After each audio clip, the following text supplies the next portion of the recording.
Chat, we're live, we're live, we're live. So we got 47 minutes for the championship. Because we last night we were hosting that, so we're gonna do the same thing again. 47 minutes. Is this day 2? It is day 2. It is day 2. Nice. So we're gonna do a little bit of BR and then we're gonna switch to MP.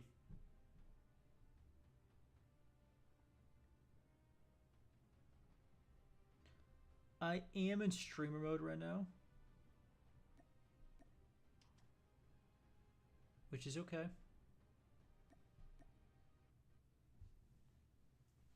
So I'm just, yeah, I have a timer waiting 46 minutes until that starts. Once that starts, we're definitely gonna watch. Oh man, gosh, my back.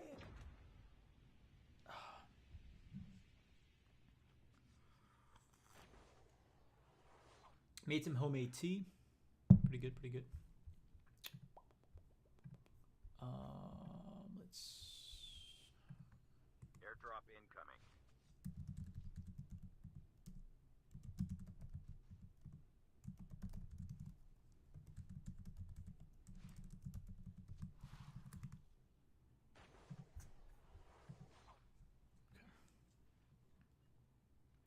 Man, yesterday was crazy. The amount of sweaty teams that were in the championship for day 1 was. I remember it was Vitality with Tectonic, SBG. There was X-Rock, DVS, I think was a team. Godlike was also another team. It was a lot of sweaty teams. Like, it was insane. So we're gonna a little bit of BR, and then yeah, Rich Homie. A rapper died today, guys.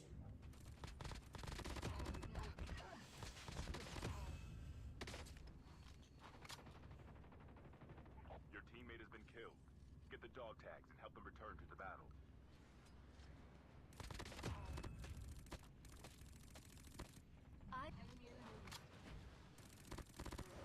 Almost ready.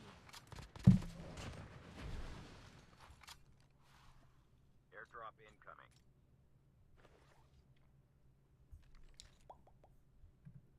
Dog tags have been scanned successfully. Your teammate will return to the battle when the next revive flight arrives. Airdrop has been delivered.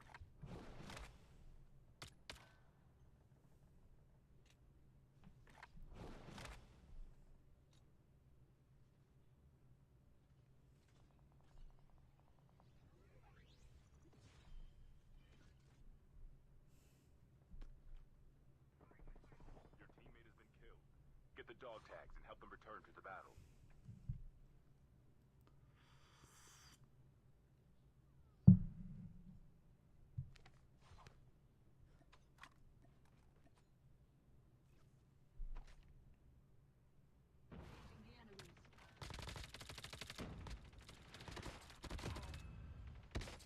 Oh, that was definitely a sniper.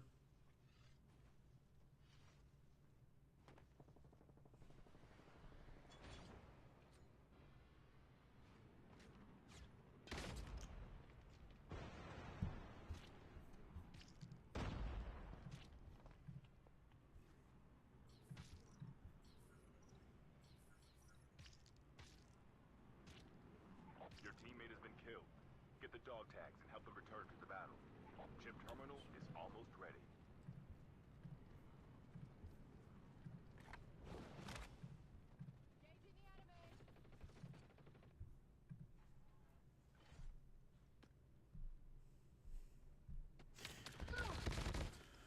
Oh snap! Nice shot, thumbs. Your teammate has been killed. Oh man, they got surrounded.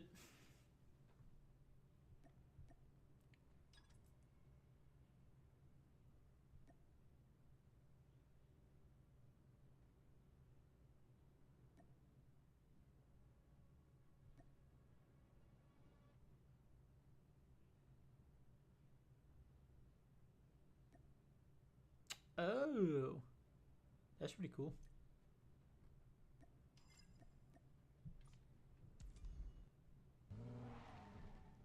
Oh yeah, I do have the new skins, chat. Let me.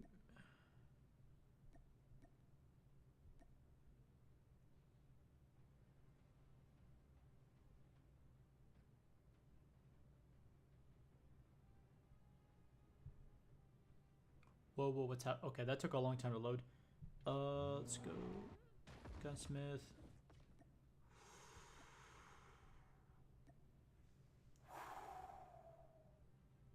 Wow, this was expensive to get.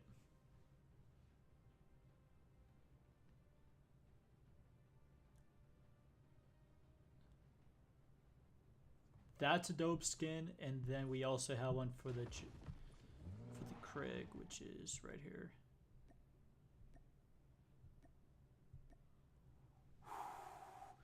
Yo, these skins are dope.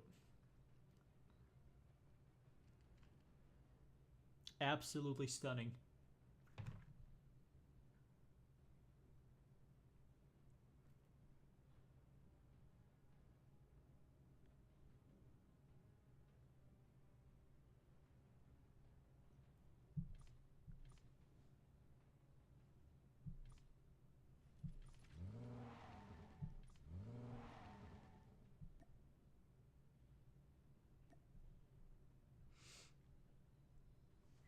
Okay. Who else we got here?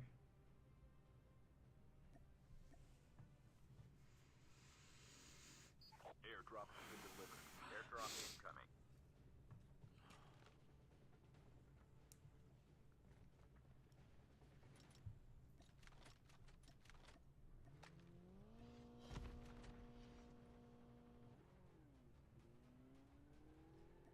We got Narcos. We got Leonardo. My boy Leo. Enemy down. Enemy eliminated. Ready for upgrade.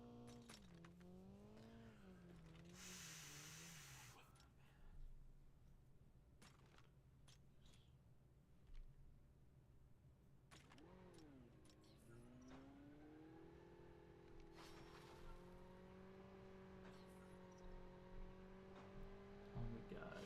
We got 39 minutes to go. Actually, let me play some music while I'm at it.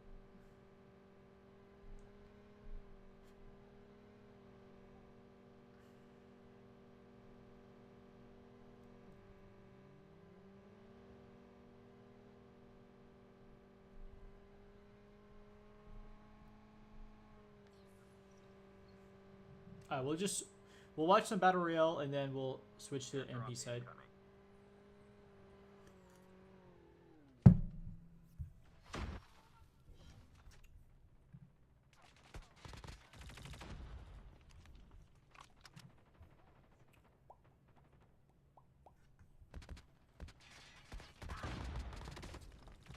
Your teammate has been.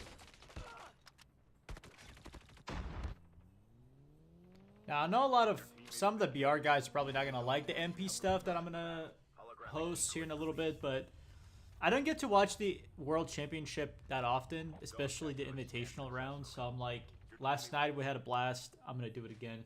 It's a new day. It is, I believe, opposite time zones in. I think it's in. Shit, actually, where is it being hosted? I think the final championship is in China.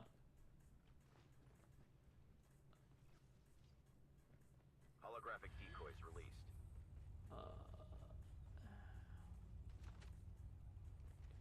I don't know. Let me see.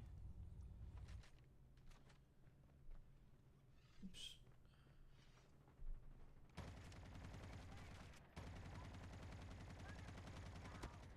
Engaging the enemy. 2 p.m. to 11 p.m.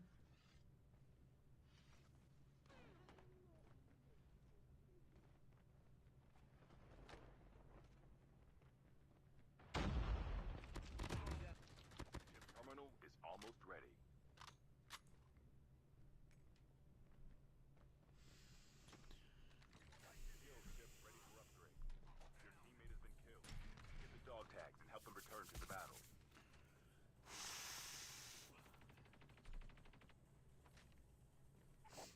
zone is collapsing.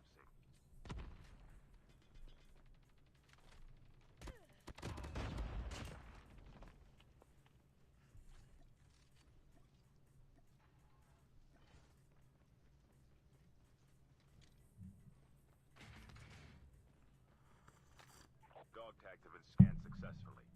Your teammate will return to the battle.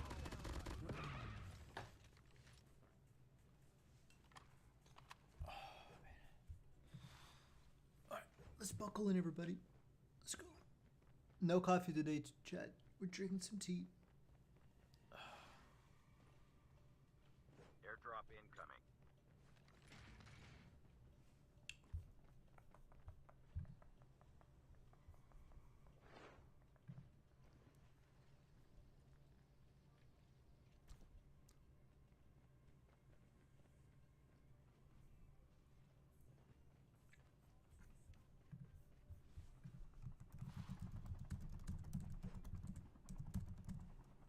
Airdrop has been delivered.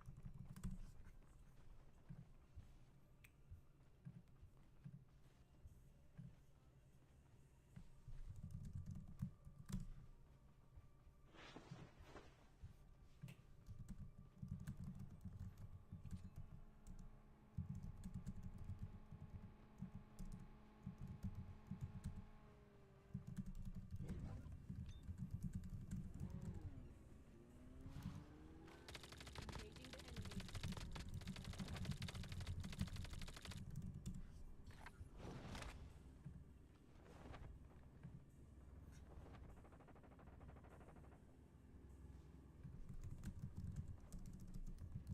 Man, I have both of them. Dude, it was like 50,000 COD points. It was so insane. Like, I already had the Craig at level 2. I bought the Jack 12. Get the dog tags and help them return to the battle. Also, I have a YouTube video up about it, but the Jack 12, maxed it out, went to the Craig, maxed it out, got the skins, which are dope. I love the skins. They're really, really nice. Airdrop has been delivered. But invitational day 2 tonight, chat. It's happening. Dog tags have been scanned successfully. I know. Return to the battle. Listen, guys. I know I'm a BR player, but like I said, I don't get to watch a lot of MP players, let alone literally a world championship that's happening right now. Like every team that is in the stage is competing, so it's gonna be fun to watch. We were watching them last night, Baby Clutch. I know you tuned in last night. Thank you very much. Spyros, what's up, buddy? Yeah, so that's gonna be starting here in like about 30 minutes. Oh my god, dude! Clutch, I made some lemon tea. It feels weird not to drink coffee, but probably because I'm addicted to caffeine.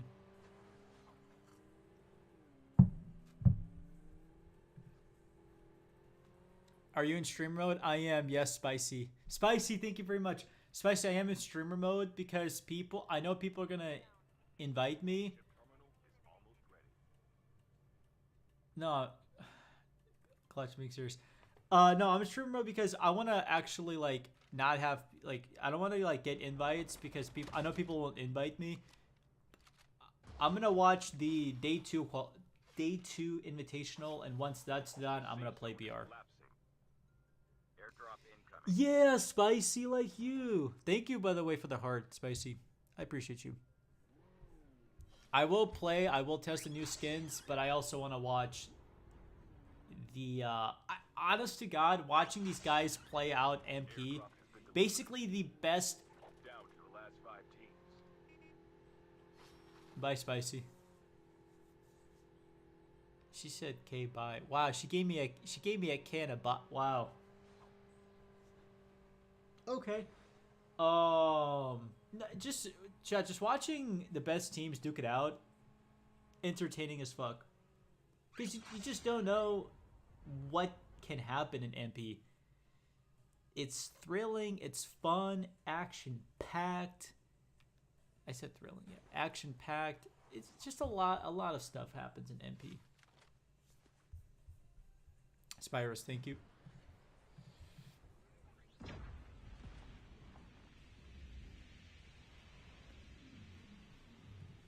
Appreciate it.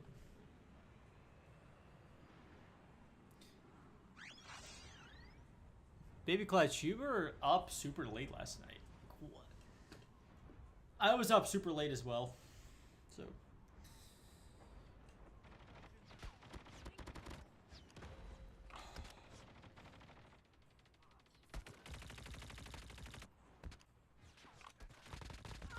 I gotta sit back a little bit more, man. It feels way better sitting back.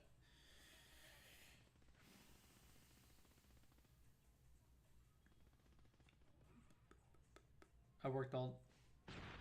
Nah, I was still level Sunday. Clutch, what? I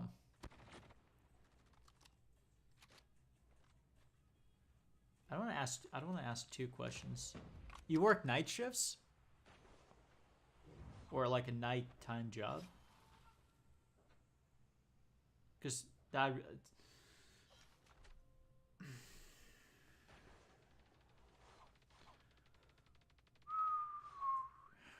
Gemini, hello.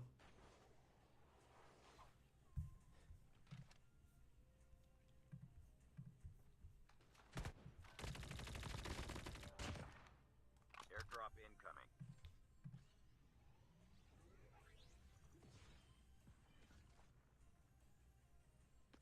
Chip terminal is almost ready. I also dropped a YouTube video. Airdrop has been delivered.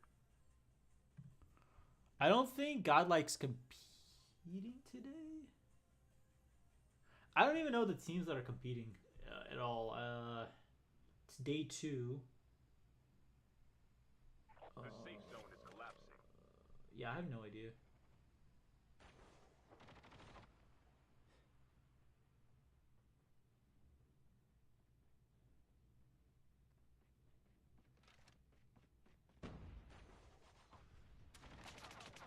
We watched. Okay, so yesterday was Q9 versus SPG.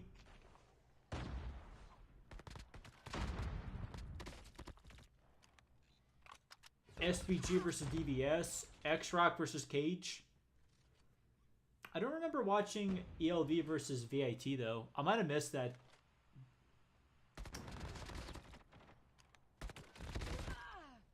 I don't know. I don't know. These are the same team because I'm reading the description. It's the same. SPG versus D. No, I'm wrong. I'm wrong. I'm wrong. I'm wrong. I'm wrong.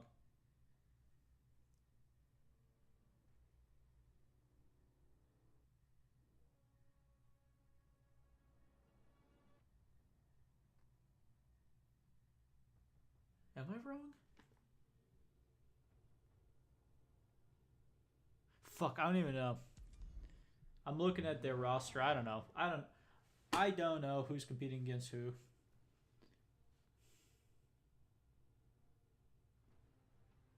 X-Rock, Cage, fuck it. We'll tune in 28 minutes, guys. 28 minutes we got left. Hey, Spicy, turn off your spectating mode, Spicy, so I can spectate you. Spicy Keys, turn that off. Go ahead, Spicy, turn it off. Spicy, turn off your spectate mode. Turn it on, Spicy. See if toxic.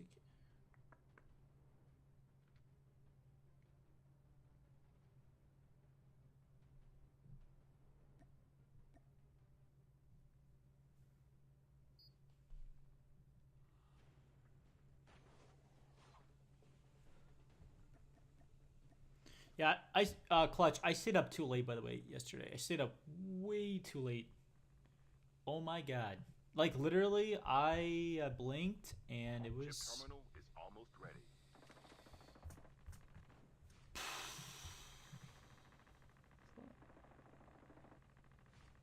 You work 14-hour shifts. Oh, shit.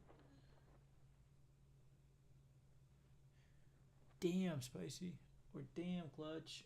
That's a long fucking shift. Zone is collapsing. My retail shifts are like 8 hours. About 8, 7 to 8 usually. So 14 is, that's insane. I don't care what it. The only shift that would be fine with me is streaming for 14 hours. Otherwise, no. Better be clutch. You better be making a good money though.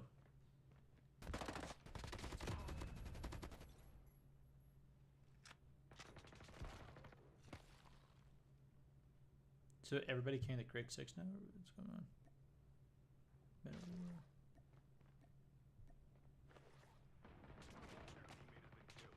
Get the dog tags and help them return to the battle. Ah, Jack 12.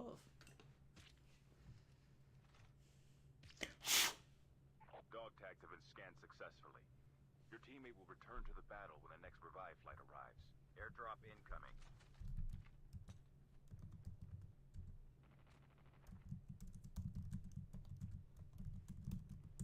Clutch, I do appreciate you, by the way. I know I said it a lot. Definitely, you know, rest up. We're here just to... We're having a watch party tonight, so that's what's happening. I don't know how long it's gonna last. It did last a while. My iPad's having charging issues again. Yes, I haven't taken... Probably next week, actually, when I have... Next week should work. Your teammate has been killed. Get the dog tags and help them return to the battle. Fuck it. Dog tags have been scanned successfully. Your teammate will return to the battle when the next revive flight arrives.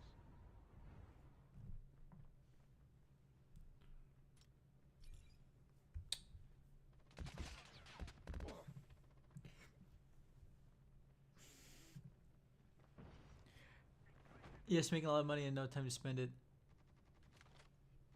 Clutch, go get your nails done, you know? You gotta get your nails done, your toes done. Maybe get a Coach bag. You gotta treat yourself too. If you're making a lot of money, Clutch, you should save it, invest it. I think treating yourself once in a while is okay. I do believe in that, especially if you're making if you're a hard. Obviously, if you have like no money, that's a different story. But you should, if you have no money, you shouldn't be spending on Airdrop incoming. you know, things that are not essential. But hey, Clutch, don't be watching Mr. Clash at work. What are we doing, Clutch?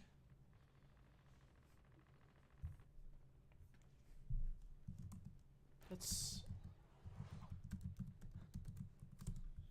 gotta make sure she's not distracted, y'all.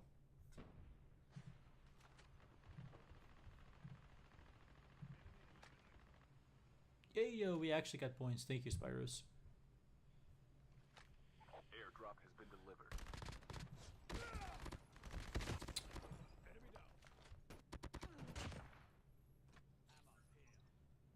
Spicy? That's a girl, Ben. I'll call her Spicy Keys. She's definitely a female. Her name is Spicy. I call her Spicy Keys. That's my nickname for her, though.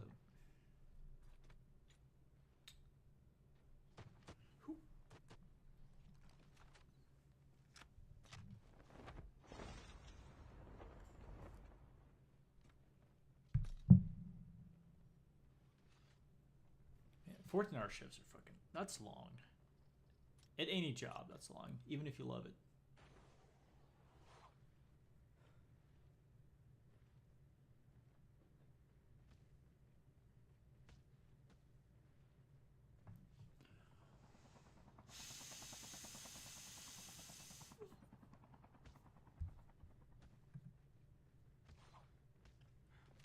Alright, Clutch, I have to get back to work. Much love. Keep up the entertaining stream. You got it, Clutch. Airdrop incoming. As she said, we're going to keep it as entertained as possible, ladies and gentlemen. We're going to have a watch party. I don't know how to take my webcam off, though, when we're watching these MP guys. So I'm going to have the webcam on because I'm not going to fuck around and try to, like, take it off. Airdrop has been delivered. I know it blocks a little bit of the screen, but it is what it is. It is what it is. It's all good. Spicy, have a good work shift. Yes, shift.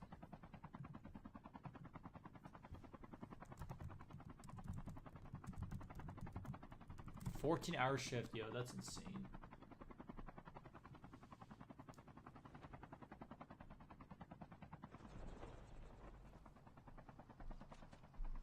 $20 guys.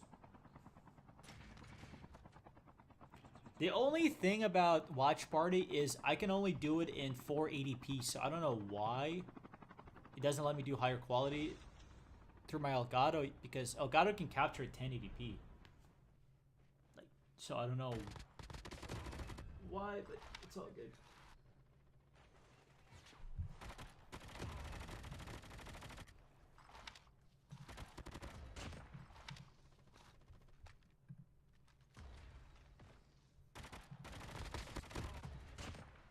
Chip terminal is almost ready.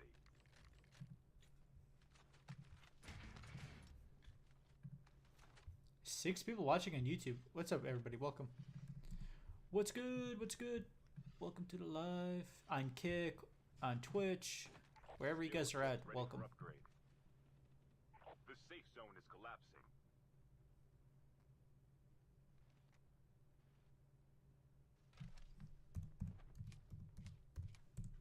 I should probably take my thumb sleeves off though.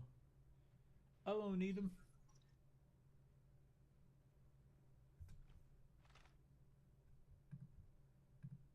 Now we're gonna be watching for a while, obviously.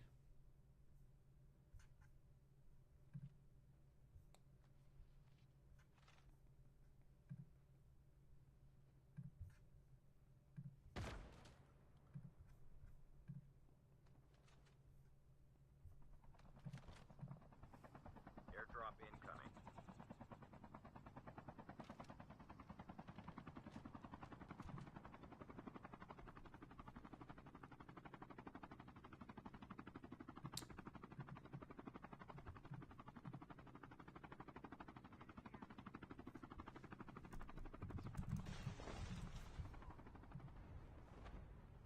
Airdrop has been delivered.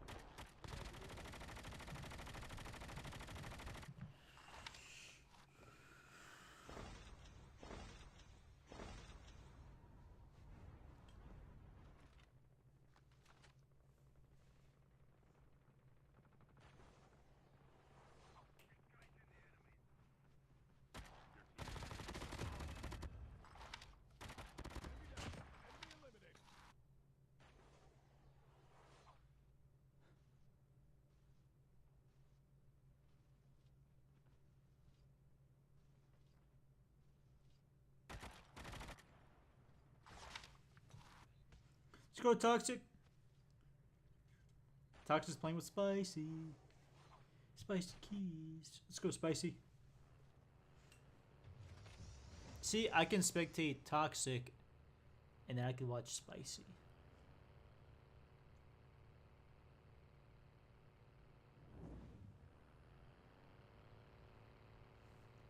Airdrop incoming.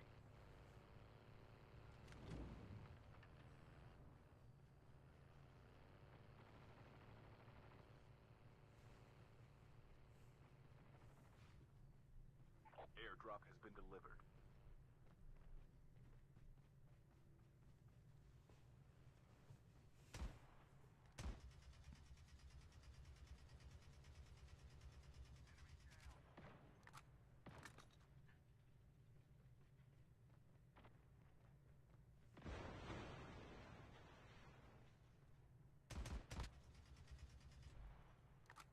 Behind the rock.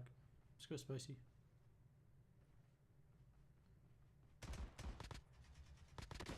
Ooh, Spicy. Go, Spicy. Nice. There you go, Spicy.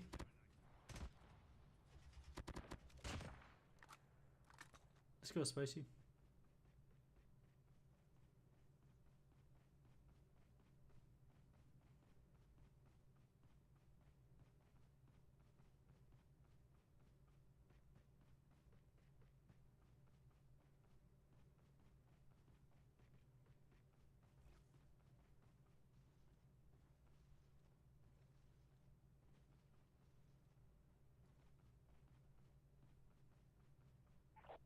terminal is almost ready.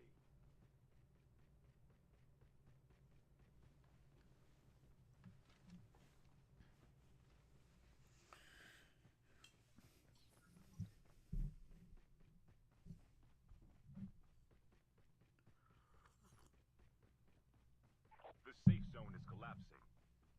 Airdrop incoming.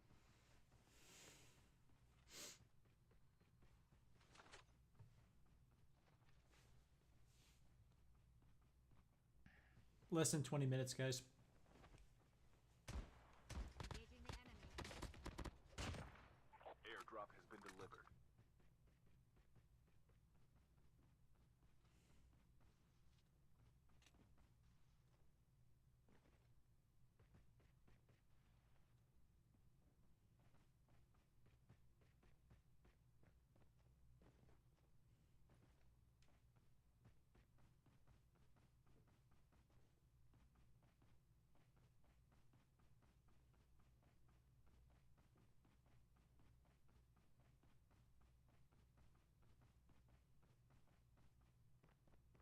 Whoa!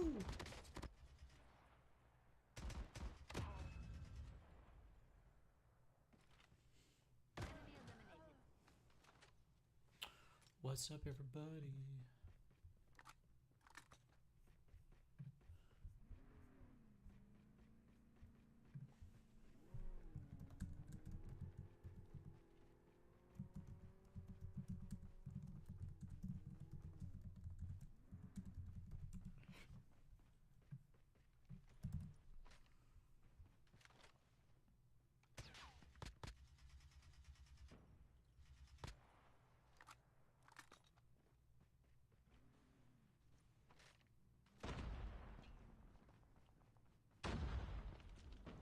Down to the last 5 teams.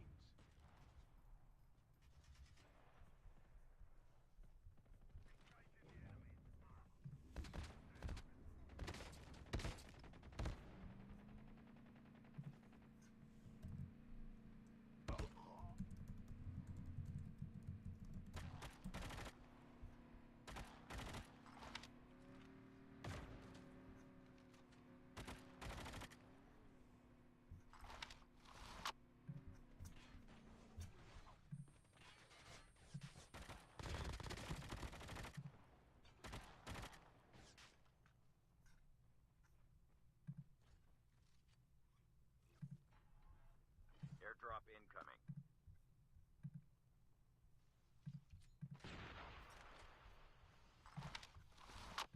Chip terminal is almost ready.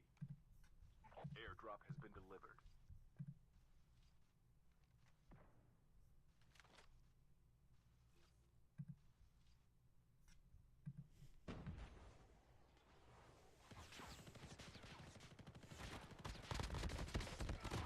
The safe zone Oh is my gosh, 1 HP, 2 HP, 2 HP.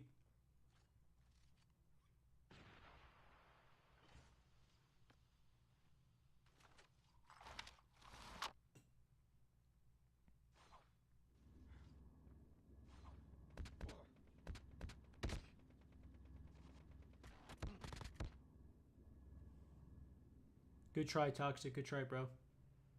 Good try, good try, good try. You know what skin I'm gonna...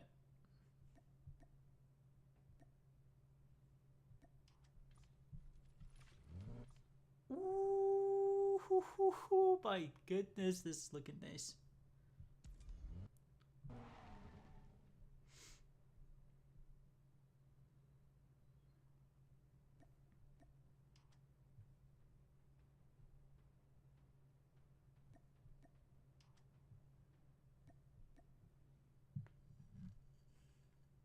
Airdrop has been delivered.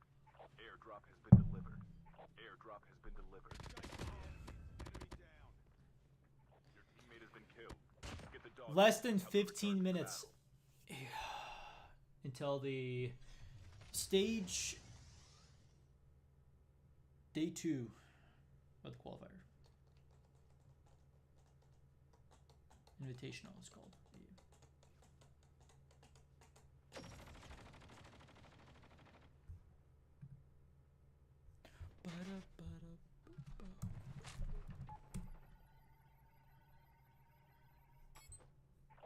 active and scanned successfully.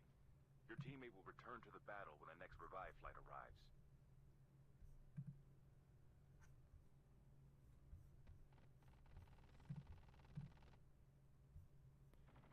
Hi, bro. Fury, what's up? Hey, hey, hey. What's good? What's good?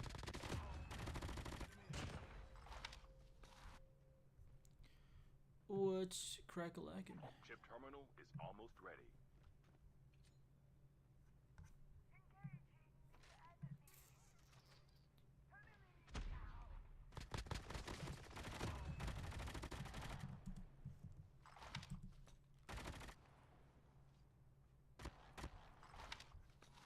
The safe zone is collapsing.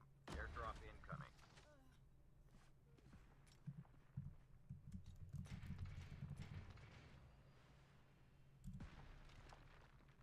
Airdrop has been delivered.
How long have I been streaming? What?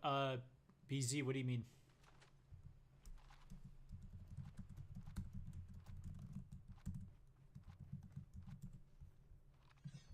I just started my life.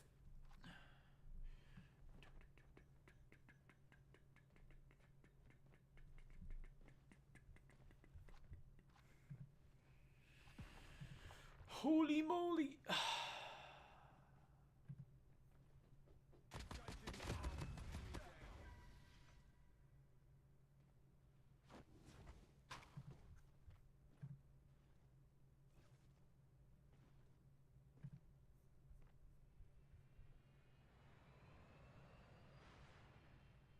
Down to the last 5 teams.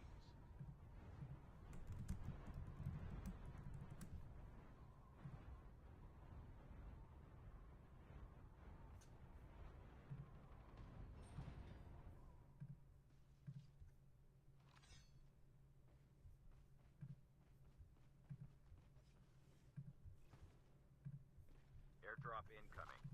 Only 2 teams left. Getting close. Less than 10 minutes, guys.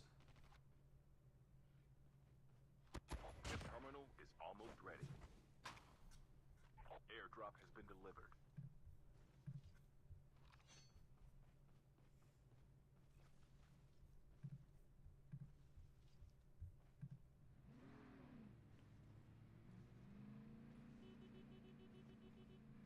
The safe zone is collapsing.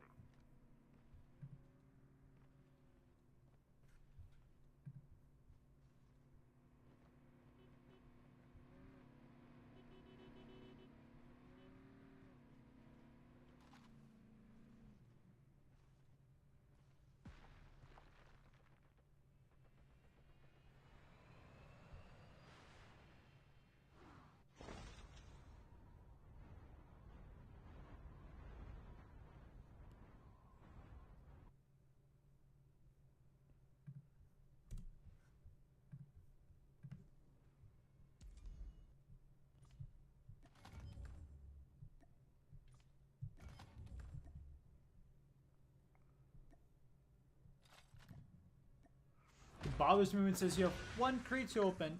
No shit.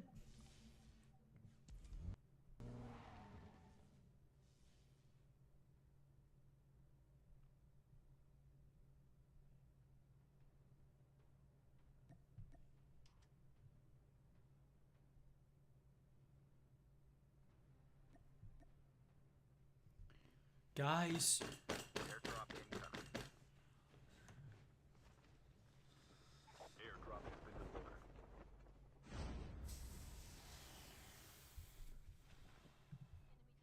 Did my other...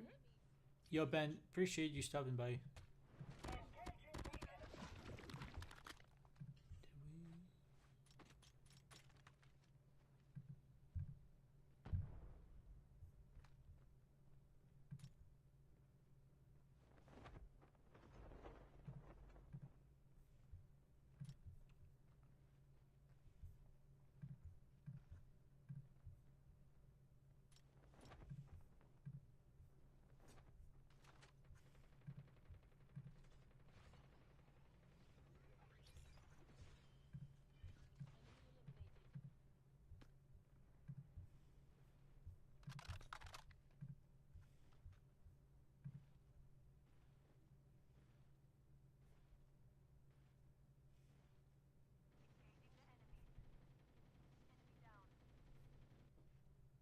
Skill chip ready for upgrade.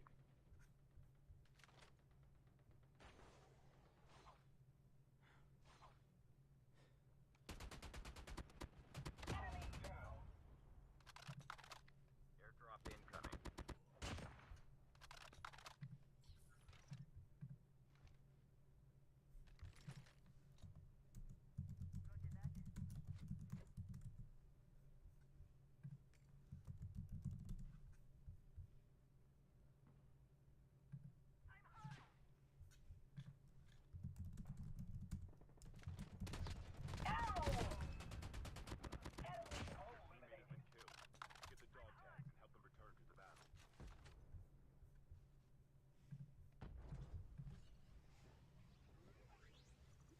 Airdrop has been delivered.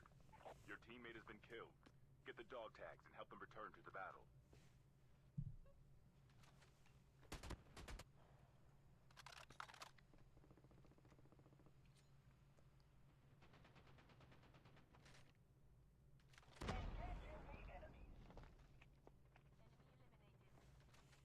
Dog tags have been scanned successfully.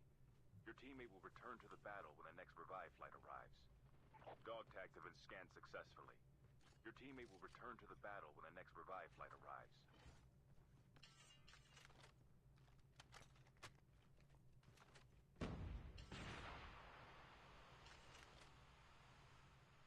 Oh, right there. Ooh, he's lit up. Nice.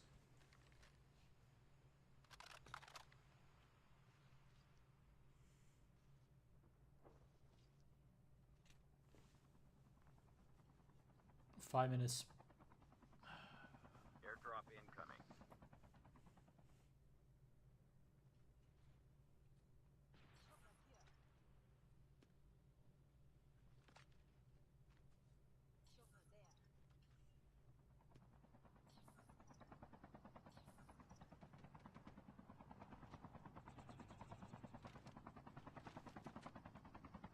Airdrop has been delivered. It's so cold in here, guys. Holy.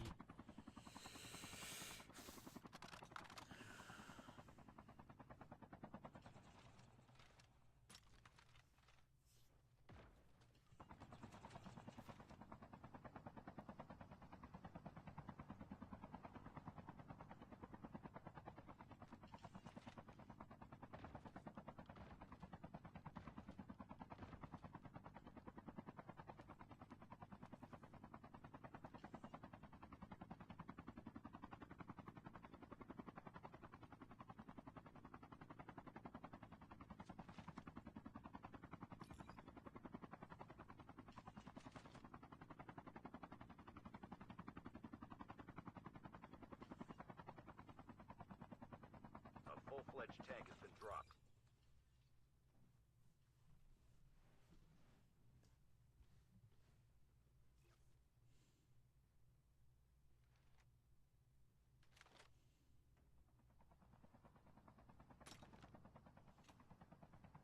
Chip terminal is almost ready. Airdrop has been delivered. 2 minutes. I gotta... See if they're live right now.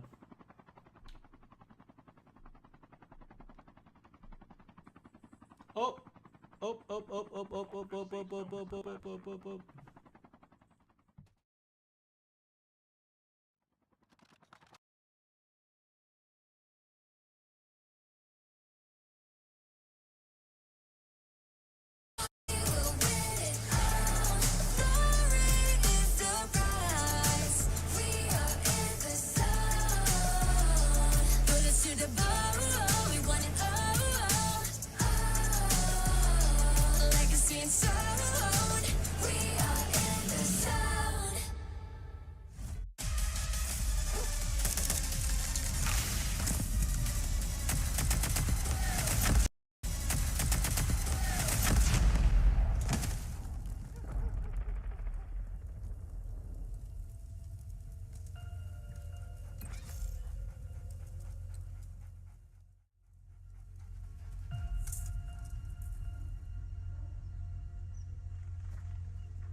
I'll probably get a warning on TikTok, I'm sure.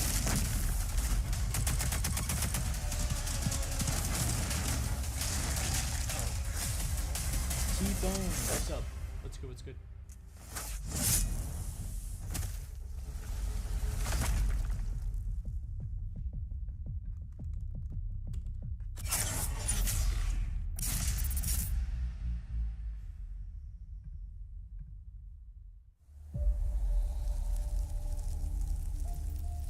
Treachery, betrayal is disgraceful. But to blindly follow, that's a recipe for true evil.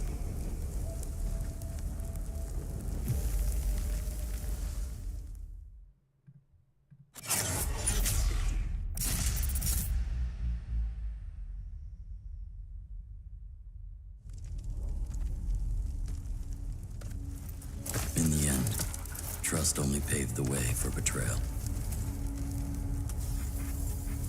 Blood can only be repaid in blood.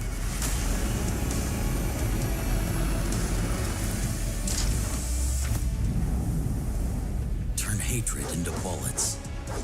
Strike fear in the enemy. Become death.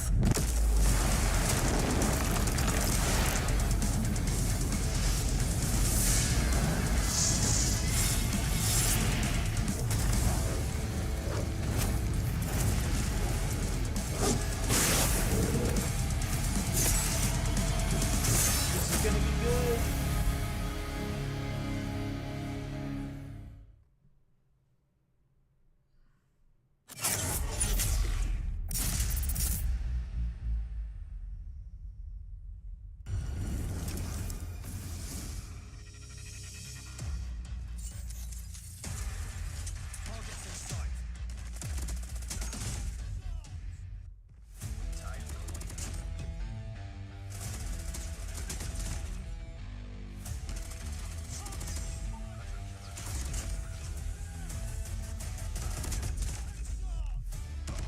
Vitality is still in there. Extra cage. Okay. Q9's gonna look at SVG. Ooh, this is gonna be good. This is gonna be good, Chad.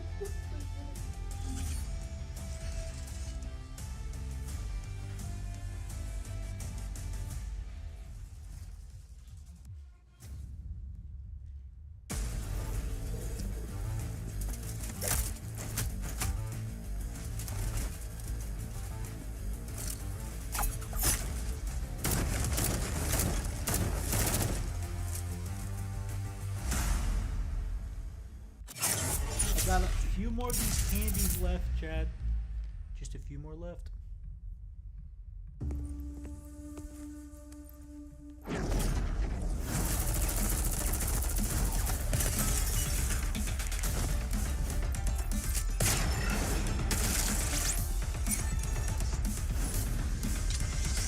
Turn my AC off because it's way too cold.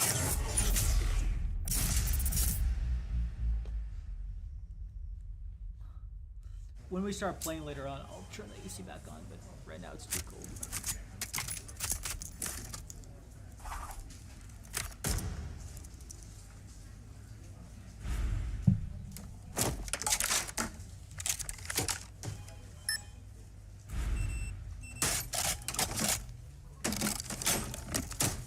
Everything はい、こちらが比較した結果です。2010年、あ、失礼。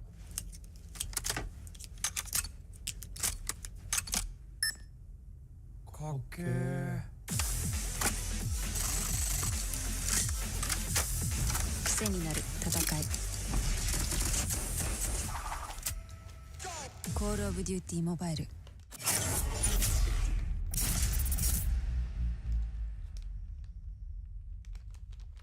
Gathered from all around Malaysia. This is Jom Kod M. Over 70 players showed up to immerse themselves in a day jam-packed with activities.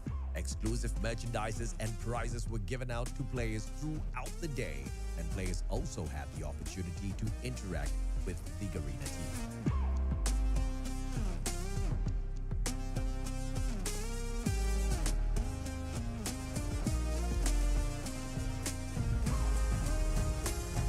Of course, we had to give everyone a chance to show off their 6 skills and battle it out for some COD points too.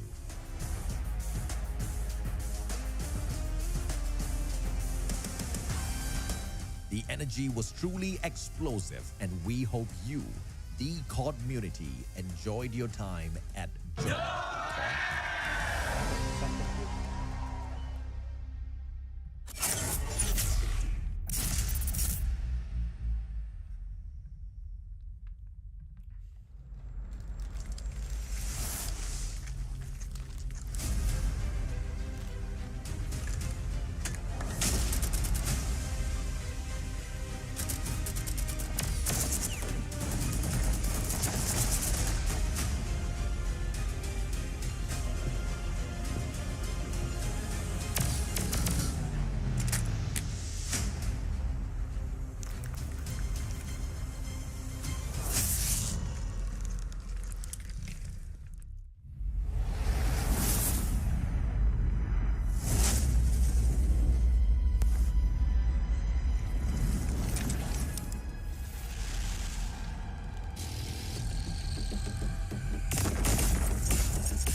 Mission live or die. Watch a bullet flying by, go run for your life. Enemies are running left, right, press fight. I'm gonna show you how it's in, you better sit tight. One down, 3 coming back at ya.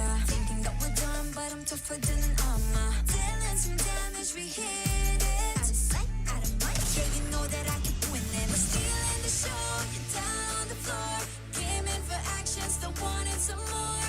Destined for war, all versus fall. When we're beginning, it's thrilling. We're gonna win it now, win it now. Watch us and we show you how. Arms around, getting loud, not too late to turn around. Running, running, gunning, gunning. Ready? 'Cause we want it all. No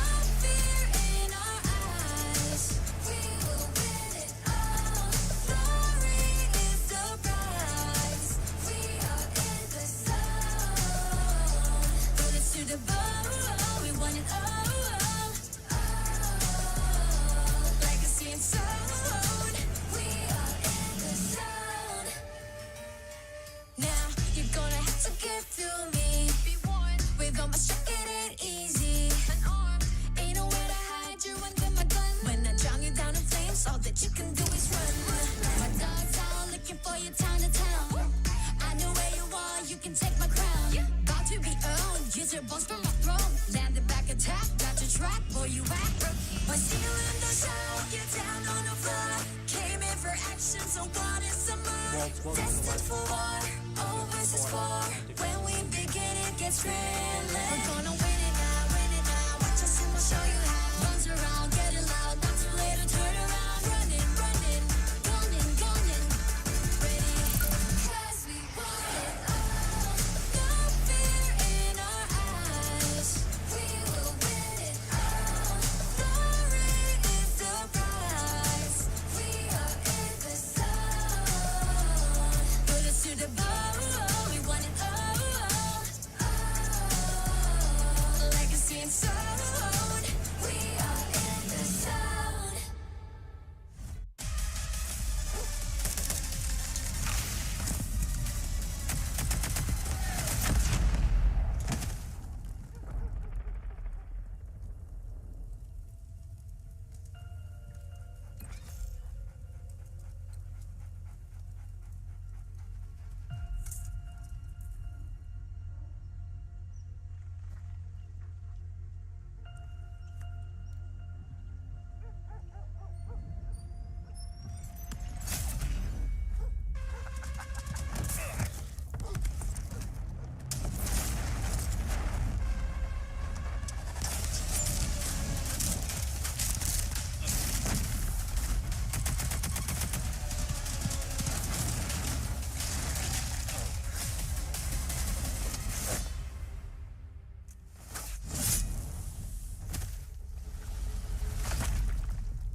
Treachery, betrayal is disgraceful. But to blindly follow, that's a recipe for true evil.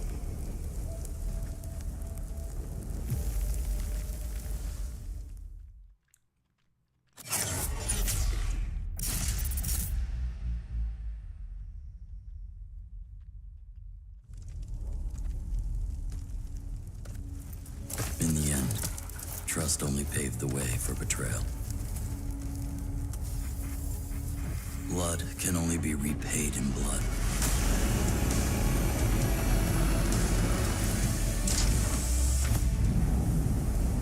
Turn hatred into bullets. Strike fear in the enemy. Become death.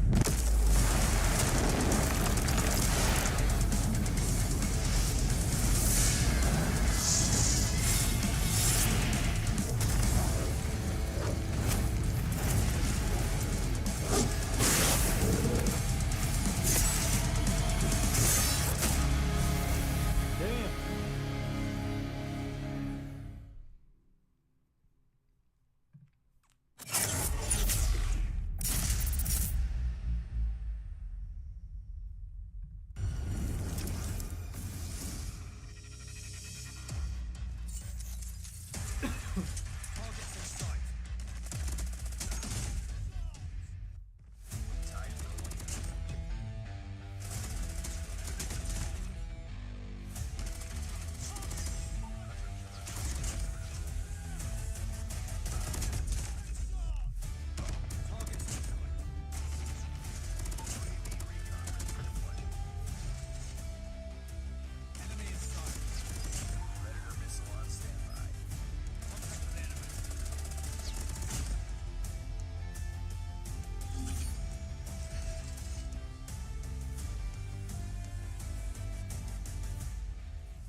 Everything low.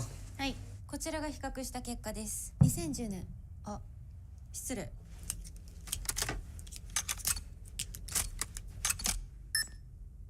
かっけー。癖になる戦い。コールオブデューティーモバイル。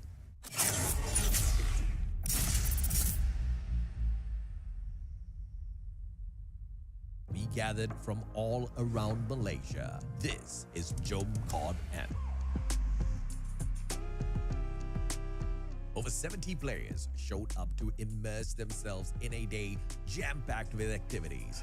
Exclusive merchandises and prizes were given out to players throughout the day, and players also had the opportunity to interact with the Garena team. Oh man, crack my neck.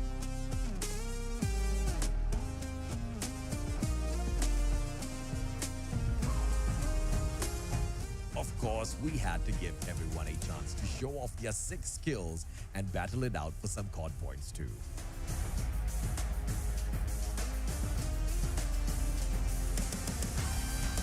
The energy was truly explosive, and we hope you, the COD community, enjoyed your time at Jump COD.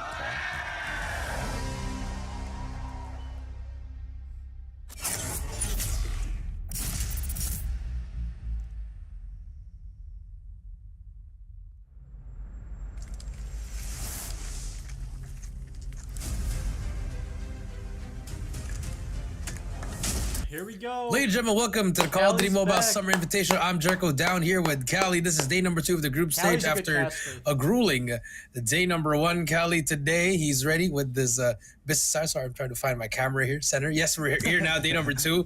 A lot of surprises, and only one team that didn't play, which is going to be Elevate. And now today, they're having their first match up against Vitality.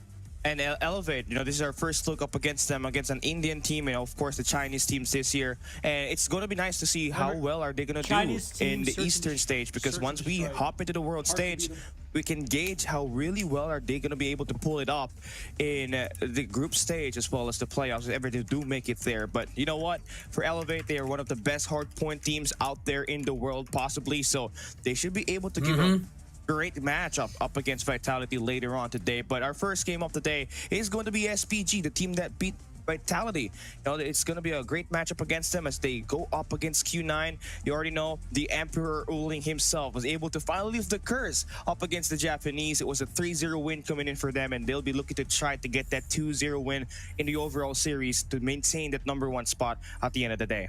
I just noticed, Callie, Elevate and X Factor, the only 2 teams that don't have champs experience, as you would say, but they're looking at everyone's calling X-Track the final boss, and then for Elevate, they're the best team in Garena. So I mean, it's interesting to see like those 2 teams haven't even stepped up on stage 5 until this year. So a lot on the line here. Is a preview for the Eastern side, so a lot, even the Western side on our eyes, Callie. I'm excited after day number 1. I mean, y'all ended from 2 to 10 p.m.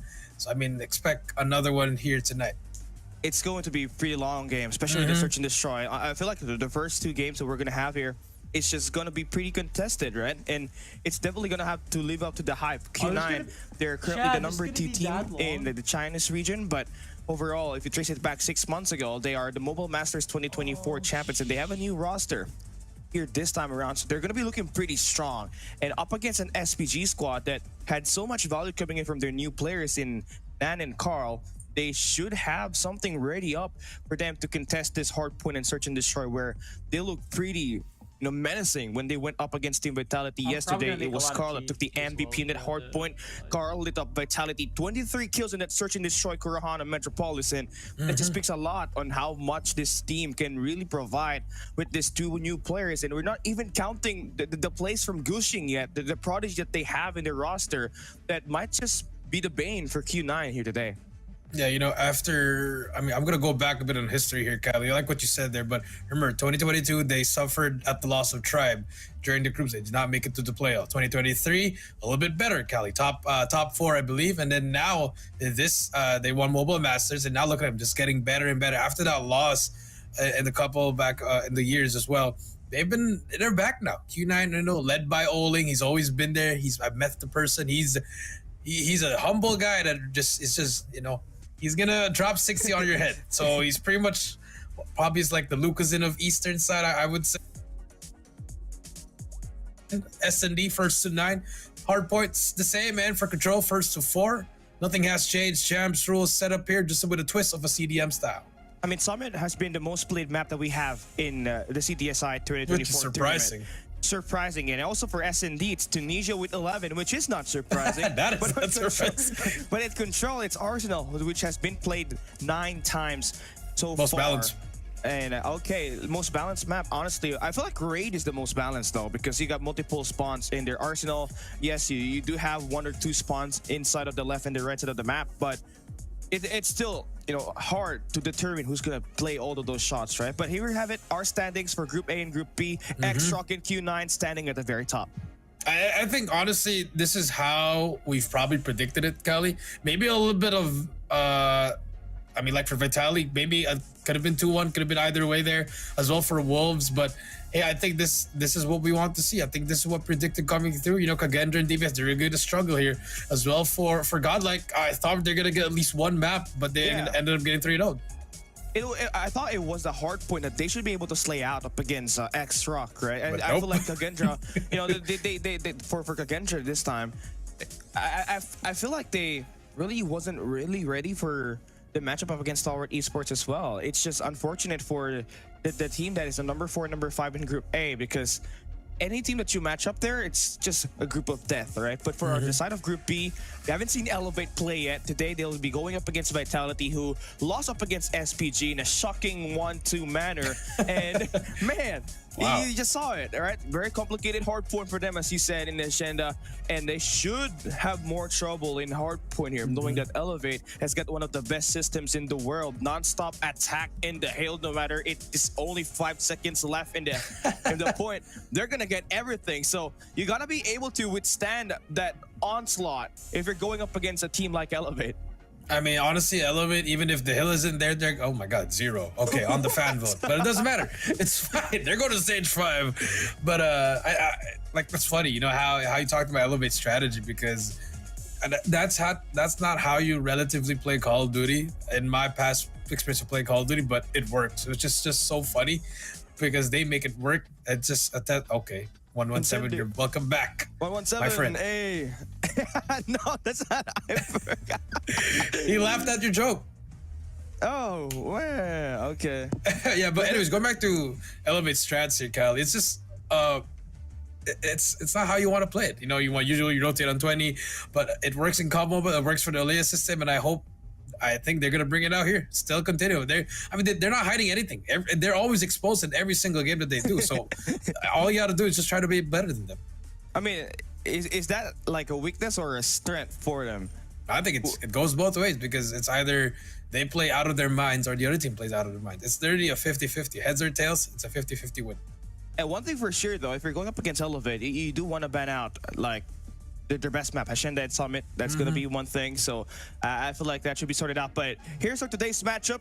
If you all are just tuning in, we got Q9 and SPG scheduled for our first game of the day.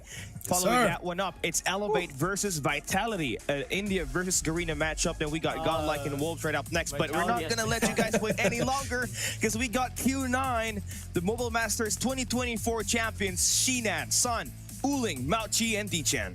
Oh, the Sun King is back. One of the, I believe he has the most S&D kills. Remember, Kelly? Yes. How many was that? 43. Did it 43 on an S&D. I can't, man.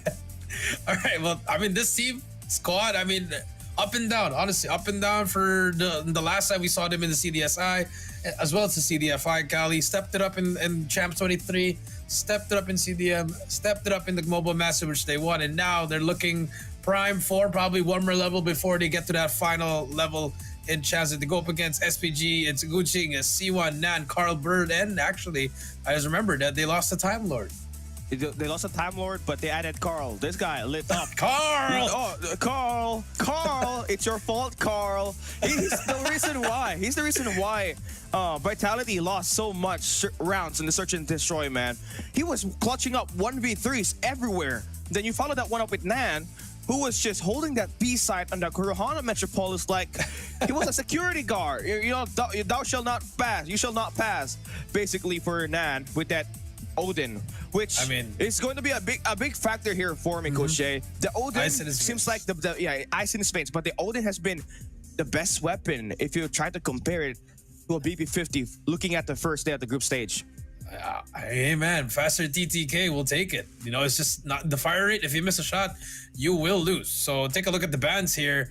Hackney Yard, Summit, Hacienda. Okay, are we looking at Apocalypse? Wow, Okay, we're looking at an Apocalypse. Haha, I got it. Okay, next one. It's They're gonna be probably gonna ban, Express yeah. S&D. Q9's gonna Okay. ban Takeoff for sure. Yeah, Takeoff should be SPG banned here. There Tunisia you should go. be banned. There we go. No. They're not gonna ban Tunisia. They're banning something else. There you go. Firing range. Wow, it seems like we're hopping into Tunisia, man, for the 12th time. Kuruhana. Yes. Okay. yeah. Tunisia. What a surprise. Probably gonna be a raid here. Q9's gonna ban should be a raid. Arsenal. No. Oh, wow. wow. Okay. SPG reading the playbook. Interesting. Arsenal. SPG. Yep. There you go. Oh, Arsenal. All right. We Okay. actually predicted this pretty perfectly. Okay, Kylie.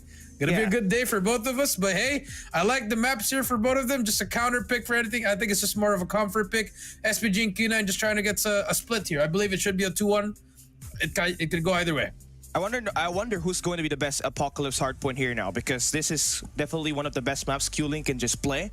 We all know what happened with them when they went up against Seminole, if I'm not mistaken, in Mobile Masters 2024. They were trailing behind. They did a massive comeback through the work of Mauchi as well as Uling, and then they just stumbled upon the grand finals and just beat out Glories, right, to win the Mobile Masters 2024 champions. But also, it's nice to know that Uling, who's one of the best gunfight artists that you got in the whole world, be put out in an Apocalypse hardpoint where he also has that chance to just stay in one great power position with an Odin or a BP50. He just slay it out.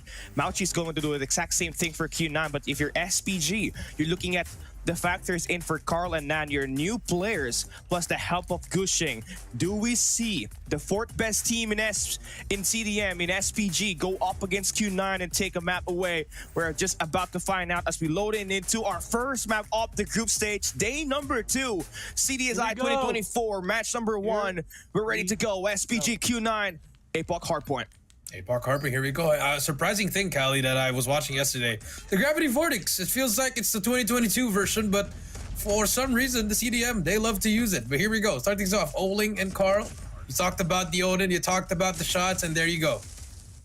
You're looking at the great position starting for SPG, Wow. so you might as well 4 just down. try to get yourself the right side of the map here as much as possible to maintain the better optimal spawns as we enter P2. But on this first 15 seconds, you see the gunfights is being won by Nan and Carl.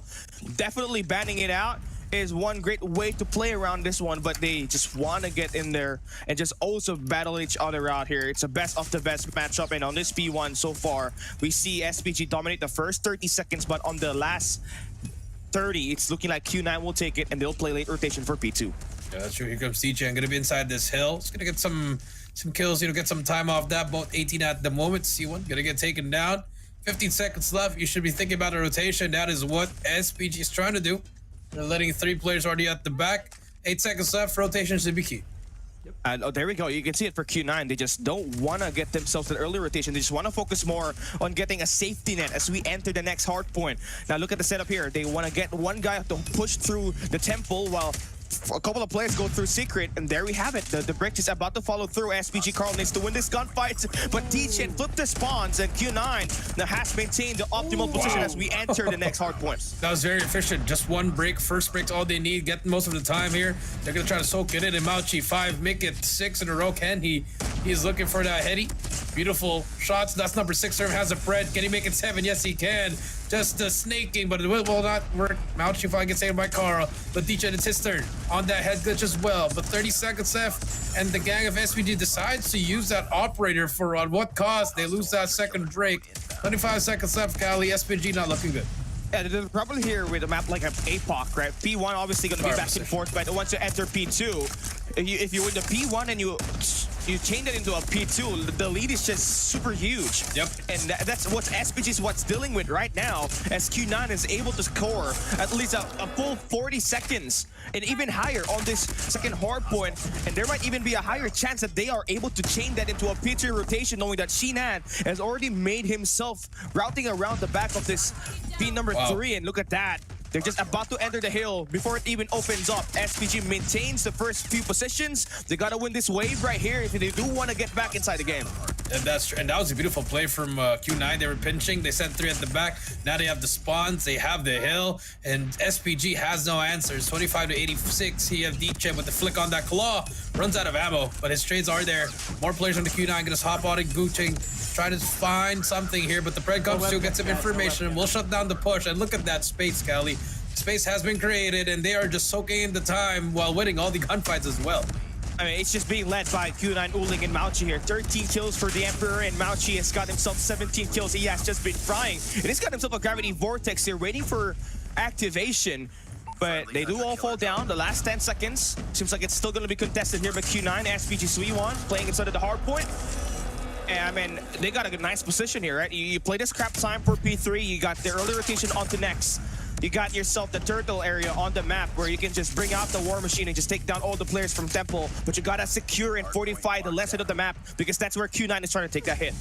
Here we go again, Q9 on the back end. Remember, later on rotation, but it doesn't matter. First break is all they need. Let's see if they can do it. Mauchi brings out the Gravity Vortex. Takes down no one. Takes down the trophy. Oh, there's the first one. He needs help from his team. Gonna try to push up already, but Nan and Bird gets 3 in a row.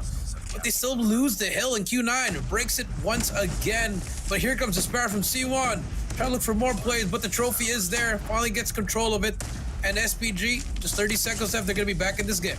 I mean, you need it. You need it right here. You just gotta have a solidified defense. And at the moment, you're just doing so well. You're just holding down the fort and stopping the push from Temple. But Carl, he needs to get anything here done. And there we go. 2 shots to the war machine connecting. And that's gonna stop the early push for now. Nates does come out for the side of Q9 to stop that angles inside of that hard point to be taken over by SPG. But Suiwon gonna be playing inside the hill now. And we're looking at the marginal lead that Q9 has. Just 1 hard point hold for SPG. They should be right back inside the game. That's true, and it's pretty good. 77-108 after losing the first 3 hills. Cali is getting that scrap time as we hit the reset here. Seeing that on your screen. Try to hold these spawns for them as well. Q9 finally holding down the good side. Look at the kill feed, all been Q9. The contest is in for Bird, but he needs help from his team. And so far, nothing is happening. Smokes are popping through. SPG on the back end. I mean, Uling right here just getting all the shots down. The Emperor for himself, right? Just getting all the attacks inside that hill. Super easy. He's making it look so easy, and that's the value of having him around in your team, right? But SPG slowly climbing back inside of this game, but you're just kind of banking so much on just setting up early on P2, where we know for sure Q9 was able to make that break, and now they're just trying to flip that spawn. Nice setup inside of the hill here for Q9. They have turned this P1 into a mod hill, and now they're looking at a 40-point lead and even higher, and Shinan will be able to flip this spawns for next as well. SPG looking lost inside the map. Looking lost. I mean, that small detail here, Cali. He just waited there. Didn't even decide to rush. Some players would just continuously run with the equalizer, but not for him. Here comes Q9, 148-83. They have the setup. They have the kills that they need. Olin gonna run around, gets the turn on him, 22 and counting. But if you look at the kill feed, Mauchi's on 32 already, Cali, with the clock already going to their side, 155 and counting. Here comes another setup on P2. Another hold for Q9. And there's just so many shots just being fired by Mauchi, just always been converted. And even with the Gravity Vortex, he was able to find a great timing on it. And this is just worse. You're trying to attack Temple for SPG, but there's a war machine waiting in your face. They do get the shot down with that nade. But here's the plan for D-Chan. Good for 3. The snapback will not be taking down Suiwon, but Q9, it's a 100-point lead that they're able to build up, and they're just continuing to grow that here at the moment with Uling. With the head glitch, punishing every players in the P4 spawn, and it's just looking like a dead beatdown. It is. I mean, look at that. Odin 3K for Mauchi, 38 and counting. I mean, a perfect kill on P2, Cali, as we move on to P3. And once again, look who's already there. It's Q9. D-Chen cutting down players one by one. Finds another one. Finally gets taken down by Guching. But Nan gets taken now with the claw out, Cali, and this is looking like it should be over in this hill. Man, Mauchi with 5 eliminations going for 6. Keep going. Extending out 7. Keep going. Almost an 8. It took a spiral just to take him down. And look at the spawn just flipping. Pulling with the backstab. Here comes the Predator missile. We might just be able to see the first 100-point club in the group stage at the moment. SPG able to beat down Vitality, but against the Mobile Masters champions, it's looking impossible for them to win the map at the moment. They get inside the hill for the back 30 seconds. But Q9 thinking bigger picture already. They want to get as much position in that mid-map to chain that into a P4. I think they're trying to just control this one. They don't. SPG just get 100 if you're SPG at this point. But no, the answer could be yes. Finally, no, not yet. Cali as we rotate back. 2 more points. If you're SPG, just let it get to 100. Don't be the first member of the premium club.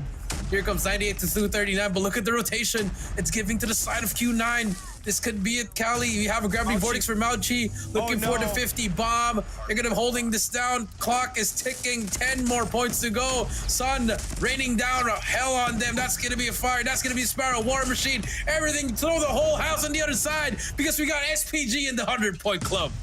Welcome to the 100-point club. 100 yeah, man, SPG. SPG.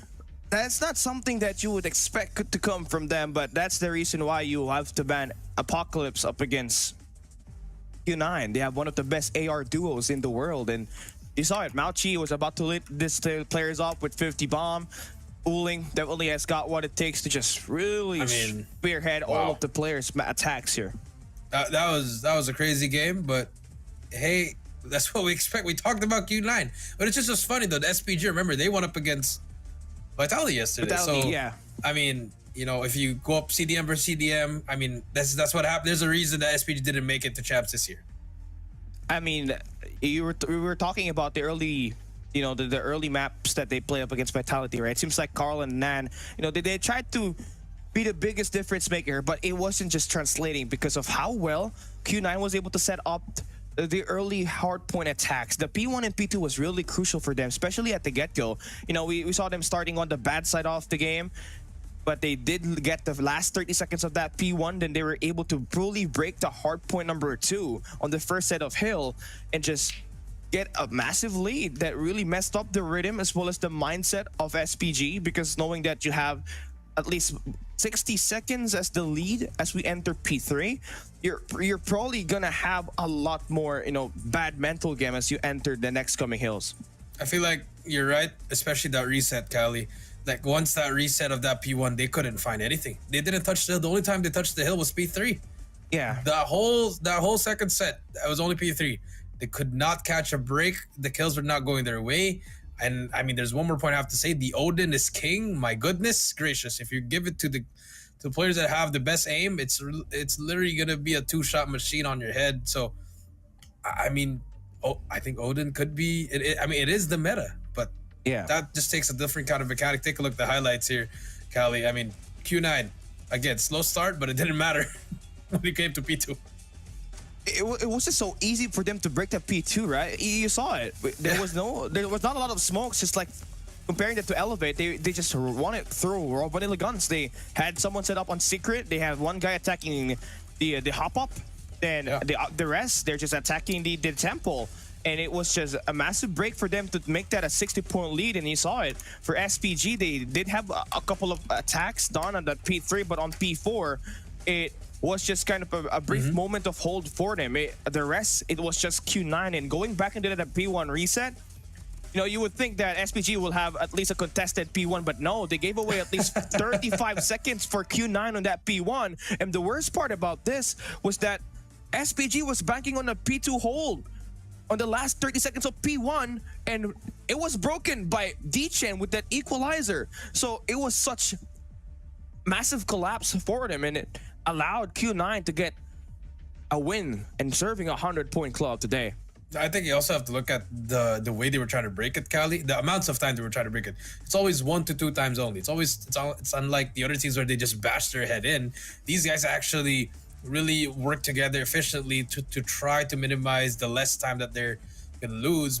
And that's the one thing I saw from Q9. So really smart plays coming out for them. A solid Harpa as we both expect. I didn't expect it to be SPG winning, but I didn't expect to be that dominating, Cali.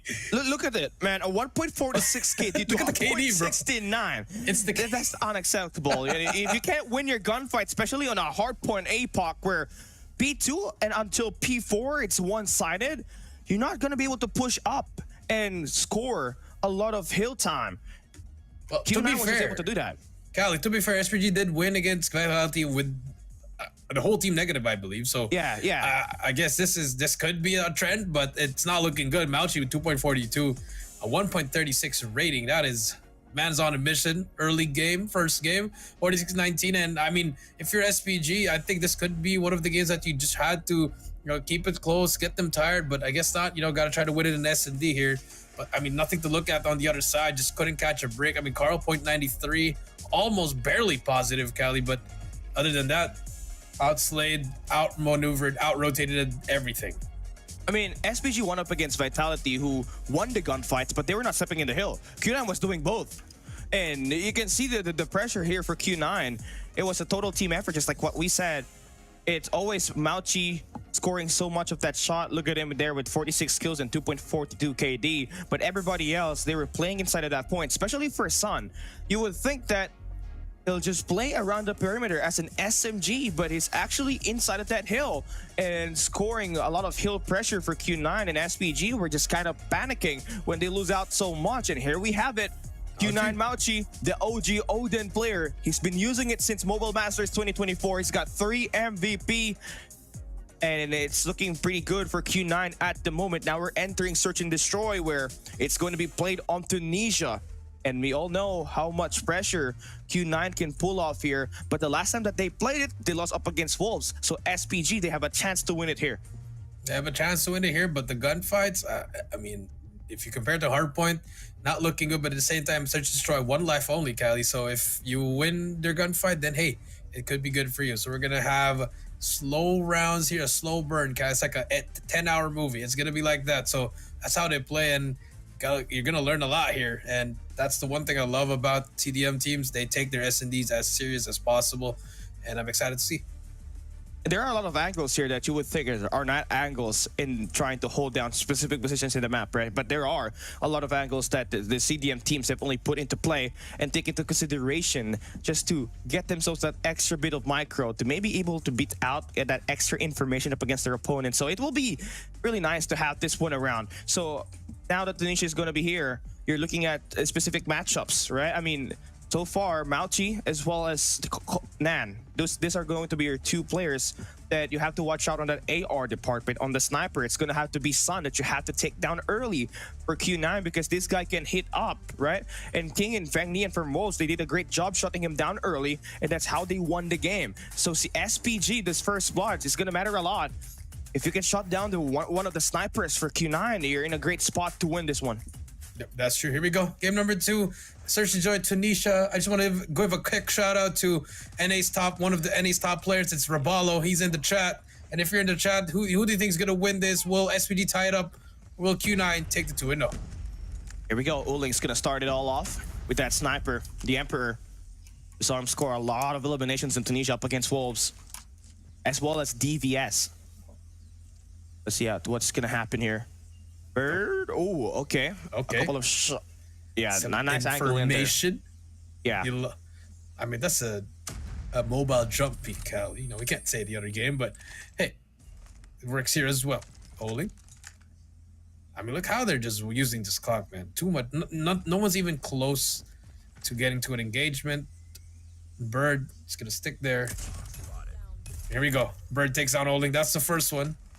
So SPG, they're not gonna commit to this. I like it. They're not really rotating away, but they are. They're gonna try to give up this B some time here, Cali. A minute left. Here we go. Okay, SPG here. I mean, nice pick for Gushing. Oh, the timing. You can hear all those sound cues though. So a nice position. DJ checking all the angles, and that's gonna take down Gushing. Carl will be able to find one. The pressure for Mauchi is on. The wall bang on the tarps. Gonna be good for 1. But Suiwon looking at the double doors play. It's gonna be able to cut this players from Q9 off. And Mauchi's the last guy standing. Yeah, a lovely tap there for him. Last guy. Teammate. Yeah, last guy standing there. That's over. I want to give a clear out here. my mistake on the call out. It was not Q9 that lost up against Swob. It was X-Rock. Q9 won up against DVS yesterday. I got them all jumbled up because how insane their Tunisia is. But here we go, round number 2. Round number 2. There you go. Pretty solid round for Q9. Just took too much time.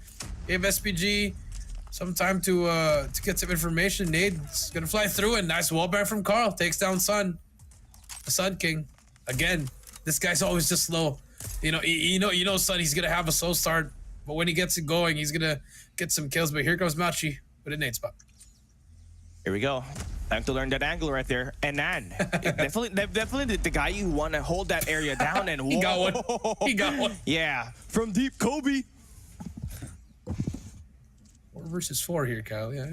I mean, if your Q9 did manage to break one, you know there's snipers on this A side. That small angle by number 3. Nan, does he spot that player? No, he's actually hiding. Here comes Q9. Here comes more nades. Frag out. Yeah, just trying to check if there's extra players overextending that top 1. I like this angle here for Nan.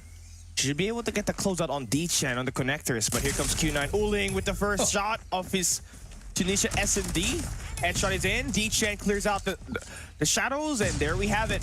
Now it's a 2v3 situation. Carl, last guy standing, and Mauchi should be able to get the spot down there with that Odin. And look at the damage. Obnoxious. Q9 gets to equalize. That was a beautiful push. You know, Oling with the prone and then preempt the enemy. And then one player came out, just absolute beautiful. Then the triple peak on that bottom scaffolding, Cali. You'll love to see that on Q9. But here we go. Another round for them. Now they're tied up 1 apiece. SPG gonna pull up the same strategy once again. Same setup, but this time a little bit closer. Bit more aggressive on the B side too. They're kind of expecting those players to be at the ice cream truck, but definitely not the case. Q9, Uling. They're really waiting for someone to overextend for SPG as well, but hasn't really translated. And I like this passive play. To just get and send sound cues on the A side for Bird. Look at him. He's really ready to get those shots. Little did they know that the rotation now for Q9 will be at the B side. They just gonna have to survive the other 2 players that are gonna be around here. That's true. And I think Q9 should be able to notice that. Oh, does he get the time? I think they see that. They do. But the R9 Baguchin gets 2 in a row. That's just unfortunate for them. He gets away with his life as well, Kelly. And Howard, a 5 versus 3, the shotgun making a difference. I mean, that's just unfair, right? Especially for that R9. It just really hit. And the wall backs here for Carl. Good to take down Sun. He still has 0 kills. Carl has 3 at the moment, and it's just going to continue as they got this around onto Q9. SPG Suiwan already around Gardens, and Q9 has nothing left to go here. Gushing now able to extend out, and that's gonna confirm the kill onto Sinan. That's gonna give SPG that maintain on the lead. Yeah, they kind of surrounded them there. That was a lose situation for Q9. That's true. If you're Q9 here, you gotta rush B right now. Is that the call? Come on. And no, they decide to play it slow once again. Well, they are rushing this time, but in the middle though, you see them push 2 players pushing up already. Sun gonna be able to throw it up. D-Chen spots out first player. Nice stun coming through the trade from Mauchi as well. Here comes the push on A. The drop down once again. Shuts down Nan. Nan gets 1. But now 3 versus, they did rush Cali, but with 2 sides, that's how you want to do it. Here comes Q9. The bound plan is gonna be here, looking strong. And Carl, they're just gonna take their spawn route right through Broxus. There's really not anybody that's holding this angle at the moment for Q9. They're just kind of focused on tight trades, waiting for these players to be in a close range combat. Carl gonna have the connectors in control. He's gonna have an angle on the player on the top 1, which is gonna be Mauchi. The switch to a BB50 at the moment. Here comes the Emperor. Oling gonna take down Gushing. Carl expose. Okay. And still gonna take that win off the Sun, but Oling finally gets the kill. And that will equalize this match. So far has been incredibly a back and forth. Yeah, he even got a Mauchi there, Kali. So Sun and Sinan both at 0 here. Oling and D-Chen combined with 6. Mauchi with 6 as well. SPG, everyone has kills here, but here comes Q9 once again on the offense. And looking like it's just going to be a straight A push with the sniper trying to look for that first pick. Sun has not gotten himself any engagements here so far. It's all has been the ARs. Wow. Mauchi extending out. takes down 9 and Bird with a spray transfer. And they get the bomb plant on the A side. It's a 2v5. It takes a miracle for SPG to take this win right here. Let's see what's the angle like here for D-Chen with that R9. There you go. Nice time from Mauchi. 1v5, Gucci? Maybe not. But hey, Cali, I called it. I told you they're going to rush. Come on now. Sign me a Q9. Yeah. Q9 is now. They're going to do that again. Look at this. One more time? All right. Yeah, one more let's do time. it. If Mauchi is still on B50, they're still for sure going to have to rush. Should be a B1 now. Here comes more pushes from them. But on the side of SPG, look at them. They decide to 4-stack this. One player in mid as well. But beautiful pace control from the side of Q9. If you're SPG, Carl, gotta make a big play once again. He's been hitting nice shots here, Cali. Can he do it again? I mean, it's him and Man. It's just combined for 10. 5 kills each. They have been the positive thing here for SPG. That's giving them leverage up against Q9. Suns are going to be there. They know where this player is at now. The stun check definitely is a big factor on how they're able to sniff that one out. Here comes the nade for Sun from deep. Is it properly cooked? Ooh, it is, but not enough to kill Carl. Yep, C9 gets taken out by Nan. Nan's already all the way. The back C1 and Bird from the heavens gets 2. And just like that, the push of Q9 is going to be broken. Sun and Oli, it's a flawless round for the side of SPG. And I think Q9 had the proper plan there. Cal just didn't want to push up, wanted to get more space.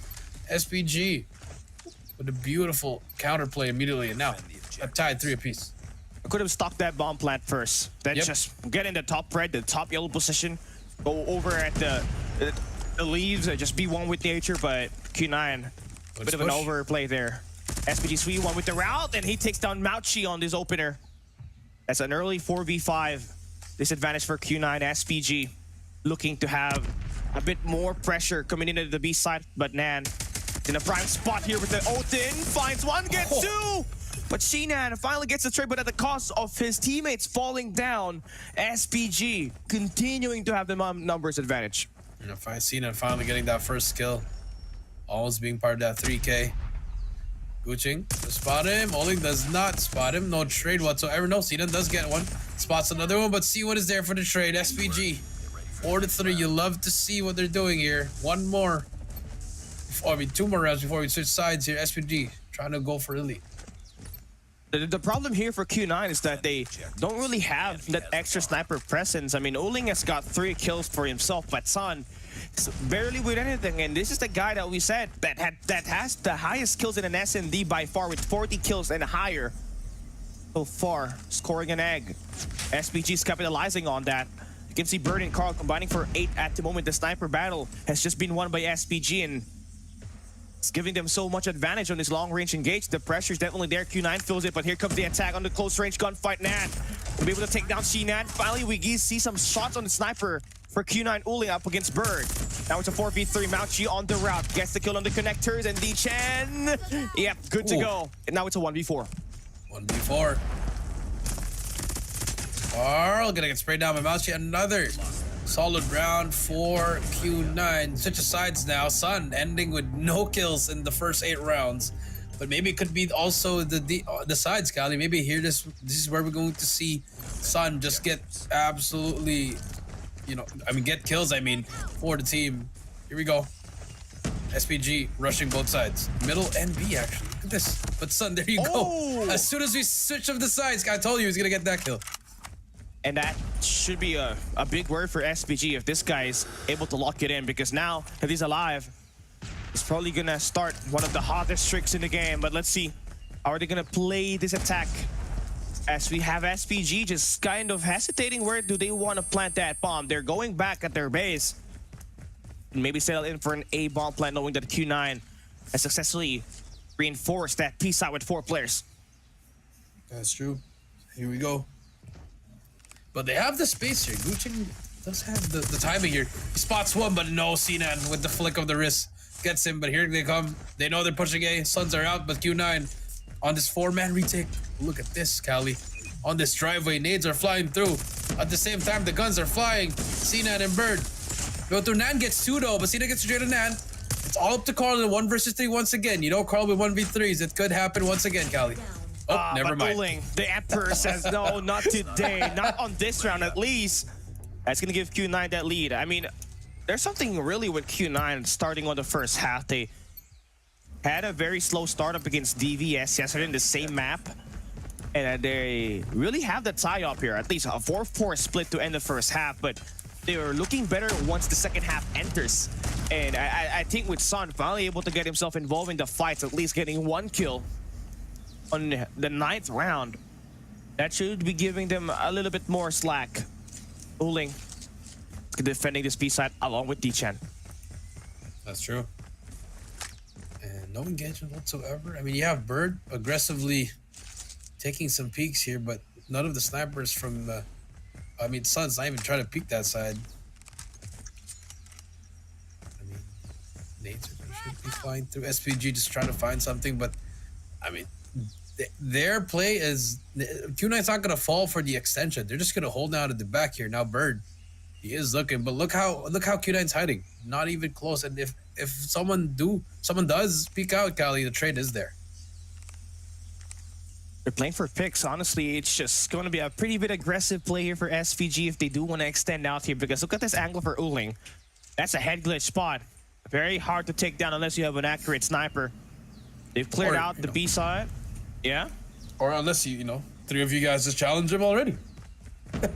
The answer is no for them, Callie. I mean, SPG, this is not looking good for them because I think Q9 might have just read them. They've already got him 1, which is D-Chen, and they're going to hit A, leaving Sinan all alone here. Gotta get 1. Can he get more? Sinan with the counter spray. Gets the second one. That's all you need.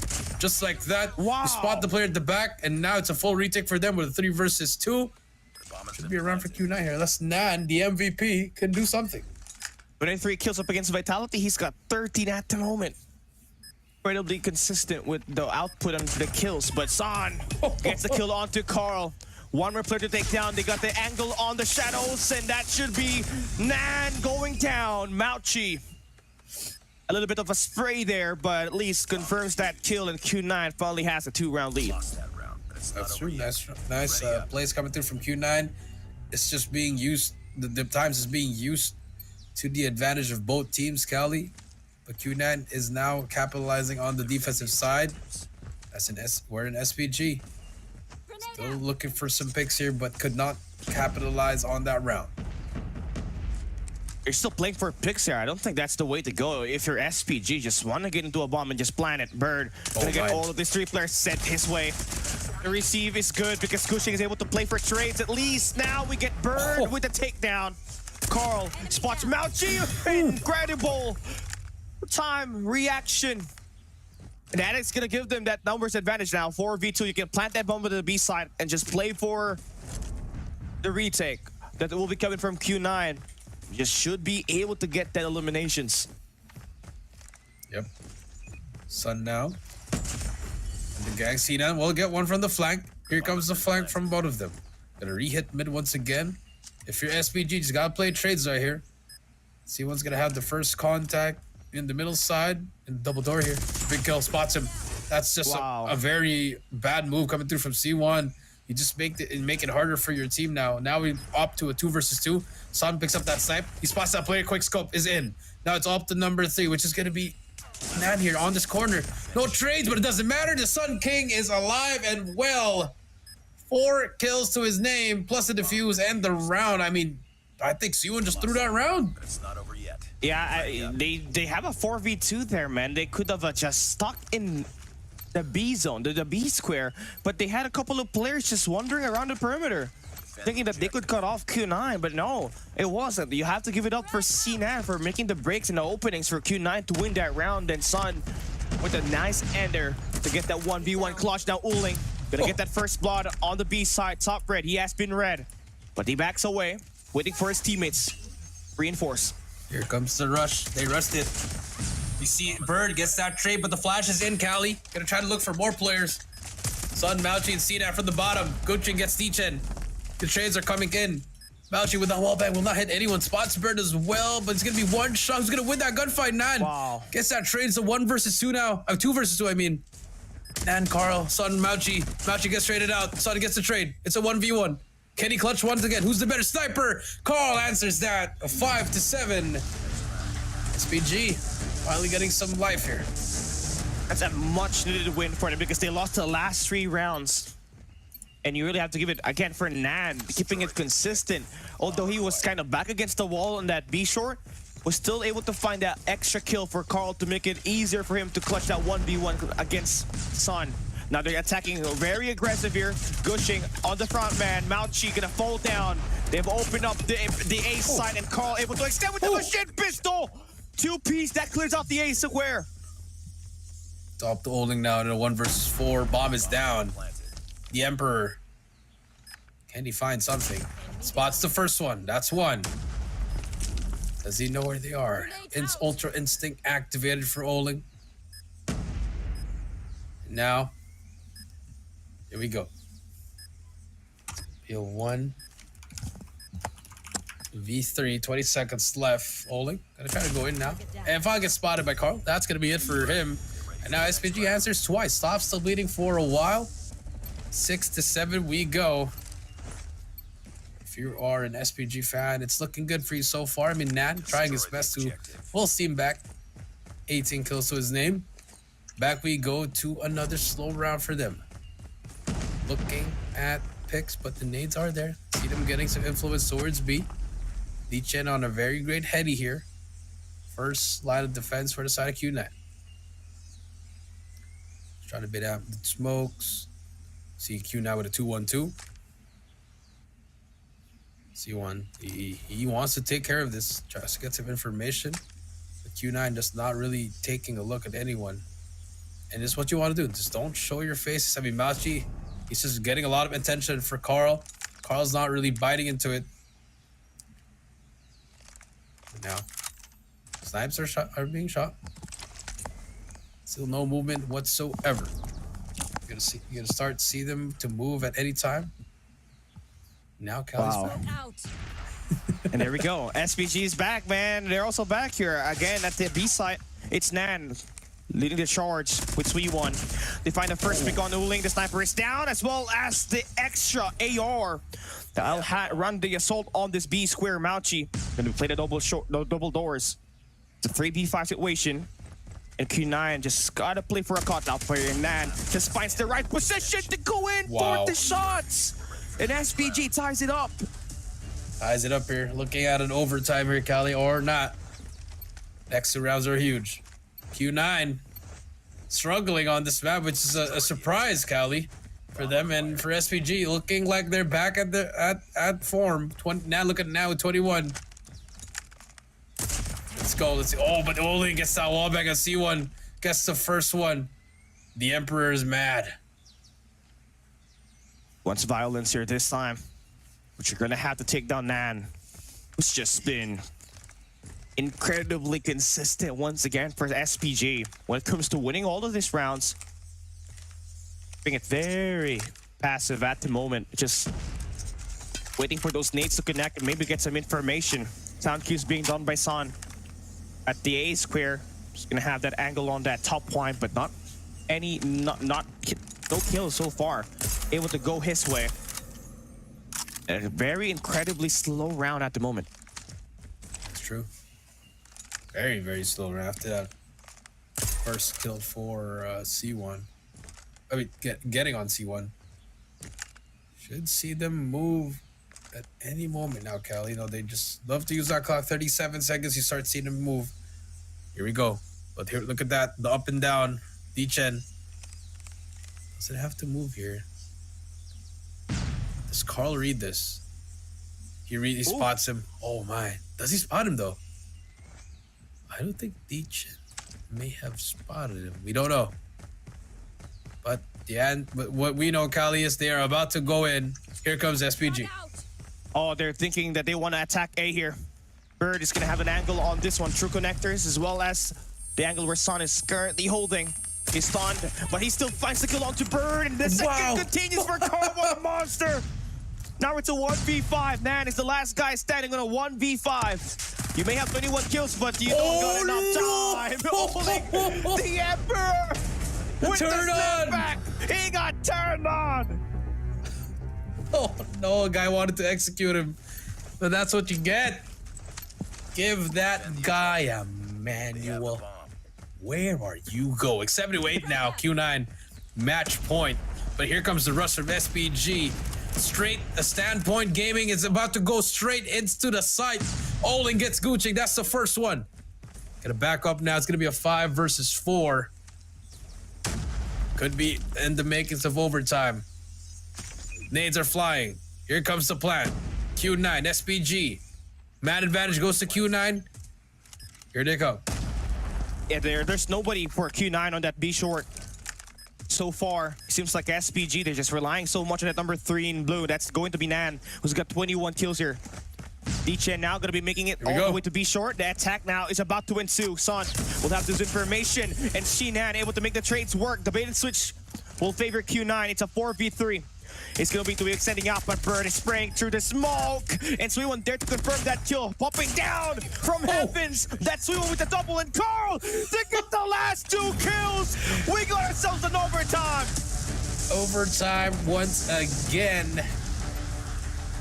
Well, first series and we're already in overtime, Callie. I mean, it is what it is, but here we go. Switch sides again. SPG staying alive on this one. And Carl hitting some nasty shots, but Q9 once again on that slow push. I think the rush could be the key, man. I really believe rush just rush this through. You've gotten through so much rounds here, Callie. You're still looking for picks here. At some point, just got to be confident and push it. There you go. The nade spot for Mauchi. That's number 1. The only player to deal there inside of that B square is just Cushing, right? It's currently a 1v2 there. You kind of force stack that. You should be able to play for trades. Oling with the wall bang takes down Suiwon. Incredible hit with that attack that gives Q9 a 5v3. You should be comfortable here, but cannot underestimate Gushing, who should be hiding in the leaves. One with nature at the moment. He's not gonna like this. It's a 4-man attack in the B square so far, and he's gonna get red on. Q9 makes the break on the B square. They put the bomb down. It's a 2v5. 2v5 should be around for Q9 unless Nan. Oh man, okay. Bird gets 1. That's the first one, but Nan gonna be spotted at the back. Spotted D-Chen. The movement is there. He's gonna get tagged up. The back away now. Bird gets taken out to help the Nan. The MVP. Can he find something? 3 players already pre-aiming at him. He's gonna have to spray down at everyone. Gets the first one. No way. Can he get this? Oh, wait. Has to reload. 25 seconds. A lot of time here to work with. Spots 1 on this right side. Does he take down Cena? Yes, he can, but no. Oling and Cena. Oh, that was almost Cal. He saw that flick from him. If he had ammo. My goodness. Nan is a 1v3 nightmare. I mean, same thing can be said for Carl. But nice precautionary there for Q9 with that 1v2. They know that if they double stack that attack up against Nan, they're going to get lined up. So they send out at least that extra player to have the high ground. So he's got that full advantage and get that overside. Now we switch sides. SPG on the attack, keeping it very slow. I mean, that's been the default for them up against Q9 when they're on the attack. Waiting for a pick to happen. Maybe for Verd on the gardens. Or maybe on this mid-map. This is a nice attack coming through for Suiwon. That's true. Should be the one, but Son spots that player. That's the first one. Carl looking for more. Does not get anyone. But here comes Q9. They're hunting for them. Nan and Bird get 2 though. Trying to equalize it, but it's now a 3 versus 2. Q9's push will stop there, Callie. Gucci and Bird combine for 16. Gonna try to make this go to another overtime. As Q9 is gonna give up B. It's difficult now for SPG to maybe try to clutch this, knowing that they lost Nan already. Their key playmaker was like a walking highlight. 50 seconds left though for SPG to plant that bomb, and you can see Q9 just rotating around the enemy base. Gonna have an attack on the flank to happen. And I like it. They got 1 Odin from Uling, but this angle from Bird, that should got it. Knuckle lateral should be possible, but no, he only takes 1 down. Uling gets the trade though. And now it's Odin Gushing, the prodigy. It's a 1v2 situation, but Uling! Wait, was that an ADS? I think he just shot by accident. Honestly, it was a hip fire. Hip fire. We gotta see it. I'm gonna Hipfire watch the to- replay wait. once again, man. I gotta see that. Hipfire to end the game for the Emperor? Yeah, he didn't aim, cuz I just saw he did not aim. Bro, that's crazy. disgusting. You gotta device check Uling for that. That guy was hitting wall bangs on the defense, holding down the B. And the next thing you see him, finds the first one on the guy on red. Takes a brief fluke on that guy on the top yellow and just GG. It was a head glitch too. It was a head glitch too. Yeah, it was too as well. But I mean, looking at this one, maybe it could be a spectator, but we don't know. But hey, it is what it is. It was for good Call of Duty mobile action there. Congratulations to Q9. They've won the matches here, but they have one more just to make it a 3-0 record. But I think they could have won this in a little bit earlier fashion, Kali. I think Q9 struggled on the offensive side, wherein there were so many rounds they could have just rushed it, but they decided to take it too slow to the point that they were being red already. Yeah, and man, it is going to be a very tough luck here for SPG because they did have the most chance of winning that, man. I mean, you look at it, you have Nan scoring 20 plus kills for you. He broke the record once again for the highest kills in a Search and Destroy. He had 23 kills up against Team Vitality in Kurahana Metropolis. He has 25 kills here today up against Q9, man. And that's just it, right? Let's see what's going to be happening here for them on the control. But again, a nice job for them to at least force overtime. Yeah, and to see that NASA, SPG's not even part of World Championship this year, it's just it's crazy for China. I mean, the CDM, the improvement, the way that they're taking the game, they are just, I have no words, Kali. It's there's many players you really can highlight here for Q9, man. I mean, it starts with Shinan. This guy with the ARs has been pretty consistent when it comes to trying to make the opening picks for Q9 several times where they're down in numbers. Remember that 4v2 where you thought that it's SPG that will round them over. Shinan was able to find the 3 kills that was required for them to make the win possible. And again, for Mauchi as well, he got to be highlighted. The way he was able to hold the fort for his squad when they were playing on the first half with Son underperforming. He had 11 kills to end the first half, so that's just really nice for them to have around that kind of play that can leverage the situation when they are down for the count. So that's just how Q9 won it. They're still undefeated in Tunisia as we enter the third day of the group stage tomorrow. They're 2-0 at the moment on it, defeating DVS as well as SPG. Yeah, and I think that last round where you saw that if that collat hit, I think we're still in game. Could still be overtime, but hey, it is what it is. And for Q9, a sigh of relief, but a little bit of a, that game took too long, and now all of these teams that are facing Q9, hey, we got a cheat code now. We can see what they're doing. Got some scouting to work here. So for Q9, like I said, it could have been ended earlier. Less scouting for the enemy, but it is what it is. Now we move on to control.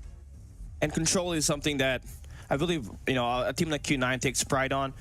Their arsenal is pretty good, but their seaside, they can definitely hang in there up against any team.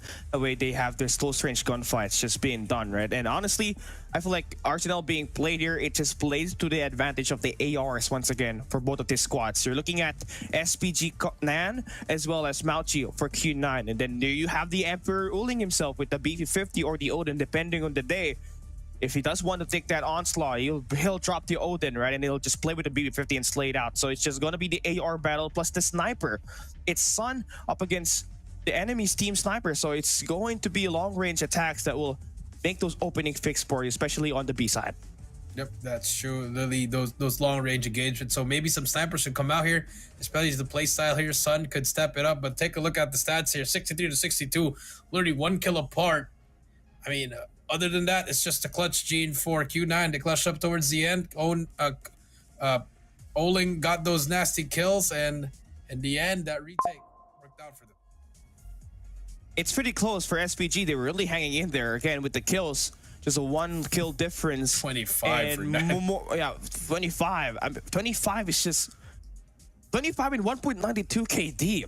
This is a different nightmare. You can see Q9 Sana on the flip side, just kind of struggling there. A 0.69 KD for him, but his teammates able to carry the load of offense along with him is DJ with a 0.57 KD. But when you have like Shinan, Uling, and Mauchi just combining all of these shots for you, creating those opening picks and just being overall consistent in scoring out frags in this 18 rounds of action, you're really in a pretty good spot here. Yeah, and I mean, Malji is the MVP, but you look at the other side, you could give it to Nan. He could be the first MVP on the losing end, Kelly. But Like it doesn't Jerry work West. that way. But fourth MVP for Malji, 1.31.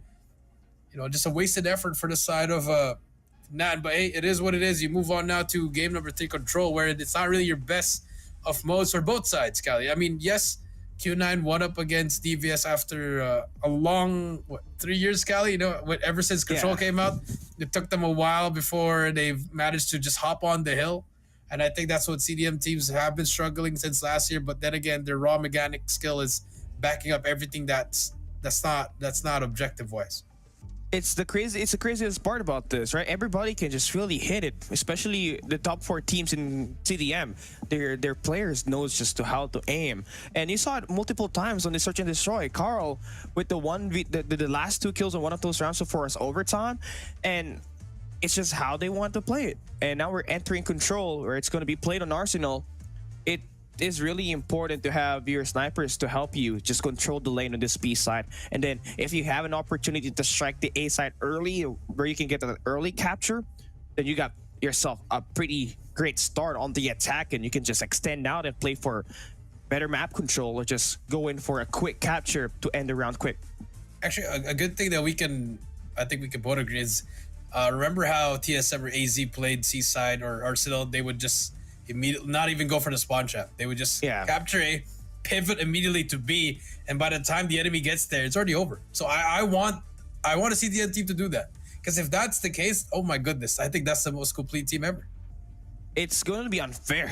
Don't give them that idea. Well, I am. Someone do it. Someone do it. Either it be Q9 or any of the top 4 teams in CDM.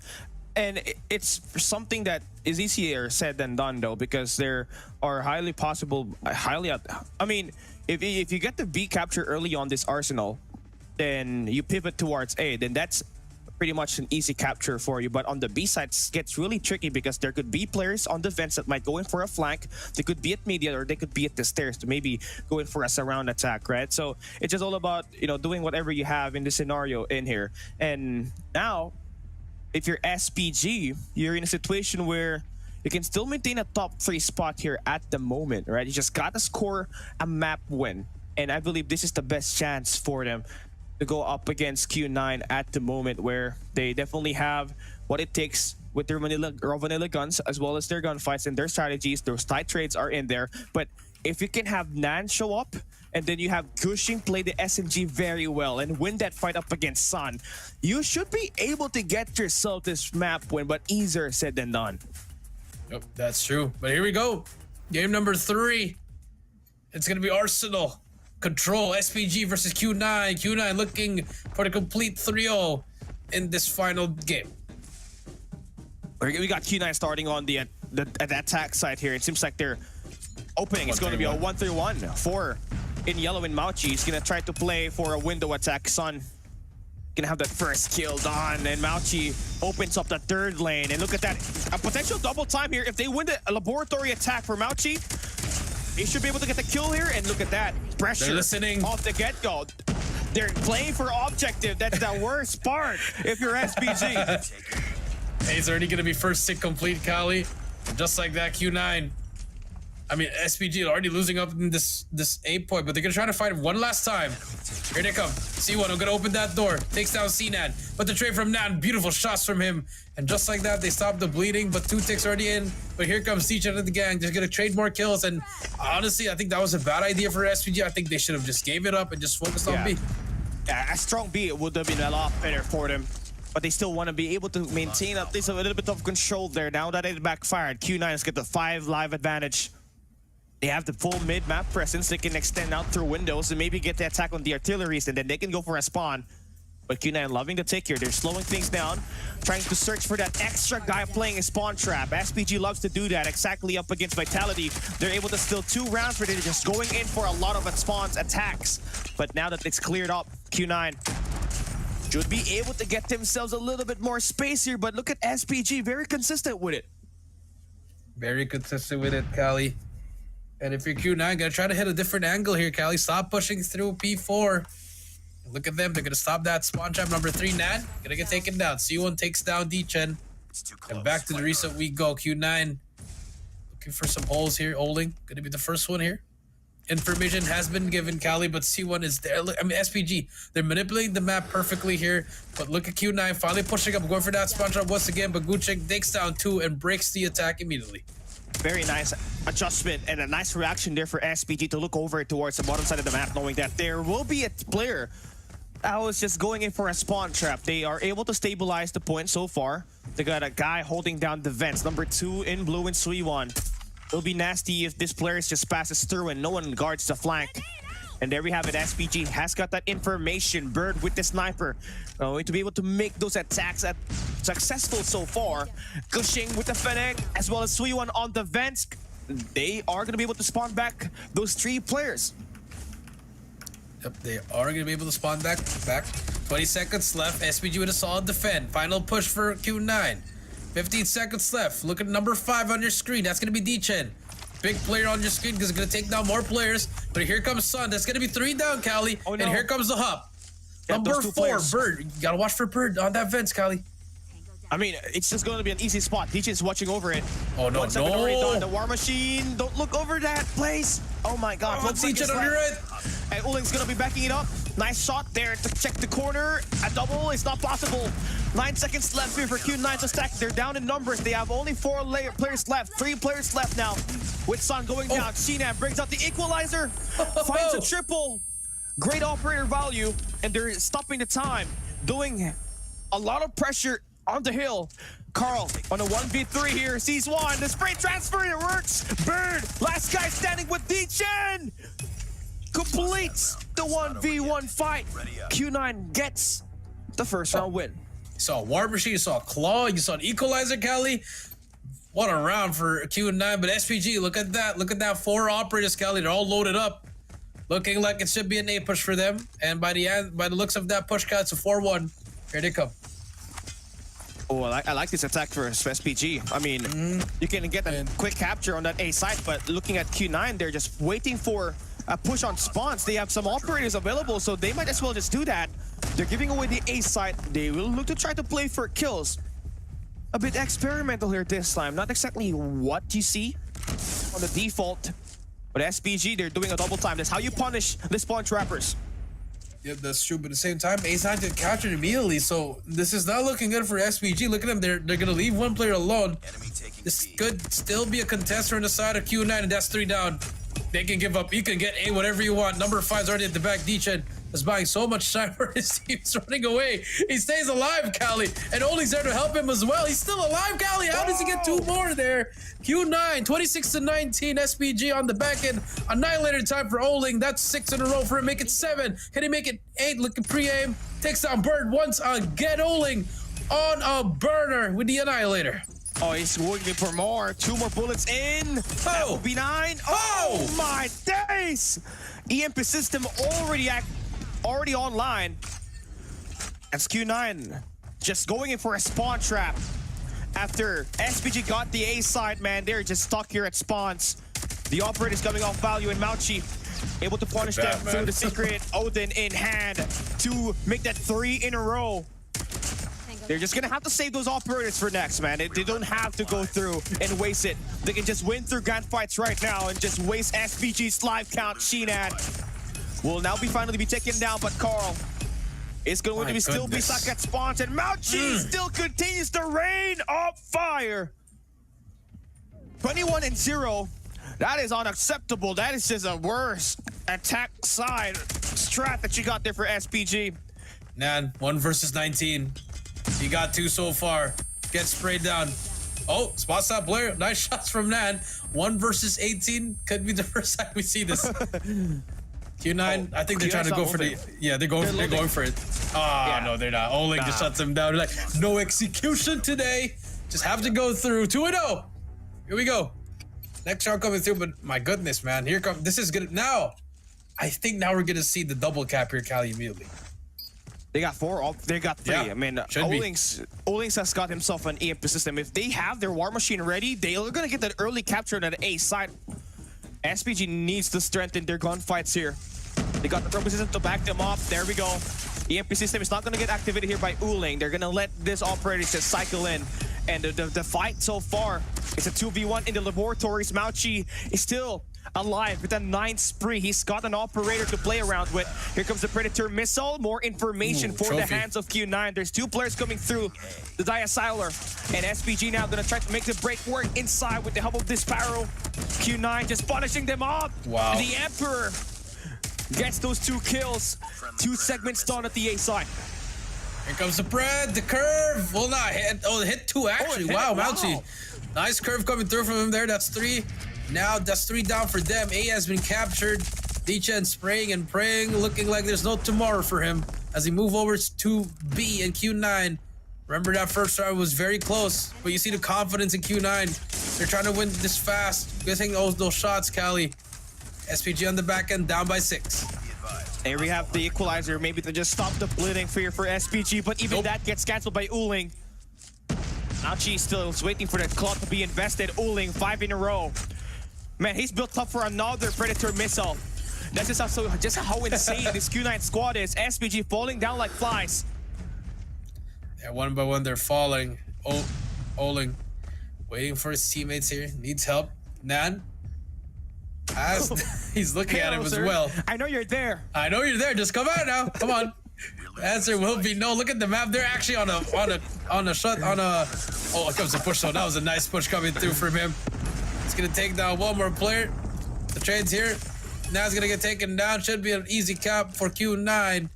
If you look at the map, 3 players on the other side. Sun takes down 2 more. No spawn trap for them. It's all up to Carl. He needs to help for his team. Buy some time for his team. Now Uling just going to be able to secure the flank here. Just gonna have to worry about the guys coming through the front.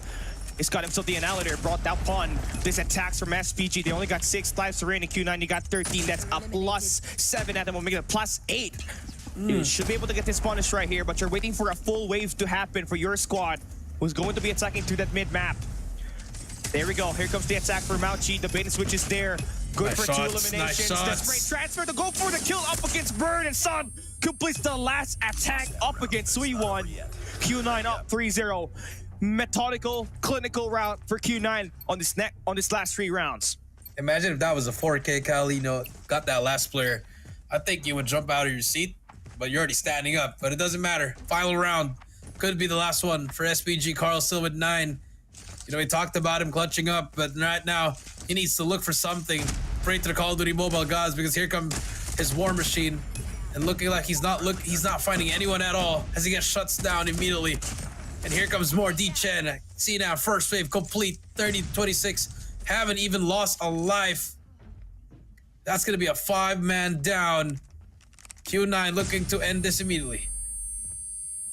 The first 5 kill metric, man, has been won by Q9. And look at the map control that they have. Sheena already extended through vents, and they got Sun on the benches with that sniper. It's going to be very deadly, but finally the cut down there for Suiwon will work. And then they also shut down CNAT, so that is going to give SPG at least some time to do some objective on the B side. They got to be able to escape the spawns. Q9, they still got 1 more player in there. That's Mauchi with that Odin. CNAT able to clear out the B side. I mean, SPG, you just gotta work it through 1 step at a time. You're spawning, you're stopping the clock, but you still gotta have to break through the spawns. And Mauchi's just getting some kills here immediately. Nice shots from him as well. The re-challenge is crazy, but Bird finally shuts him down. D-Chen with the war machine opens the door. Nice movement from him. That's 1 as well. They break the push. A collateral for Sun. Wow. Spawn protection protects him, but it doesn't matter. A quick scope from him. Highlight reel, but unfortunately, Gucci says no. 13-22 now. SPG gonna run through. This is already good night. It's gonna be night for them as the war machine pops as well for D10. Here comes more players to them, but just look at the gunfights of 12-21, 15 seconds left. SPG, no answers whatsoever. This could be the final push. All right, now it's 11-19, 10 seconds left. You need this right here. But Mauchi's playing the 3rd lane. He's got himself to the Odin. And G9 is just gonna stop that push on the B side. Single-handedly, you're seeing Mauchi go down. So Q9 should be able to get themselves the B lane, but you're giving away the SPG. You're giving away SPG that A side, which they do capture, giving them an extra minute to the clock. But you got them pretty much in a chokehold, as you got the numbers advantage in the better map position. That's true. This could be the end. And well, wait, Sparrow comes out, gets two, but gets that by Oling just like that, man. I mean, if you're on the side of SBG, you gotta just look through the next day already, Kali. You know, maybe just work on what's happening. But 6-13, still doable with Q9. They just know what they're doing. They're just winning all. Look at number 3. Oling just hiding on that corner, not getting hard cleared by the enemy. I mean, small details from SBG, and how are you going to be able to trade him if you're just running through him, Kali? A bit more opportunity here for SPG. I mean, they got someone displaying spawns, but Mauchi got one, gets the second, and it's all down to Gushing with an equalizer at the spawns. A 1v7, a 1v6. Still has ammo, a lot of ammo. But again, the double chow should be working here for Q9 now. Wait. Okay. There's some potential here, but the clock is running out. Clock is ticking, got a print. And Nope. Shinan, there we go. That completes it. Q9 gets the sweep on the control and also gets the sweep in the series. It's a 3-0. GG's, well played. That's a donut. I don't like the premonition that we have here on our match number 1. Yesterday we started off hot and we ended very strong. I mean, I think they just want to be able to get on that playoffs, Kali. You know, if you're Q9, already won yesterday, why don't we just keep winning? And if for SPG, like I said, they just needed to get one, Kali. But unfortunately, the S&D was a bit too close for comfort, and the response was not even close. Just a sad day for SPG, but hey, at least they still have one. I mean, they still have 3 maps under their belt, still on the positive side, Kali. So they just have to look for the next match. Just gotta have to go with it, right? They will be tested once again later on today. They got a 2-game schedule, so it's all about converting here for SPG. And honestly, for Q9, with this win right here, they're now up 2-0. They are finally the number 1 team in Group B. Through this day number 2, they'll be matching up with another team yesterday, and on the final day of the group stage, they'll be going up against Team Vitality. So that is going to be an insane matchup right there. And honestly, first match with said and done, right? The control, it just came out flat. We saw so much gunfights just be won by Q9, not in the mid-game adjustments. It's always through the spawns. When they were on the defensive side, they were punishing this team by a lot. You saw the annihilator there for Uling. You saw the claw for Mauchi, and the MG42 from one of the players from Q9 was just really hurting this team badly, and they lost so much lives in this game. Just could not find anything. Just, I mean, pretty much, I mean, you saw the gunfights, Kali. I mean, the first round was probably the closest one they could have gotten. But then round number 2, they were like, hey, why is Q9 giving up A? By the time they got taken down, you saw the crosshairs of Oling. Every single player were just getting the kills that they need, and they just sucked the life out of SPG. Could not recover after that, Kali. I mean, remember, this is first to 4. You expected them to at least get around or keep it close, but it was only the first round. Yeah, there were so many moments there for SPG, but you know, when Q9 won the first round, you saw the confidence from them to go for a spawn trap, and they did that time and time again. If it wasn't Mauchi, it was D-Chen. If it wasn't D-Chen, it was Sinan. Those 3 players were just so proactive at keeping these players at bay at spawns, and it's either giving opportunity for Q9 to get themselves the capture on the plant, or just wasting time. And that right there is the complete game said and done. And it's very uncharacteristic for Q9, who won up against Vitality, right? I mean, they could not just get themselves sorted, especially on that hard point where they got 100-point club by Q9. Yep, that's true. I mean, that's unfortunate for them, but hey, at least they still got to win. It's on the positive side, like we said. So, you know, I think everything's well for them. I think, like I said, they could have just gotten one. It could have been all right, but now they just have to wait for their next match for Q9. Perfect record so far, as we expected for them. I like it. You know, this is a great job for Q9, and they're really projected to be that number 1 team to end this Group B, but who knows what will happen in the coming games that they're going to be participating. As this game concludes, definitely one thing was consistent. It was Mauchi with his constant eliminations. He was the MVP on that hard point, was the MVP on the search and destroy, and if he gets the MVP here in control, I guess we have ourselves one of the best players for Q9, and that would be Mauchi himself. Of course, I'm not disregarding the Emperor. He's always going to be great on this team. He is the mental anchor and also going to be one of the best players in the world at the moment. He will pop up anytime the team needs him the most. But if you got your other players around you doing a lot better, your chances of winning a championship just gets a lot higher, Coach Jay. Yes, it does just get a little bit higher, Cali. But you know, anything can happen. Anybody can make a run at this tournament, especially at the World Championship. We saw it last year. You know, that one run's all you need, Cali. Sometimes a little bit of luck has to come and play a part of it. Now, for SPG, on the flip side, they had so much value coming in from Nan and Carl. But the guys that could not get themselves going here from yesterday's match was just gushing. You know, you just kind of expected him to dominate the SMG battle, but Son had a little bit better KD up against him, and he was just owning all of those eliminations, and gushing needs to bounce back later on as they're going to be matching up with DVS, if I would not be mistaken. So it's just all about the mental reset for them and just going back into the mix and getting things done for their squad, because their fight is not yet over. You're fighting just for 4 spots in this group stage, and there can only be one team eliminated. So you just gotta have to be part of the top 4, then you get to play LAN in China. Yeah, that's true. I mean, and hey, that pays a lot, man. You saw the prize pool last year, saw what happened to Wolves when they won that, and then they won champs. So it's also great practice for them, especially it's gonna be a LAN event. You get to see all these other players, and you know, at the same time, a lot of strategies going to be exposed here. So if you're a team that's trying to go for this LAN, you better make well in this group stage, Cali. And also looking into the map bans and picks, that's where you actually get an idea what kind of maps this team's actually trying to get out of the way. So on this best of 5s, you should be able to get an idea on what kind of maps do they want to pick and what kind of tendencies do they have. And especially for teams that are going to be playing in the playoffs and looking at Q9 in their S&D Tunisia, you should be able to get an idea on what their setup would look like and who's going to be the top fraggers for them, right? So you should be able to get that scouting report done, get those profiles in, and maybe get the win in this matchup. Now we take a look at our team results, and would you take a look at that? 120 kills for Q9, comparing that to 87 for SPG. That's a lot of gunfights just won by Q9 here, and obviously you already know SPG's KD will not be looking good.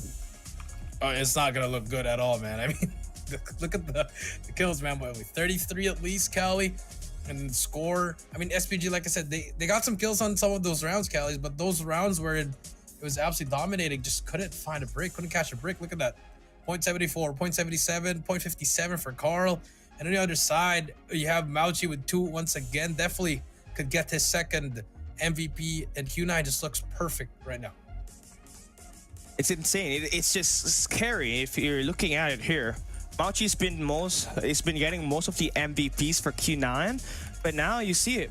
It's Uling that gets himself done with the better load of the offense. There, a higher rating for him. On the flip side, for SPG, it's just all about getting yourself locked in. The Nan has just been the only promising guy for you, along with Carl. But hey, the Emperor gets his second MVP, 1.8 rating, 30 kills, 3,042 points, and just his second MVP. It's insane knowing that this Q9 squad, you know, they're ever talented since they removed Yang1 on the roster. Yep, hey, it's been working out. I guess that roster move is hard, man, because look where Yang1 is at now, man. Out of the tournament as well, in the 5th best team, at least, Cali, but you know, look at the top 10 here. I mean, only Nan is on that number 2 with 1.30, but it wasn't enough because look at his 4 teammates, not even close to 0.90. That's not good. Not looking good here. Again, it's just really bad if you have Suiwon with a 0.71 rating here if you're SPG. It was just kind of up there when they went up against Team Vitality, so some things needs to change on your next coming game. Well, if you're Q9, just gotta do the exact same formula as you did on this last 2 games that you matched up with in the group stage. And with that one concluding, we now have our consensus. It's not really consensus yet, but we now have our team that will take the number 1 spot, at least for the moment here, for this group B, which is going to be Q9. And I like it. It's just going to continually get better here. Our first match has already been done. We got 4 more matches to go. And coming right up next, it's going to be Team Vitality going up against Elevate. We'll be right back.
tight. Gun one down, three coming back at ya. Thinking that we're done, but I'm tougher than an armor. Dealing some damage, we hit it. Out of sight, out of mind. Yeah, you know that I can win it. We're stealing the show, you're down on the floor.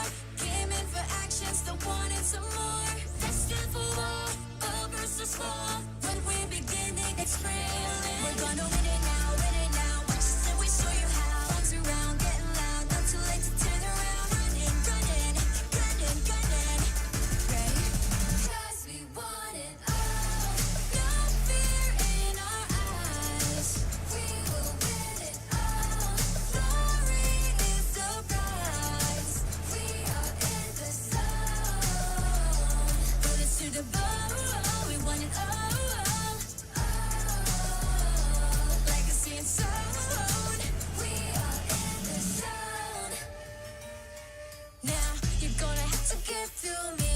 Be one with all my strength, it ain't easy. An arm ain't nowhere to hide. You're under my gun. When I drown you down in flames, all that you can do is run. My dog's out looking for you town to town.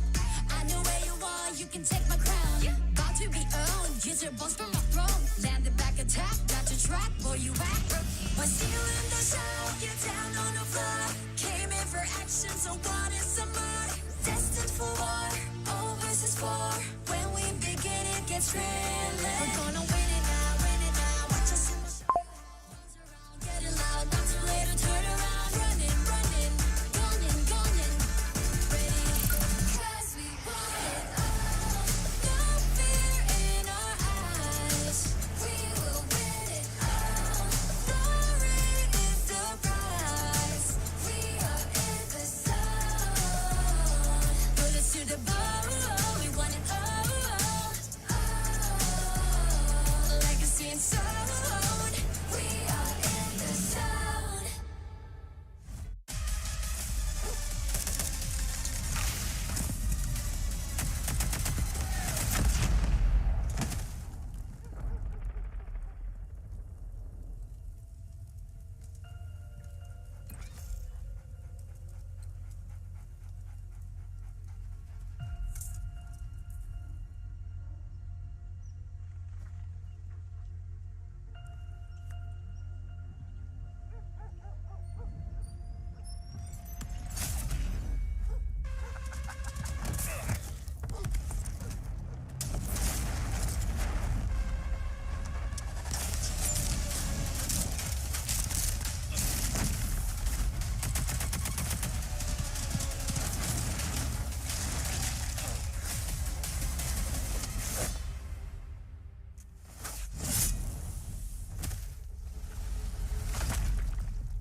Treachery, betrayal is disgraceful.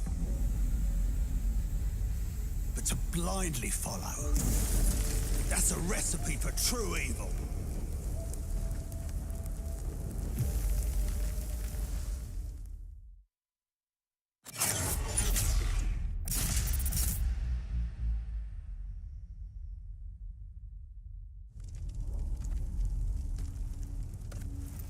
In the end, trust only paved the way for betrayal. Blood can only be repaid in blood.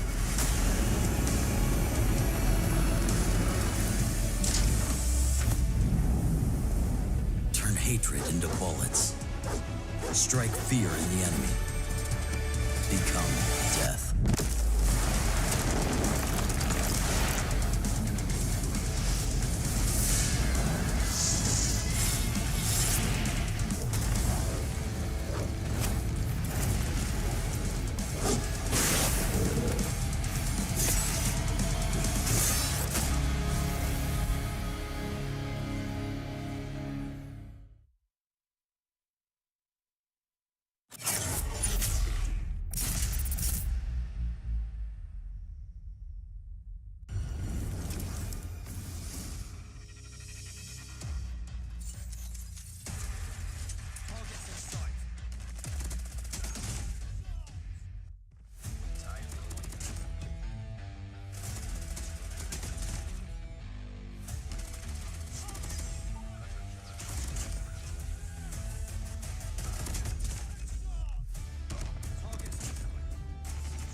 think, though?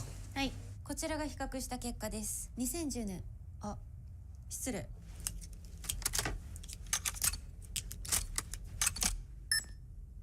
かっけー。癖になる戦い。コールオブデューティーモバイル。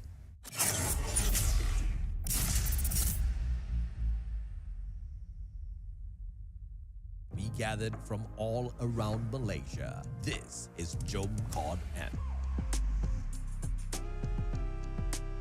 Over 70 players showed up to immerse themselves in a day jam-packed with activities. Exclusive merchandises and prizes were given out to players throughout the day, and players also had the opportunity to interact with the Garena team.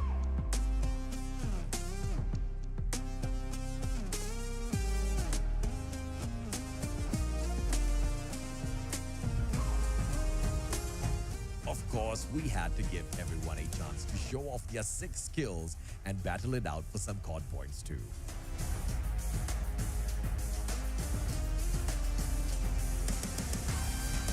The energy was truly explosive, and we hope you, the COD community, enjoyed your time at Jom COD.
Mission live or die, watch a bullet flying by, go run for your life.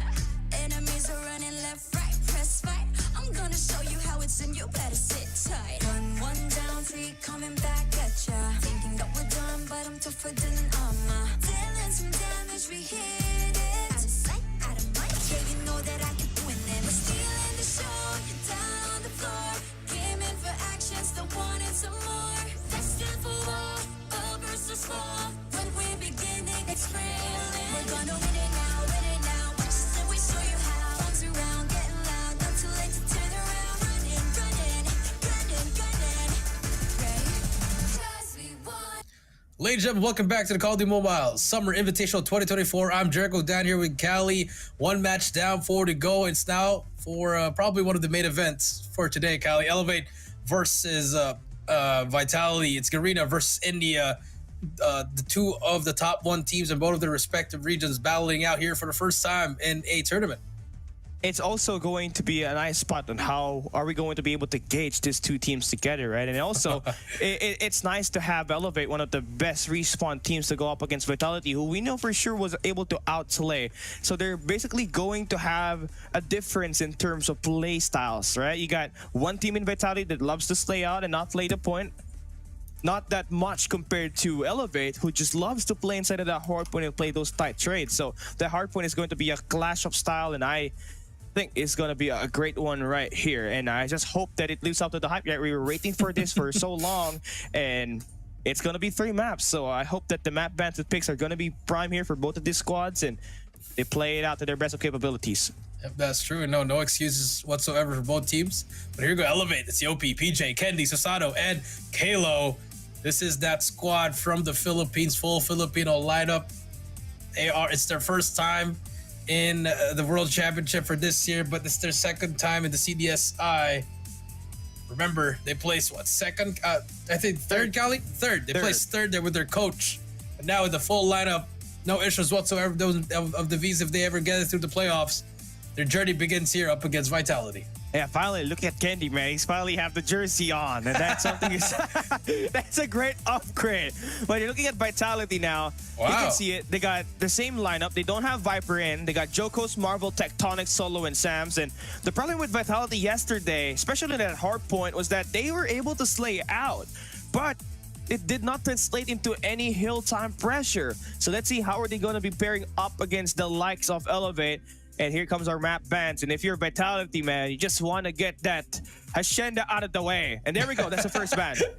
Let me do this, Callie. Since you have a role for that team, I got this for you. As standoff's going to be bad for Elevate. Now we do see S&D. Firing Summit, range should be please. the key. Yes. Oh, sorry. Hard point, Summit. Sorry. And Yes. now one more hard point. And for Elevate, it should just be Hack the Yard. Wow. Okay, so we go to APOC. Both teams love APOC. Now move on to S&D. Take off for Elevate, as it should be Express. For Vitality, I should be the one. No, it's Kurohana. Okay, Wow, Kurohana. interesting. Okay, I am flabbergasted, man. Express is gonna come out, and for the final map, we're gonna go to a firing range. Tunisia's ban. Oh, Tunisia Wow. will be played. Okay. Well, to be fair, Vitality. Raid's gonna be played. Elevate's gonna be Raid's gonna be the map. Arsenal's gonna be banned by Elevate. It's a no. Yep, it's there a you no go. brainer. There we go.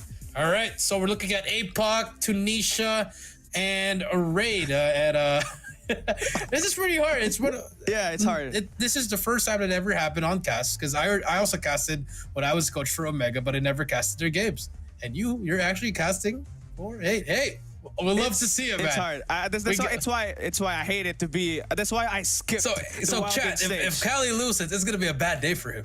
If we lose, you're just gonna see my face frowning. Well, I'm just kidding. We'll keep it professional, guys. Yes, sir. You saw But it yesterday. Going back to the map picks, Callie, I'm okay with the hard point and the control, but the S&D is where I'm like, okay, I think we should have just went firing range. But firing range is one of the best maps for Elevate, actually. You know, they love to put the pressure on. You got Kendi and Susano, who have been insane in that matchup, and it's just very iconic in the way they were able to play out firing range when they were participating in the Green Master 7 LAN. Susano was just popping up, and if he does pull up that idea, it will be pretty hard for Jokos and Marble to win those fights. So I like it. Tunisia is going to be an even ground for them. It's definitely something that Elevate takes pride in the most. A lot of moments in there for them, and I like it. Map number 2 is going to be something to watch out for.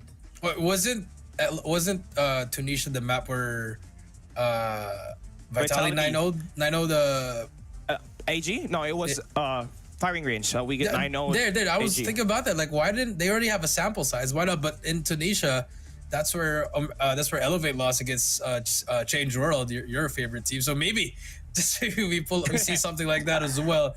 But hey, I mean, the chat's ready. You know, we see one of good friends of ours. It's Cosmo Plays in the chat. Shout out to him, buddy. So I mean, looking at this lineup, I thought Viper was gonna play, the Prodigy, but I think they're gonna stick with their stage 4 lineup. Correct me if I'm wrong, Callie. They are gonna stick with that one. So just going to be a battle of paces here once again. You have one team that's ultra fast that does not have any brakes on it. Cali has Nitros as well. Yeah. On the other side, Vitality, they can play fast if they want to. They can play slow. They can control the pace, but it's the SMG battle for me. I think it's not even about the ARs. It's about the hill pressure inside that hill. Who is going to be in there first? Who's going to be able to hold it? Take a look at it. APOC, look at the operators. Snow Gravity Vortex, Purifier for PJ. That's the reason. There's one reason why they love this. He's very shifty with it, very efficient with it. And here we go. It's going to be Elevate, Vitality.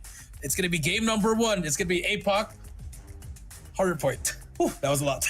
Yeah, here we go. We're starting it right now. The number 1 team in Garena versus the number 1 team in India. In fact, this is the first matchup that we got for these 2 teams in history of Call of Duty Mobile. So this is going to be something to watch out for. Yopi, they'll be starting on the bad side of the map. Marvel, able to get the clear out. And honestly, you just want to get yourself so much pressure. You got to stack as much as player inside of that hard point if you're Vitality, because Elevate, they will do whatever it takes just to be inside and paint that point in yellow. That's true, but Yopi, you see that's the pressure we talked about it. Early pressure, early pushing through, some kills, but Solo with that shotgun. Gotta watch out for him. That shotgun battle is gonna be huge, but looking for Elevate, not really picking up that shotgun. And now you do see Vitality on that hill, but look at the pressure from the side of Elevate. Just back up immediately. Tectonic has to be able to push up.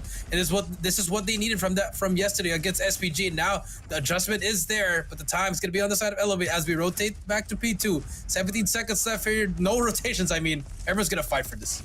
Yeah, look at the matchup right now. It's just going to be back and forth scrappy on this P1. And right now, Vitality, they need to focus on getting all this hold inside of this P2, because Elevate, no matter what map it is, even if it looks like it's a one-sided hard point, they'll be looking to try to contest with the help of the smokes. So that's one part of it. Right now, Nate's going to be flying out for Yopi. Look at the Elevate, they're just going to attack through Hop-Hop. The brick is now through for PJ. He's going to have the SMG there, but Sam's with the takedown. Currently, the hard point is uncontested. Solo's going to have the R9 on the Hop-Up, looking to get one only, and Joko's going to be able to slay it out for the moment, but Elevate, nice pressure in the first 15 seconds. It's all about aggression, aggression, aggression, aggression. That's the name of the game. But here comes the War Machine from Tectonic, trying to will his team back immediately. Gets 2 in a row. Has spawns, but Kalo gonna get the trade out. Tectonic without War Machine has been very effective throughout this tournament. And so far, the answer is gonna be for Vitality. But look at that, PJ. 8 kills in a row, just praise and praise. Halo inside that hill gets 2 more. Just the trade outs from the side. But Marvel answers back with a 3K. Resets the hill, but now they have the time. 15 seconds to Elevate. They do not care about the rotation. We are going to push for 5 seconds, 2 seconds. It does not matter.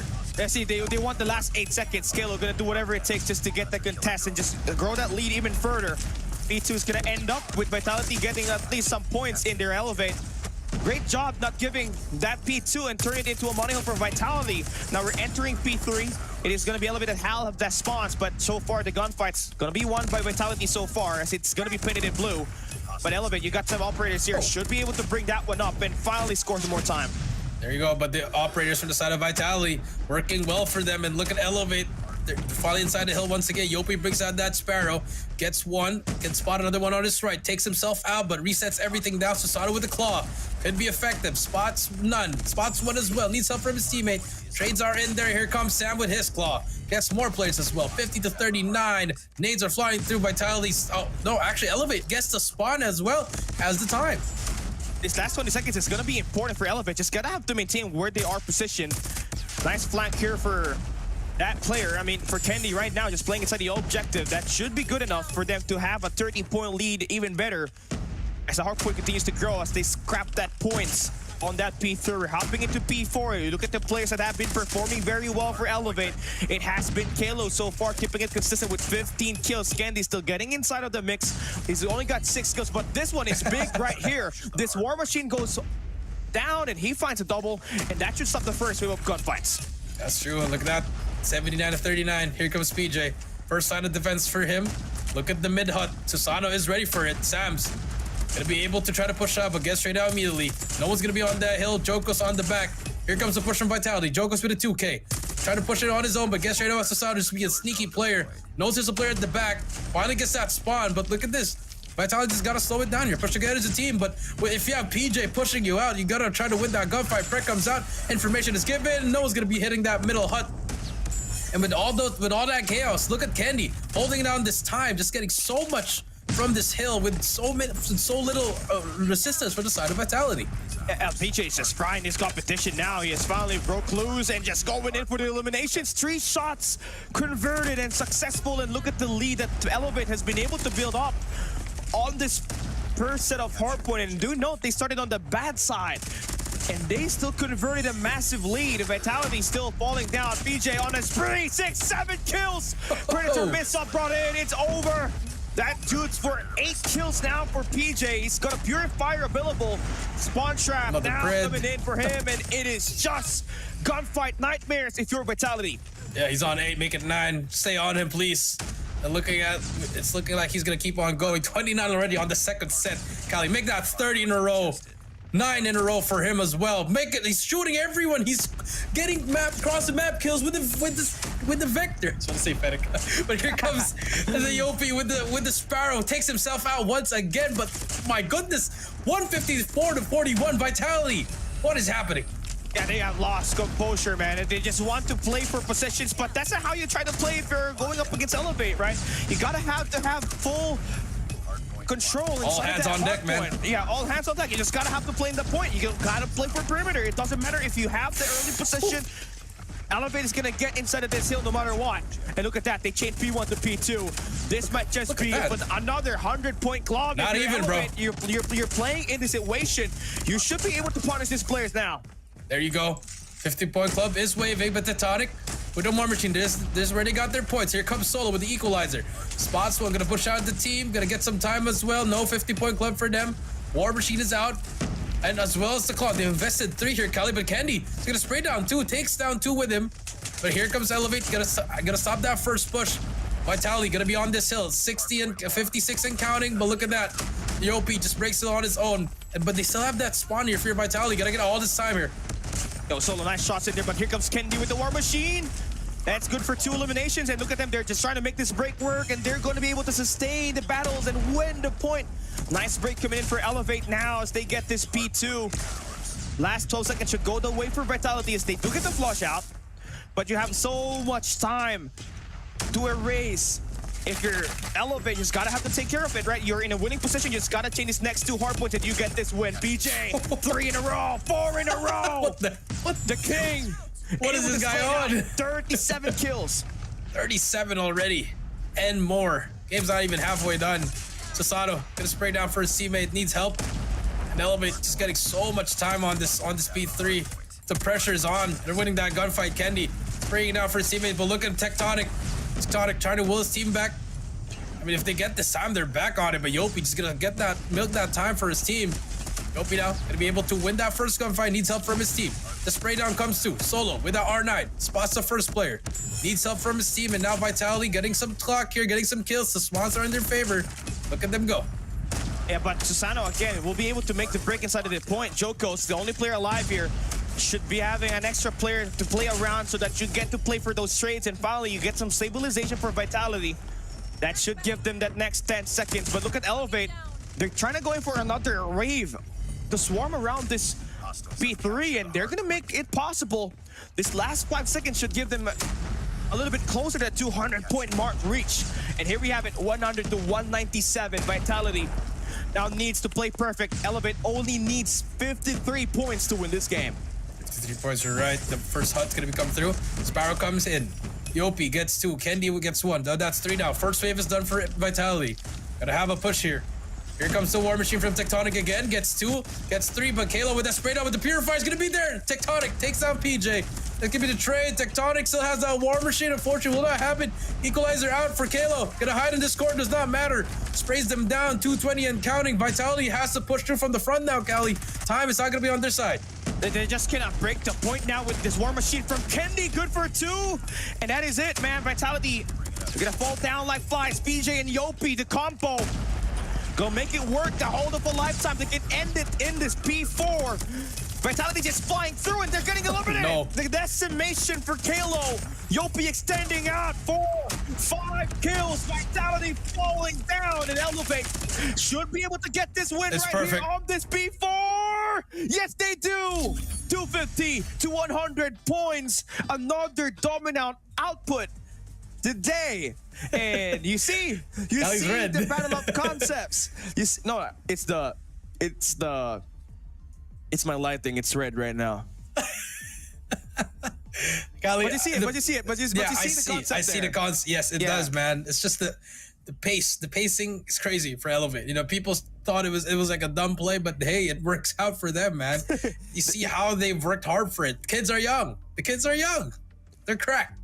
Yeah, and also you see the P2 hard point, right? It's supposed to be back and forth, right? It's supposed to be a one-sided hard point, but there was one time where we had a POV from Vitality and there was just so much smoke coming in through gold and through the hot pop, and they basically had no information on where exactly Elevate was trying to take that hit.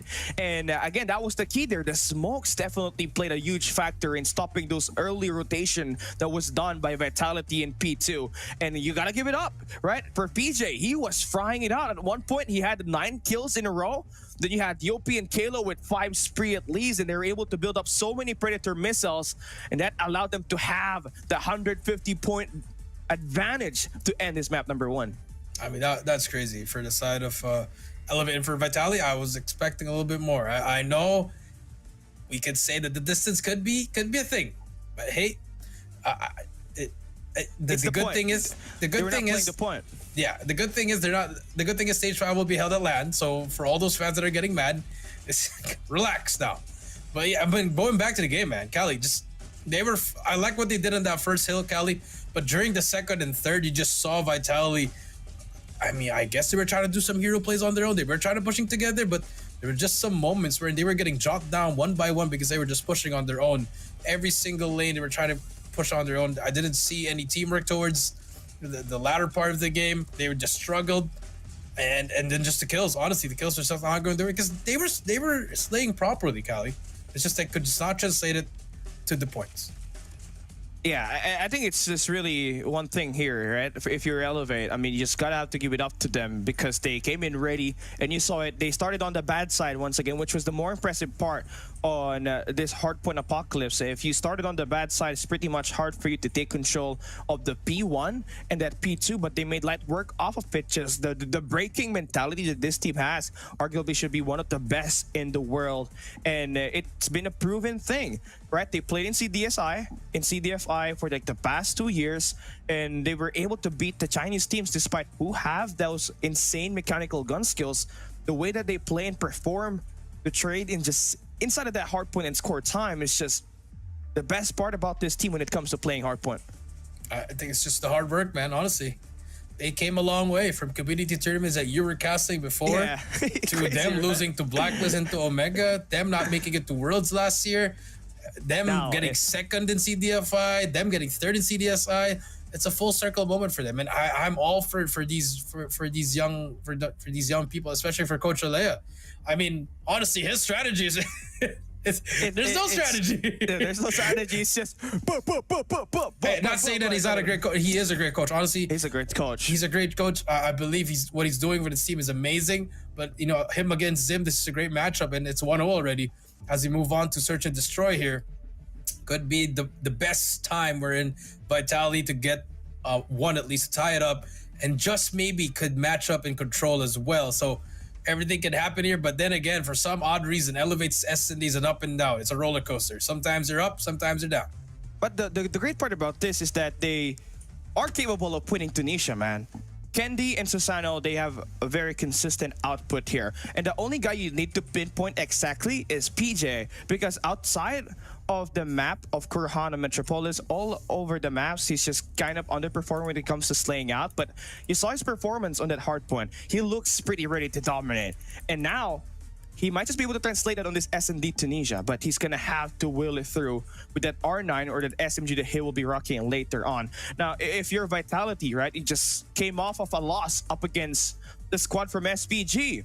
It was Nan that broke you down single-handedly. He had 23 kills up against your squad, and it was a 9-5 win that SPG got up against you, right? So you got to be able to step things up. Mid-game adjustments should be a thing here. They should be able to read out where and what map you should be able to attack in this Tunisia S&D. Yep, you should be able to pull it up, pull all the stops here. Because I remember, if Vitality, let's say they lose this, down in the trenches, Cali, gotta have to climb back a little bit of got to be perfect on the next couple of days, Cali. So Yeah. gonna be a little bit harder. Try to get a 2-1 here if you're Vitality, but if you Elevate, it's your first match. Hey, get a 3-0. So a lot of scenarios here for both teams. I do want to see both teams fly to China, but hey, there's only a couple of spots for everyone in the. Not everyone's gonna be making to the playoffs. That's just how it is, Cali. So we move on to S&D here, where like we said, Vitality has the better chance of winning this. But then again, Elevate, if Candy puts on a masterclass for a lifetime, then I mean, there's a reason why they got him. And it showed out in GM6 and in GM7 as well. So a lot is on the line here for both teams, but just have to see who has that clutch factor. I mean, Candyman, I mean, you saw him. He's very clutch since GM6. The way he won the grand finals up against Smart Omega, that 1v2 clutch to win everything exactly was the moment where we know he had a chance of redemption. Then they just completely took over the Greener Masters 7 season, where they went in undefeated in the playoffs. And he played a big factor on that, securing those S&D wins for them. And he's a heavy anchor on this one, right? So he has to step things up and just become cool and collected like he usually does with every team that he was a part of. And you like that if you are the team of Elevate, just gotta have to do whatever it takes to secure this win, end it 2-0, and not have to rely on a map number 3 to get you the series win. That's true. I think it should come down to a map number 3. I want to see a very, very competitive one. I mean, we saw a competitive one. I'm not saying that Vitality gave up because they didn't. They saw them. They really tried their best there, but Elevate was just too much. PJ was just too much, man. Man was, I'm lucky I'm not a player, or you know, you too, Cali, that you have to go up against a guy like that has. Does he have full gyro? I believe he has full gyro as well, Cali. Yeah, man is crazy. And I mean, I did kind of play with a 4-man Elevate squad in rank, and I just gotta have to say that Hardpoint, it's exhausting to see them. You know, it's exhausting to play against them, because the problem here is that I was playing on Shoot House Hardpoint, man. The P2 is one-sided as well. They were smoking everything, and you think that when you have the early rotation, you're gonna have the win. No, they were contesting the one-sided hills, and that was the same exact thing that they used to dismantle Vitality just now. Those smokes plus the way that they play the close-range combat, they're pretty crack at it. And it's not just PJ and Yopi here, man. You gotta give it up to Kalo as well. He was playing inside of that hardpoint, soaking so much time while also slaying out. I believe he had 30 eliminations and higher at the end of this matchup right here. So it's definitely not just a duo anymore. Everybody knows how to step things up, and that's how they won it. 150 points on the margins and the way that they wanted it. Apocalypse. It's crazy. Elevate 150. Was not expecting a dominating victory like that. Was expecting a closer one, but I was going to be on the Elevate side to bring it home, in which they did. But let's talk about the SD of Vitality here. I mean, do have Jokos here on that snipe. He's been hitting a lot of shots, some nasty shots here. But what kind of plays are we going to see? Are we going to see a player revolving around that sniper? Are we going to see some lurk plays from maybe Solo? You know, he loves playing on his own, but here we go. Take a look at the stats here. 250 to 100, 174 to 144. Kills were kind of there, Cali. And then the KD 1.19 to 0.83. I mean, Vitality was winning the first hardpoint rotation in kills, but Elevate had the lead in the objective, and then it just snowballed. And 250 to 100 points, man, it is insane. Elevate showcasing why they got one of the best hardpoints performance in the system in the world right now with this matchup right here, where you have Vitality, who's one of the first international roster in the world at the moment as well. So the first matchup goes to Elevate, and they have so many attacks. And look at this. You know, we were saying Yopi and PJ, they had 30 plus kills and higher. PJ had 46, a 1.84 KD, and Kalo also followed up with 35 along with Susano. So there were at least 4 players with 30 plus kills here for Elevate. Kendi just needed that one extra kill to get himself 30 kills, and this is just Elevate for you. Meanwhile, on the flip side, you got Vitality. Tectonic looked pretty good, but still going to be on a bottom. It's still going to be a negative KD, right? A 0.92 KD for him along with Solo. Just going to be underwhelming performance for them so far. Hardpoint, they have been struggling, but PJ, the king PJ, the best KRM in the world, 46 kills for him and earns his first MVP. This is their first match off the group stage, and Well-deserved win, man. He was cutting off those rotations. I mean, it's crazy. King PJ, as they call. Yeah. Wow. That's amazing from him. And hey, that's what you expect from him. This literally, that's how he was, you know, with the KRM back in the day, with the what else? Any gun, honestly, because just gonna keep on running around, Cali. So you gotta watch out for that. You know, it's not hard to stop. I'm sorry, it's really hard to stop him, but you could if you can contain him, I think that's a win already for any of the team. Because you look at the struggle, how Steven Stalwart's struggling up against them. Yeah, and you can contain PJ, but he's got himself. How do I say it? What's that survival training perk, man? You can stun him, but he's got that survival training perk. He's not gonna get stunned. So he's gonna run loose up against you. It takes a double stun to stop him. And that's the crazy part about that. Nice gameplay for them. Now we enter Search and Destroy. And I'd say that Elevate, you know, their S&D was pretty underwhelming last year, but this year with the addition of Kennedy, it definitely increased their odds of winning the game, man. So you really love to see them step things up. They're one of the best Garena teams. They're number one for a reason. They were able to stop STE from going in for a 4-time regional champion in stage 4. And let's see how are they going to be pulling up. Let's take this game to Tunisia. Elevate going up against Vitality. Do we see a 2-0? Or will the game in the series equalize? Let's come and find out. Vitality starting on the attack side, while Elevate plays the defense. It's the defense. Here we go. Game number 2, Tunisia. Search and Destroy, Cali. Again, 1-0. Remember, Elevate did win that hard point. Here comes the rush. Candy and Yopi. Gonna be the first one. Yopi gets one already. Gets straight out by Solo. You have Candy on that snipe. Does he get anyone? No. Tectonic is Solo. Here's at the base. Vitality. Gary's gonna be going in now. Plant the bomb already. The bomb has been planted. All right, 2v4 situation now. A little bit of a retake here. Susano and PJ. Oh, nice shot there to take down Jokos. Now you have PJ on the close range on B short, but you still need to rely on Susano to make a play here at least. Solo, here comes the 1v1. He takes that win up against PJ. Susano on a 1v3, unless we see him take the first one. He should be able to pull it off, but Tectonic getting that kill. There you go. Very aggressive Vitality. The rush should happen here for Vitality. Let's see what if they're gonna do the same thing. Expect them to go for that same rush. Here we go. Round number 2. When it comes through, the answer is gonna be a 1-4. Same rush on that B side. Oh, PJ, I mean, this is a strong A formation for them. They just need to rely on Kitty to get at least only one pick. Even if it does get traded, it's still a 4v4 situation. Here we go. Oh, missed the first shot. But he got information, though. Nate's going to be thrown in for Vitality. They're going to remove that trophy system, but here we have Candy taking the kill onto Solo. Will they plant the bomb? Oh, yeah, they're pretty courageous on this. Here comes the retake for Elevate. The bomb has been planted. Yep, pretty courageous for them. And now here we go. Marvel takes down Candy. That's the first one.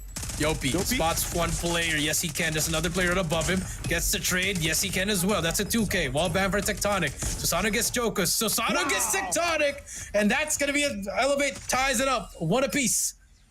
You saw it. You saw it. Very nice break there for Elevate. They just put all of their members all the way from their spawns and attack on that lane. Right? They did not have to go towards the B short or the enemy flank. They just had to hit them quick. Take down Sams, who's holding down the top red to the top yellow. And they immediately find the opening, get that high ground, and win that round. That's true. Here we go. Next round, it's going to be a slower B push now. And Elevate still a 2-1-2 for them. Candy trying to get some kills with this snipe. Looking for more. Smoke is out. Takes down Solo. Spots another one. Almost gets him as well. He's got to back up. Candy gets Kalo. Perfect position here. Does he get checked? Yes, he can. Sam's nice check on that corner. Now it's going to be a 3 versus 4. Bomb should go down. Yopi though. Does he have the timing on him? No, he does not. Yopi gets one. Susano gets taken down by Marvel. It's all up to PJ. He has an MG in hand. Difference maker, yes, but doesn't matter. Marvel flicks on him. Very impressive for Marvel. I think this was something that was lacking yesterday, Coach Shea. Marvel's presence at the early game was just kind of underwhelming. So he's got 5 kills right now in the first 3 rounds. And I know, it's weird to hear it coming from my mouth. It's like you're getting mad at him, like, hey man, you gotta play better, man. Here we go. Next round coming through. Look at the push, PJ though. Vitality, they're gonna be backed up to their base. And the moment Elevate actually stacked B, it's an A push. It's a 5v5 retake. Here we go. It's gonna be played at the back though. Solo without timing. He has the R9 in hand. PJ, who's better? It's gonna be Solo. Gets the 2 kill. Wow. No flank whatsoever for Elevate. He's gonna get caught though in front of him, but doesn't matter. No, Kalo. He's taking out Marvel with a very cheeky angle. Spots Sasano. That's the first one. Tectonic spots Candy. It's all up to Kalo in a 1 versus 3. Joker's already waiting for him. 20 seconds left. He knows there's a player in front of him. Nice pre-fire from Kalo. Spots another one as well. Just has to go out now. Kalo gonna get tagged up, and there you go. Vitality 3-1. I mean, whenever Elevate gets the attacks on the B side, it was just kind of a pretty good read for him. Remember, Vitality able to switch things up, that would be nice, but still, you're lacking some attacks for PJ. The close range gunfights needs to get a lot better, and this is what we were talking about, right? PJ, when it comes to playing Tunisia or any other map outside of Metropolis, it's just kind of a struggle for him when it comes to playing. But here we have him with the MG42. That should be good enough for him to keep that pressure up. But here we have Solo with the first blood, taking down Kilo on the mid map. The momentum's already going to the side of Vitality here. And Elevate not being able to counter read it, but wow. Okay, Wow. Yopi. Nice shot, but there's a trade already. Candy gets 1. Spots the second as well, but it's gonna get pushed up already. There's no sense of urgency for the side of Elevate here. They're playing this S&D like they were playing it last year. Forty struggling, but Susato takes down Marvel as Marvel gets a hit marker. Unfortunately, it's a 2v2 now. Bombs have been given out. Jokus as well as Sam's. It's a moment of redemption for PJ and Jokos, who's got no kills yet so far. There we have it. It's a 1v1 situation. Sam's versus Susano. Storm God. But Sam's is just a little bit faster on that reaction time. And that's Vitality with another round win. Elevate. You know, you kind of get the idea that they want to bring in a very solid push and a very solid hold on one of the sides. But you gotta have to go for a default here. A 2-1-2 to get those information and that extra backup just in case Candy gets pressured. He has only 3 kills so far at the moment, and that needs to change. Yep, that's true. That needs to change. And here we go. Marvel takes down Kalo again. Elevate struggling here on this S&D as I have expected. It's really something that we've already watched so many times, but they still got a chance here. Candy with the collateral! It's a 3v4. The tides have turned, but Okay. Marvel's hit up. Tectonic goes for one straight. Marvel has the high ground. He's missing shots. Yopi I have the high ground. But Susano gets the takedown. It's a 1v2 here. Can we see Yopi clutches it up? No! Clean 2-piece! Marvel, he has the high ground. And he gets it. A collateral turned into a beautiful retake. I mean, I don't even know. A retake from Elevate that failed, and then Vitality just Marvel pretty much got that round for them. And now Elevate struggling on S&D as expected. PJ still on 0. King PJ looking like he is the jester. Fortunately, it's a 5v5 once again. PJ gonna be taking this first one. Does he get his first kill? Yes, he can. Just like that, 1 kill already for PJ. Finally. That should be enough, right? Now you have the numbers advantage on this defensive side. I mean, it's all right. Your best point of attack is going to be on the offense. You just need to get yourself a 6-2 split here. How does he get through? Be getting... Grenade out. I mean, Solo is a slitter. He's very slippery, man. He's a snake. That sounds wrong, but okay. Here we go. Tectonic on the bomb. Gonna be able to plant it 4 versus 4 now. And for Elevate, they're just leaving them those corners. That's where Solo getting it, but Candy gets that first kill. That's gonna be the first one. Kalo gets the trade. It's gonna be 2 more players in front of it. Joko's gonna get quick scope. Last player alive, Marvel. It's all up to him. He gets 1 more. But Susano is there. No FaZe clan for Marvel. That's going to be it. Then there you go, 2-5. One more round before we switch sides here. If you're Elevate, just got to stop that bleeding. Get that next round as well. There we have it. It is how you really want it. Now you got one more round before we switch sides. A 5-3 split is good, right? But now we are going to give Elevate the switch of sides. Elevate is going to be starting on the defensive side. Still again, oh my god, my brain is farting right now, man. Last round. This is why I am not supposed to cast any Vitality match, man. I got you, bro. I got you. Here comes Yopi. Gonna be the first one. The aggression is here. You see them. But remember, if Tectonic dies, Bomb is down as well. Susato has given out the call up for number 1. It's gonna be Solo right above Yopi. Solo spots him as well, but he gets away with his life. The reach out comes through. Does he go for it? No, it's just a back and forth round. Susato in a very weird position, but he gets one. PJ gets one as well. Solo gets one as well. The trades, but Solo gets 2. It's a 2 versus 2 now. Marvel spots PJ. It's all up to Candy. In a 1 versus 2 here. Candy clutch up. Bomb's gonna get dropped now. Candy, a little bit of faster for retake. Remember, shotgun and a sniper. The timing's everything. Spots 1. He spots 2. Spots the first one. Can't get the second one. Candy just have to go for it. Gotta go for the quick scope. And this time, swaps back. Gets him as well. Candy clutches up. And that's the last player. Relax, man. That's the last player. And there we go. 30 seconds left. A 3-5 as we switch sides. Wow. Well, that's the template there. It ain't Vitality without getting clutched on, and that's one part of the segment right there. Candy, great eyes in his veins, and this is why we're talking about him, right? He's the Candy man.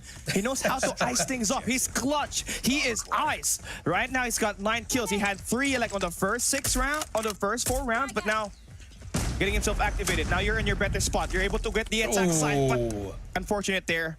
Nade does come out for Solo. He takes down PJ. Makes this push a little bit harder for Elevate as they are 1 man behind. That's true. I expect, okay, hey, if I'm Coach Lee, hey, guys, let's just burst in every round. Just don't play picks. Just go in every round, every single round. It does not matter if we keep dying. If it works, we're going to make it work. And you should. You should. You do not play slow. Yes, play it like Hardpoint. Exactly. If you're Elevate, but Vitality. Got to get that first blood already. And, it's looking good for them. I mean, you have a Solo first. He's going to be the first one to go for it on that B plant. Elevate again, going to waste a lot of time here. Hey, here they come. Candy. I like this. But if you look at the map, Vitality's not just, they're not showing anyone, no skin at all. And this is how you want to play this defense. Just no information whatsoever, off angles or key, and there's Tectonic. Here comes the push. Candy, first blood. There we go. The first blood that they want to make the opening break. Now they got full mid-map presence. They can attack the A side here. Number 5 and Sam's in a bad spot. He should be attacked here now. A double chow should be working. There we go. Kalo gets a shot down on Sam's. Marvel makes the play. Takes down Susano. Kalo with the trade quickly. They get the numbers advantage back to their side. They need to plant that bomb though. It's a 2v3. 2v3 now. Jokos and Solo. Solo with 10 kills. He does have an R9. Not the best weapon in hand. But has that J358. Gets one, but gets traded out.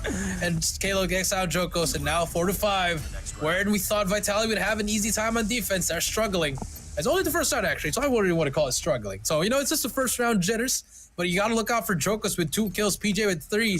Both players struggling mightily. We could say that it's currently a 4v4, right? But let's come and find out. I mean, another default defense here coming through for Vitality. Tectonic, he's going to get slammed on that mid-map. Look at that. That's going to be Yopi and PJ. That's going to get slammed on through. Tectonic. Did check that corner? The check onto the wire. He takes down Susano, but Yopi here on the boxes, able to slip through. It's a 2v3. They have to take another guy down to equalize the number. But Jokos, oh my! And wow, what a shot! But Candy, Candy gets 2 kills. He knows where he is. The Candy spots him. He knows he's there. Jokos, oh my! He backs up. It's a 1v1. Jokos versus Candy. 2 players have been to Worlds 2022. That's where Jokos made a name for him. That takeoff S&D. But now here they come. 1v1. Candy spots him on the right. He misses that shot. Goes for it, misses again. It's a 1v1 sniper. Candy gets a hit marker. Just has to put one more shot on him. Yes, he can. Candy with a 1v3 clutch. The Candy man gets paid. We're tied 5 apiece. That's what he gets paid to do, man. You saw it. He had a 1v2 clutch. Now he clutched a 1v3. That's just insane. Candy just being the bane of Vitality on the defense. The attack side looking strong now for Elevate. And this is what we talked about. It's okay. You survive the first half when you're starting on the defense. On the attack is where you get a little bit better attack from Candy. As he's been the Reaper in the opening picks for your squad whenever you want to put that A side or that B side hit. Yeah, and look at Elevate pulling a CDM, leaving the bomb. But Vitality still having the same setup again. It's a 2-1-2, but this time they put Solo in that L side, Cali, and Tectonic's gonna be swapping him with him. So what's the play here? I mean, look at Susano. He knows there's a nade there, so that gives out the call out. Okay, low. So you have to push, and no one wants to make a move. Literally nobody wants to make a move. And this is scary for Marvel, because if Susano just pops, because there's no one there to trade out Susano, so he could just pop out immediately. Yeah, and that could be a potential 2Ps. Not make a move here. Timing could be everything. Timing. Yeah. This is what we saw for X-Rock when they're on the attack. They sent 3 players on the mid map. Candy again. Yeah, Candy again. He's gonna have that sight onto that player. He's trying to check his angles right. He knows. He knows. Yeah, he sees that angle right there. That 39 laser. seconds left. They have to go. Oh wait, no. Point where they got 100-point club by Q9. Yep. Vitality Candy needs to be sorted out. He needs to be taken down if you want to win a round, and they do. It's all down to Susano and PJ. Solo, like a snake, he slithers in the dance up against PJ. He wins it. Susano in a 1v situation though. Does he win the fight? Solo dancing around. The backup is not yet there, but he takes the matter on his own hands. And Vitality, after that win, that gives him the lead. But we got a lot of rounds here. It's not race to 7. It's first to 9 rounds. That's true. Here we go. Round number 12, Cali. As you take a look, Andy gets Sams. That's the first one. Here comes the push. But Marvel spots Susano, trades him out. Nade's gonna fly through. Marvel all alone, does not matter. Candy shuts down Marvel. That's 2 for him in the round. Needs help from his team. Here comes the push from Elevate. Look at the back. They're gonna be able to go now. Kalo and Candy gonna get this. Gonna get it, but Solo gets the trade. It's a 3 versus 3. Solo stuck nowhere, but Candy knows he's there. Wow. Takes him down. That's 3 for him. The bomb should go down now. Candy, 17 kills on his name, willing his team back here. The bomb has been planted. Looking pretty good for him. Solo's got a sniper. Not normally you see him play with this weapon right here. Does spot that one guy. Tectonic is 9 kills. Candy is 17 though. That guy's a menace right there. Yopi's gonna watch across the back. PG's in a killing position here. The only way for him to lose is a trade to happen, but PJ finds one. Solo still out on the hunt, and Candy able to take that man's life. And we got ourselves a tie game. 6-6 on the scoreline. Elevate. Nice way for them to push that attack through the hell of Candy. He had 4 kills there, Coach Jay. Almost the ace. But hey, Candy making it look easy for them. Marvel versus Candy. It's a rematch of 2022 World Championship. Omega versus Stamina. Remember who won that? That was Omega. But now here we go. Jokus on that snipe will not get, and will get Candy. Takes down the MVP for that one. It's a 4 versus 5 now. The nade from Tectonic. The nades are going to the side of Vitality as they are trying to get this bomb down, but they have to back up now. Tectonic gonna get that kill on Sada. A little bit of a sloppy one, but there's a trade. Yopi gets one. He has to back away now. Tectonic gets one, and look at that beautiful defense from Vitality. So there's definitely a pattern here for Vitality, right? You just have to shut down Candy. It's the same situation as what they faced up against SPG. You just have to shut down the best player. And on that last game, it was Nan. This time it's Candy. So if you can remove him out of the way early, you have a high chance at closing things up. But you gotta respect every lane covered up here, man. Solo is just pushing in. I don't know what the play here is. He's gonna get himself taken down, and it's just going to be an early 4v3 in favor for Elevate.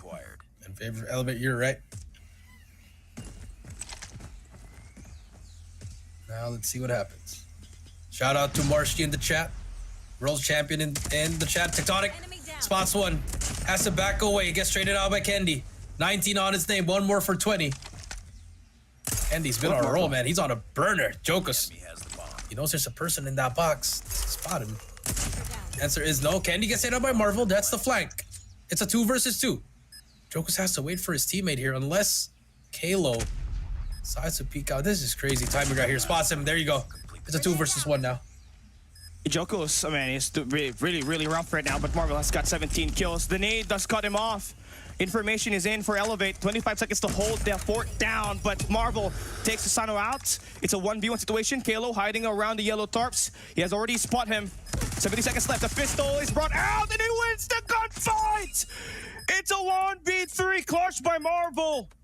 And Vitality now takes the game point. Marvel, the best sniper in EU and arguably the best sniper in India. Would you classify Marvel as Indian? I think so. He's representing India, man. He is, but we all know what he is. The enemy has the bomb. He's a demon. Yes. He's but a hey, demon. Marvel tied up with Candy. 19 was gonna get 21st. Elevate. What's new? Choking out them rounds, man. Hey, that's just a fortune. Now they're taking it very slow. They have the bomb. Not playing per picks. They definitely want to find an opening here. And it's really hard for Elevate to get the attack on connectors now that it is Solo that's holding that area down. Earlier it was Tectonic. PJ definitely having a rough time here today. The MVP on that hard point, but 6 kills. Unacceptable. But if there's any rounds that you gotta clutch up, it's this one. PJ could definitely just turn it around, win some rounds for Elevate. But here comes the nades. Smokes are out. Smoke's not gonna be able to pop because of the trophy. Flash as well is not gonna pop. But there you go. Wow, nice shot from Susato. Candy gets taken out. Another shot from Susato. When it matters the most, they step it up. Elevate. 4-2 now. It's a crossfire. They know there's a player here on this left side. Kalo. First one gonna go in. Spot Solo. Solo gets taken down. It's a 4 versus 2. There should be a round for Elevate. Yeah. Unless Marvel and Sams. If there's anyone you want to stay alive, that's gonna be Marvel. Halo, gonna speak out. Gets the first one. It's all up to Marvel in a 1 versus 4. 19 seconds left. Kali not looking pretty for them. And he's gonna get taken down. That's 7-8. One more for OT. Love the pressure that you did there for Elevate. You saw the change of pace. After slowing things down on that last round, they were immediately having that mid-map presence. They immediately get the connector on the B short, immediately took down Tectonic. And that was the moment that they wanted, right? They had the high ground, and another play for Kendi. Sam is just running around on the same angle, and he keeps getting taken down like that. That gives Kendi 20. The highest kill in S&D, Coach Jay, it's 25 by SPG Nan. So On Kendi might just be able to break it. They might be able to break it along with Marvel. I like how you're saying Sam's is doing the same thing. It's like you're telling him, hey, stop, man, stop. But now, here we go. Here comes the push. Candy, Kalo gets 2 in a row. That's a clean push. We're going to overtime. I'm not even saying it. It's over already. It's overtime already. If Jokas and Tech still be possible, but I mean, it's not probable. The Kalo gets away. 40 seconds left. Here comes the push. I mean, the elevate setup is there, and we're going to overtime, Cali. It's a 2v5 situation. Now PJ should be able to get the lockdown here. Finds one. Joker's last guy standing, and PJ connects the last 2 kills. We got ourselves a banger of a match. It's definitely living up to the hype, man. We got 1.7k viewers. That's the highest so far on the group stage. We got ourselves a long game. Let's get it started. We switch sides. Vitality now on the attack. I'm all for it, man. Here we go. So many rounds choked for both sides, Cali. PJ, he's gonna get tagged up here. He spots that first player. Gets caught in that corner, Tectonic. Nice shots, but Solo gets another one. Tectonic gets Kalo. It's a clean push. It's another 2v5. That's quick. Yeah, very quick. It's Kendi now, though. But Kendi's still alive. And Yopi. No one can... Okay, never mind. It's Yopi now. It's Yopi now. Kenobi. Does he have the force with him? Can he? He's strong enough. He's one shot.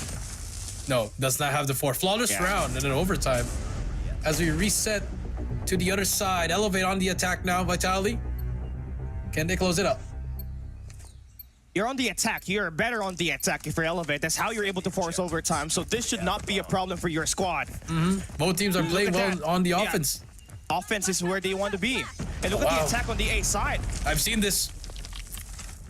They're gonna go for this full wrap. It's an X-Rock.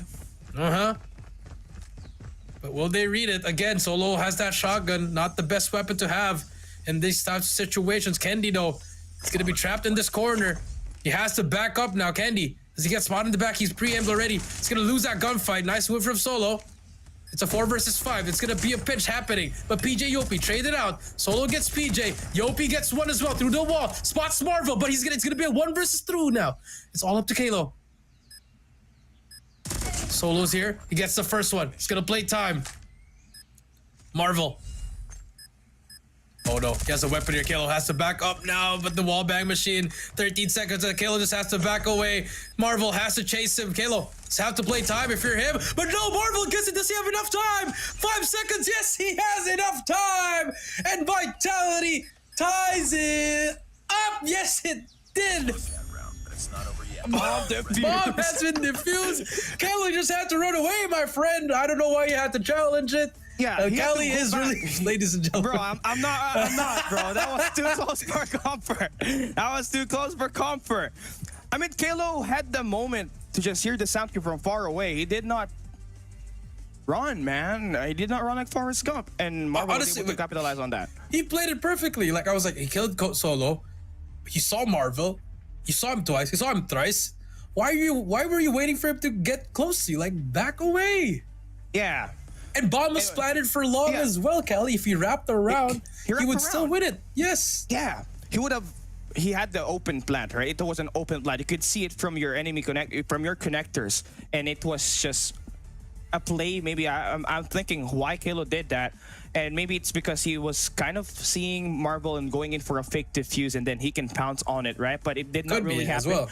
Marvel was playing aggressive, and he wanted that kill.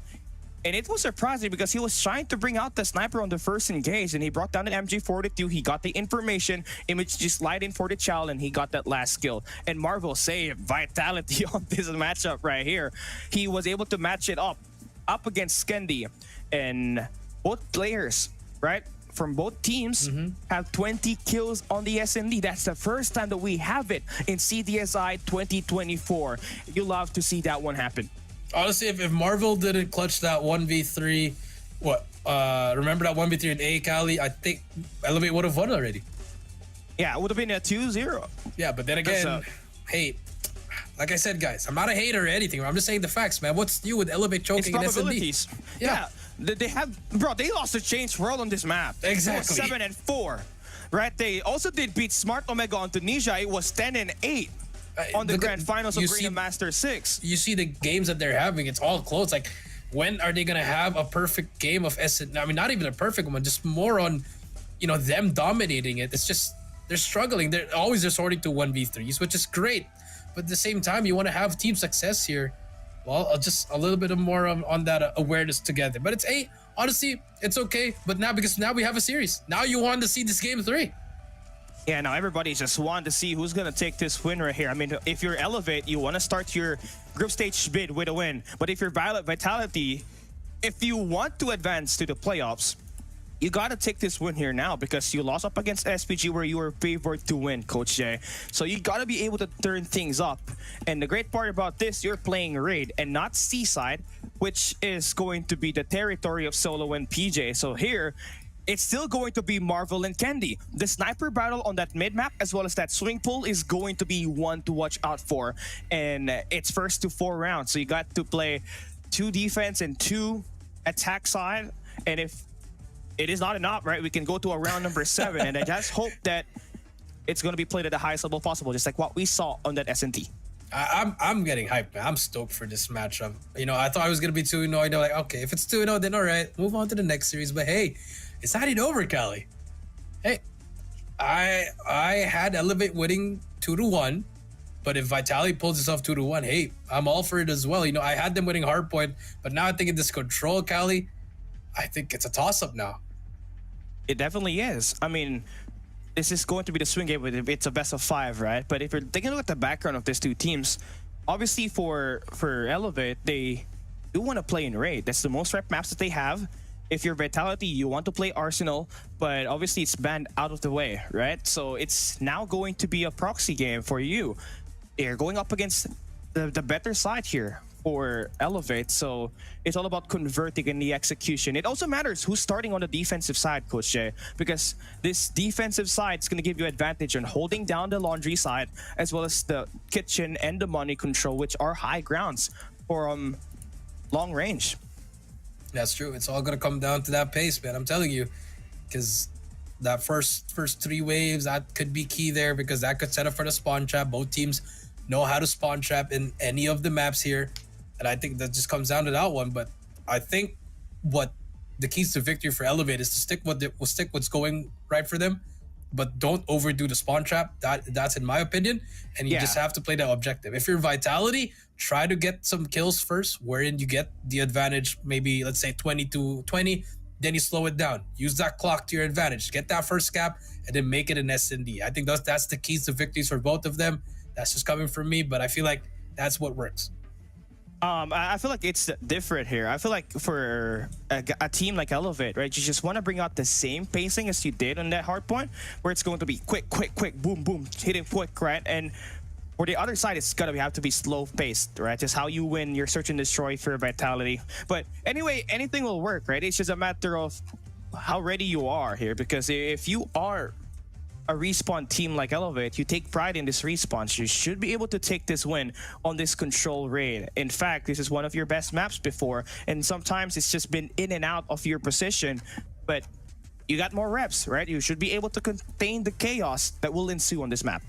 That's true. Gotta get some reps on it, and hopefully this is a lot on the line, Callie. I know you're shaking. I know you're happy between the line of professionalism and being biased. But it is what it is, my friend. I've been in that seat, but I did not cast over Smart Omega. Bruh, I do not want to cast, man. Anywhere where Vitality is, I don't know why. I thought that it's going to be Group A, Group B, Group A, Group B, but they combine every matchup. So I said, I just wanted to cast Group A. Right? Anything where Team Vitality is not casting, but hey, seems like it's not the other way around, right? But we have to go through it. Map number 3 is going to be following up right after this. If you just are tuning in, we saw the hard point be taken over by Elevate, 250 to 100 points. It was almost another 100-point club, but a nice response for Team Vitality as they win 10-8 on the overtime series, with Marvel dropping a 21-kill bomb to counter Candy's insane sniper shots from Elevate. They win it 10-8. Now we're waiting for the post-game breakdown to happen for the search and destroy and see what went wrong for these two teams. More importantly, who were the best players that kept the team alive and afloat, and who were the players that kind of underperformed and kind of held the team back. And I hope that we get to see it now, because you know these players, these viewers right here that we got in chat, they can't wait for this control to start to see who really is the winner of this best of 3. Yeah, who really is. And it's only the group stage, man. I mean, this is already crazy action for both teams. Hardpoint was a banger, S&D was a banger, and now Control. Expect it to be the same, as we are waiting for some stats to be calculated. I mean, Control's gonna be one hell of a game. Definitely, man. I can't wait for it to start either. And we have a goat in the chat, right? A big shout out to Vague visiting us in here. Earlier we had Rivalo.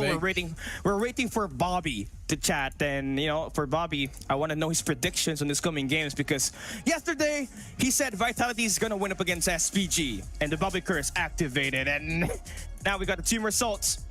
We have it right, 10-8, 71 kills for Vitality. Elevate was there; they are up par. It was a marginal game, man. It was, and now take a look at the stats here. McKendy 21, Marvel 21 as well. Could be the co-MVP, but hey, there can only be one, my friend. Solo as well, a silent 20 there. You know, they did see him get it, but he clutched up in those last rounds. There you go. I did not even see him play a lot of these engagements, but he did have his moments playing through that mid-map. We saw it there. Vitality Tectonic, when they were starting on the defense, he was the guy that was kind of holding it down on the connectors. When he was getting slammed by PJ and Yopi, they had to switch solo to that spot because he's got the R9 and is a lot better on the movements, right? He was able to slide in for those kills, and he definitely did deliver with 20 shots in there. But for Elevate, now I wanted to point out PJ, but we have our MVP, Mr. Clutcheroo. Marvel had multiple clutch on this matchup right here. 21 kills. Currently, the fourth highest kill that we have in the game. And in this season, gets his first MVP, and you got to love it, right? One of the best snipers in EU went into India, and now he's representing the Indian region and got themselves a hell of a matchup up against Elevate at the moment. It's gonna be great, man. I mean, Hallie, you know, everything you said, I was just like, yes. I just want to get to the next game, man. Load me up already. I want to see some action. I want to see this action right now too, man. I mean, they're really keeping up on their toes. You don't look excited, man. You're looking down, man. Come on, man. Look up, brother. I look excited, man. I look excited, man. All right. Well, give me your prediction, Callie. Who's gonna win this match? No, man. I got Vitality winning this one. Oh, interesting. I wonder why. I wonder why, man. I'm gonna go with Elevate, bro. You know, I'm gonna be playing devil's advocate here towards the end. I mean, it's very interesting how you pick the Vitality here, man. But hey, all for it, brother. See what happens. The sniper matchup is going to be the thing that we'll look for again. I said it before, I'll say it again now. It's Marvel as well as Kendi. These are the matchup on this long-range engage that you gotta watch out for. Both scored 21 kills on that search and destroy, and will look to try to pull it through and get that team that victory. Who's gonna have the better sniper is gonna win this game? Let's come and find out as we enter the final game between Elevate and Vitality. It's Vitality starting on the attack side while Elevate starts on the defense, so you gotta convert this defense. Let's get it on the way. Let's get it on. Here we go. Game number 3, the final game for this second series. It's Elevate Vitality, game number 3, Raid Control, and Yopi with a 3K already! Double wall bang! Makes it the third one. He's spraying down on Tectonic, but gets the kill. 27-25 now. Explosive start to this game number 3. And Kendi's right here, exposing himself right to the driveways with Tectonic, and they're trying to will themselves through by attacking this B side, the A side. They got a little bit more pressure coming through the open stairs. They were able to take it down. Yopi, 4 in a row. Can we see 5? He's finally getting sorted out. Opening has been made on the A side. A little bit more pressure on the spawns from Elevate. That's Kendi going in for the punish. Going in for the punish. PJ's possible as well. There you go. Spray and pray. Look at that. Just a turn into burn. 23-18 plus 6 for the side of Elevate right now. Solo. All right, push through. Marvel and Joko struggling here. Both 0. Solo with 1 as well. Yopi just spraying down with his MG42. My goodness. But Sams finally gets one. PJ, a little bit of a sneaky play there, gets one as well. And here comes more players. As he gets that, how does he get that?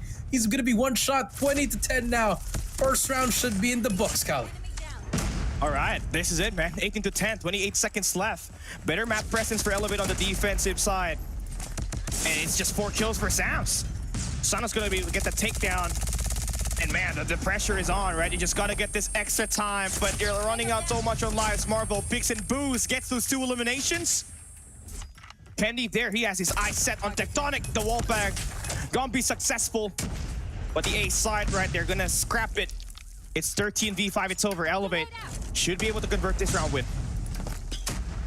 Should be able to convert it. Last 4 remaining. Solo still trying to do it. He does get 1. Marvel also gets 1. Tectonic gonna get sprayed down. They're slowly just gonna try to pinch them in. Marvel finally gets taken down. It's all up to Jokas. Will not matter. And there you have it. Yeah, better response there. Yopi started it, man. Quick 3 kills with that MG42. They had better mid-map presence. They got Kendi able to extend out towards Garage. And Vitality could do anything about it, right? They tried to take that A side capture, but it was kind of rough for them. Now we got it starting. Here we have Tectonic on the defensive side. Team Vitality, it's kind of a 1-4 split at the moment. They bring it out. The War Machine definitely not doing any damage here. And PJ combines 2 eliminations. That's 4 in a row for him combined. That's 3 down, 4 down. First wave is gone. PJ, Annihilator's out. Spots 2. But Marvel with a quick scope. Great shutdown on him. But B's already being captured. Vitality gonna give it up. Now we move on to A. Gonna be one of the hardest ones to break through. If you have Kalo and PJ on your side, anything's possible. PJ spraying down that player. PJ hasn't run out of ammo, but B's gonna capture 2 minutes and 13 left, Cali. It'll be a long round 2 here. Full mid-map presence, honestly, now for Elevate. Tectonic just needs to step up here, man. He just gotta have to get some shutdowns. Marvel able to stop the push coming in from Kendi on Laundry's side. And there we go. Woo. It is going to be Yopi cleaning it up, and now a potential to capture the A side quick. Oh, it will be. It will be a capture here. Fred comes through. That should be it. That's a 3K. But look at this. Elevate still looking for the spawn trap. You just gotta hop on it now if you are Elevate. But look at number 3. You gotta watch out for Tectonic on that mid stairs. Could be the difference maker. He gets one. He gets traded out. Does not matter. It's a massacre. It's a capture. It's an Elevate round win once again. Solo and Marvel, can they finally get one? Can they stop the cap? The answer will be yes for now. No more. Last 2 remaining. Captured it already. 2-0. Elevate. Dominating. It was very long on the S&D, but here it's super quick. Right, chop, chop, Elevate. Get the quick capture on that A side. There's definitely something going on with PJ and Yopi, man. They're mad angry. Along with Sasano, who's got 14 kills as well. Vitality now going back at the attack, sending out the players on that mid map. They lost it. Now it's hard. Look at Elevate. They're using all 3 lanes to push up. Kendi, quick, easy kills. 2 players down. Vitality gonna be sent back down to spawns. It's 26-25. Solo now gonna pursue mid. Spots one. We'll get that kill on Kendi. Gonna push up for this team here. Gonna put some news, but hey, it's a 25-25er. Nice shots from Solo. Good flag for him immediately. Marvel and the gang pushing through, but PJ is there. Smokes himself out. Has to repeat. Spots Kendi as well. He knows PJ is there. But Solo brings out the equalizer. Could be the difference maker. Gets that first one. 21-24. Jokos, Tech, all applying some kills now. Here they come towards. It's up to PJ inside his P2. Probably gets taken down. Look at Vitality. Has control Nay. They also have control on mid with Solo just roaming around. He's trying to hunt down kills, trying to go for an attack. In scoring out frags in this 18 rounds of action, you're really in it. Ooh, Sasano falls down. That should be the A segment captured. Elevate will look to try to give it away and just focus on a strong B defense. It's 14 live counts of 22. Still doable and winnable if you're Elevate. Yep, and look at Solo. With him just capturing B, he has that 1 tick already. So only 2 more for Vitality here. But again, 30-20, just need a solid defense, and they have it right now. Fred comes out. We'll take down 1. That's the first one for Elevate, of your Vitality. And they also have some information where they're going. Solo. Does he spot Kendi here? He's going to be timing. Kendi gets taken down. That's the first one. Yopi's all alone at the back. He's going to get pushed up. Tectonic on that spawn trap already. He's gonna get 1, but look at number 4, Susano. What can he find here? He gets the barrel of Sam's, and this is looking like Vitality's gonna close it out already. 7-17. This they could strike first with this drop. Tectonic finally gets himself a 4-piece. That's 15-5. There we go. They're able to find a stabilization. Yopi and Kilo still very aggressive on spawns. They're definitely playing it fast. That's exactly how you want to play it, but currently gonna have to take care of your lives better this time as you're currently down to your last 4. Halo on a 5 spree here, able to put in so much pressure, but now for Vitality, they're doing time inside a hill. Just 1 player left, and that's gonna be Kalo, the last guy standing. Timing. There you go. Sam's get him, and there you go, Vitality. Finally gets a round under their belt. A hard-earned round, Cali. Now we switch sides. Elevate on the offensive side. You have Tectonic with a War Machine, Sam's with a Claw, PJ with a Purifier, I believe, Annihilator and Kendi with a War Machine as well. Oh, it's a full A. It's a full A, and it's also going to be a rough prediction there for Vitality. Tectonic, the War Machine has to be crossed around the A side, but great shot for Joko so far. But Kendi with the War Machine got 2, and he's gonna have 2 words, 1 stone with that. Right now for Marvel, just gonna get pressure. Takes down Yopi. 27-28 on the live count. It's pretty much equal at the moment.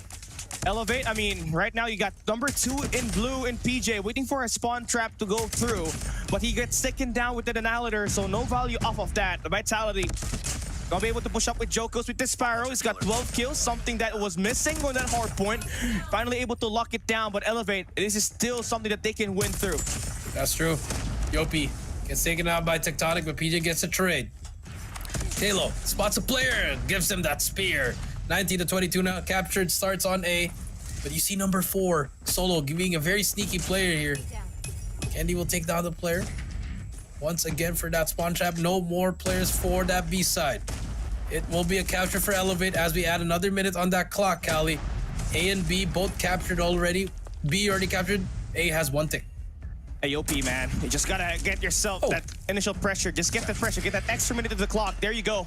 Now you're able to equalize the numbers on the live count. But a little bit of a problem here, knowing that you got yourself currently a mid-map presence, but you don't have anyone on your spawns that might just guard the flank. There you go. Elevate, mid-map presence, looking nice. Susano with the claw. That should be enough for them to get the takedown, but he does get cut off by Solo, but he still wins that gunfight. So they're still going to be pretty equal, 14 to 13 on the scoreline. Yeah, Tectonic has to back away now. On this corner. PJ spots one. Needs more help from his team. Sato with a claw looking for enemies here. He spots Marvel. 11 to 8 now. Candy gets another one. It's a 5 kill spree for him. They're waiting for that spawn trap. Candy gets taken down by Marvel. A push comes through by Yopi with the trade. 9 to 6 now. 55 seconds left. Grudge match. The Pred comes through. He's gonna try to take down one player. Lee's over at the pool side. It doesn't matter. PJ's there, but good job. Information's given. 6 to 4 now. S&D. All right, Solo is just gonna push it up. Good kill. He's gonna get mid control. He's gonna have an equalizer here. It's currently a 2-stack on that mid-map. Solo just snaking through. Dancing Sam's able to find the trades. Now it's Vitality with the numbers game. Gonna have to play it quick. I think that's bad. They gotta play it slow. It's an S&D, Coach Jay. Yep, and that was a big kill by Solo, man. With that J358. Now timing is everything here. PJ gets spotted. Information has been given. But look at PJ as well. He gets away with that. It's gonna get the trade now to 1 versus 3. Yopi gets Marvel. 7 seconds left. It's Tectonic, has that head glitch. He's gonna have to be pushed now. Nice round for Vitality. In a round where they almost lost it, they managed to clutch up. Big plays coming through. We're tied up to a piece.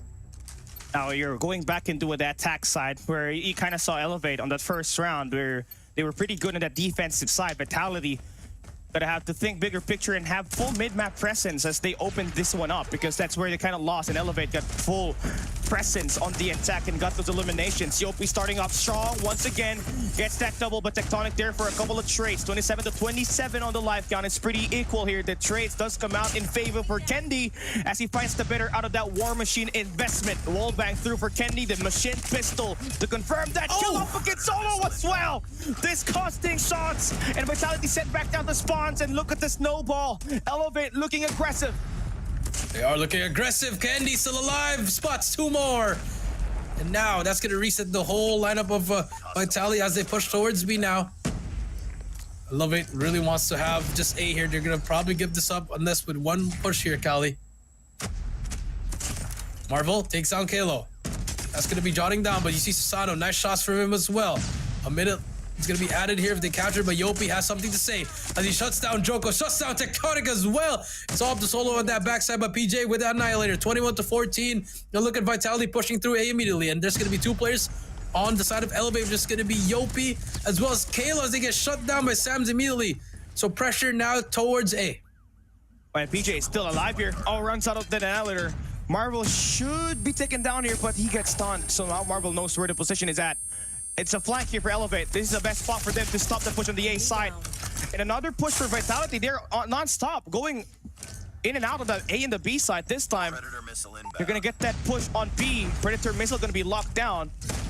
And that's going to be extra minute to the clock now for Vitality. But then again, A not yet fully captured, Kali. But here comes Solo. Equalizer in hand. Gonna get shut down by that shot. Kendi, 27 on the board. Doing a lot for his team here. Yopi, Sparrow then decides to invest it. Takes down Jokos. Has another player inside.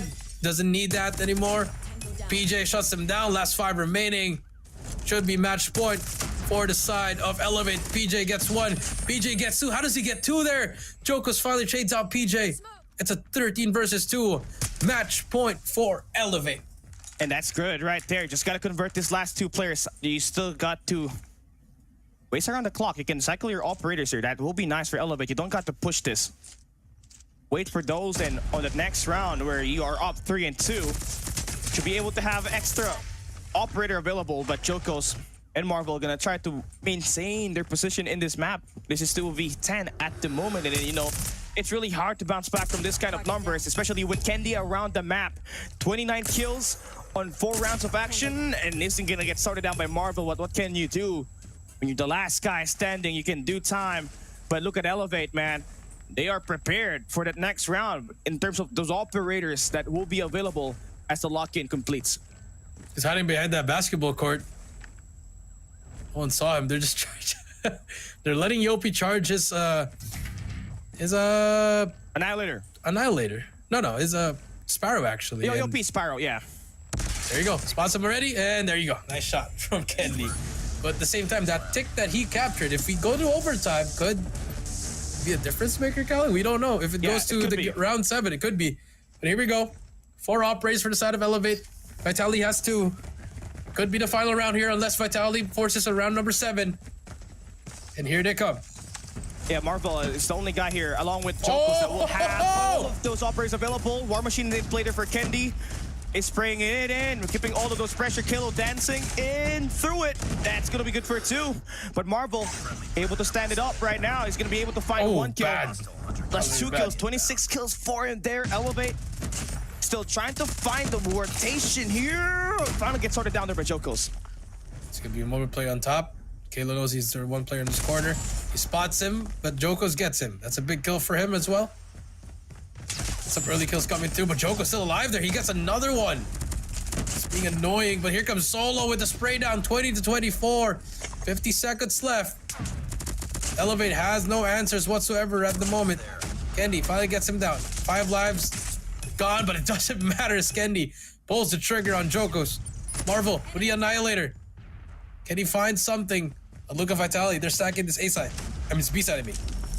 Marvel, the drive-by gets one. Elevate is still can make their way through to the A side here, but I don't know if that's going to be a gambit that they are willing to take. It seems like that is really the case when you have PJ holding that mid-map presence, and there we go. You can get the A side in, and also the Annihilator showtime for PJ. The King himself should be able to spot a couple of more, but look at Marvel right here on the flank, keeping up the pressure. Yep, keeping up, and PJ has to find something for his team. He gets that kill. He needs help from his teammates. Spots Sam's as well. Nice shots coming through. Probably gonna get shut down, but he made that space for his team. Now Yopi and the gang, they have to do something here to get some time off it. 9-15, very close here. Can still win it off the kills. Yopi, he's all alone in B, just getting some space for his team. A's gonna be captured. We're gonna add a minute here, unless Vitality wants to go for it again. You still have 7 life advantage here. 1 full wave for the side of Vitality. Elevate has 2 extra lives here. Hunter Killer takes out Marvel. Very unfortunate. But off we go. 1:09, Cali. 7-13. Look at PJ, 42 kills. Might just end up with a 50 bomb here, man. If they do want to get this win. They want to get this B side through the rotation on laundry side. Oh no, that is not looking good. You lose down the power position on the laundry side. It comes down to this. PJ, the attack is going to be going strong. Tectonic does have a war machine, but Yopi is gonna have this Sparrow. Oh no! And that is a retention reverse for Elevate. It could be a 3-cap point. It could be a 3-man capture. They want to stack that point, but Marvel able to stop the hold here for War Machine. Tectonic. The war machine is not connecting. It's a 5v7. It is not going good. Kendi with the shutdown. 1 segment done. War Machine! The war machine. 8 kills for him. With it already combined on this first 6 rounds. Yopi stops the push. Here we go. It all goes down to this. It's a 3v2. Oh no! Yopi, they should be able to win through capture number 4. Solo gets it's a 1v1. It's a 1v1. Hop on it. And Kendi, we talk about the sniper. Oh no! Marvel. Just have to hop on it. Kendi with a swipe. He hits it. Elevate takes it. 4-2. Elevate wins it. My goodness. What a control. And we were building it up, man. We were building it up. It all boiled down to the snipers. It will boil down to Kendi as well as Marvel. And would you take a look at that? It happened. It happened. W there. Yeah, a W there. 4-2 win here for Elevate. That gives them their first series win in the CDSI group stage. I'm for sure that they'll be playing 2 games on one of the days that we have left from Saturday up until Sunday. So make sure you stay tuned up against them, right? They really have something in line here. Their hardpoint looks strong. That control was pretty solid, Wow. man. You saw Kendi popped up, but he was not the best player there. It was PJ. He scored more than 40 kills up against Vitality on those 6 rounds of action. My good. Honestly, man, we can go back to that play. The last one, Tectonic had the War Machine, was just not hitting that shot. He just had to angle it just a little bit more. If he hit it on the wall, it would have been, he could have gotten number 4, which was Kalo. But Kendi got that kill. There was a player lurking at the back, but PJ, I don't know how he read it, but he decided to look behind him and take him down. But it all started when that one player from Laundry got taken down, Cali, and I said it was the beginning. Yeah. A punch happened. The Sparrow went out. It was a clean break. It's a clean break. And just like that, Elevate won. Beautiful round coming out from them. Yeah. They knew where they wanted to take the hit because you saw it for Vitality. They were on the defense. They had all of their members stacked on the B side. If you attack all the way through Laundry side, if you're 5-man, you're going to be able to flip the spawns, right? You're gonna take down the guys on Laundry. You got the power position, and all of those players that get taken down, they will be at the basketball court, which is the farthest distance where you can route all the way to the sculpture. So that was really, quick thinking coming in for this Elevate squad, and that micro detail just helped them win that game. And as he said, with the help of the operators, with the OP, with that Spyro, he was able to take that guy down on Laundry side, and also Jokos, who was holding down the top art gallery, the art, right? It was definitely the way to go that helped them win this game. It was just too many to kill. I feel like Jokos wanted to take down someone, but he couldn't take down anyone at all. He saw some arrows flying at him, 4 guys shooting at him as well. So very unfortunate. But hey, props to Vitality. They tried. The hard point wasn't competitive. It was competitive at some point, but it wasn't at all. SND, it could have been a 3-0, but Marvel, clutched up towards the end, gets that victory for them. But now in this control, take a look at the highlights here. First 2 rounds, Elevate. Next 2 rounds, it was Vitality. Last 2 rounds, it was anybody's ballgame. Yeah. A nice start for Elevate. He started with OP there again with the MG42, doing all of the damage on the long range, right? And also adding in the factor that Kendi provided here, especially in that mid rounds, those round 3, 4, and 5s. Although it was a win for Vitality on those 2 rounds that they had, it was definitely not something that they won easily. They had to go through so much presence from long and the close range distance, and that 1-2 hit combo, it was just something that can really throw you off. And it was a matter of, it was just a matter of the war machines as well. We did talk about the way that the snipers are doing well here, right? We also talked about the close range gunfights. Solo as well as PJ, they did great, but at the end it was the war machine that really changed things up. Kendi and Tectonic had their war machines available on that round number 6, right? Tectonic was spraying it through ARP all the way to Sculpture. It was not getting any of the players from Elevate. And then Kendi, when they were able to clear out ARC, they took down Tectonic. They had the war machine. They just threw one of those explosives inside of that Sculpture, and it does take down Solo.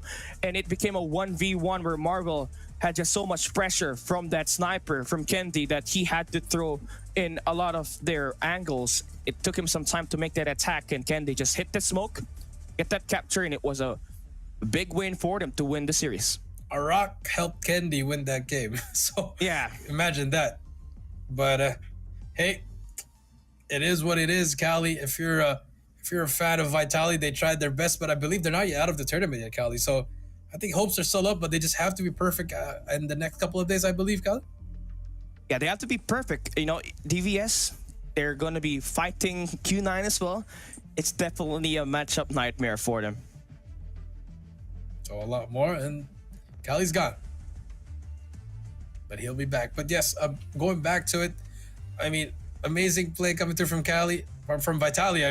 They tried their best, but it was not enough. And for Elevate, solid first series for them. Could have been a 3-0, but just got to clean up on that S&D, man. It's one of their weakness until this day. They've improved a bit, I guess you would say, with Kendi, with the addition of Kendi, but they just need more repetitions. It's all going to matter. And now that you see it, right, Tunisia is definitely something that they can improve or just ban on this best of 3 so far. I You agree. just got to get through it. You got to get through the group stage first and worry about fixing it, because after the group stage, you get a week off to prepare for the land stage. And you know what? If you can play your Kurohana Metropolis, if you are Elevate, you should have an opportunity to win some rounds. That's where PJ definitely stepped things up. More importantly, as we took a look at that Tunisia S&D, you saw him just kind of struggling, right? He was on single-digit kills before the second half starts, and it just persisted. They had to go through Kendi's 21 kills to keep them afloat, and with the help of Susano and Kilo, they definitely pull in a lot of these opportunities to exude at overtime, but still kind of fell short. That's true. Just fell short. Very unfortunate for them. But hey, we move. That's gonna be it for that series, Callie. We have 2 down, 3 more to go, and that was an explosive series. I mean, you know, for that hard point, no one expected to go 250 to 100. S&D, no one expected to go overtime. And for game 3, I thought it was gonna go round 7, but the clutch gene of the side of Elevate, it came out in that respawn when it mattered the most. They were there. Yeah, and you love to see it, right? Obviously, for a team like Elevate, their keys to victories would be winning these respawns, and that definitely applies to the Chinese region as well. If you can beat them out on respawns on this best of 3, you're gonna take this series, right? So I feel like they just have to continue playing that way and just improve on the S&D, just like what you said. And also, just gotta have to make sure that PJ obviously tears it apart in that S&D, because he's already a monster in hardpoint and control. There's a reason why he's called King PJ, especially with that R9 and that KRM. He's gonna destroy all of those players that he sees on site. But on that S&D, that's where he just kind of lay back a little bit, right? And it's something that he'll improve on, more importantly, as the day goes by. On the flip side, though, for Team Vitality, you know, Joko's definitely was having a rough time, especially in that Search and Destroy, where we just saw him just not hit his shots, especially on the first half. He was getting taken down either by the sniper, Susano, or Kendi. That's true. So, I mean, I think you just have to start off strong if you're on the side of Jokos. You know, you expected him to be that top sniper for India, but Marvel thankfully was there to help him out. But, you know, can't have all the load for him. You know, you gotta carry that load with each other. You know, share the love for each other, and because it's a team game. I mean, thankfully you're thankful that Marvel clutched it up, but then again, you're still down 2 to 4, Kelly. That's the record at the moment. 2 to 4 with 0 match wins. So, you know, it's a strong. They need to make some. They need to really step it up, make the comeback tomorrow. They do, and they're going up against DVS, where we know for sure did a great time giving Q9 a hard-fought battle yesterday on the S&D as well as the control. At one point, they almost took that win on the control, but here is our team results. It was Elevate that won the series, and also this map itself. Kendi iced it on it round 4 and 5, and they are definitely in a position where, you know, the gunfights are definitely there for them with a long range. Then you combine that from PJ's the close range presence with that SMG. It is definitely something else here for Elevate. We could not give you guys the player statistics, unfortunately, but we are back here on your screen. Yep, it's all good. But I'm pretty sure, by the looks of it, we could have. I would say PJ MVP. Probably PJ MVP. PJ's MVP, man. He scored more than 40 kills there. I believe Kendi had at least 35 kills, which is crazy insane for a sniper, right? But you do kind of expect that kind of performance from him after that 21 kill game when that Search and Destroy Tunisia. That's true. I mean, he struggled on that. I mean, PJ struggled, but Kendi also went out at 21, got the win for them. Elevate 2 to 1 once again. We'll be right back after this quick short break. 3 more matches to go.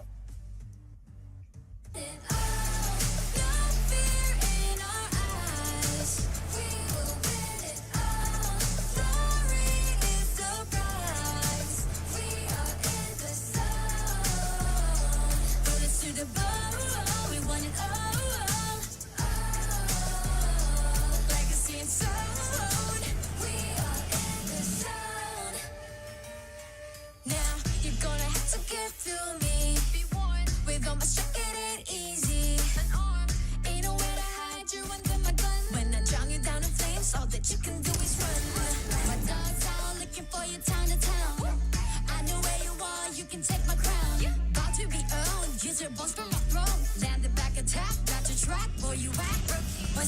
in the zone, you're down on the floor.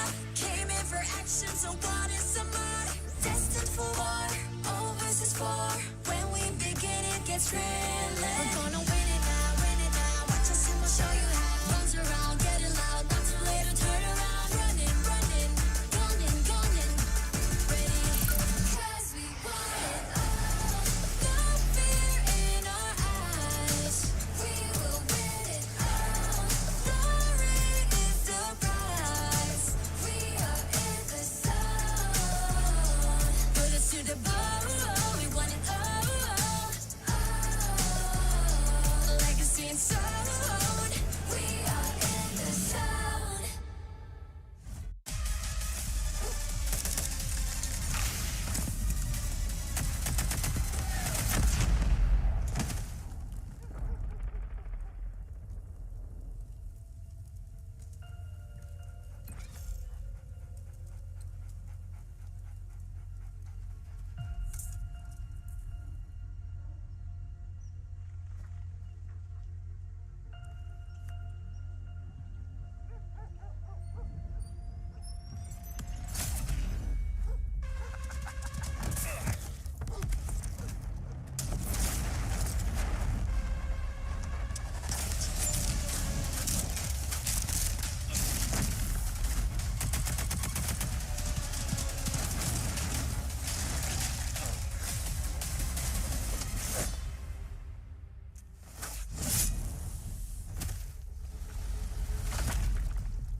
Treachery, betrayal is disgraceful. But to blindly follow, that's a recipe for true evil.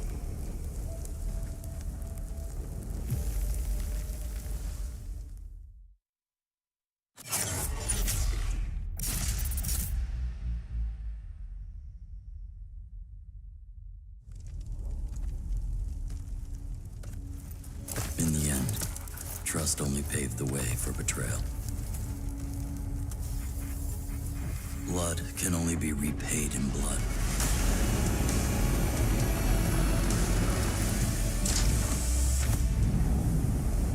Turn hatred into bullets. Strike fear in the enemy. Become death.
れでいくぞ。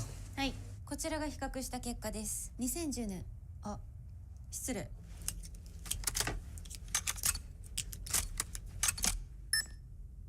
かっけー。癖になる戦い。コールオブデューティーモバイル。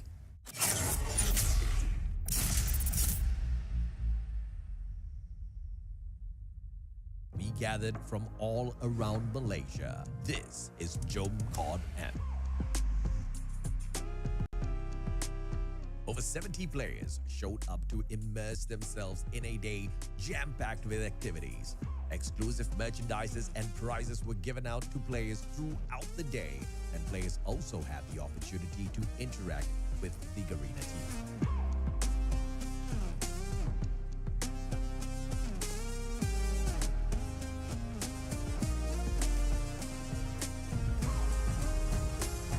Of course, we had to give everyone a chance to show off their sick skills and battle it out for some COD points too.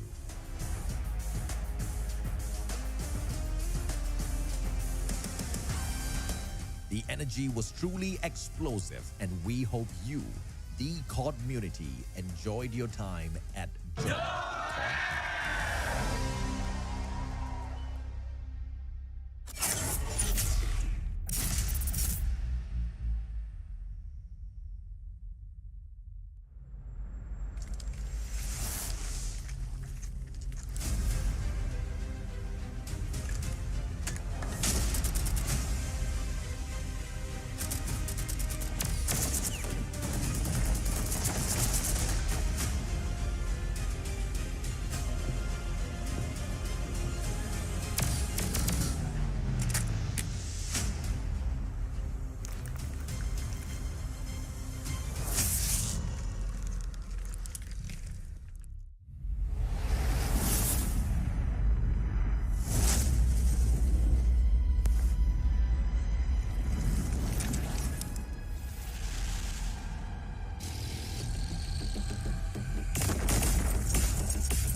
Ladies and gentlemen, we'll welcome you back to Call of Duty Mobile Summer Invitational 2024. My name is Kali. I'm down here with Jericho. We will be going in it for another best of 3, and it's between Godlike as well as Wolves, and both of these teams coming off from a loss from X-Rock yesterday. Wolves was able to take at least one win up against X-Rock, and it was a search and destroy win where they ended up with the 9-5 record. On the flip side though, for the side of Godlike, they struggled keeping themselves at bay. They were destroyed in the Hardpoint, S&D, and Control. Now it's a day of redemption for both of these two squads, and we are just about to find out what's going to happen between these two teams, Coach Shea. Yep, that's true. And, you know, honestly, Godlike getting 3-0'd was not a surprise. Maybe it was to some, but the Harper wasn't 250 to 157, I remember. And then the S&D was just an atrocity. And for Control as well, man. I mean, I guess the Hardpoint was a little bit of a fight. I think people thought they were going to get a map, maybe the S&D, but then again, a lot of people are already coining the quote-unquote the champions for 2024, Cal. I mean, it's not yet it's not happening, but people are saying X-Rock has the favorites to win this as well as champs. So the final boss, as people would say. So a lot is on the line for X-Rock, but so far they are living up to it. But for today, for Godlike, they go up against another Titan. Versus Godlike, it's Pegya, X-King, King, Zai, and Nian. They still got the same roster, and that's the beauty of this Wolves roster squad, man. Since 2022, they still got the same players. So obviously, team chemistry is going to be there, but the performance was just kind of lacking, especially for Zai when he played that hard mode against X-Rock on that Summit map. He was just kind of underperforming in the first few sets, but he did bounce back for 41 kills, but that shouldn't happen here. He needs to be consistent all the way through there. Going up against Godlike, again, it's the rematch of the World Championship 2023. It is going to be a different roster, though, for Godlike here this time. They're going to have Skull Guy on their roster. They're replacing Neutrino on the main 5. And if there's anything that we need to learn about this roster, right, they gotta do better on the search and destroy. They cannot just run around and just, you know, think that they're gonna be able to play for trades, because this Chinese teams, they are incredibly consistent at hitting their shots. They memorize all those lines, and they're gonna punish you if you make those slight mistakes. All right, here we go. Let's take a look at the maps, bans, and picks again. Godlike gonna be the first one. Gonna ban Apocalypse. Okay, smart.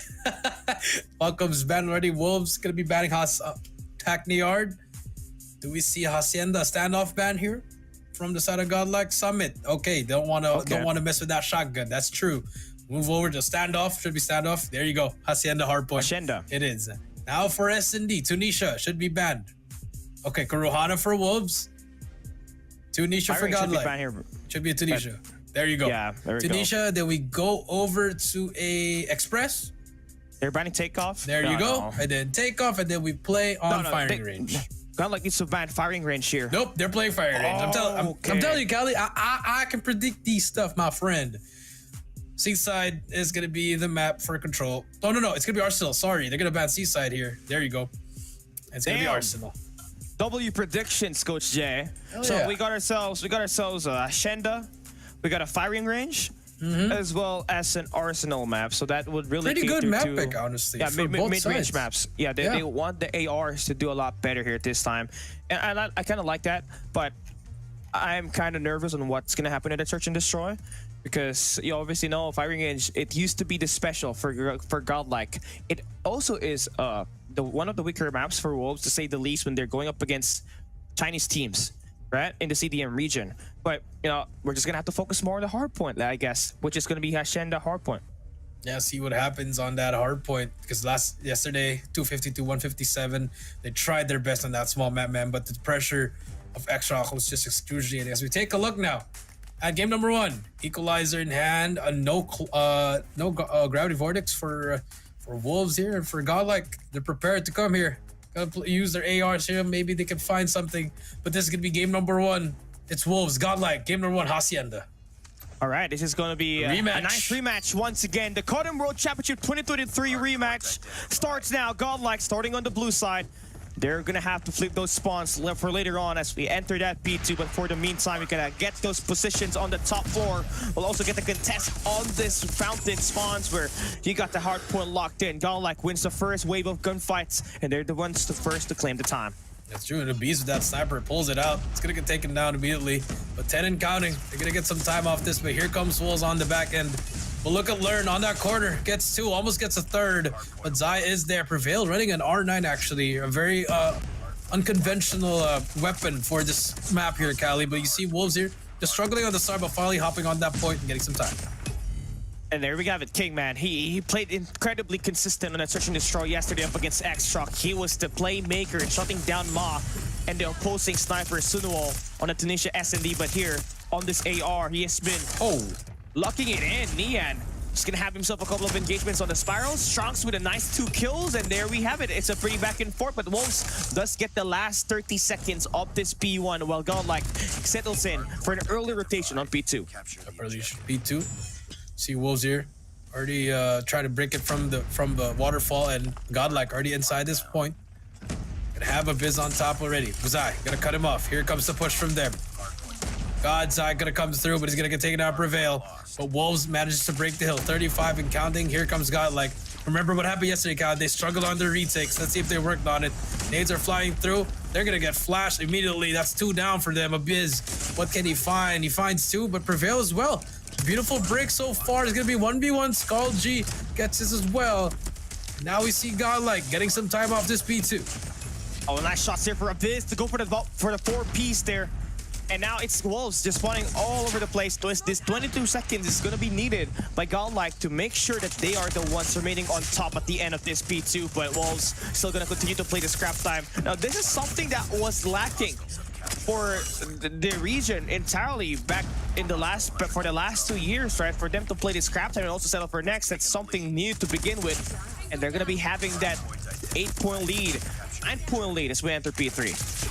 Into P3, but they're gonna try to break it from the front here. And this Wolf squad struggling, not as deadly as we saw them last year, Cali. Maybe just a little bit of a rush start, but so far they're not checking their corners. Not hard clear. They're getting 2-piece by Trunks here over at this table side. But Neon brings out that War Machine, gonna be able to get nothing. Gets 2, and gets himself as well. But look at this, Godlike being able to control all the sides of the map here at the same time, getting the time. Definitely a different Godlike that we're seeing compared to the X-Rock squad. There you go. Man, Trunks, he's activating himself. He was underperforming. He was the baddest player, right? He was the worst player on that ratings yesterday, comparing it on their stat line. Now he's got 11. The SMG is definitely working for him at the moment, and they're punishing Wolves as they take the last 20 seconds here. They should be able to go in and settle down for an early rotation on P4 as well. They're chaining it in, and that's going to be nice for a Godlike who struggled up against X-Rock. That's true. Here comes King now. Able to try to get the scrap time, but they're going to get this lead. Godlike definitely doing better, much better than Vitality, Kali. So a lot of differences here. But for Godlike now, you see Trunks going to be able to go in there and get that first kill. Learn, brings out that Sparrow, the first side of defense for them, and it's still strong for them. Look at the Sparrow play. That's 2 kills for him, and Godlike, a different kind, like you said, Kali. They're definitely just stepping it up, and Wolves struggling, but here comes Spec with the equalizer.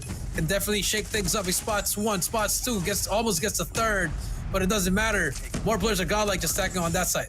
Yeah, Learn just gonna go full down there. A better position here for Wolves at the moment. They got their operators ready for them to break inside the hill, and they're successful. But Godlike has still got that mid-map presence from Prevail and Galdern.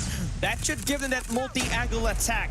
They're just waiting on Skull Guy to make this push right here, but Zai is out there to counter. He finds 1, but could not get anything more than that. Skull Guy with a great shot on the shore side, and Godlike will continue to soak in the time. Wolves back at spawns. Back at spawns, you're right. 112 and 72. This is very unusual for Wolves, man. Still, on that first set, not really hitting them shots, but it's got to reset now for Wolves. If you're Godlike, continue to do what you're doing for the past 3 hills, just getting it, but finally 2-piece from Zai. But Abyss gets that trade. And the Odin making it look easy, a 3K for him. Godlike 123 to 75. They are leading on this next set.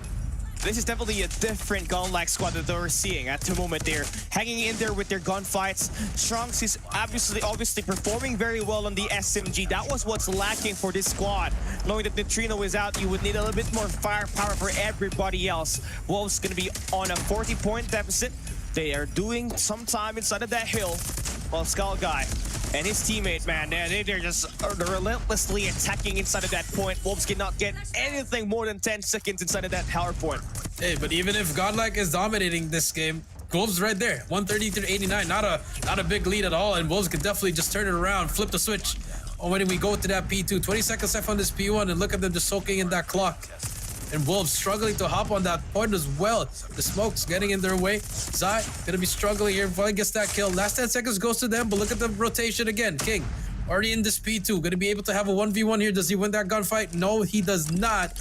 Godlike 138, Wolves 103. You like it for Wolves right there. Are just advancing through, erasing that deficit with that scrap time.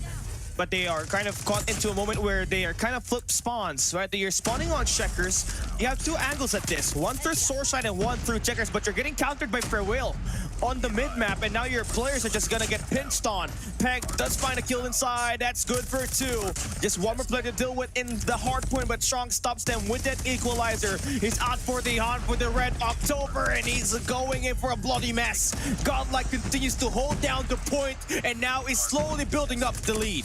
That's true. Learn about to get another kill. 21 for him, and now this is where they build up their points. Wolves really struggling here to find something. Now the lead's getting a bit bigger now, but Neon forced to bring out the War Machine just to stop that bleeding, get that 20 seconds, cut the lead a bit, Cali. And now hopefully they can manage to get something in this next set of hills. 159 to 126 at least here coming through, Cali. Here they come. Yeah, here we have it, man. Zai is obviously gonna be in it with 21 kills, man. 159 to 123 is the scoreline. I mean, Wolves are entirely not out of the game yet, right? They're still in the ball game, man. The ball is round. It can sliver through, but nice shots for Skull Guy. 3-piece in a row. With the Annihilator, he's just stopping the players from spawning on the wells. And that is just entirely what this team needs to grow the lead even further. But Wolves now finally make the break. Here they come. They love making them comebacks. And they're gonna try to do it. Peg, gonna be the first one. Here comes Zai. Gonna get through. Prevail takes Peg. Yeah, 2 more with that R9. We talked, we criticized it, but it works for Godlike. Here they come, King with a nade. Now you see Wolves on the speed 3, just gonna spray and pray. Literally just shot every single bullet there, Cali. 179 to 132 is still contested here, but finally you see Wolves getting some progress here. Gonna get the scrap time. They're back in the back in the game here, Cali. Just a little bit of a lead to just catch up to. At 179 to 139 on the scoreboard. I mean, scrap time is again keeping this team afloat. Right, you got the last 5 seconds that should give you just at least 22 points on the deficit. You should be 32 points on the deficit. You should be able to get the lockdown on this P4. As Pegyo wins that huge gunfight right there. The hardpoint should be contested at the moment. Wow. He finds 3 there. Godlike Abyss gonna shut down the players coming through the boathouse.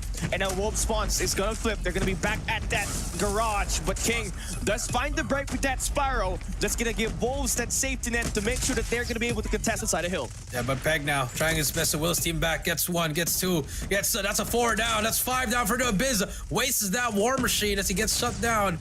Now you see Wolves. You gotta get that form back, Cal. You see them snapping through. Neon gonna get taken down, but the time is slowly trickling in. Zai gets 1, Zai gets 2.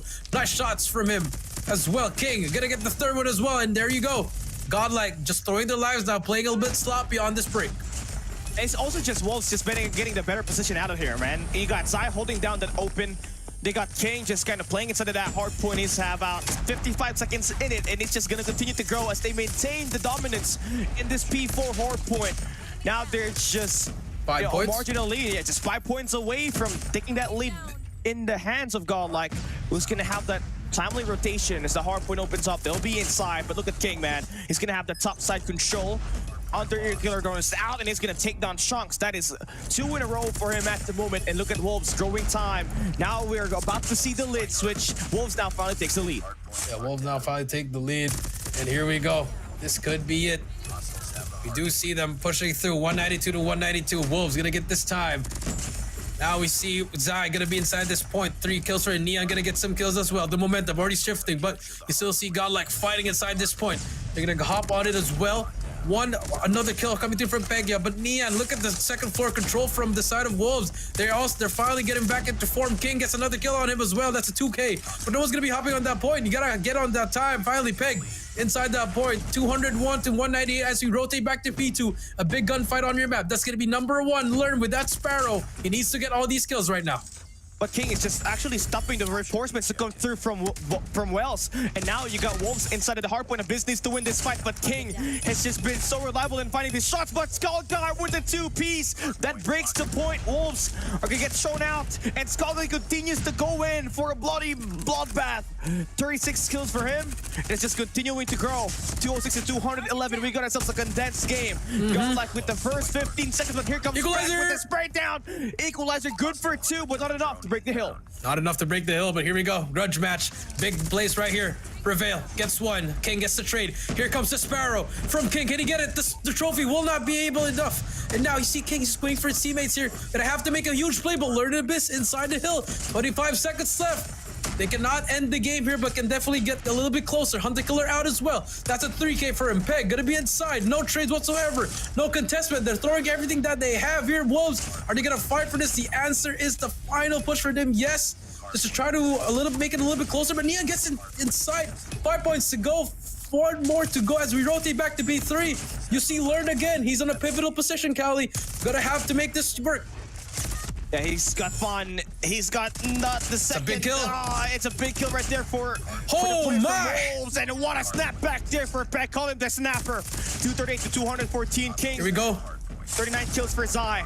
He's just stopping the players to spawn on Gardens. Nice map control you got for Wolves. That should give you an opportunity to attack inside the point, but you're just thinking on the perimeter. You gotta get inside the hill. Got like only need 6 more points to win this game. Spray down for a Skull Guy. Good for 2. Abyss reinforcing inside the hill. It's scrappy. Wolves gonna get taken down. It's a clear round. Godlike should win the matchup on the map number 1. Wow. Wolves, it got like congratulations on that first game, but what a match here. The rematch of the grand finals. Hey, looking pretty good here, but wow.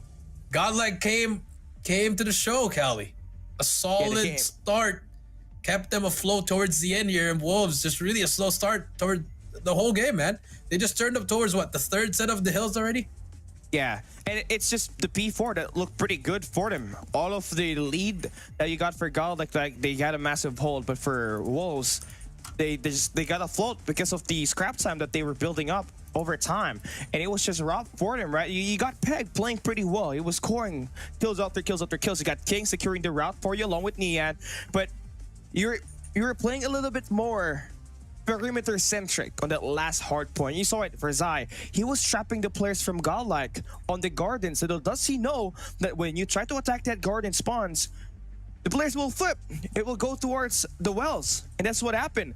Skull Guy and Abyss, they were able to go through fences easily because this Wolves players, they were thinking that the gardens is where the spawns will be at. I feel like he just trusted his teammate to get that kill on the hill, but unfortunately number 5, I believe that is Skalji, literally just made the biggest play there. He took that guy out, forced his teammate to spawn near well, and that gave them the god spawn. And unfortunately for Wolves, they were spawn trapping Guardian, like you said, Kali. But I mean, it didn't have to go there for both sides. Godlike could have closed it, but Wolves turned up towards the end. Take a look at the highlights here. First couple of hills, it was a back and forth, Cali, but we saw Godlike started to separate it away from P3 to P4. And then on that second set, Wolves came back a bit. Wolves were prioritizing the P3, P4 rotation there. And too much scrap time, man. Yeah, too much scrap time for them on P1, P2. But on P4, where they had the early rotation, we just kind of saw them bounce back, right? They were able to get that lead switch, come by the P1 reset. And it was the only lead that they got. The rest was just Godlike. The P2, it was an early rotation for the Godlike squad. Skull Guy learned.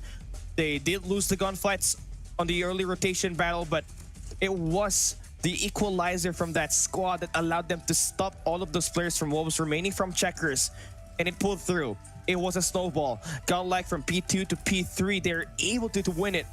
And that's just how you won it from, you know, the number 2 team in the world last year. This is definitely living up to the hype. That's true. For now, I mean, much better hardpoint, but now hardpoint's done. Let's move on to search and destroy. What can we find here in this team? Will they struggle the same, just like against X-Rock? But at the same time for Wolves, I mean, what happened there? You know what? That slow start really costed them this game, because imagine if they've gotten at least, maybe half of some points on that P1. Could have been Wolves winning this already, but it was another story for that comeback. They almost did it, but unfortunately, Godlike did close it out. That's 1-0 for them. Both teams looking for a dub here, Cali. Yeah, and also for Wolves, you know, hardpoint has just been a problem for you. You've been able to play close games, condensed games. You lost 250 to 24x up against X-Rock. Now you just lost it out on a 200x points, right? And it's definitely something that you need to improve on, because that's how you were able to win the world champs last year. You were pretty good at rotations. You were pretty good with the gunfights, to combine that with the objective-oriented approach on the hard point. And then you come by the S&D. That's where you were pretty rock solid. More importantly, the way you were playing every map, it was just Fang Nian and King Show. They were sniping everybody down to pieces, getting those first bloods. But here we have it, man. It's Godlike bouncing back after that big loss that they had from X-Rock yesterday. But obviously, you're looking at a potential 2-1 series here. I don't think that one of these teams are going to go down without any fight. That's true. It could be a 2-1 for many of the sides here. I think this S&D will determine it. But, you know, in terms of control, I think Godlike has a better chance of winning it. but in S&D, you gotta give it to Wolves here. Honestly, their S&D was a bit better, even though they lost up against X-Rock as well, Cali. But if you look at it on paper, the S&D prowess of each player on Wolves definitely clears out. Yeah, and it's just the pattern here, right? Nobody has ever beaten a Chinese team in terms of playing the Search and Destroy. Well, there was one team before, and it was AMT back in CDFI 2023 when it was Slums. Is one of the best maps back then before, right? But it's been way too long, right? This S&Ds has just been in a different level for the Chinese region. And obviously, same thing can be said for Wolves. They played Tunisia Search and Destroy, and you kind of saw them just win up against X-Truck with the help from King and Feng Nian, who combined for 27 kills. 13 kills for Feng Nian, 14 kills for King. And if you can have that kind of performance from them with the Search and Destroy in the coming game up ahead, you're going to have a great time. That's true. As we take a look at the stats in a while, I think we got to give it up for Prevail, man. That R9's not easy on that map. Take a look here. 252, 15 kills was a lot for Godlike, plus 27 for them. KD, and this is unusual for Wolves, man. Looking like Wolves negative KD, not very often you see this kind of performance from this team. I wonder, who was the tough rugger here and what's the KD like for Wolves? Because obviously Zai was frying. He was getting all his eliminations. I know for sure Nian is going to have a bad KD here, knowing that he only had like 20 kills come prior to the second set of hardpoint rotation. And there you have it. It seems like there's two players to point out, that's X-King and Nian, who's going to have a 0.62 and 0.67 respectively. Just unfortunate if you have two players just kind of underperforming, especially on a respawn game. But for Godlike, gonna have to give it up, man. Learn, he struggled yesterday, but here he is getting 43 kills. 32 dead, 17 assists, and a 1.34 KD for him. And also, for Skull Guy and Abyss, this is definitely, a massive redemption for them after that big loss that they took yesterday evening. Yeah, that's true. Just a great bounce back. Get one game under your belt. And if you're Wolves here, just got to bounce back, man. That's nothing else you have to say. I mean, King tried his best. X-King, 23. Nian with 29. Not really the things you need to see. Also for Peg, 39, 46. He tried his best, but, he needs more help inside that point, Cali. 2023 champs not looking pretty in this game one, but hey, it's only the first one. It's not the end of the world. Still got S&D in control, and maybe they can close it out at 2-1. Yeah, but for Godlike, you're now in a killing position, right? I mean, Firing Range is one of your best maps that will be coming up ahead, and you use that map to dismantle so many teams. And here we have it, your MVP, the IGL himself. It's gonna be Godlike Learn, with 1.37 rating, 43 eliminations, and his first MVP. Now, in order for you to advance to the playoffs, you need a series win, and that's what Godlike badly needs. Because if they don't, it might just mean trouble. You don't get to fly out in China for the LAN stage. So, big games coming to come through here for both these teams here. I mean, for Wolves, just gotta get 2 here. And if you're Godlike, as much as possible, 3-0 is imminent for them to keep it alive for them. I think them losing 1-2 here would be very, very unfortunate for them. But hey, it's not yet over. We're still starting this game number 2. But again, you're right. This Godlike S&D on Firing Range, masterclass for them. But then again, if you put a CDN team on any S&D map, it's always a masterclass for them. It is, most heavily with the snipers. That's where you try to trace it back. And with Firing Range, kind of a map that's built of paper mache, there's a lot of wallbang spots in here. So you're going to really have to rely again with your snipers. And Feng Nian as well as King, those are going to be the guys you have to watch out for if you're Abyss from the other side. That's going to be a tough matchup, but I know for sure if they can pull off a hardpoint win, they should be able to give a tough time on this S&DM. The keyword is tough time. There's never a guaranteed win when you're going up against a Chinese team in Search and Destroy. That's just how mechanically insane they are when it comes to punishing your squads. But I do hope that we don't just see, the blind running into the bomb site, right? You gotta have to have a nice setup in here, especially if you're starting on the defensive side. We know for sure if you're Godlike, if you start there, there's always that second guy, those 2 guys on the trailer side. And if you're Wolves, you need to cut that down, countering that players with the sniper from that green car. Yep, that's true. But here we go. Year number 2, Wolves. Godlike. China, India, game number 2, firing range. CDSI, Cali. Here we go.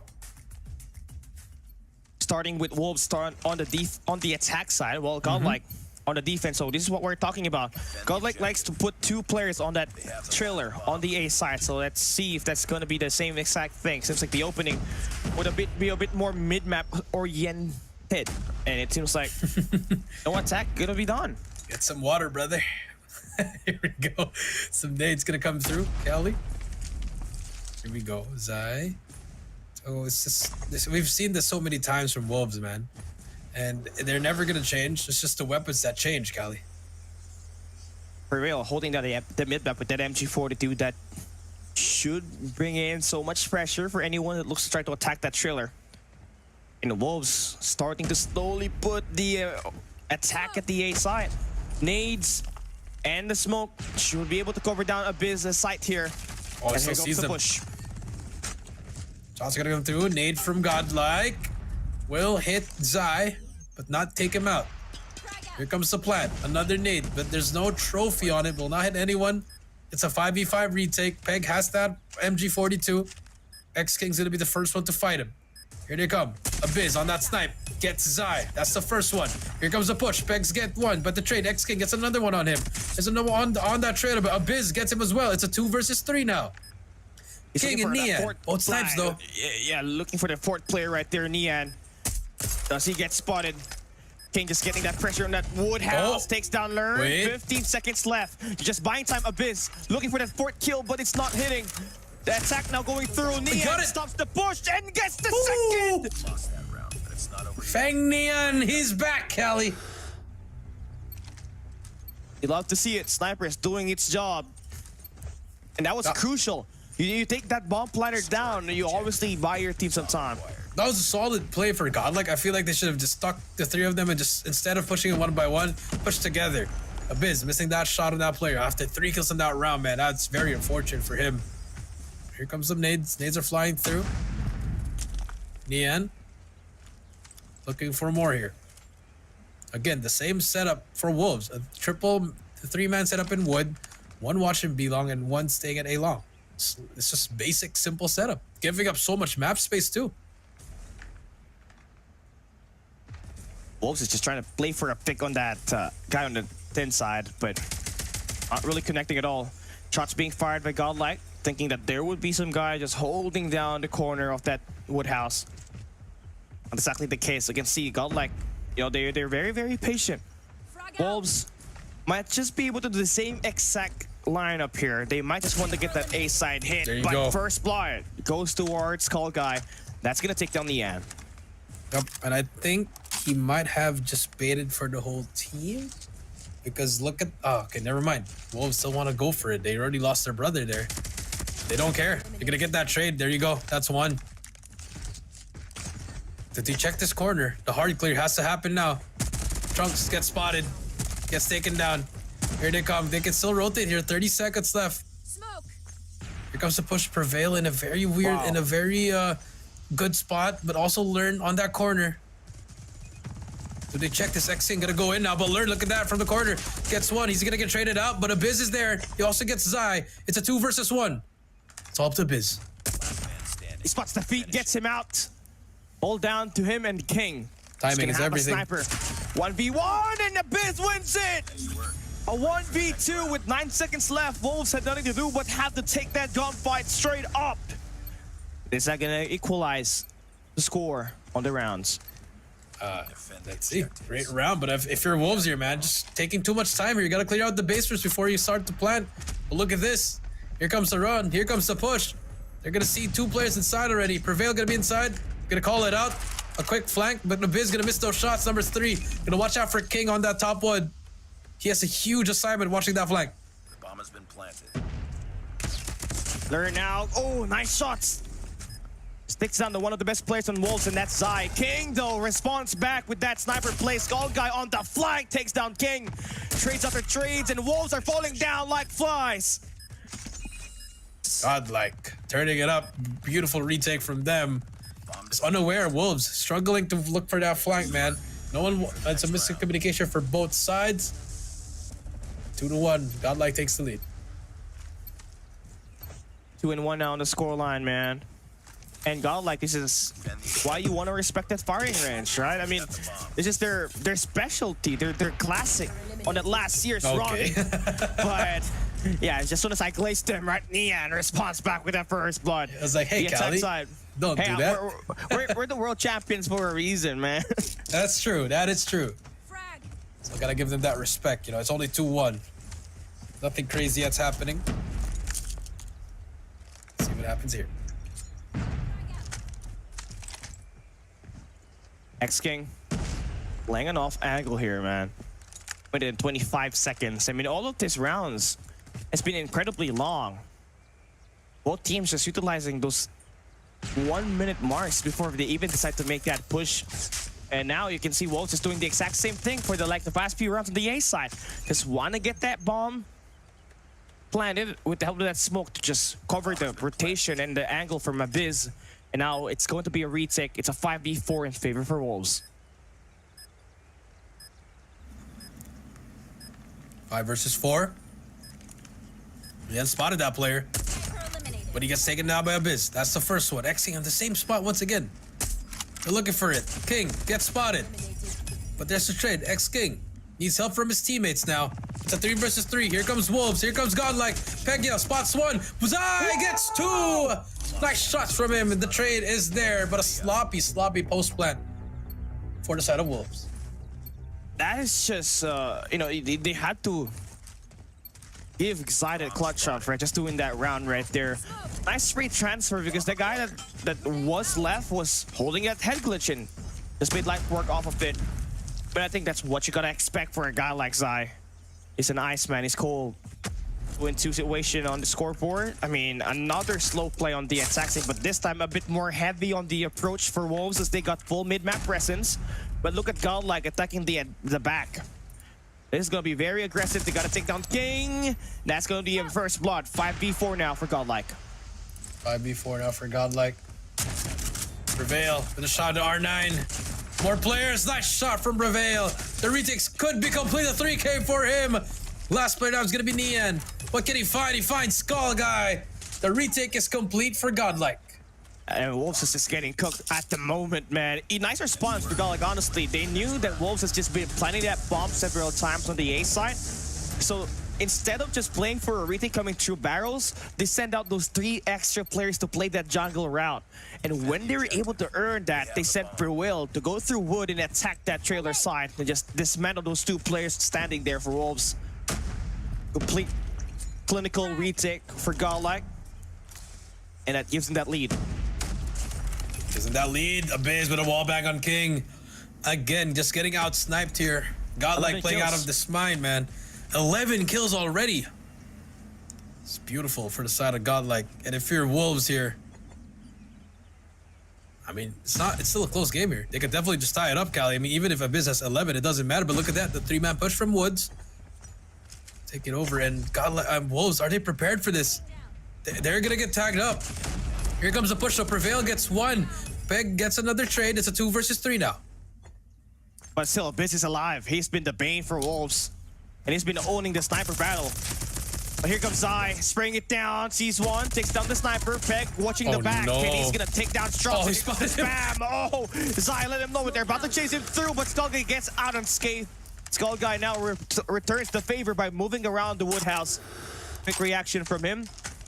Does he get spotted here? I mean, this guy's great with the scope, but you're going up against an MG42. Wallback is not there. Hello. Oh, man.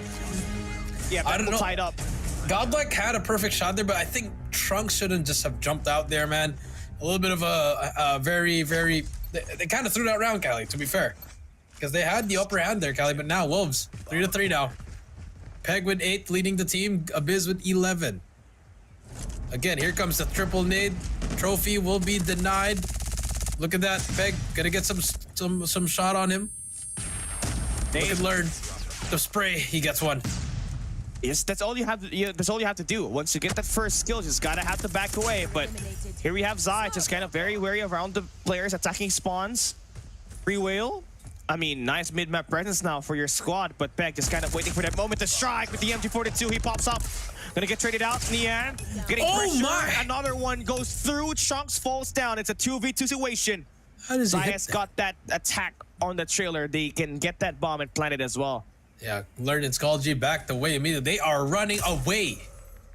Okay, so they're gonna let the bomb down. That's a little bit too much, Kylie. You gotta back. If you're godlike here, they're not gonna rotate that immediately. But I guess, hey, I'm not the player. Just say it's a little bit too far. Bomb should come down at any moment now. Godlike's on the other side. I feel like Godlike's gonna send out that extra player to attack the enemy spawns while one guy goes through. Oh no, never mind. They're fully stacking this on jungle. Fully stacking it. And Wolves should be able to read this. They should be able to read this unless the answer could be no as well, Callie. Here we go. There you go. Zai gets taken down. It's all up to Nian. He hit a nasty shot again. What else does he have? Spots the first one. Misses that shot. Here comes the push. Nian. Does not matter. The double chow coming through. Godlike. Gonna get this fourth round. One more round before we switch sides. And yeah, a nice call there. Nice play call for Godlike, man. Because it was a 2v2 situation. I mean, it is pretty hard for you to take the challenge head on, knowing that you don't exactly know where exactly the Wolves players are at on the map. Next thing you know, it would have been a 1v2 by some guy playing an off angle. So they immediately hit that round on that B side and just wait for that bomb to get planted. And Skull Guy with that shot just definitely make it easier for them to win that 1v2. Now, Wolves still, man, it's insane. They're playing that bomb at the A side for like 7 of the 8 rounds that they are playing. They don't care, man. They're gonna keep on doing what they love to do. See Nia, nice shot on him. There's another player right below him. He spots him. Try to go for that wallbang king. He's on the very good angle, but look at this Godlike. They're gonna take over trailer already. It's a 4 versus 5. The first player is gonna be Xing inside. He needs help from his team. He's gonna bait himself here. Just gonna try to get one. Peg gets the trade. No trade whatsoever, but Zai gets one. Almost gets the second, but Abyss is there. Again, remember the shades of that first round, Callie. This is what happened. Nian spots the first one, gets the first. Can he get the second one? No, he's gonna get chased, but pretty smart from Prevail. Wow. He spots him as well. Wow. King, but the defuse is gonna happen. Abyss does he have time? There's gonna be 2 more seconds. Can he go for it? King gets it just in the nick of time. Wolves 4-4 as you swap sides. Big brain plays versus big brain plays. You saw it there. Free Whale was trying to take that guy down. I was defending the bomb site. King sorted him out, and he still had time to move around the map and take down the bomb diffuser that was left standing for Godlike. That will equalize. And then we switch sides. Godlike will now go in for the attack. Learn is going to be the front man here. Beck is got the MG42. Spray down is unreal. Unfortunate there for Learn. He's going to have to wait for the next round to turn on. Oh my God! And the shot What was down there that? by Nian. And this guy is not going to have a good time. There's a 3-stack waiting to happen. And Wolves does find the kill, but Free Will does find 2. But here comes King. Confirms the kill on the second try. And Wolves, just like that, blitzes through and win at round number 11. That looks so clean on the POV of Peg, man. Just wow. Kali, the way he flicked on that player, man, it was just like he knew he was coming there. Now, here comes the push on Godlike. If they're going A, we're going B. That's what Godlike's saying. But they're gonna be able to leave Prevail Hill with the R9. Wolves throwing everything they got, Kali. Zai's just skipping all of this pressure through. I mean, this is not definitely the guy you want on that B side because he's a matchup nightmare and a close range Free Will is one of the best R9 players out there. But with Chunks now down, the 4v5.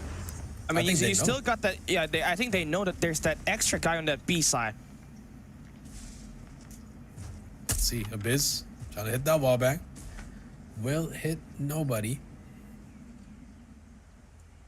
Skull-G as well, and this is the struggles in offense, man. If you're hiding like how Wolves is hiding, gotta back away now. Prevail. He's taking a sweet time here, but does not know that his team, the enemy, does have the range here.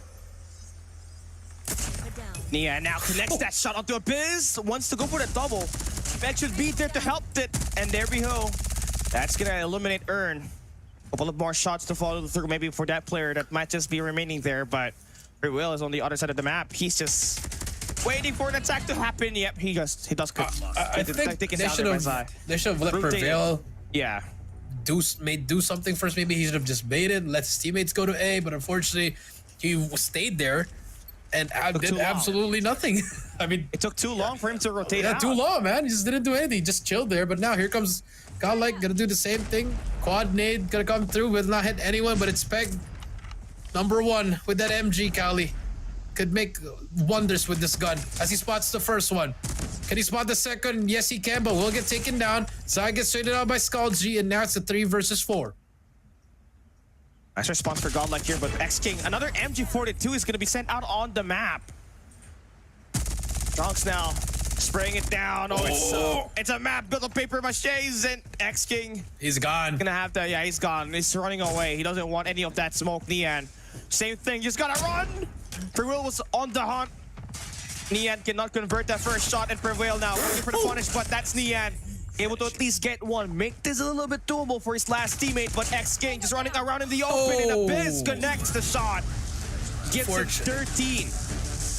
13 for him. 5 to 6 we go. Very close on this S&D. We talked, all our S&Ds been close, Kali. Do we get another overtime? Destroy the objective. Bomb acquired. Possibly at the moment with the rate that these two squads are playing. Wolves exactly does want Peg to be on the A side. I feel like for Godlike, they should just smoke that mid-map and just go and blitz that one guy, because Earn has always died on his hands, but finally he does win the trade. Godlike plants that bomb. It's a 4v5 retake. It is a 4 versus 5 retake. Here we go. The nade, nice nade. Bomb is down though. Here comes the push. Nian gonna get taken down by Trunks. A little bit too over-aggressive there on that retake on his own. But here comes the push. Trunks on that flank though. He's gonna get spotted by Zai, but no trade whatsoever. X-King as well. King on the other side. We'll spot one more player, but there you go. Godlike able to tie it up as we move to a 6-6. Wolves now, after a 2-point lead there, cannot find anything. Destroy the objective. And I think Godlike is just going to get better here on this A side, man. You saw Learn finally able to get himself an opportunity to strike up against Peg, who has been owning him for like a couple of rounds on the attack side. But now it's a completely different output that they're gonna try to throw out of the window. And it's kind of a very slow pace attack, trying to play for picks here and work through Abyss, who's got 13 kills at the moment. That's true. Abyss, does he spot Peg there? That car using for cover. King gets Learn, Peg gets Abyss, Trunks get King. It's a 3-on-3 now. Here we go. Nian takes down Trunks. That's the first one. Does he try to repeat that? My goodness. But Prevail has the weapon to work with. Sound cue's on for... Sound cue's on though. Oh, okay. Trade? I mean, equal trade. 1v2 now. Let's see what happens here. Skull G definitely did have some nice shots. He has an Odin in hand. He also has the bomb. So he can dictate what's going to happen, but I think X-King just spotted him from that top steal. Gonna drop down. It's a 2 versus 1 here. Skull G. He might just get pushed by 2 players here. Here we go. Wrong read. It's the wrong read. Proper read. Beautiful. Man, it's a cat and mouse, man. Both teams are just... One team does well in one round, the other one does well as well. So it's an equal balanced match now. I mean, they were the top 2 teams last year, Kali. So you expect to see this from both of these players, from all of these players in both of these teams. Now here we go.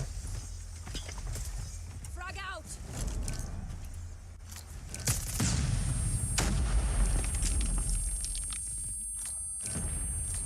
Shots are firing.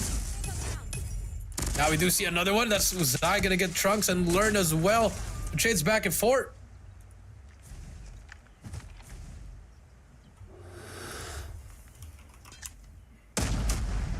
And here we go, man. It's just going to continue here. I mean, what Wolves So a 3v3 situation for them. What is happening? A minute and 20 seconds. Both teams getting EMP'd at the moment, right? But Godlike definitely has the first shot on this 3v3. Nian's gonna be sorted out, so there's no sniper left here for Wolves. They only got the MG42 to help them attack this B side. Yep, but now back we go. It's a 2 versus 3 here. We're gonna go all the way to the back. Finish the mission. And man, there we go. That's the play you want, man. If you're Godlike, you just want to tie this one up. Peg is just gonna go out in the open. Now it's a 1v2 situation. Peg gonna have to play through it. 40 seconds left to play around, and Peg does get the kill onto Abyss. Nady's thrown the timing. Glern knows where the player is at. He backs away. He's got 30 seconds to play around this. And now he's wrapping around. I mean, I like this play coming in from him, but it's just kind of way too open for him to rotate on that trailer and learn. Gonna get that kill.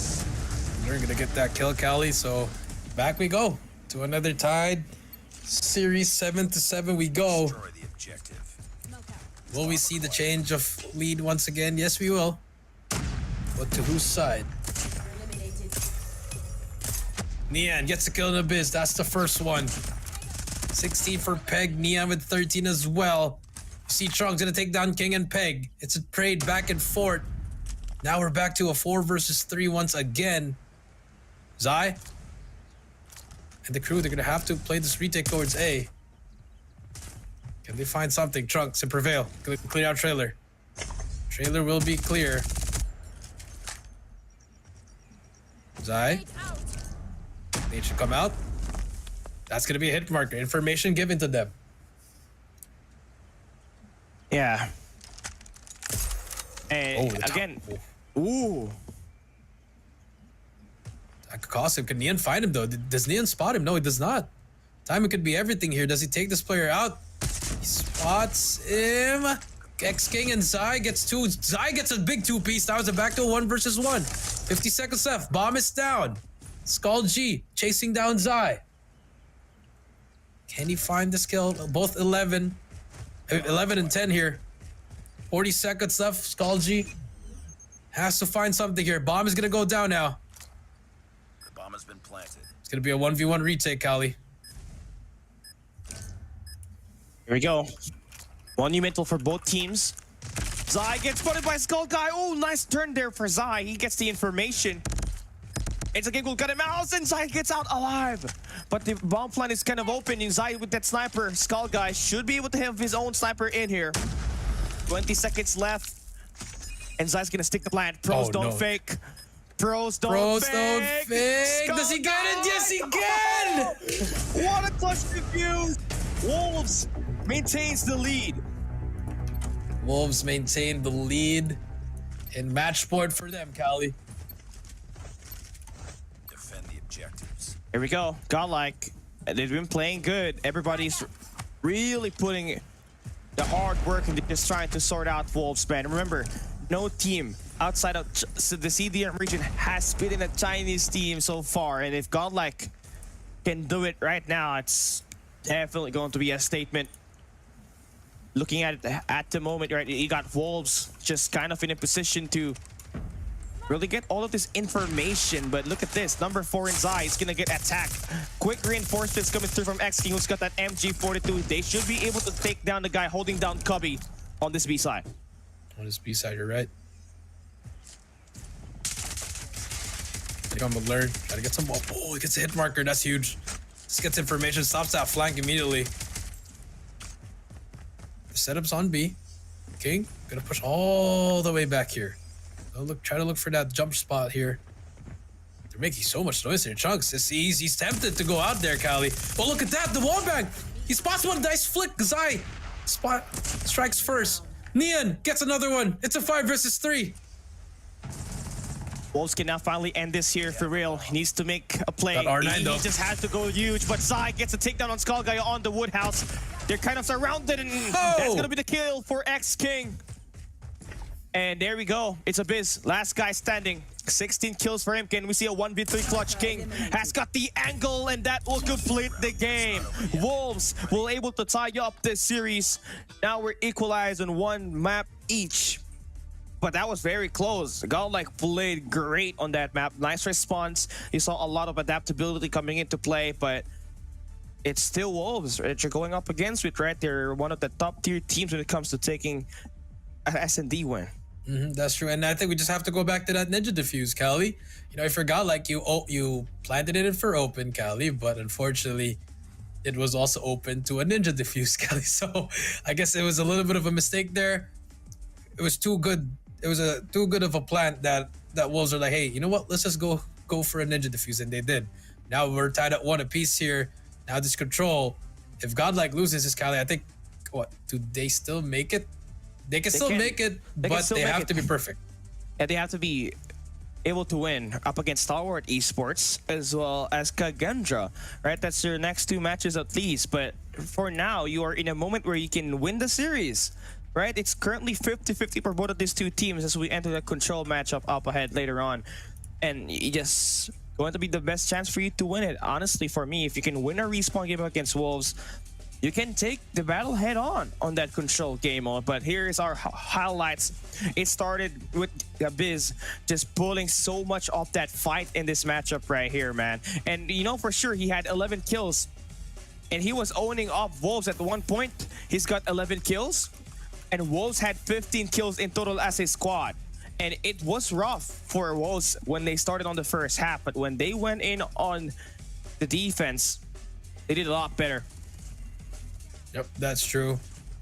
Now we do see the highlights here. We saw Wolves, you know, they actually got a 2-point lead there. That was the biggest lead of the S&D, but we saw just some crazy action, especially this last round here.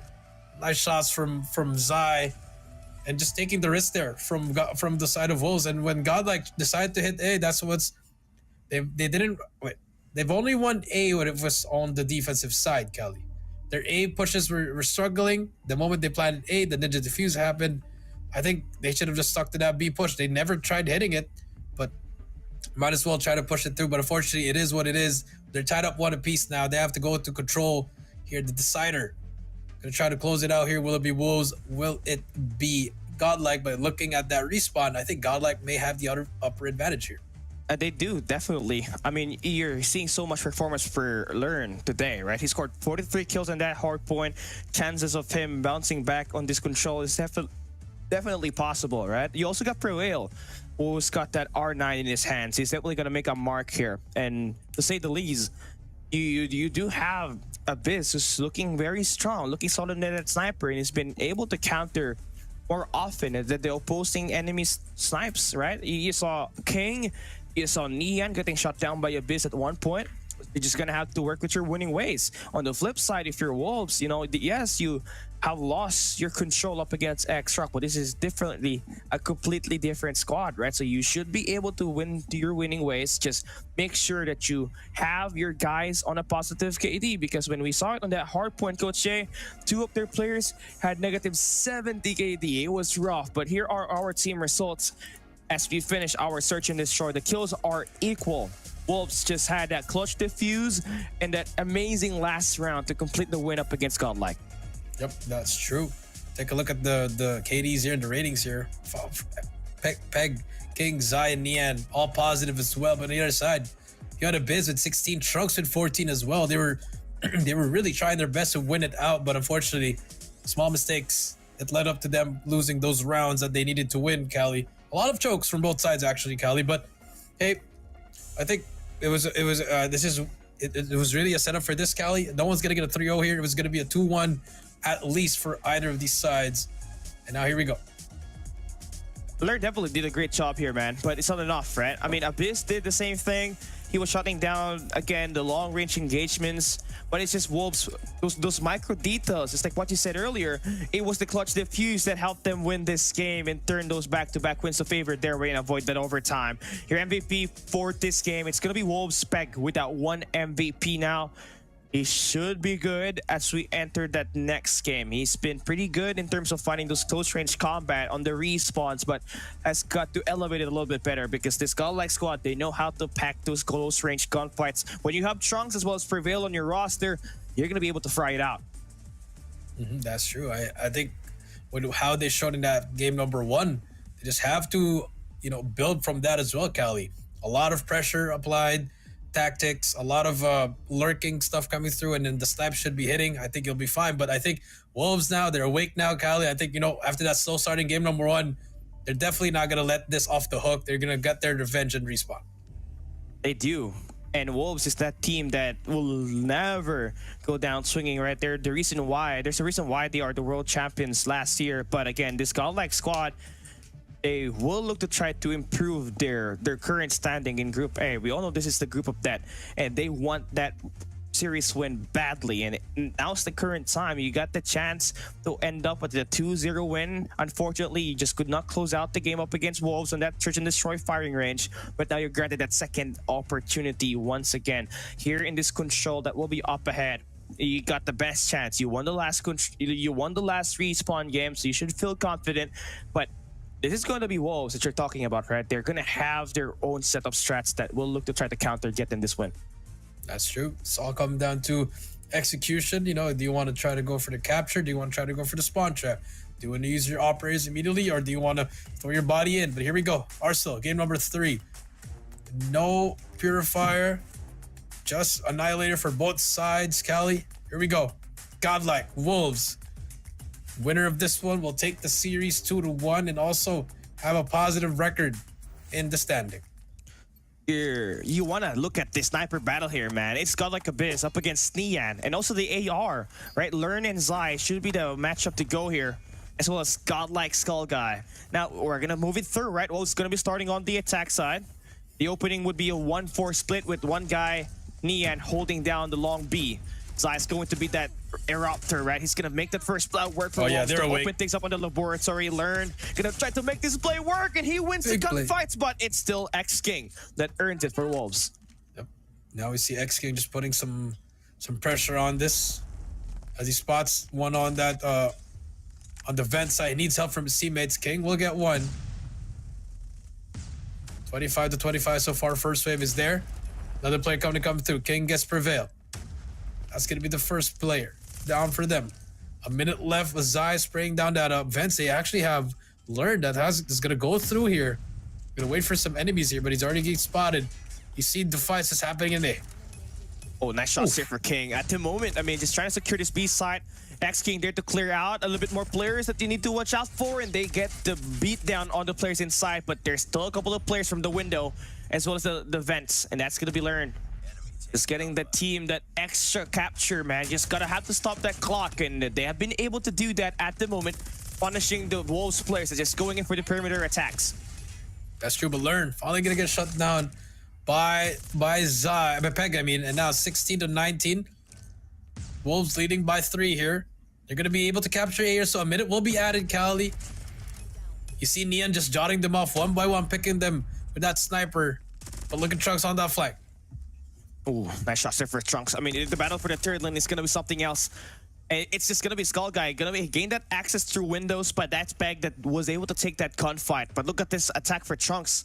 He's a very good off angle. Should be able to get a couple of more players here. Oh, nice trade coming in for X King to break through the spawn trap. I mean, he's spawn trap set up by Godlike on the top B lane. Hold on, just saying you're right, Cali. Here we go. Zai, gotta shut down 1. Gotta shut down 2 as well. That's 3 down for the side of Godlike. A minute and 5 seconds left. 8-14. Now Godlike gotta be careful with their lives. But look at Wolves. They're forcing them to push up to try to defend this B point. As Godlike has last 8 lives remaining. Make it 7. But the trades are there. X-King gets 1. He spots the second one, but Skull Guy gets the trade. 6-11. 6-10 now. Godlike has some breathing room here. And Trunks is going to extend out with a spare extending, and that's going to take down Nian. They're going to put back Wolves on the reset. There's 50 seconds left here for Wolves to make a play, but Trunks is able to stop those push. Luckily now for Zai, he's going to be able to make every moment count for his squad to push up on this B lane. You got only 38 seconds left. You just have to go. Shots are going to be fired by X King. That is going to be a nice turn on. Now it's an 8v3. You got the numbers game. You just got to have to punish these players that are remaining standing to play the time. That's true. X King and crew going to get that last player alive. Number 5, Skull Guy still alive here. Tags up 1. Tag gets 2 players. They're just going to start capping this. He has to go for it now. Here comes the push. Just going to try to break him out. And Peg takes down Skull Guy. It's not over yet. I mean, it was just back and forth. I mean, it would have been either way. But it was the play from Zai that allowed this team to just remove themselves out of that spawn trap. They were able to extend down towards benches. And once they got the kill on the corners, the B side was pretty much wide open in the live count just favor Wolves. Now we're going to switch sides. Godlike, it's going to be a 4-1 split. They got their players just attacking towards that mid-map, but King has got that War Machine. He has that War Machine. You're going to be able to get at least 3 there.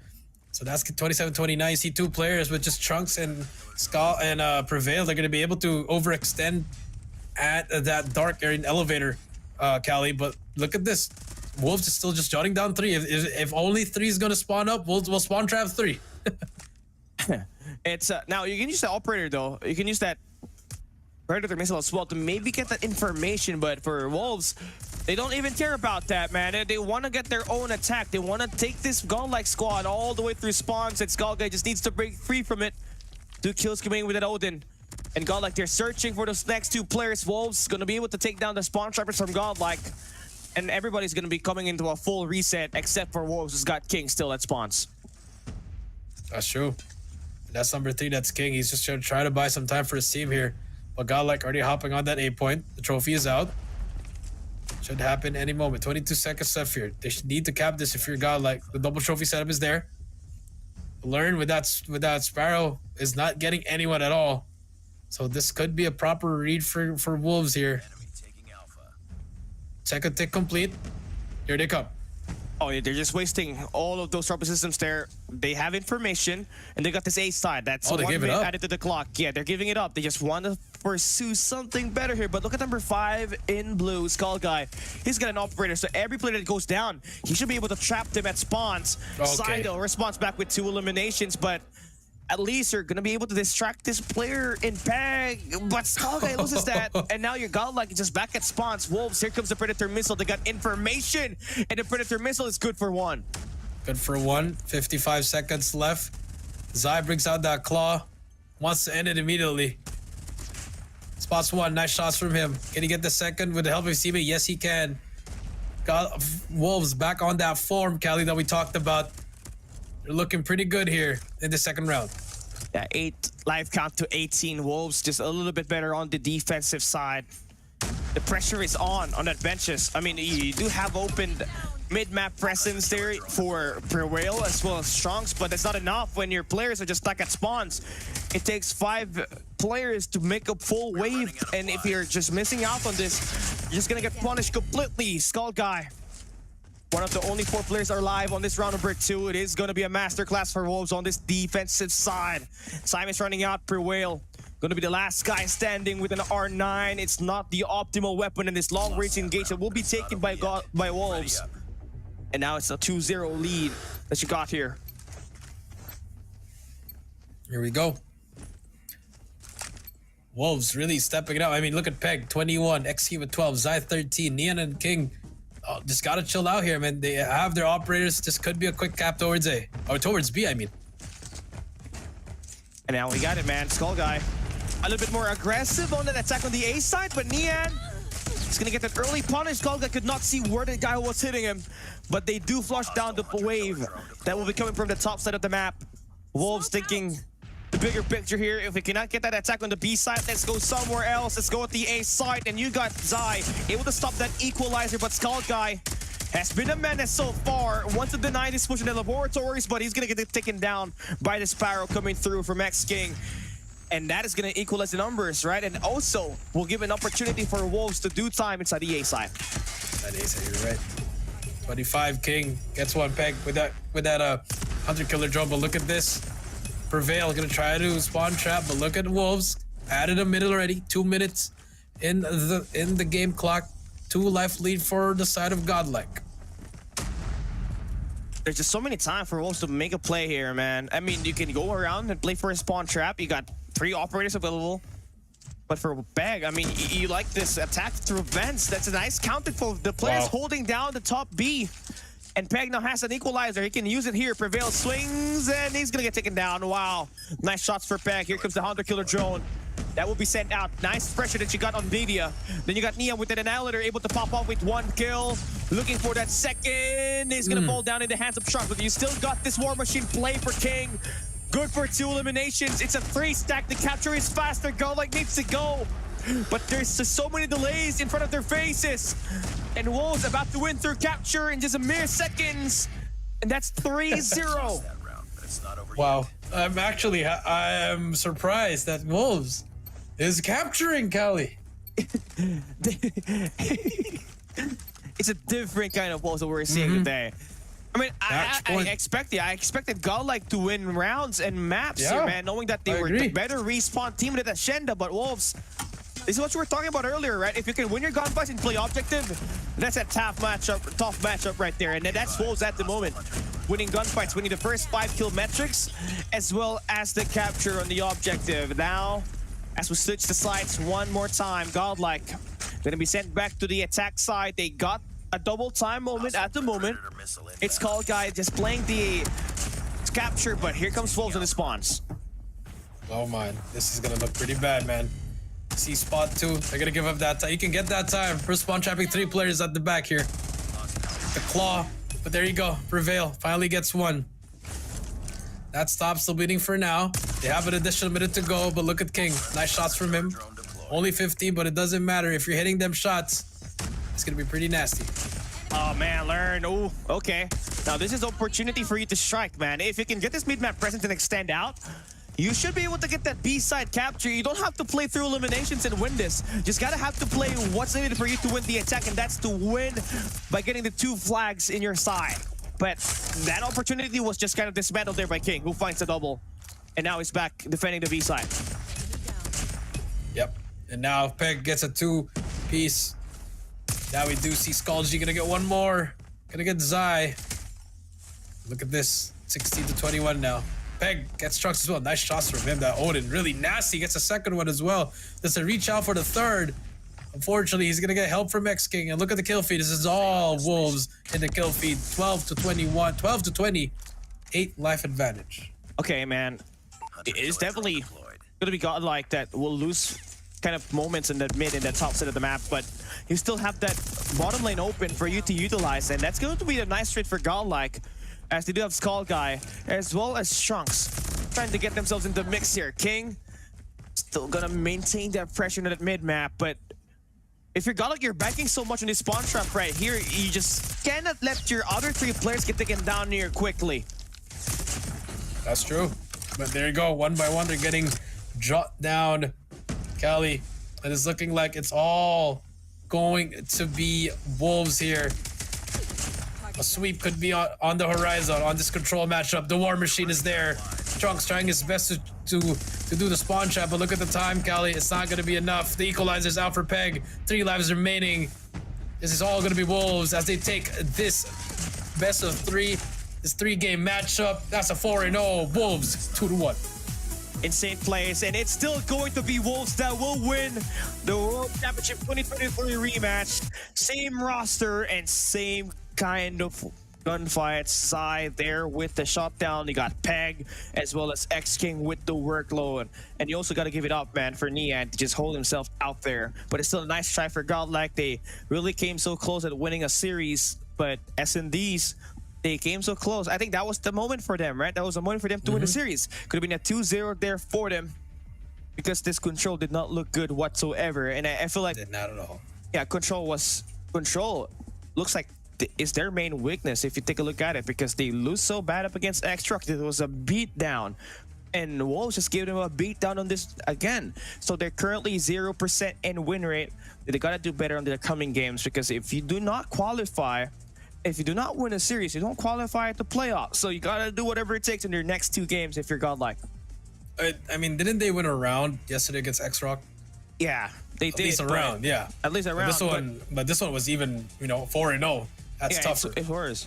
Yeah, that's unfortunate for them, but hey, it is what it is. Wolves came in here. They finally woke up after that hard point loss.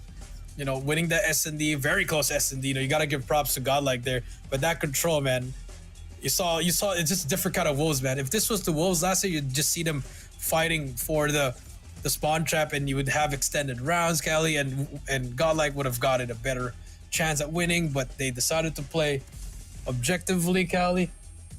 Yeah. They decided to work as a team, and guess what? Teamwork makes the dream work. And they finally sorted out their respawn problem, and that has winning with the map control. That was lacking for Wolves when they were playing that Hacienda hardpoint. You just kind of saw it.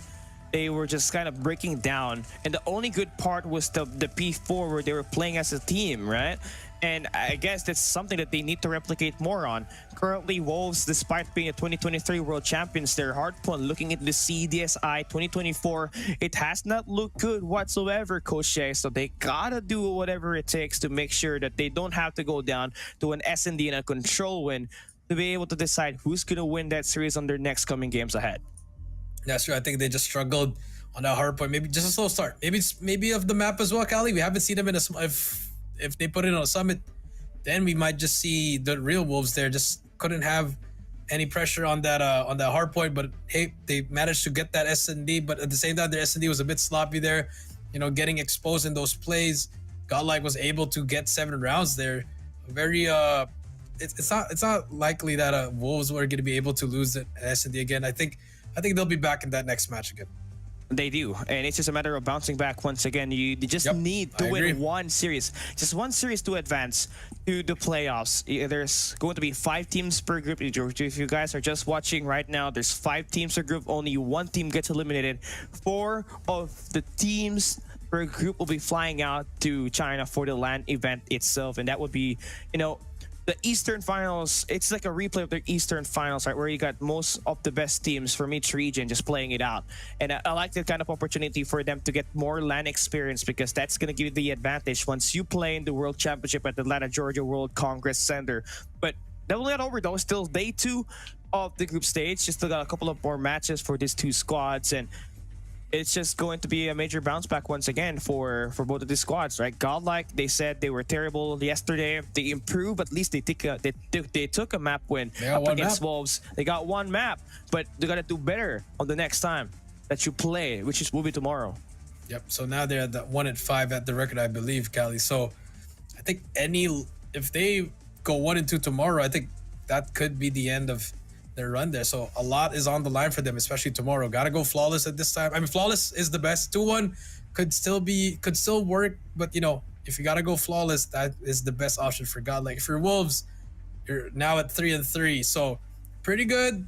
You're in the middle of the pack. Just gotta get 1 more series down there, and I think you'll be secured. Yeah, you gotta be right, but everything's not a guarantee here yet, right? And you're looking into it. You lost up against Xrock, you lost up against Wolves. Now you still got a couple of matches left on your games, right? You got 2 more games up ahead. It will be Stalwart, Esports, and Kagendra that you have to at least get a map win or a series on just to be able to qualify and move to the next stage of the competition. It's just rough, because every group here has a lot of big dogs. It's the group of death for Group A and for Group B. They're equally as talented, and it's just a matter of just channeling your inner energy and just get this round wins. And it happened for Godlike on that first map, right? They just could not get the closeout on that Search and Destroy where they almost had the chance to win it. They had the lead for some of the moments there, Coach Jay, and it's just the clutch defuse that really messed up their mental game at the end. I think I gotta agree with you there, man. I mean, you're like, hey, it's a 1v1, and then all of a sudden they're like, oh, okay, it's okay, let's just reset. But at the back of your mind, you're like, man, you could have won that game if you did this and that. But hey, I mean, I think they're professionals. I don't think it really took a toll on them. Maybe a little bit, Cali. I mean, now looking back at it, like, hey, you should have just did this because we lost already. But if you're a Godlike, what's done is done. Just move on. Focus on the next day. Yeah, I gotta agree with you on that one, Jared. And also, honestly, if you're looking at it this way, for Godlike, their highest chance of winning a series would be Kagendra, if you take a look at it that That's way, true. right? Because Kagendra is definitely a little bit lower in terms of firepower if you compare it to Stalwart Esports. There's a reason why Stalwart was able to win up against them 3-0 yesterday on their best of 3. So I think that's where you try to aim that goal up if you're godlike. If you can win up against Stalwart Esports, damn, I'm gonna have to go through it, right? That's gonna be a nice win for you. If you go up to win, if you go up with 2-2 at least, your top 3, you're going up against the fourth team on Group B. So that's gonna be interesting. And as much as possible, you would love to get that top 2 placement per group because that gets you the upper bracket opportunity where you have 2 lives remaining. If you're at the bottom 2 of your group, you only have 1 chance, and you're playing on the lower bracket. So it's one and done. If you lose, it's over. That's true. So there you go. I mean, that's. I mean, at least if it's a one and done, at least you get a free trip to China. But you know, no one wants to just go out there and get eliminated already. So the upper advantage is always the advantage, the better advantage there, Kali. So hopefully we do see some teams that we want to be there. And it's only day number 2. Take a look at the result here. 4-0. Oh my goodness, that kill disparity. Wow. A discrepancy, Kali. 109 to 67. It's unfortunate. I think that unfortunate is an understatement. Unlucky, right, from DVS. It's just how you describe it from Godlike. For Godlike here, Wolves just came out ready. I believe that map win that they had on that Search and Destroy firing range paved the way for them to win this match. Look at the guy that win it for Wolves. It's gonna be Peg with 40 kills and 12 deaths. We didn't see him a lot on the screen, but he was silent as a ghost. And he was deadly with it, man. 3.33 KD rating for him. You gotta love it when everyone on your team gets to participate and get that MVP for you. But for Godlike, you look at the stats there. Abyss, 10 kills, 27 deaths, a .37, dropping a Yang 1 impression. That's not exactly how you want to end your game right here, but it's all right. It's still going to be a hard-fought battle, and your MVP is going to be Peg with 40 eliminations. He's second, able to win it back-to-back. Able to win it back-to-back. There you go, Peg. I'll step it up, take a look at the top 10 ratings. I mean, look at Abyss and Learn. They're right there and Xing and Neon. Very uncharacteristic of them, Kali, on the bottom too. But hey, you got it done. Peg, he said, I got it. Hop on my back. Yeah, and you gotta love it. You gotta love it. Peg was in there, right? He was in there in the hard point. He scored 38 kills, but he was still in a negative KD. But here, he did it even better. In fact, he tripled the KD that he had earlier. And that's how you win it, man. Gotta work together as a team. Gotta build together as a team. And, you know, got mentality. Gotta be able to get through the rough times and enjoy the good times. And through tough times, we're going to be taking a quick break. When we come back, it is going to be Extra going up against the one and the only team. I forgot. Who's the team? It's going to get We'll be right back. back. Live or die, watch a bullet flying by, go and play your life. Enemies are running left, right, press fight. I'm gonna show you how it's in, you better sit tight. One down, 3 coming back at ya. Thinking that we're done, but I'm tougher than an armor. Dealing some damage, we hit it. Out of sight, out of mind, yeah, you know that I can win it. We're stealing the show, you're down on the floor. Came in for action, still wanted some more. Destined for war, versus fall. When we're beginning, it's thrilling. We're gonna win it now, win it now. Watch us and we show you how. Arms around, getting loud, not too late to turn around. Running, gunning, gunning, gunning. Ready? 'Cause we want it all. No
to the bone.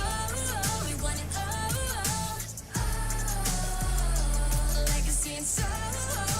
We are in the zone.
Treachery, betrayal is disgraceful.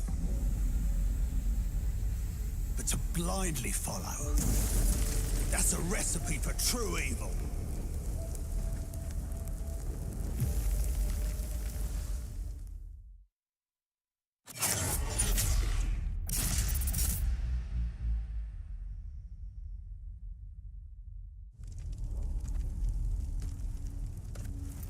In the end, trust only paved the way for betrayal. Blood can only be repaid in blood.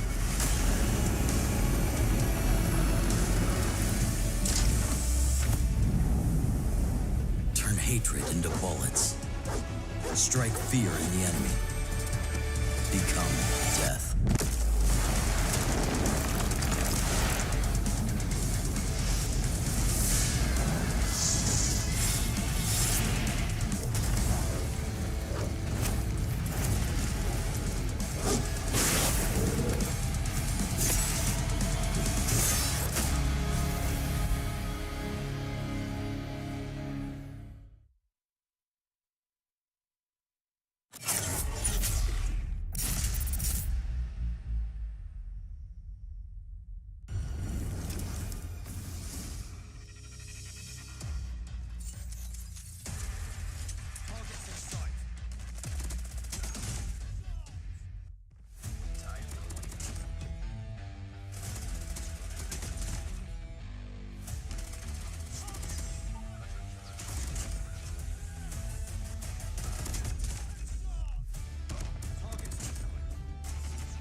はい、こちらが比較した結果です。2010年、あ、失礼。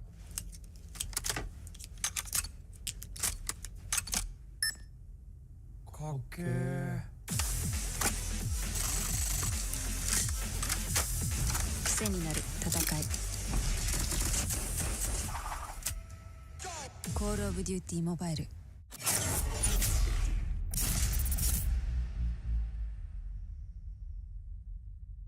We gathered from all around Malaysia. This is Jom Cod M. Over 70 players showed up to immerse themselves in a day jam-packed with activities. Exclusive merchandises and prizes were given out to players throughout the day, and players also had the opportunity to interact with the Garena team.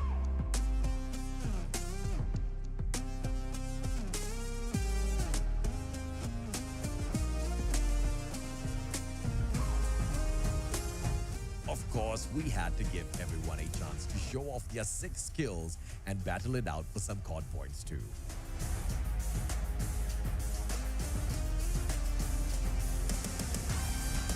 The energy was truly explosive, and we hope you, the COD community, enjoyed your time at Jom COD.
Mission live or die, watch a bullet flying by, go run for your life. Enemies are running left, right, press fight. I'm gonna show you how it's in, you better sit tight.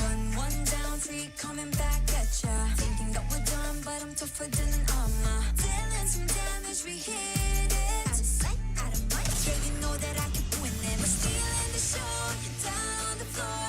Came in for action, still wanted some more. Destined for war, a burst of score. When we're beginning, it's thrilling. We're gonna win it now, win it now. Watch us and we show you how. Arms around, getting loud, not too late to turn around. Running, running, gunning, gunning. Ready? 'Cause we want it all. No fear in our eyes. We will win it all. Glory is the prize. We are in the zone. Bullets to the bone. We want it all. Legacy and soul. We are in the zone. Now you're gonna have to get through me. Be one with all my strength, it ain't easy. An arm ain't nowhere to hide. You're under my gun. When I drown you down in flames, all that you can do is run. My dog's out looking for you town to town. I know where you are. You can take my crown. About to be earned.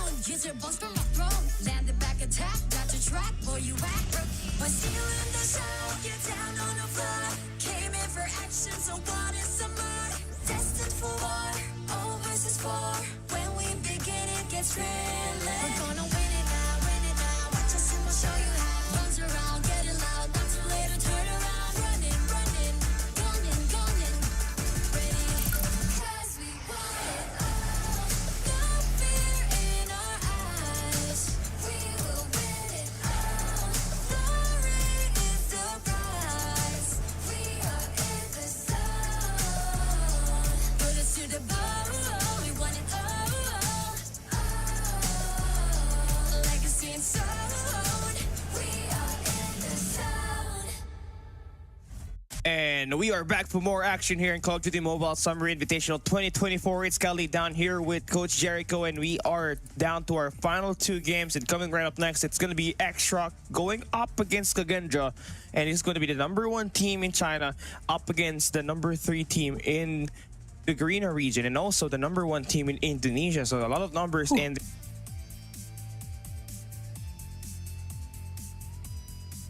they'll be able to have the same exact roster. Nono and X-Rock Ma, they are going to be your killers, but the other 3 are as devastating as the top 2 players on that roster. Yep, that's true.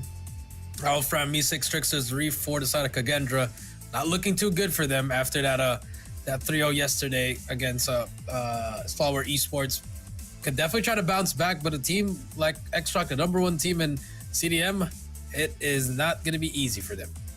Absolutely. I mean, for Kagendra, you know, I've seen this team scrim so many times, and they are as deadly as everybody else, right? But they could not just really convert those scrim wins into tournament wins. And Kagendra definitely have a hard, tall order to do here on this X-Rock squad, right? Now let's get a look at the bands, Coach Shea. What do we have here? All right, well, Hackney Yard, of course. We're going to see an APOC. Hacienda. Got to come through from this one for X-Rock. Summit ban, okay. And then now APOC. It should be an APOC ban. And yes, there you go. Standoff will be the hard point. All right, SND, Tunisia, banned already. Okay, firing range is first for Kagendra. X-Rock should be banning Express or Kurohana. Kurohana is the ban. Kagendra will probably ban Express here. Or Takeoff. Whoa! So a new map. Express is going to be banned. And there you go. Takeoff is the SND. Wow. And then for Control, Seaside, and Raid. Okay, never mind. I think Seaside is going to be the ban. I feel like Raid is going to be banned here. Nope, Oh, Raid's we're gonna be playing played. Raid. All right. So far, so good. Yeah, I like it. I mean, this is going to be a nice play for Kagendra, man, because X-Rock, this is a type of team that just plays heavy maps like Firing Range and Tunisia, right? So they're going to be heading into a takeoff map where in total in all of the matches that they have played on this one, right, they have a very low record on it. Least rep map, that's going to be to takeoff, right? 1 win and 1 loss on it. 50% win rate in their CDM season 7 and season 8 and the championships combined. So there's not a lot of repetition for X-Rock, but you already know they are as deadly as every other team in S&D. If you're a Chinese player, you're just gonna be basically insane, especially the snipers for this squad. And I like that. I'm looking forward to actually looking into that search and destroy map. And I like it from Kagendra. They could have played Tunisia again, but they decided to like, hey, you know what? Let's play a different map. They could play Fire Rage. No, we'll ban it. So I think this is a good map, good maps for Kagendra. But then again, you go up against X-Rock, former DYG. You know, they were what? They didn't even make it to Worlds a couple of years ago, Cali. But now reformed in X-Rock, and they're just absolutely mauling everyone, Cali. Yeah, the craziest part about this, ever since they came back, every tournament that they have participated in, they have won it, right? They're about to reach the Golden Road. They have won the regional champs. They are here in CDSI looking like a dominant threat. I know it's just 1 game, 2 games that they have played here so far, but that 3-0 up against Gall, like, convinced me that this squad, you know, I just don't know how are the other regions are going to beat this team out, knowing that their search and destroy is insane. And the best part about this X-Rock squad, their hard point is also up there up against Elevate, right? So it's definitely going to be hard to take a map up against them. It takes a lot of research just to take a look at what kind of maps are they kind of weak at, and you need a lot of analytics for that. But even the analytics cannot help you here, right? It's all about execution. And if you cannot win your gunfights in this tight trades, Extract's going to be able to punish you. So Kagendra gotta play it seriously to start the game now. Yeah, that's true. I mean, even trying to beat them on a hard point, we already saw what happened yesterday in a small map like in standoff, and expect to see the shotguns to work the SMG pressure. But no, you're gonna see Owl here. You're gonna watch out for Owl. What kind of shotgun is he gonna bring out here? Is he gonna be hitting them, or will X-Rock just run them to the ground? Here we go. Game number 1. X-Rock versus Kagendra. Standoff hardpoint. They're starting on the red side here. I'm talking about X-Rock. They're going to have the better spawns. And for Kagendra, they just need to maintain the attack that will be coming from X-Rock on the top floor. That will be Rushi with that BB-50. Going to be able to aim down his sights. But looking at it here, nice shots for Reef as they continue to put up a lot of heat into the matchup as they win the first 4 kills here at the moment. They're going to maintain the hard point hold. X-Rock going to be here in kind of a bit of a trouble. But here comes the F-push. Here comes the push. Here comes the fight. Reef and Sinuo gonna get traded out. Kagendra, 14 points on the board already. So far, so good for them. But here comes Ma. Ma with a 2K so far, but Tricksters. Nice shots from Kagendra. Different kind of Kagendras from yesterday, Kali. Yeah, it's looking good for them, especially if you got yourself Reef, who's been, you know, one of the goals yesterday. He was not hitting any shots. Here he has 6 early kills, 7 early kills with a BB-50. That is a default skin. He's not using the pay to win. It's not about the weapon. It's about the skill. Currently at the moment for Kagendra, they have turned this hard point into a freaking money hill. 37-5. It's just going to continue to grow as they have the scrap time. X-Rock going to be backing on this early rotation. They want this setup. They want to get a money hill here to return back to favor.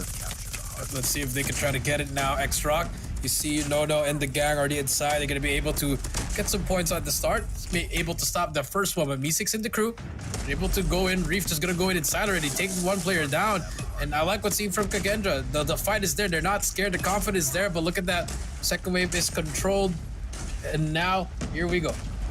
Yeah, I mean, Kagendra is definitely looking into it, right? You can see that they're really scrappy with it, but X-Rock is definitely getting the payout of having themselves that early rotation on this P2, where we all know it's kind of very hard for you to get inside of the hill if you do get taken down. But a nice onslaught that you're seeing here for Kagendra on all ends.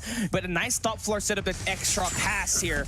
And that's just been the difference, right? Kagendra can still get the attack and contest here, but if they cannot get that player on the window, they're gonna get a lot of time. And look at that, X-Rock. They're gonna bait out Kagendra to play the scrap time. They're gonna be going into new, and that is going to be a battle between Reef as well as number 5 in Sinuo, who has the Purifier in hand. It is gonna be an equal trade, but X-Rock still has the spawns there. Equalizer as well as the Sparrow is gone for Kagendra and X-Rock. Here comes Trickster with a War Machine. Gets 1, gets 2. No trophy for X-Rock. And just like that, Kagendra able to break the hill, but 2 more players in front. It's going to be 2 on him. With that claw, is going to get shut down by France. Sinuo now, waiting for his Purifier to load up. It doesn't matter. He's going to take that fight. Me6 brings out that claw. And here comes Kagendra. A proper hold so far for them. And this is looking good for them. 2-1M now about to make the push here with that R9. Not good. If you just blindly attack there, knowing that there was a claw that was invested. But here comes Ma with an analyzer trying to make this break. I mean, this is the problem with this P3. If you don't got any multiple angle attack, you're not going to be able to make the break. But Ma pops off! 5 in a row, and X-Rock are now inside the hill. You need these last 15 seconds to not be grown over by Kagendra. And now the double stack works. Scrap time done by X-Rock, but Kagendra gonna be early on rotation on that P4. Yep, here comes the Pred. Pred to only 1 avail. Here comes the push on that boxes side. But look at the side of Kagendra. They're set up, getting kills from across the hill. Hunter Killer helping them as well. Fran on the corner. And just like that, X-Rock struggling to get into this hill. And so far, this is what we're seeing from them. Really just struggling, but Nono gets 2 in a row, but the trade is there immediately. And look at them just trying to burst it through. Owl with the equalizer. Great investment from the side of Kagendra. Gonna get a lot of time here, Cali. If you're X-Rock, you're gonna try to burst it from the other side, and that's what they're doing. Here comes a Purifier, and X-Rock breaks it. Finally, a great value there for Sino. He brought that Purifier on FP3. Just could not get himself alive as he got taken there by Reef, but hey, these last 30 seconds should go your way as you got operators. That's good for close range engagements. No! With the 3 Ps, but Al makes the break on the boxes. But you still got 2 players here that should be able to defend the post on this P4. And you got yourself just in striking distance. Nice hold inside the hill. And X-Shock now just erasing the deficit bit by bit. That's true. Here we go. Ma, gonna get taken now 100 to 87. Very close game. This is what you want to see from Kagendra. Fight this after losing 3-0 against STE. A different kind of Kagendra has risen here in this game number 1. War Machine already for Roxy. They're trying to find it. We'll get one. 57 seconds on that hill. No one's gonna be hopping on it. They're gonna try to get some kills immediately. But I don't like this investment with the War Machine. It's P1, right? It's supposed to be scrappier, but I guess he just wants to cycle it so that by the time the P3 opens, he'll be able to have that attack open. But nice shots for Reef again. 19 kills with the it's his classic BP50. Sparrow play into it, but just want to grow that lead further so that Extra could not get the bounce back once we enter that P2. But great job coming in here for Kagendra. Their operators is about to cycle in, and the gunfights are just completely a hell of a lot better today. Yeah. Comparing their performance up against Stalwart Esports. Shots are hitting for Kagendra. This is what you want to see from them. Look at that, the confidence. V6 is gonna back away now. Re-hit the player once again. He wins that gunfight, spots another one right behind him, but he has help from Fran. The communication's on point, the shots are on point, and Kagendra, 142 and counting. X-Rocks 91. Oh man, I mean, this guy, he's got himself a lot of great moments at the moment, especially with that annihilator, right? But now it's just kind of a flip of situation. You don't got that spawns for next, but you do find the break with your gunfights. Mice is the only guy helping this team break the hill.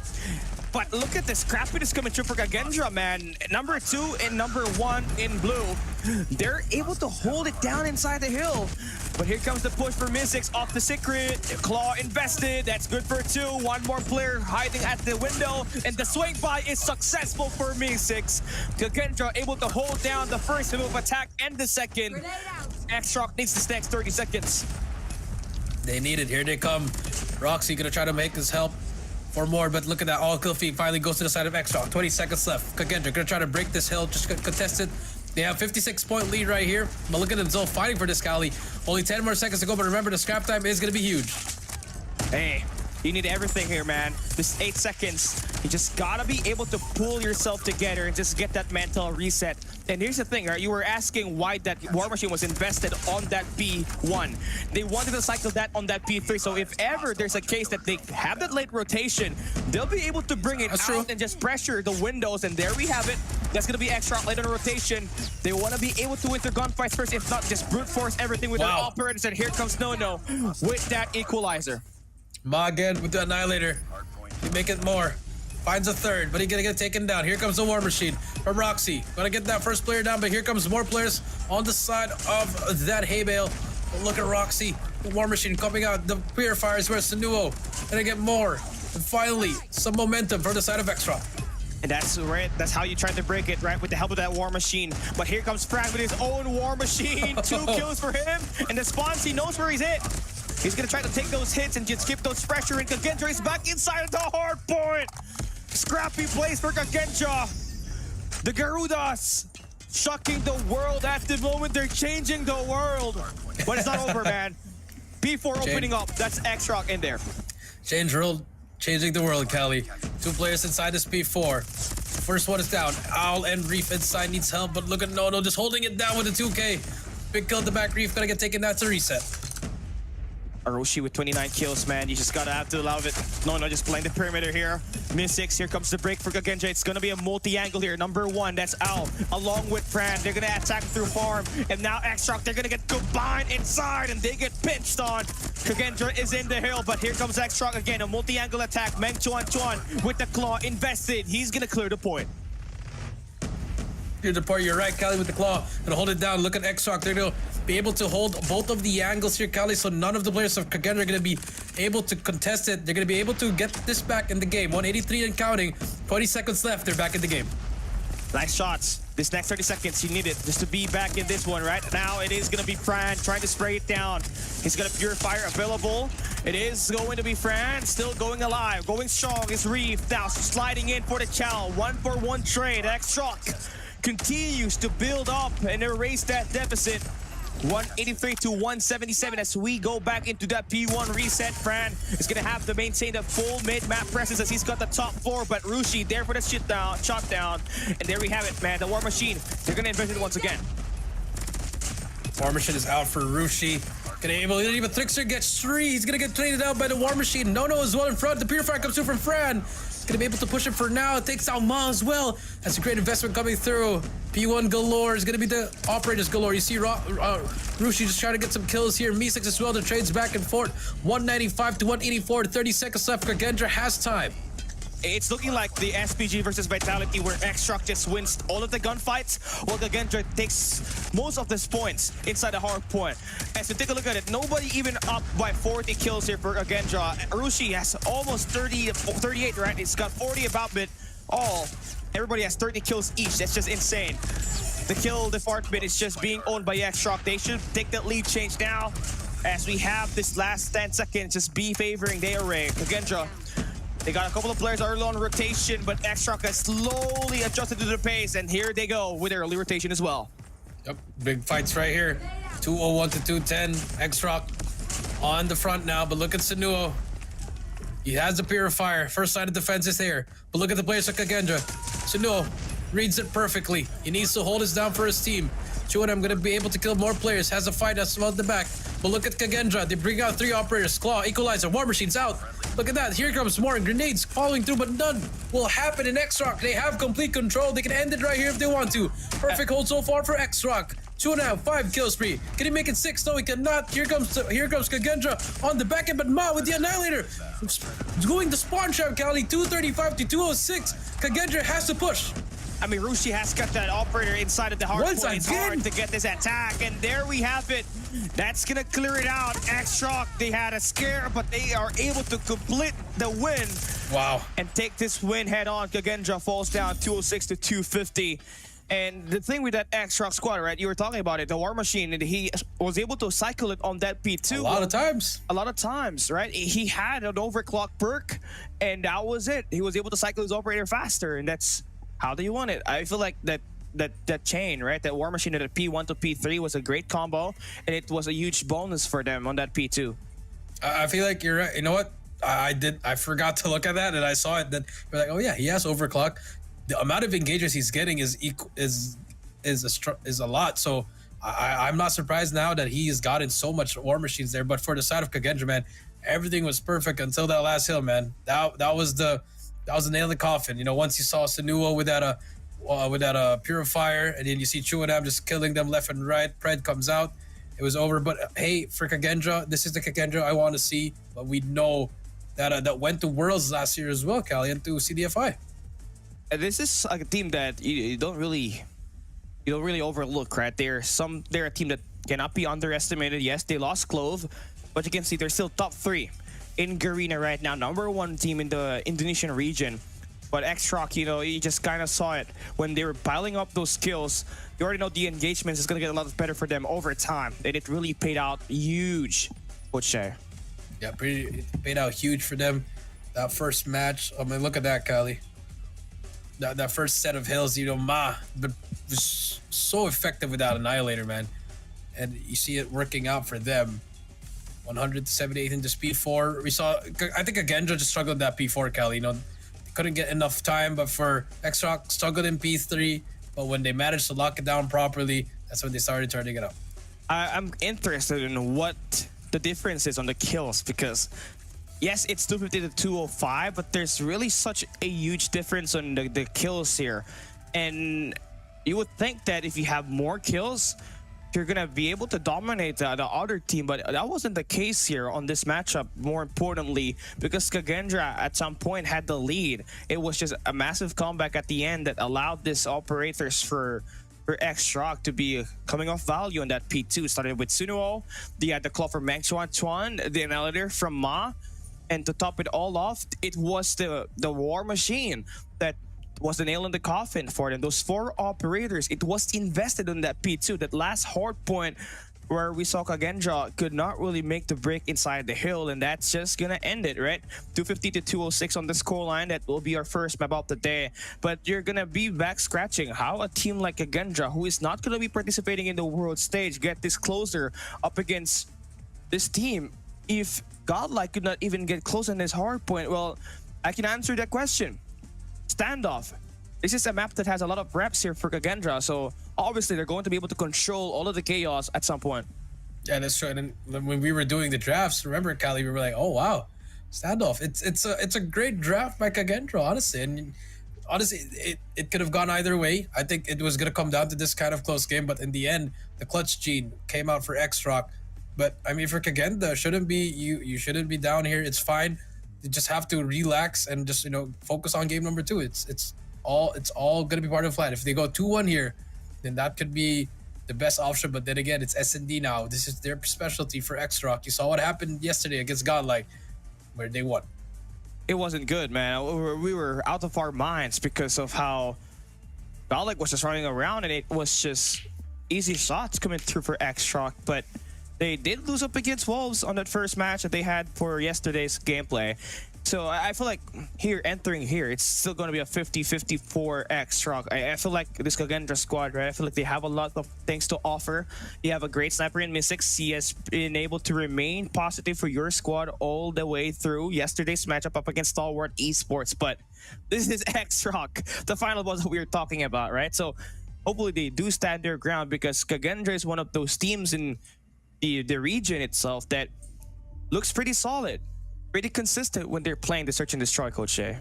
Yeah, pretty consistent. You're right. I think Agendra, when they have a proper one, especially their snipers, I think that's what you have to look out for.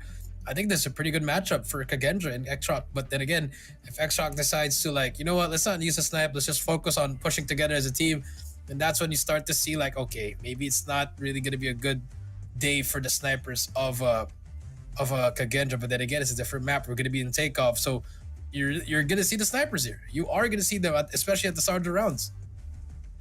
I feel like it's gonna be a big factor since we're playing takeoff, right? I mean, knowing the history of a team like X-Rock, their most played map has got to be Tunisia, as well as the firing range map.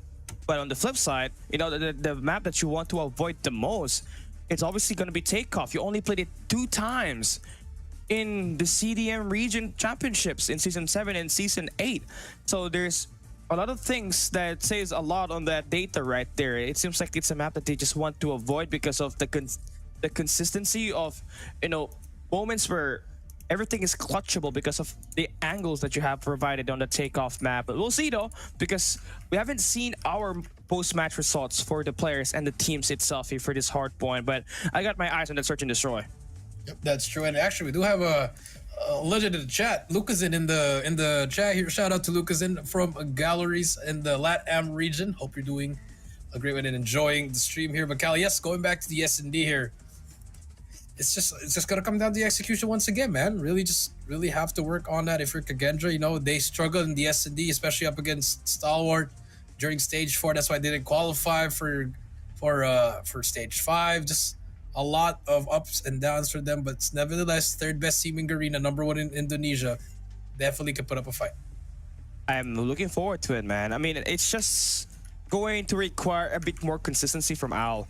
I know for sure that the close range fights, the SMGs as well as just the shotguns, is kind of overwhelming if you're going up against a Chinese squad, right? But you've dealt with the same pain up against the likes of Clove from Stalwart Esports, from PJ and Yopi. You book your dates with those 3 players from your region. You should be able to hang in there up against Mang Chuan Chuan. So you need a bit more consistency coming in from him when it comes to those first blood engages as we enter that takeoff hard point. But to say the least, it's still going to be the snipers on those opening picks that will spot those players out. So it all leads back to the snipers for Kagendra. If they can hang in there up against the GOATs of the X-Rock squad, obviously going to have to be Ma, who we saw on that hard point with that annihilator popping off. He had 5 on his first investment. He had 3 on the last one.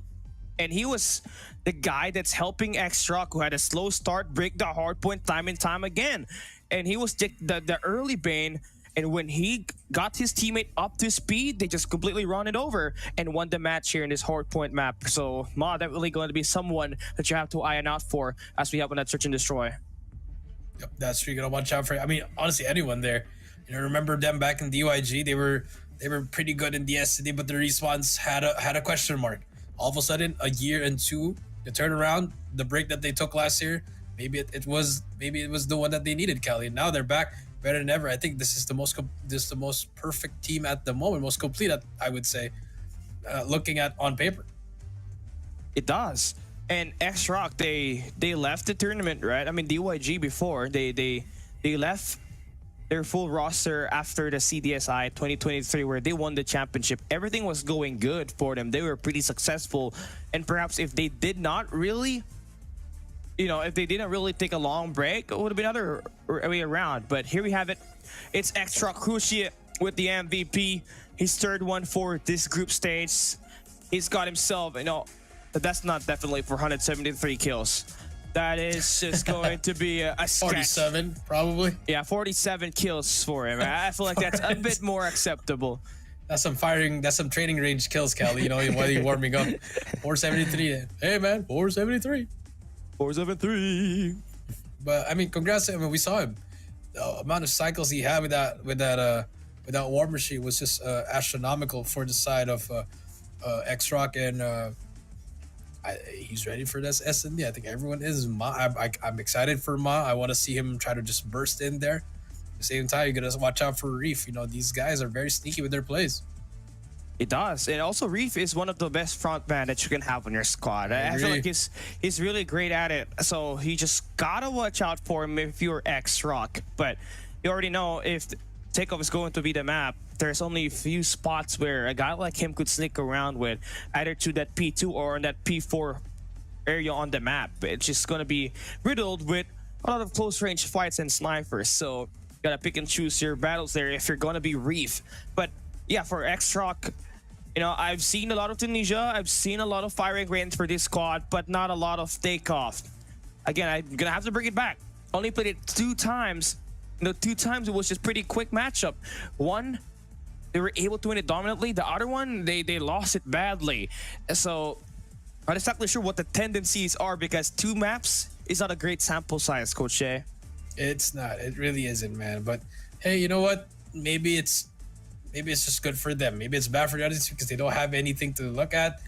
But if you only have 2 maps, they might as well make the worst work the most out of it. Maybe they have something up in this team. That's why they had this draft, Kali. Because when we looked at it again, Kagendra won the map draft.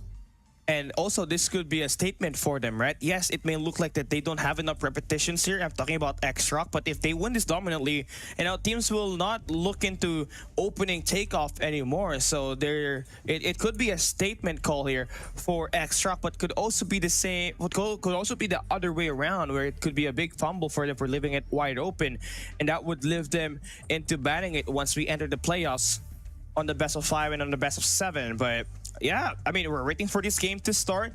Again, it's gonna be all about the sniper battle here. Map wise, it's going to be this long-range engage that you gotta look forward to. And here we go. It's going to be Mystics up against Ma on the sniper battle, while Reef, the front man, gonna have to play it aggressive off the get-go. Yep, here we go. This is it. Game number 2 Takeoff, and look at that. Already have a player on top blue. Reef in the middle of the scaffolding. There's a player right below. Look at that. This is amazing timing right there. The nade immediately drops down. Is Hirushi just trying to pre-fire everything? Gotta chill down right here, buddy.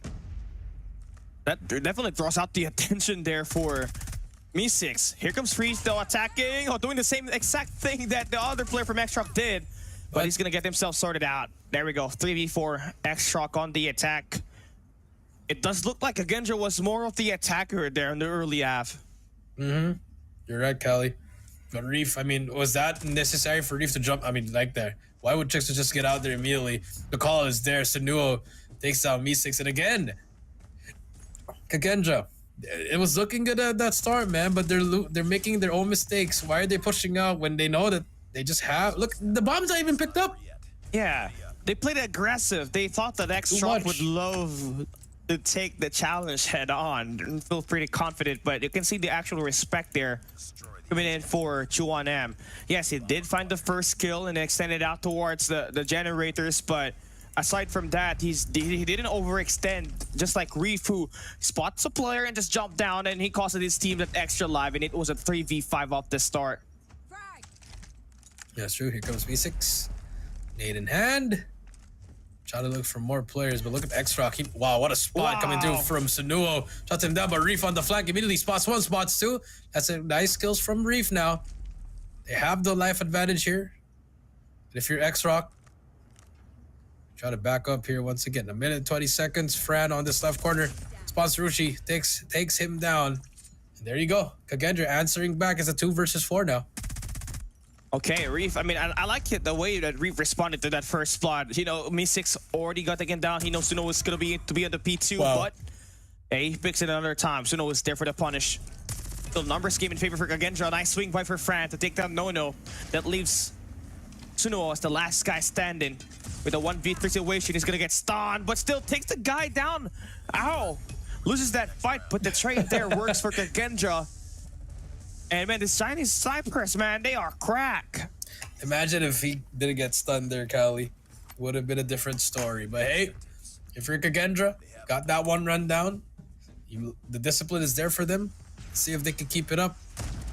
Look at this, aggressive again. Reef and the crew pushing up as fast as they can. A lot of smoke. That's 3 smokes for them. Mi6 takes that one. Trickster gets one as well. Fran gets Sunuo. It's all up to Ma. Ma gets. Oh my goodness. Oh my gosh. Golly. See, that's 2 to 1. The sudden interruption of the snipers, once they get the first kill, they immediately know which angle to take. And that's something that you got to watch out for if you're Kagendra. You cannot allow yourself to line up like that to die. Now, we're switching it up, man. They're going to be going for an A hit, while X-Rock just looks to try to push towards mid and go in for a B-side push. It looks to be a very fast attack for them as they just want to put that bomb down quick and play Kagendra on a retake. That's true. He's going to be planted now. Mi6 going to get some stun check there. Reef gets to Nuo. That's the first one. Takes down Chuanam. That's a 5 versus 3 again. Takes down Nono. Mi6 on a burner. Spots another one. Will miss that shot, but Ma at the back waiting for his teammates, but too much players just flooding it. You love to see it from Kagendra. This retake action from them working together as a team. It's working out. Wow, Reef again with the classic BP50, man. It doesn't matter if he has the BP50 eruption. He's killing it with the default skin. I know for sure the CD in production, they have downloaded everything, right? So it is going to be what it is. It's a preference for Reef, and he's got 7 kills. We were talking about him being the front man for this squad, and he definitely is living up to the hype. The route man looking good, and now we got another default play for X-Shock. Just push towards B, and they get picked up by Mi6. Sunuo falls down. Falls down. No gets Reef. Roxy. Rushi. He'll be able to push through. One more player in the ticket booth. Look at Ma in a great position, but Chuanam takes down the player pushing him, and it's all up to Owl and Tricksters here in a 2 versus 4. Shots are being fired. Trickster gets does not get the timing. Gonna get taken down. Nice shots, man. I mean, that's what you want, honestly, if you're X-Rock. But again, cannot underestimate the snipers and the route man here for Kagendra if you're X-Rock, right? Yes, you do have an insane sniper in Ma, but to fall it back a little bit. But it seems like it's the same play. Reef gonna be able to make the first kill landed onto Chuanam. Looking for the second. Nice peek on that angle. The spray transfer works for Reef. But the trade works for Ma. He takes down Reef. Hit marks is there. He's gonna let Owl make the pain felt. But Fran with the swing by. Kagendra wins it, blitzing it through, man. I like what I'm seeing for them. They're not afraid. You know, they're just really pushing together here. Left and right together. Double challenging, team shotting at its finest. Kagendra. Reef with 10 already. Look at that. Fran with 6 with 1. X-Rock now on the back end. But look at them. They're going to fight fire with fire. Here they come. Fran gets one. Gets the trade, but Sunuo is there. Gets one as well. Trickster gets the trade. It's a 3 versus 2 now. Trickster gets Nono. It's all up to Ma once again in a 1 versus 3. Spots the first one, but there's the trade immediately. Just fast trades, and this is how you want to do it. Smart plays coming through from Kagendra. I mean, I don't know who to give credit for. Does Kagendra have an analyst or something? Because this is a big brain play. This is exactly how you try to win up against X-Shock. You scout around what their best map is, and you try to look for their weak map. And the weak map is Takeoff. X-Shock, again, I have to give it to everybody here who's wondering why X-Shock is struggling. X-Shock played this only 2 times in CDM Season 7 and Season 8, including the championships. And Kagendra was able to sniff that one up, and at least they're able to open the map and look at them having the lead, but it ain't over yet, though. This is just the first half, Coach Jay. That's true, and I think we're gonna go to the half with a 5-3 here, if that's the case here. Ma, gonna get taken down by Al. That's the first one. Al gonna back up here. He needs help from his teammates. Spots 2 on his left. That's the timing is gonna be on his side. So far, the answer is no. Nice shots from No. Bomb should go down now. 1 versus 4 for Tricksters. Can he answer the call? Oh, Sunuo, nice shots for Trickster. And it's not a bad rounder. It's not a bad half for X-Rock. They still made it through. Just a 2-round deficit. It's just like a 4-2 split if you do it on a the default win format. But there's definitely an edge here if you're Kagendra. But that was on the defensive side. Now X-Rock's gonna play defense. They're gonna feel a lot more confident here. Yes, sir. Here we go. Let's see what happens. Tricksters now they're gonna swap roles here, Kali. I think they just have to, if you're Kagendra, do what was working for them and just again burst in. No matter how many times I've said it, and there you go. Nice nade on Chu and M. That's number 1. And they decided to slow it down. Again. I mean, they have to slow it down. They have to slow it down, man. Look at Al. He's not moving. It's a 5v4. Unfortunate. Breaks off the game. Unfortunate. But Reeve, okay. He wants this heat. But he could not get it there in time. Wants to smoke, but cannot handle the smoke. And finally, I was back. There you go. Reef was like, we'll make it 4 versus 4. Gets taken down. Now here we go. Nice nade to nobody. I mean, Bomb should be able to go to A now, but you have to look at those 2 players ready to get the players on that bomb site. Fran, gonna get spotted. Here's the first one. Tricksters, Meesex goes down. No trades. Again, this is a tough part of this takeoff map. It's kind of defensive oriented, but if you do have a player like Al disconnecting, it just makes your gameplay a little bit harder to win. Bomb's gonna be down on the B side. That's pretty interesting because when it was there, oh yeah, as soon as I say it, to be able to get that frag onto Fran. Hold down to Al, Mr. B guys. Does he have it? No, he does not have it. Ma able to get the right shot, will lock in that kill, and just be on a 1-round deficit now. Yep, that's true. And that lead slowly dwindles away, man. Very, very unfortunate. But let's see what happens. And Ma has been efficient with it, man. 9 kills. He's done it on the stand-up as well. Call him the stamina simpleton, but Fran with a nice flank. Froshia. Okay, let's take down the best player on the other side. Numbers game in favor for X-Rock, but Fran able to sniff out a little bit more players. Rushi falls down. Couple of more pressure coming in to play for Kagendra. That's number 4 in Trickster making the play. It's a 2v2 now, though. Respect everything. Mystic sees 1. Gets Sunuo, and Fran connects the last player. And there we go, man. 6-4. 6-4. Great answer back for them. Can they keep it up? Destroy the objective. Here we go. 6-4, Cali. You see the rush gonna come through. Reef is gonna be the lone man here on that flank, Cali. Oh, Reef here. Oh, did he hear? Was he the one that reconnected? Oh, nice shot for Meesex. It works out. It works out. Reef falls down. Fran with That's 4. What? It's all up to Chu and M. 1 versus 5. It worked out. I was like, what was happening, Kali? But then you called it out. Chu and M does get 1, but it doesn't matter. Kagendra fighting back. Okay. Well, that's the only pattern I saw where the lagging paid out dividend. Destroy the objective. And no team outside of CDM region has beaten a Chinese team. So if Kagendra does it, it's a big statement. And also goes to show to you that they have done their job to analyze what kind of maps can they play up against X-Track to give them the highest chances of winning. Fran connects the shot up against No. And here comes the denial from Reeve once again.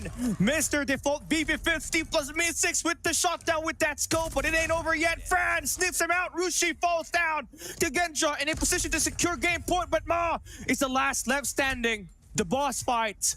It's on. Ma low health and Reeve able to sniff him out. Kagendra at game point. Match point or Kagendra. A statement game, Cali. Imagine if they won that hard point, Cali. My goodness, but they still have a chance on this control. But not it over, guys. It's 8-4. Can see the comeback here, but Kagendra just needs a solid one. And this is Cali. They're listening. It's the rush. Here they come. The smokes are there completely to seal them off. But Ma able to take down Reef. Nade. Do they have a true system to cancel that one? If not, it's devastating. There we go. X-Rock able to win some fights. With the nade, they are able to soften out the defense in it. Now it's X-Rock with the win. Quick fight for them. Kagendra. They just only need one more. X-Rock needs 3 rounds to secure an overtime. Yep, that's true. Here we go. What can they find? Kagendra, gotta slow down a bit now. But at the moment, do see Kagendra working towards the left side. Cali, here they come. Rushi gonna get spotted. No trade. Reef gets no. It's a 4 versus 4 now. The pitch gonna happen, but Rushi still alive. Gets 3 in a row. Has help from Shuanam. B6 spots the player, picks up a weapon. That's number 1. Almost gets the second one. Has to back up here. It's a 1 versus 3. They know where he is. He has to run away. B6 now 10 bullets. Has to reload. I mean, Mi6 is the last guy you want to have on your team. He's got 10 kills outside of Reef. But I mean, you got Ma, Chuana, and Suno, 2 snipers that you gotta have to deal with. Rates are gonna be equally fast here. You got that bomb, you can dictate wherever you want it to. But you gotta search out this power position that's into play for X-Rock. You're trying to traverse that bomb and yourself towards the stadium. You got a secondary, so that's nice. But you're making so much noise, you just gotta walk it out. Take your time. Here we go. Yep, that's true. Sunuo spots him, and Mi6 gets taken down. And again, it's not yet over, Cali. What's the hardest thing to do in any game, Cali? Well, I feel like they're just giving Kagendra the candy and then sealing it back later on. It's the closeout game, Cali. It's hard to close out, man. It's easy to get the early game, but it's hard to close things out. As we call it? Yeah, that's what we call it. Kagendra now just needs to get something out of Reef. Intro boys. The first blood Reavers. They do. Well, not yet over, but let's see what happens here. There you go. Mi6. Shoots him, but Fran, so aggressive, has help from Mi6. There you go. Ma gets 1, Reef gets 2 and now. The trade is there. All the way from the back. Fran gets 1, No gets Reef. It's a 2 versus 3. This could be it. Here we go. No and Rushi. You don't got any sniper to play around with. You gotta plant that bomb. Keep the pressure for Kagendra. A nice leave around for a trickster. He swings! That's a big kill. The comfort onto No. We haven't seen a CDM team fall in the hands of Garena and a whole lot of regions yet. This might be the best time to introduce yourself, Kagendra. The Garudas on a 1v3. 35 seconds left. Rushi throws the nade onto the medical laboratory. Not gonna get cooked properly. Running out of time. Throwing all his utilities. Information now already out for Kagendra. Rushi. This should be it. That should be it.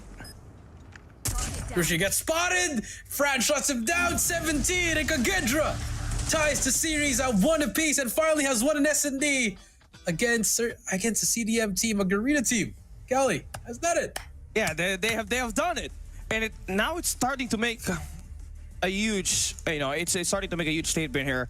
Ban Tunisia. Really, ban Tunisia, right? You gotta do it, but again, you gotta have to spam the takeoff. If you are a team watching X-Rock right now and they happen to be on your group and you're happening to play them in the future, open takeoff as much as possible. If Kagendra wins this matchup right here, that means it's possible for everybody else.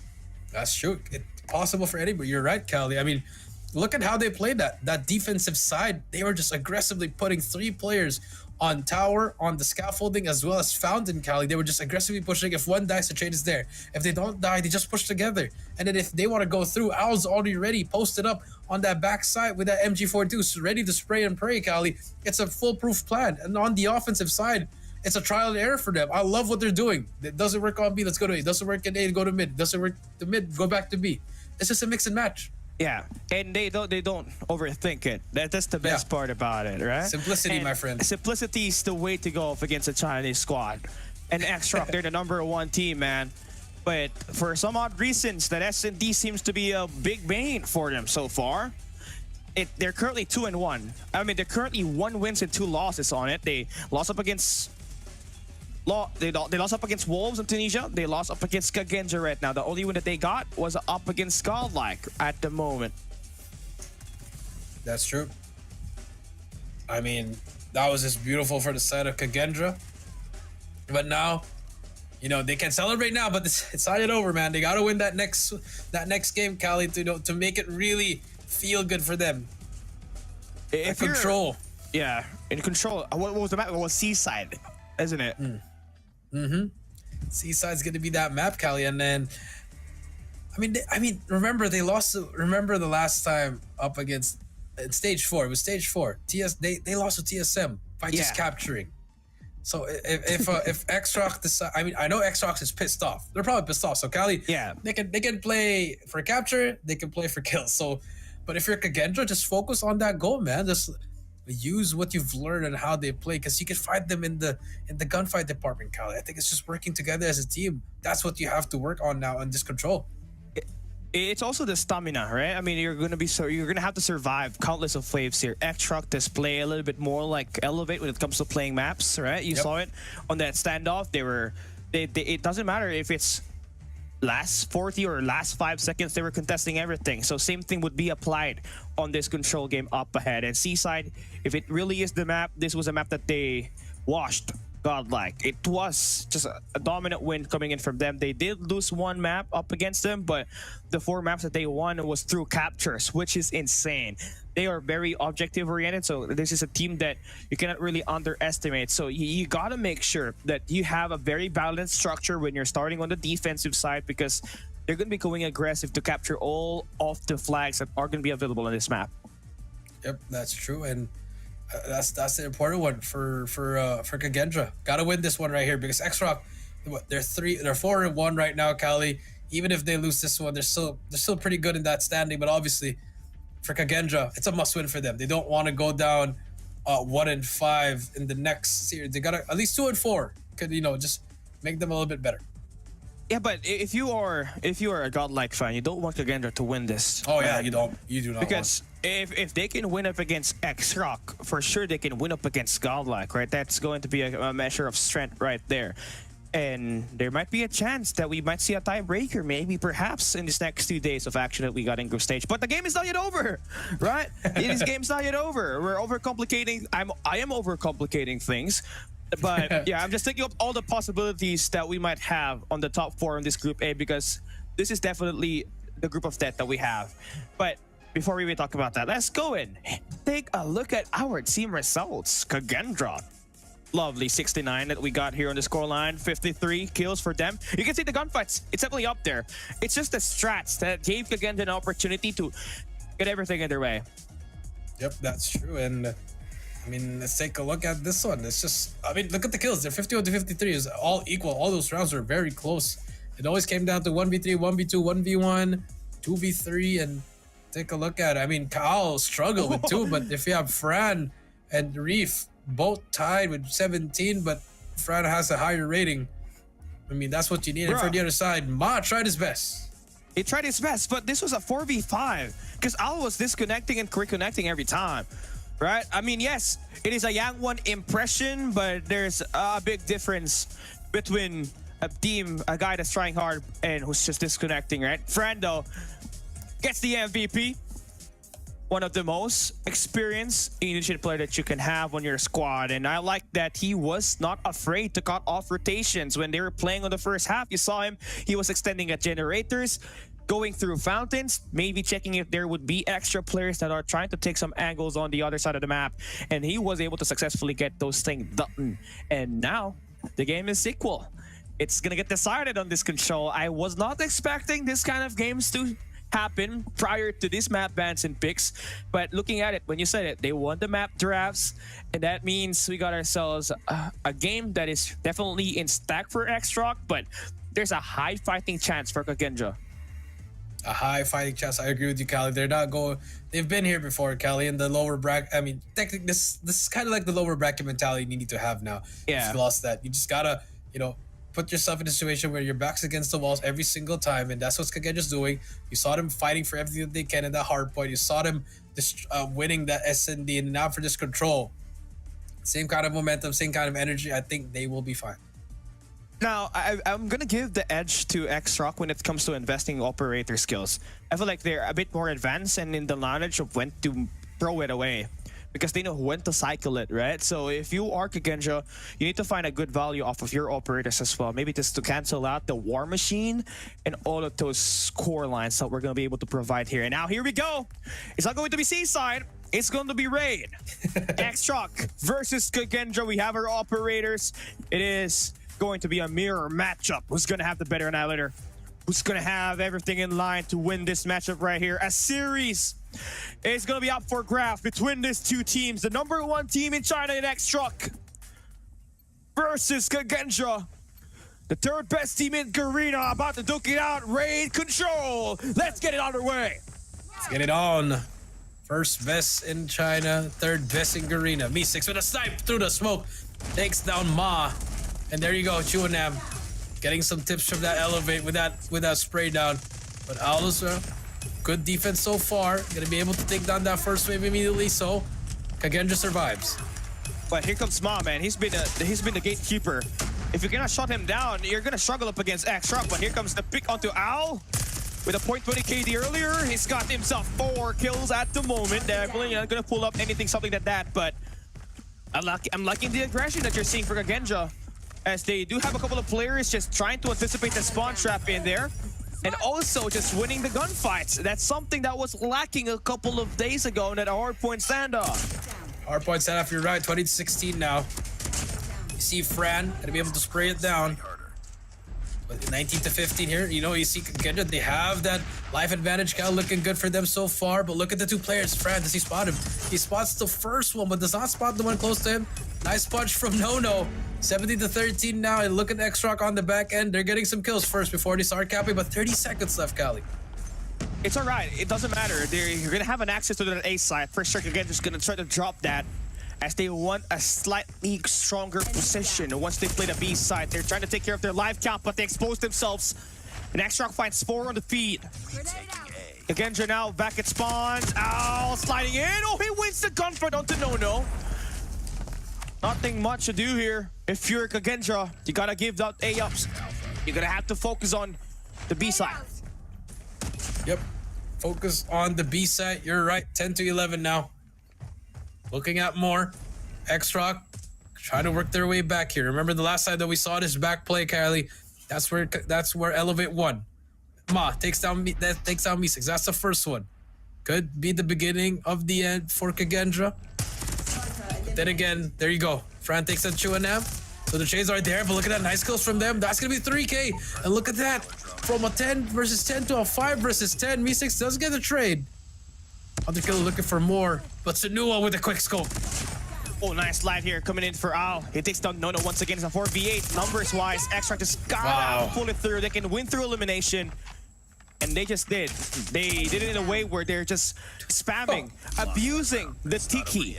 If they're able to take down the guys on Laundry side, you already know where the spawn would be for Kagenja. That would be at the basketball court. They knew that, and they were able to abuse that, and that's how they won that first round. Yep, that is true, Cali. Just manipulating the spawns of control. And here comes Kagenja, but here comes X-Rock as well without War Machine. Rushi gets one, Trickster brings that out as well. They both traded out, but the quick score from Sanuo. 7 spree for him. Gonna keep on going here. Finally gets shut down by Al. But now he's being captured by Kagendra. Nice shot through the wall. Mi6. Wow. Nice angle that's gonna be taken there by Kagendra. And if you're X-Rock, I mean, the third lane is pretty wide open. You can see it. They're trying to go through for a garage invasion. They're giving the B side open for Kagendra to take. And that's gonna be extra minute now on their favor. How are you gonna work your way through here? Because if you die, it's gonna be a bloodbath that spawns. Look at that, 4 players at enemy's base. Yeah, 4 players against in the enemy base, and now that's gonna be a complete. Kagendra gonna try to do the same thing as they did, but look at the lives, man. So much lives here, and for the side of X-Rock, they're ready for the spot shot, but if they lose this first fight, Cali, you could see an early cap. Oh no, there we go. Fran loses it, man. He's gonna have a bad time. It's basically a 4v4 situation at the moment at the A side. Gotta search for where these players for X-Rock are stationed at. And for Fran, he's just chilling like a villain. Doesn't have to expose himself. He's letting his teammates do most of the pressure, but here comes the problem. The snipers are gonna be there hurting. Ma with a 2-piece, making it a triple, and Sunuo with the Sparrow. They're beating them with the micro game. Now they're kind of stuck at spawns. Back at it, but Mi6 at least able to get a little bit more map presence for Kagendra, but look at X-Rock, man. They got this beast, this A side pretty much covered up. Yep, this A side pretty much covered up. You see the trades. Reef and Mi6 gonna get the kill. 17-20 now. Kagendra gonna bring out the equalizer. Al gonna try to look for more. Gets 2. Has help from his team as well. Here they come.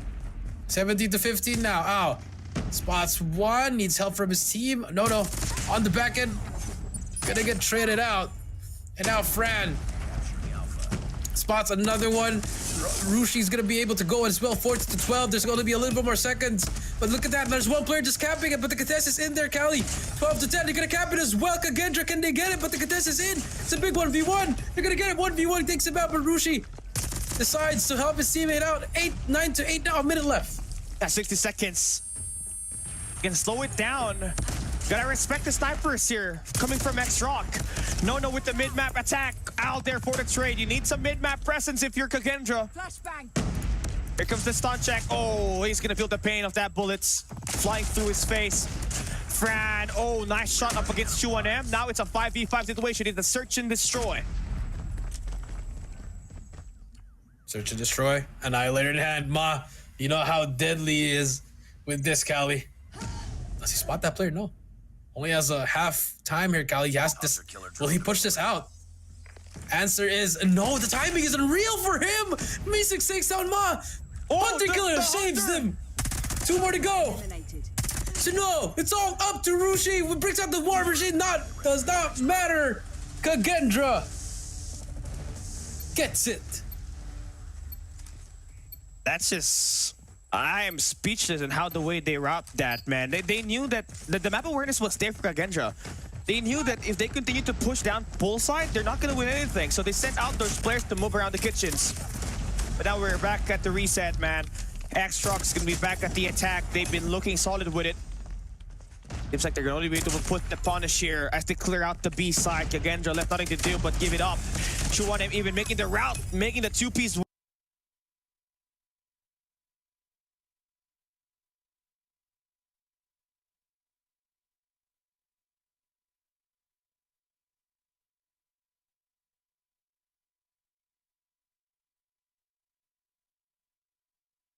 Be about to be captured. 77-18. I stand corrected. They are getting absolutely mauled. 10 life advantage to make that 11-12 for X-Rock, and they are giving them the business. Oh man, they're standing on the business now, man. Kagendra. Oh man, no.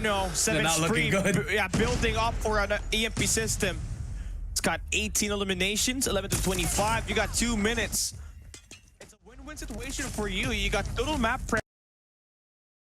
Can just bully these players through capture, and no, just non-stop. Still backing them up with the kills, and now they're about to break some ankles in the basketball court.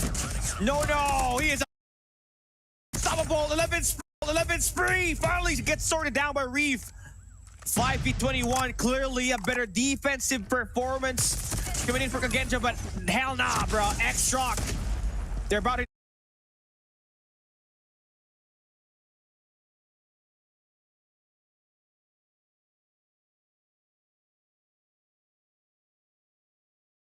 complete domination for the side of X-Rock as he takes 2-1 lead. Bro, they just need to get better. This X-Rock squad, it almost feels like the more that you play them on a control game, the better that they get. And you can see it. Nono was unstoppable. He had an 11th spree.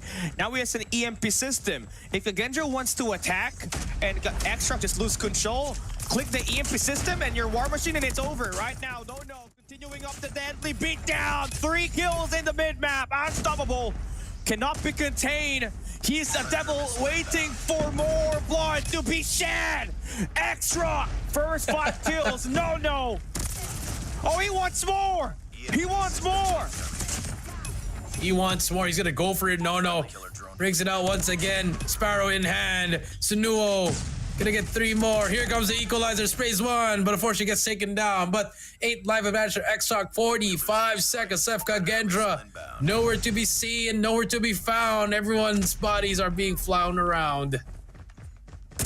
Another one falls through. If it's not Nono, it's Sunuo. The Denial Brothers, they are here. And it's just looking so bad for Kagendra, right? The round 2 looks pretty good. But another response for X-Rock, and it is a complete snowball. After Nono got an 11-kill game, now the team is looking confident that they can beat these players down to the ground. They don't want to get these guys to get any capture in these flags as much as possible. Kagendra's on a 10v20, and it's not looking good, man. It is not looking good for them, Kelly. Kagendra looking for something. Rushi just gonna spray it down.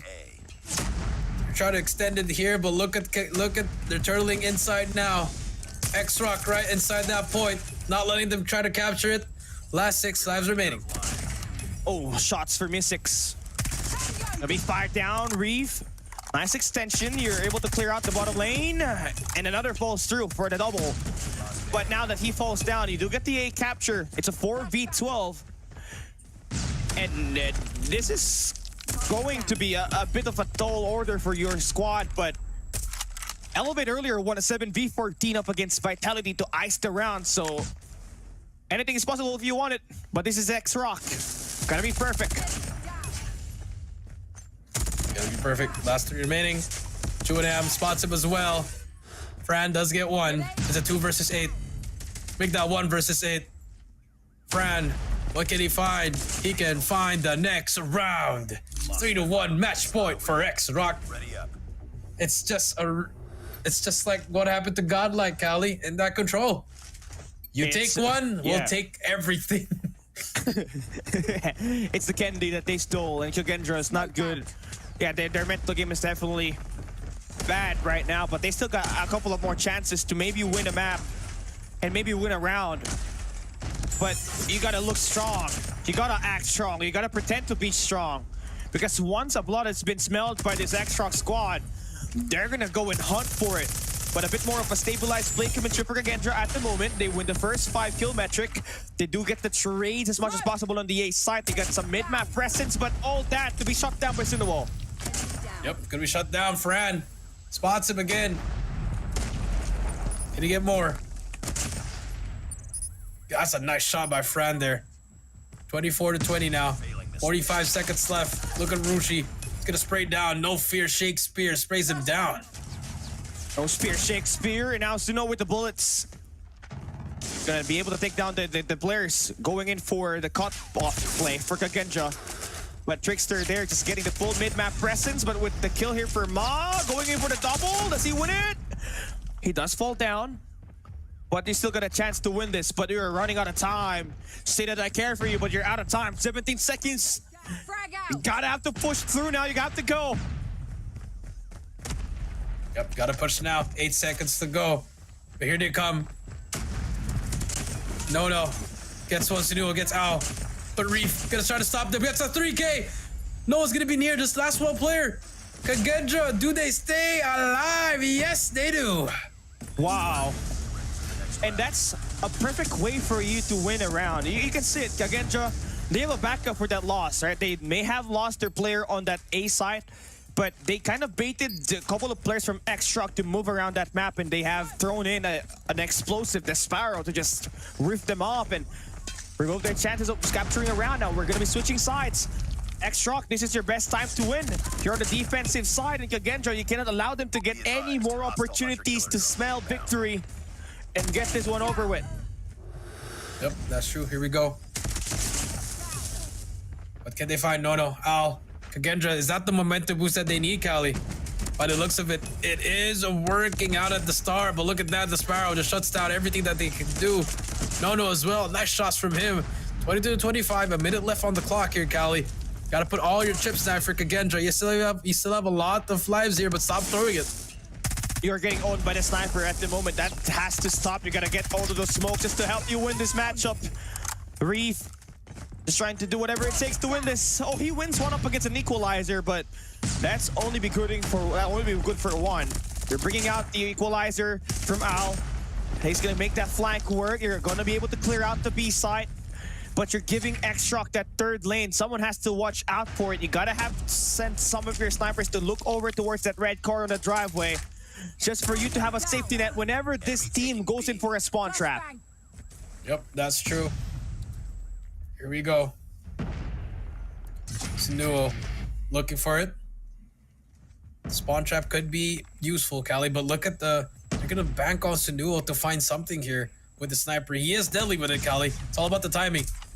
Spots one. Will not hit anyone, but has to back up now. Mi6 decides to use that claw, but to no avail, Cali. To no avail at all.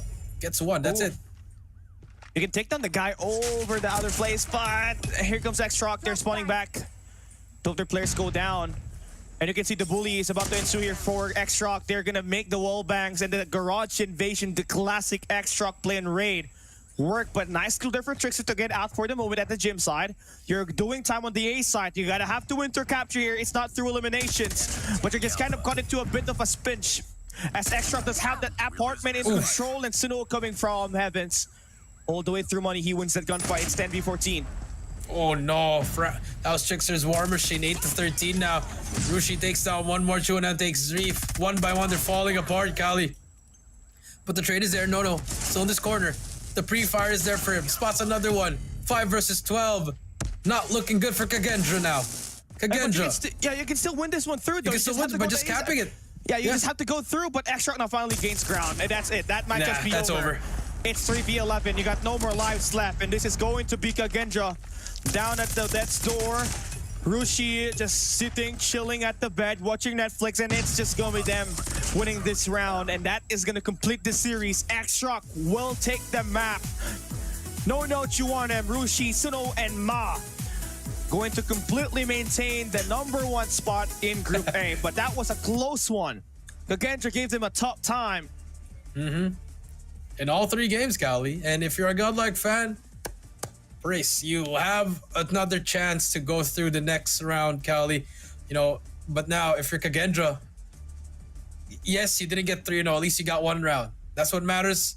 But unfortunately, did not get that series win, Cali. It was just really tough, man. You saw the control, man. The rounds that they won, it was convincing. But that last round, it's just the spawn trap, Cali. It's just the lurking. You see them like lurking on the shadows in those corners, Cali. Kagendra not clearing it properly. That cost him them games. It's minor details once again, Cali. And it's the map awareness that really lacked in the last 2 rounds for me. If you are Kagendra, because whenever you're trying to full force yourself to attack that B side, the bottom lane where the pool side is at is being abused by X-Rock, and that's where they were able to capitalize on a 2-man position at the red and the blue vans at the garage. So every kill that came through the B exit for Kagendra, they're going to be back at spawns and they're going to get trapped, and that means more delay, an opportunity to gain more grounds and more eliminations for X-Rock at this game. But it's definitely a game that we did not expect to be this close. So it's still going to be a massive salute for Kagendra. The fans going to be able to feel good because their team, you know, they're not that far behind. If you can take a map up against X-Rock, you can take a map up against anybody. Yep, that's true. And Kagendra's ready for it. Unfortunately, just, you know, they haven't won against Stalwart as well, and that just hurts their chances, Cali, of trying to go to the playoffs. But let's see what happens here. I mean, look at the highlights here. Kagendra did get with that 1 round, but this 3rd round, Cali, this is when X-Rock just turned into that final boss, Cali, as they absolutely just squashed Kagendra there. Yeah, and it's just no. I feel like this is where Kagendra started to fall off a bit when they got owned by No with that 11 kill game. I think it's more than 11. He had a kill with a Predator missile. He had a kill with a Hunter Killer drone. It was definitely a great single show match of a highlight coming in from him to carry the load of offense for X-Rock and just punish these players from Kagendra. Yep, just punish those players in Kagendra. Unfortunately, that is what's going to happen for that series, Cali. And X-Rock will take it 2-1. They stay 5-1, Cali, I believe. And for Kagendra, they're now tied with Godlike with 1-5 as well. So those 2 teams They're gonna meet in one of the days, Callie. It's gonna be very important, that matchup. Who's gonna be determining to go to that next round, Callie? I like it that we're going to have to decide who's going to be the number 4 team. I feel like that's going to be the same case as well on the other side of the group. I mean, this group, it has to be, it has to be Kagendra as well as Godlike. On the other side, it's Vitality as well as DVS from Japan. And it's anybody's game. And it's going to be decided in these next 2 days that we'll be up ahead.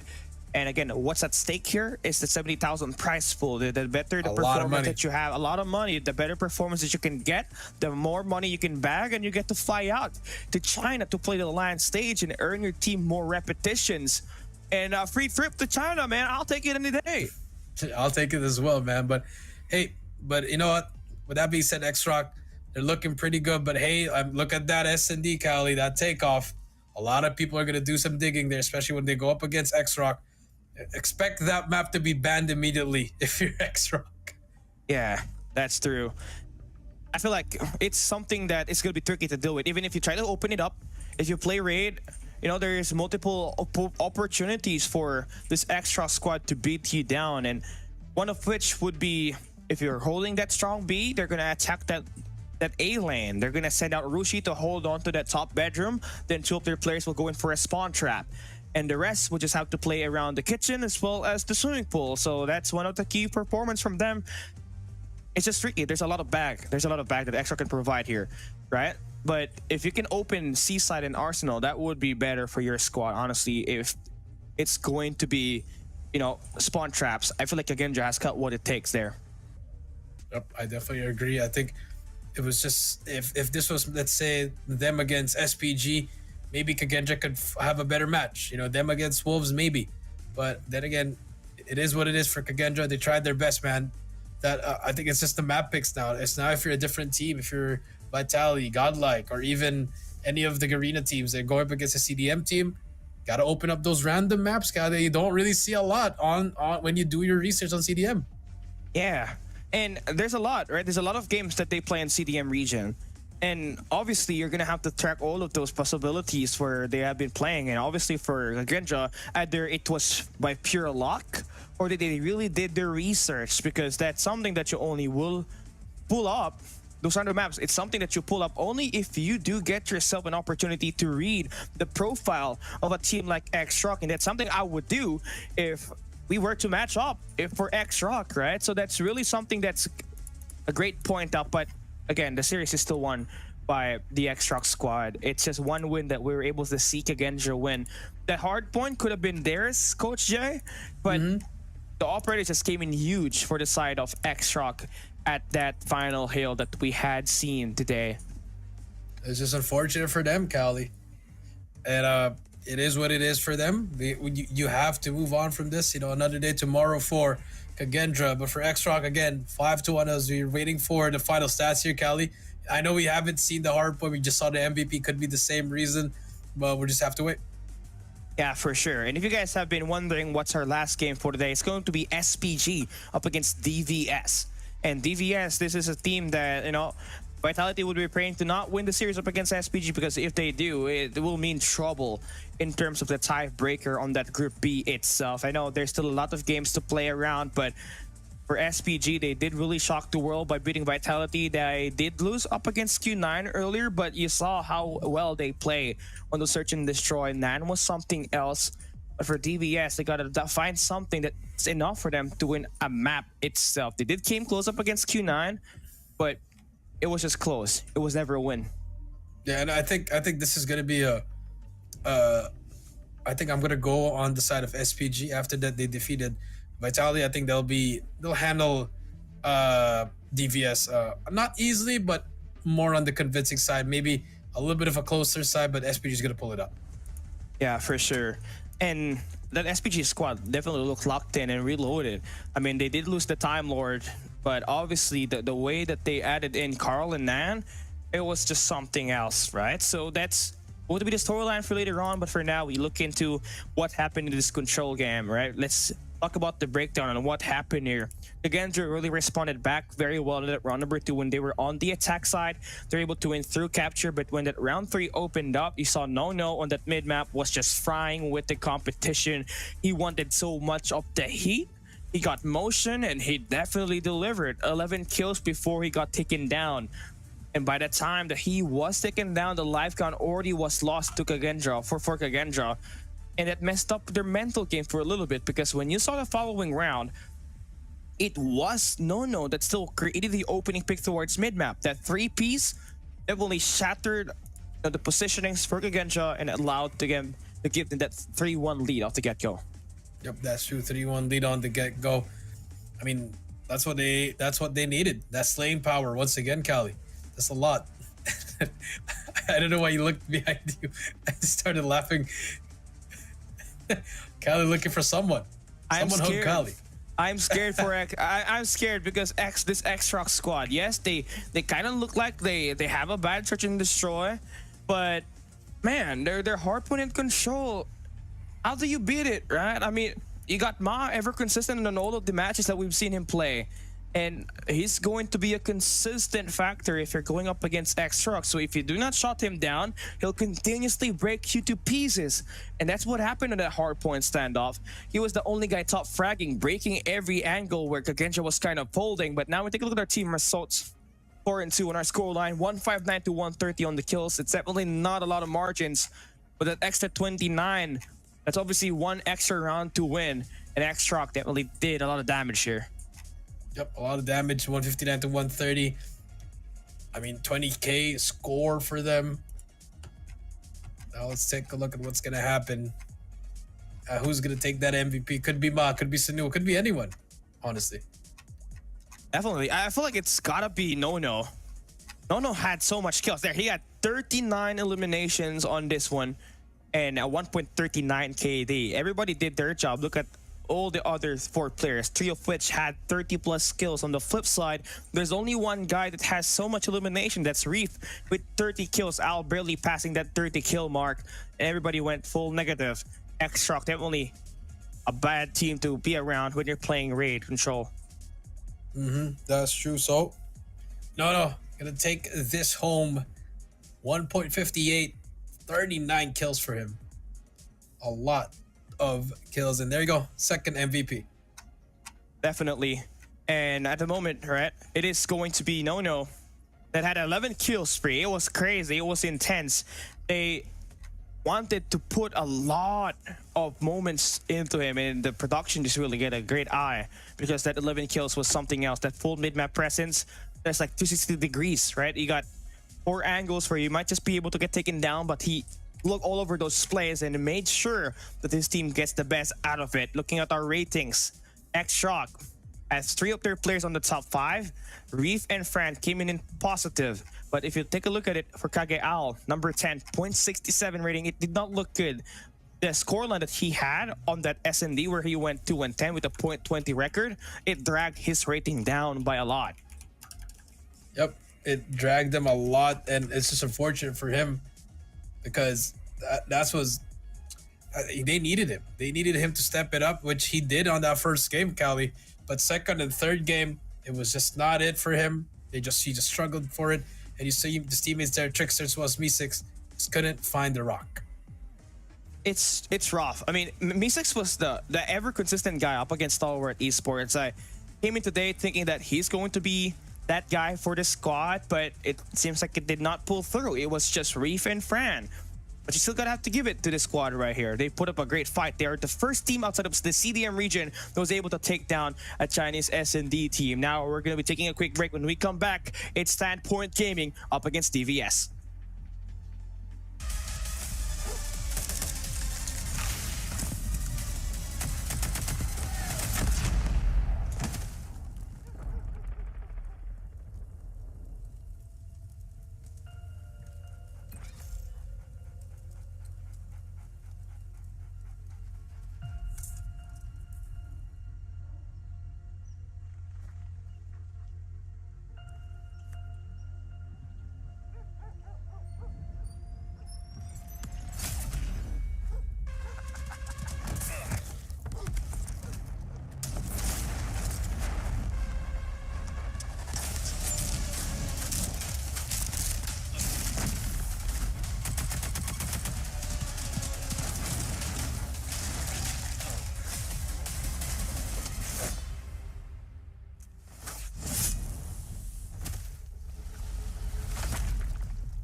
Treachery, betrayal is disgraceful.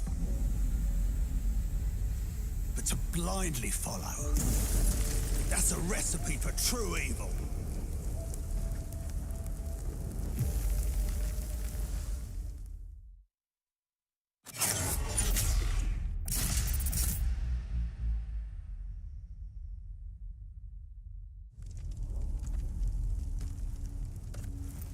In the end, trust only paved the way for betrayal. Blood can only be repaid in blood.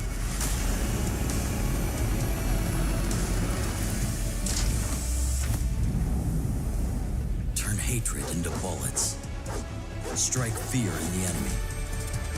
Become death.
プレゼン行くぞ。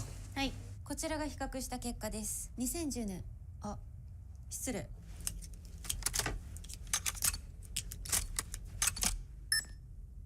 かっけー。癖になる戦い。コールオブデューティーモバイル。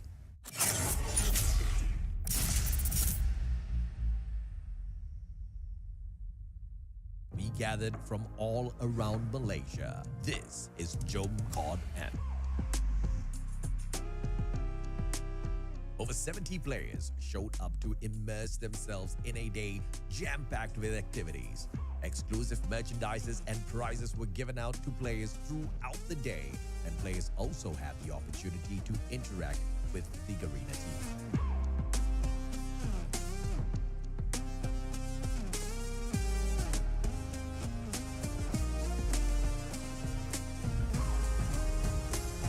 Of course, we had to give everyone a chance to show off their sick skills and battle it out for some COD points too.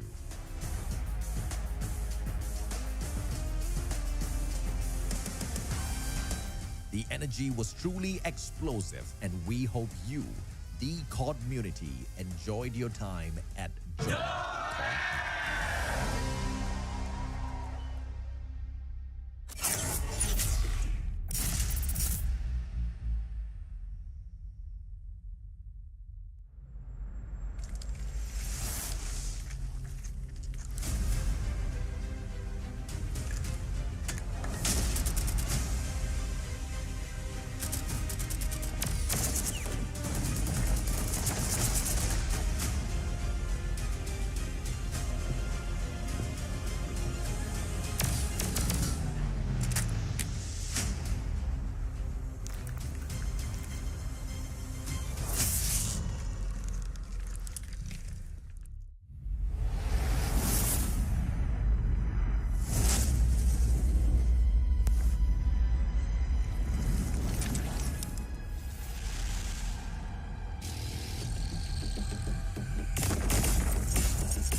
die, mission live or die. Watch a bullet flying by, go and play your life.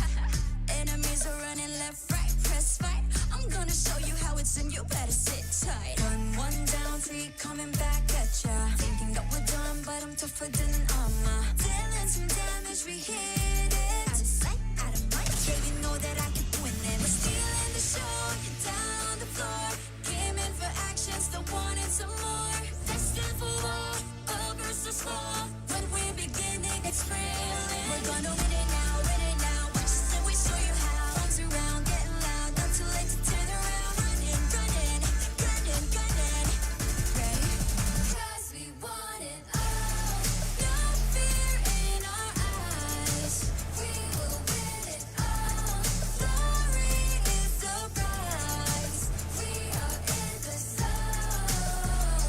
Bullets to the bone. We want it all. Legacy and soul.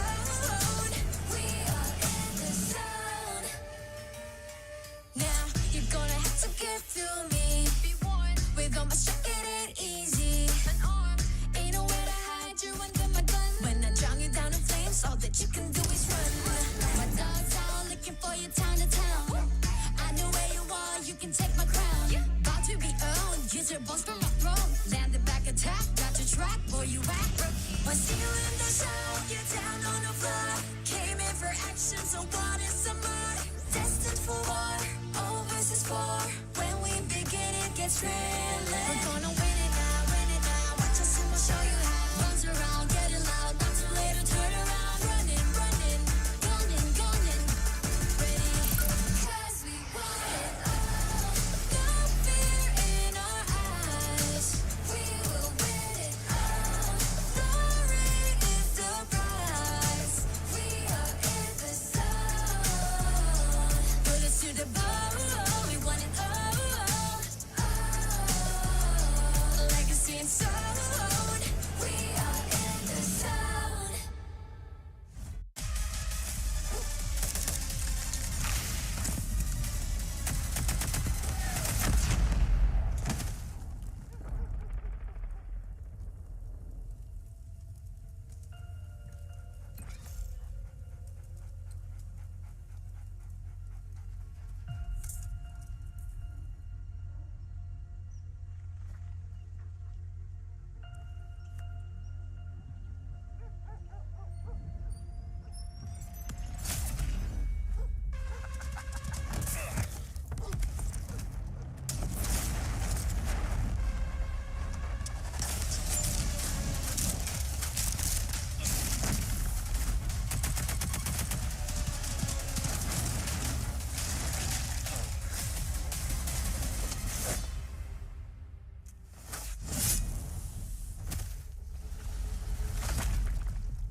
Treachery, betrayal is disgraceful. But to blindly follow, that's a recipe for true evil.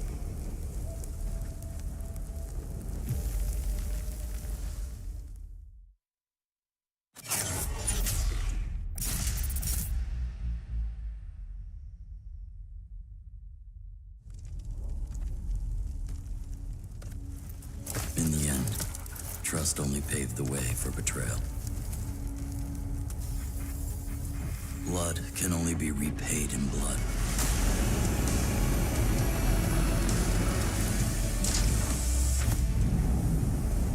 Turn hatred into bullets. Strike fear in the enemy. Become death.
れでいくぞ。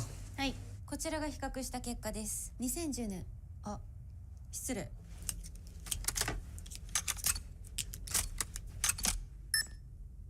かっけー。癖になる戦い。コールオブデューティーモバイル。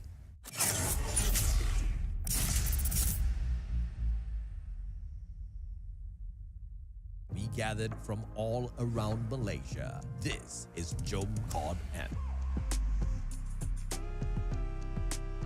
Over 70 players showed up to immerse themselves in a day jam-packed with activities. Exclusive merchandises and prizes were given out to players throughout the day, and players also had the opportunity to interact with the Garena team.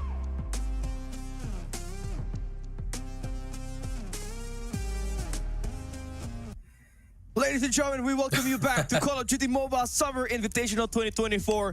It's Kylie Nanami down here with Coach Jericho. We're down to our final game, man, and it's looking like it's going to be an important one if you're a DVS, because you would want to get an edge up against Vitality. You need to win up against SPG, but SPG does want to be part of that top 4 as well, so they have to make sure that they have the better one out of it. Yeah, that's true. And actually, I'm going to put it back on because I cannot see Cali. There he is. There's Cali. And SPG, again, you know, won up against Vitality yesterday. A lot of people were like surprised, were shocked. But hey, fourth best team in CDM. They were top 8 last year, I believe, in the World Championship, Cali. So they're no pushover, Cali. They even left out they're arguably their best player, their Time Lord, and replaced it with a different player, which has been playing out of his mind, which is Nan. Nan has the killing record in S&D so far.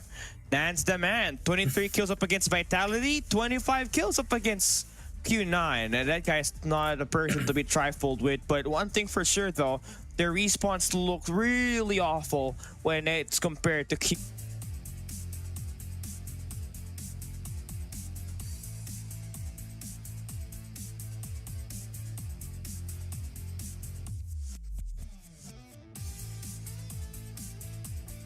SVG. You know, they're currently standing at 1 win and 1 loss. You want to get this win up against DVS to maintain a top 2 placement on this Group B. Just to have that extra life count once you enter the knockout stage. Yep, that is true. So take a look at, here we go. More happening here for DVS. It's Unlucky, Ichan, Canix, Baby, and Dollucky. Dollucky and Unlucky. This is the wombo combo you're looking for. But can't say seems to be a promising guy with that sniper at S&D, so hopefully they do make it out. And now your favorite segment, Coach J. Here are our map bans and picks. Here we go. It's gonna be Hackney Yard for SPG. DVS is gonna ban APOC. Should be the first one. There you go. SPG should be banning Standoff here next. There you go. DVS should be banning the last one, Hacienda. Oh, no. Oh, okay. They want to play some. Okay. All right. Search and Destroy. DVS banning Takeoff. Express for SPG. Okay. Kurohana. Okay. Interesting. Okay. Do they ban Express? a firing range? Oh, there you go. DVS learning. Fire. There you go. Takeoff and then firing range. Oh, no. Okay. Oh, Express and firing range. Sorry. And then we get Seaside and Raid. Oh, okay, Raid. Seaside, Arsenal is going to be the control. Oh, yes, you see a Seaside. Yeah, finally, we get to see some close range gunfights in here. And there we go. That's our map pool, man. We have Hacienda, we got firing range, as well as Seaside on our final map of the day. And it's essential for SPG to win this to maintain the number 2 spot, but it's also essential for DVS to make sure that they got themselves a better leverage up against Team Vitality in terms of the placement points. Yep, that's true. So very important for this SPG to really just get more, and for DVS again, important. It may come down to a tiebreaker up against Vitality, unless if they get 0-3, then Vitality has some leeway there, Cali. Yeah, for sure. And again, Hacienda Hardpoint, it was played by Gushing and the crew to defeat Team Vitality, but this Vault squad, right? Now known as DVS, they'd rather get themselves an opportunity where they can let their AR shine. Dolaki is going to be a big factor here. Going up against Nan, who has been frying all competition yesterday. They look to try to win this Hush and the hard point. Now we're good to go. Our final game of the day on this group stage, day 2. DVS up against SPG. Let's get it started. Let's get it started. Here we go. Final game, final series of the day. Hacienda Hardpoint. Start things off with the second floor fight. SPG Nan, he's been that MVP. And look at that. Bird and Nan, the combo wombo, looking like the cheeseburger. Does not make sense. But anyways, gets a kill as well. SPG off to a great start. Okay, looking at it, man. Carl gonna have that positioning on the open. Can't say the BP50, he definitely has got what it takes to match up the SPG players, but looking at the points inside of the hard point, the first 15 does go through SPG, but a better positioning now coming through for DVS, and Can't say fighting the triple. One more slide, and that should give him 4 kills in a row. They should be able to contest this hard point now. Yep, should be able to contest it. Headshot, attack 1 down. Head to 22 so far, unlucky. Gets a nice spray on him. That's 2-piece for him. 23 to 12 so far. Unlucky spots. Good. Guching is gonna get that kill as well, but Can is gonna be inside there. Dolaki already rotating all the speed too. You know, DVS, they've improved a lot, Cali. You know, they've improved a lot on their hard point as well. And you see them really fighting towards it. And this DVS squad, they are a lot better when it comes to playing LAN. That's how crazy this team really can go for. But now you're just having the early rotation. You got Baby, just that player you want to step up, because the last time you played up against Q9, he was not having it. He was bottom fragging, he was scoring bad KDs. But this time he's got himself 4 in the board at that first hard point. They're standing their ground mightily on this P2. That is great signs for DVS on this matchup. That is true. Canex gonna be trying to get some kills here. Dolaki though, 6K. That's gonna be a 7K for him. He's on fire here, Cali.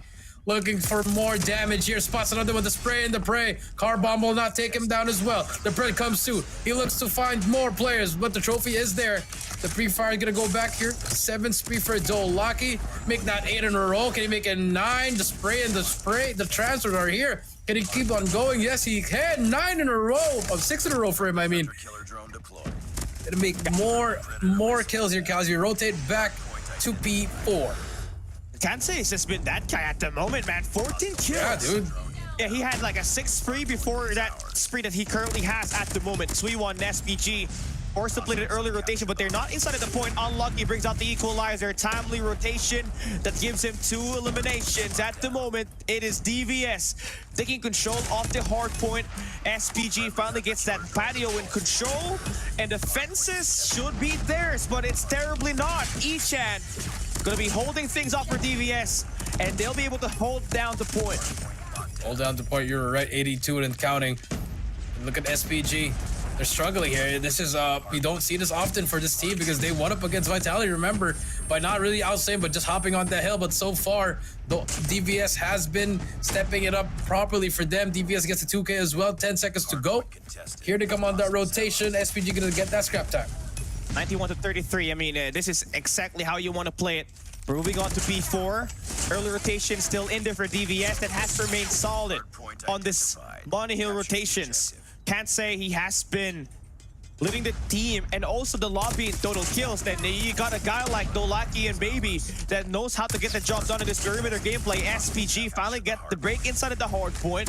They got the equalizer as well as that gravity vortex invested just to extend their odds of erasing the deficit by huge margins. You have huge margins. You're right, Cali. As we move on to this SPG trying to make the comeback. Remember, they've been struggling, Cali. But at the moment, 30-point lead left for DVS. And here comes the operators for the side of Nan. 13 kills gonna get taken down by Baby. It's unlucky as well. Pushing through now. Here they come, Etchan with that spray. 20 seconds left. Huge time for DVS. And 97 to 68. I mean, you just have to go this lead. Just maintain those 40-point lead that you got after this P4. But SPG is still off to a slow start. But you can see that the attack on the ARs is definitely there with Nan with 15 eliminations. The SMG is slightly getting there. Gushing still with 9 kills. You just kind of expect him to be a lot better. He's known as the prodigy for SPG. He knows how to light it up, but it seems like it's not really his map at the moment. DVS, nice punish. Getting themselves at least 10 kills each for everybody else, with Kansei leading the pack with 20 eliminations. That's Dolaki. Nice 2-piece from can make it 3. No, he cannot.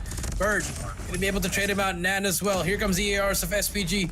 Still has a lot of kills, Cali, but the points are not translating. Their SMG struggling to get inside. And there we have it. Bird, they're all gonna go falling down. Baby, I mean, this is the biggest difference about this DVS squad.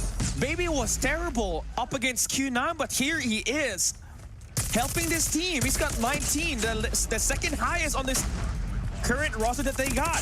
So that's a massive change that allowed DVS to have their firepower a lot more increased in terms of fighting it out on this close range gunfights. And there we have it. Dolaki spraying and praying.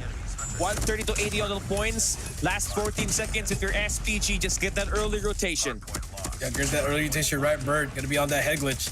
I look for more players. Carl and a Bird already inside this P2. Time is gonna be on the side of SPG. Here we go. Rotation is set. SPG first side of defense. Can they hold it down? Unlucky. Spots Gooching, and that's gonna be the first one. C1 gets the trade in Etchan. More players. Sparrow out. C1 trying to get 2 more. It gets 2, but gets taken down. Gravity Vortex for Bird.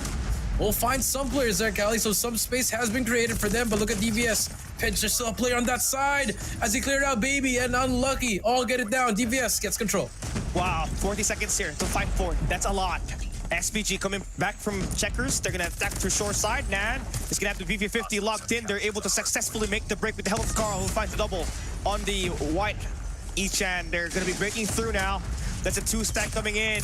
Kansei trying to get those wall bands locked in. They only have 1 angle at this, which is terrible. And that's them getting punished by SPG. Nan now getting up to speed. 20 eliminations. Ichan sliding in, confirming 2 players, and that breaks the point.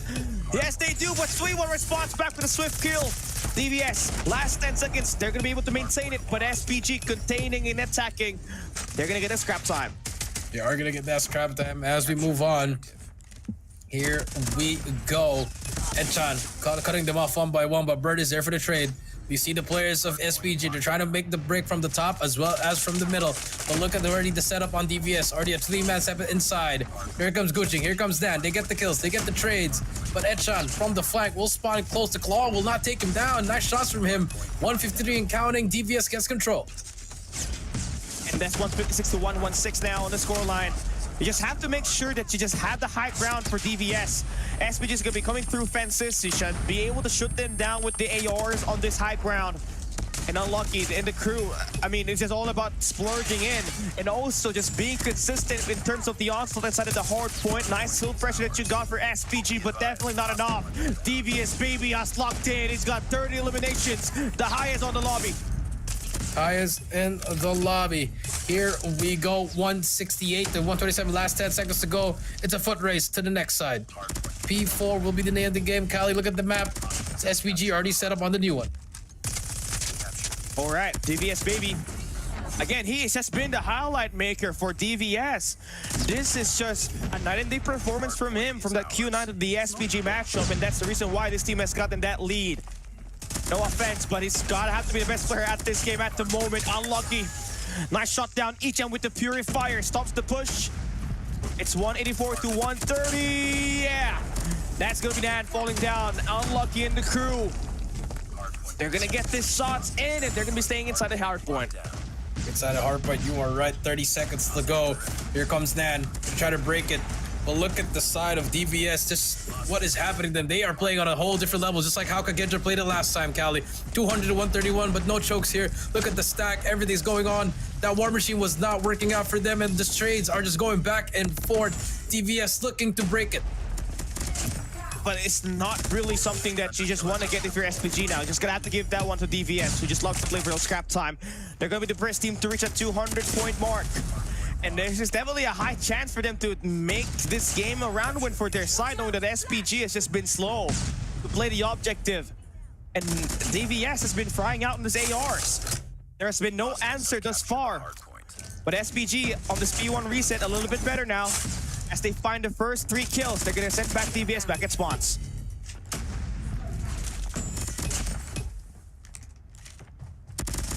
Yeah, and there we go, man.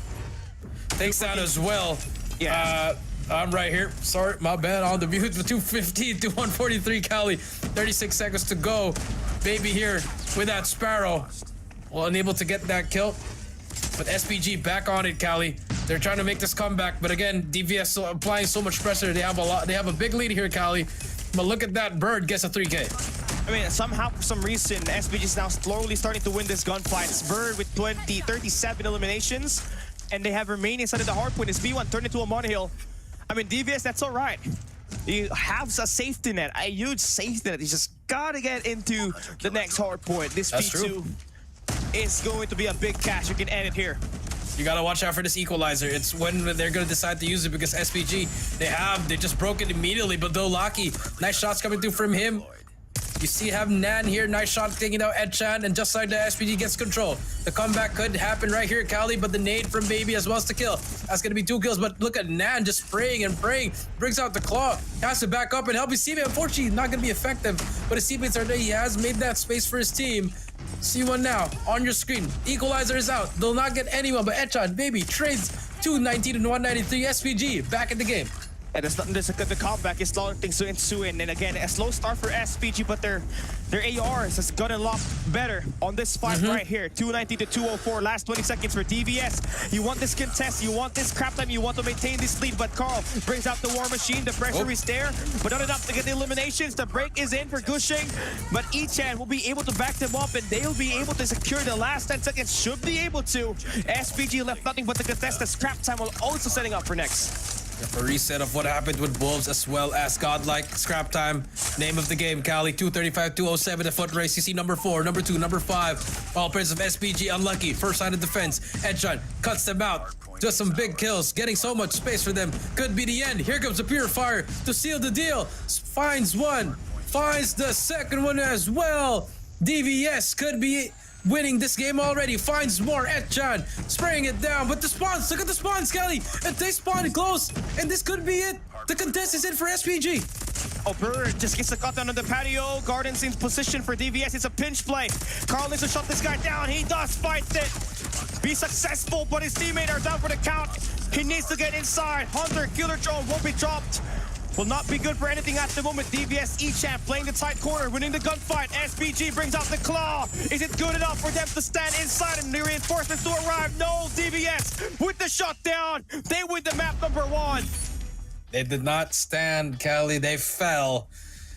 SPG gonna take that L. Oh, that rhymes. Okay. But DVS, man, great stuff coming out from them. A little bit of a sloppy play towards the end, but, you know, like we said, SPG ain't no pushover, Cali. They're here to play.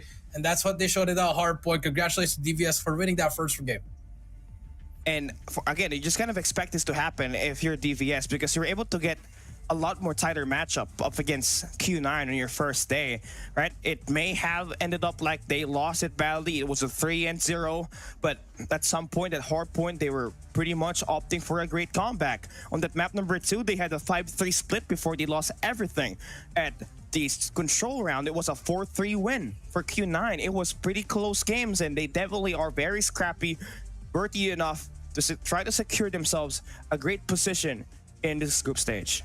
That's true. I agree with that one. And for DVS, I mean, just played out of their minds. Very, very good, Cali.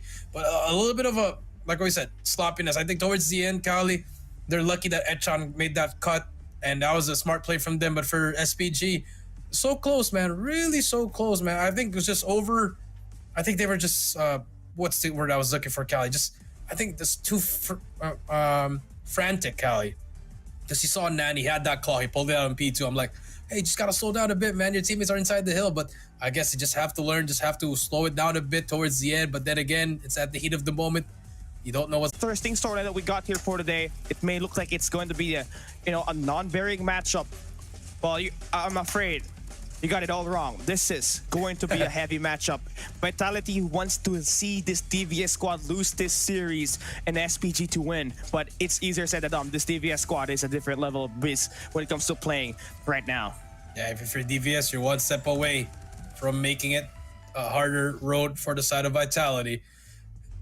And it's going to be hard for them, Cali. But then again, it's S&D now. This is where SPG could really turn things around, but I think DVS they have some spurs. You know, sometimes all of a sudden their S&D just hits. You know, Unlucky is one of that snipers that we don't get to talk about much, man. Yeah, and this is going to be where I have to say that spur is going to be happening in this firing range S&D. This is one of their key maps, one of Yep, their best I maps, agree. arguably. I agree.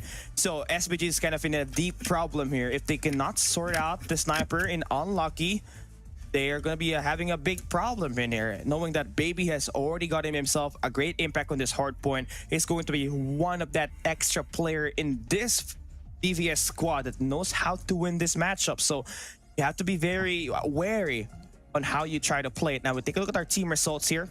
SPG, they were outgunned by DVS, and you really have to give it up for this squad right here, where we thought that they're gonna get run over by SPG after that loss up against Q9. It was the other way around.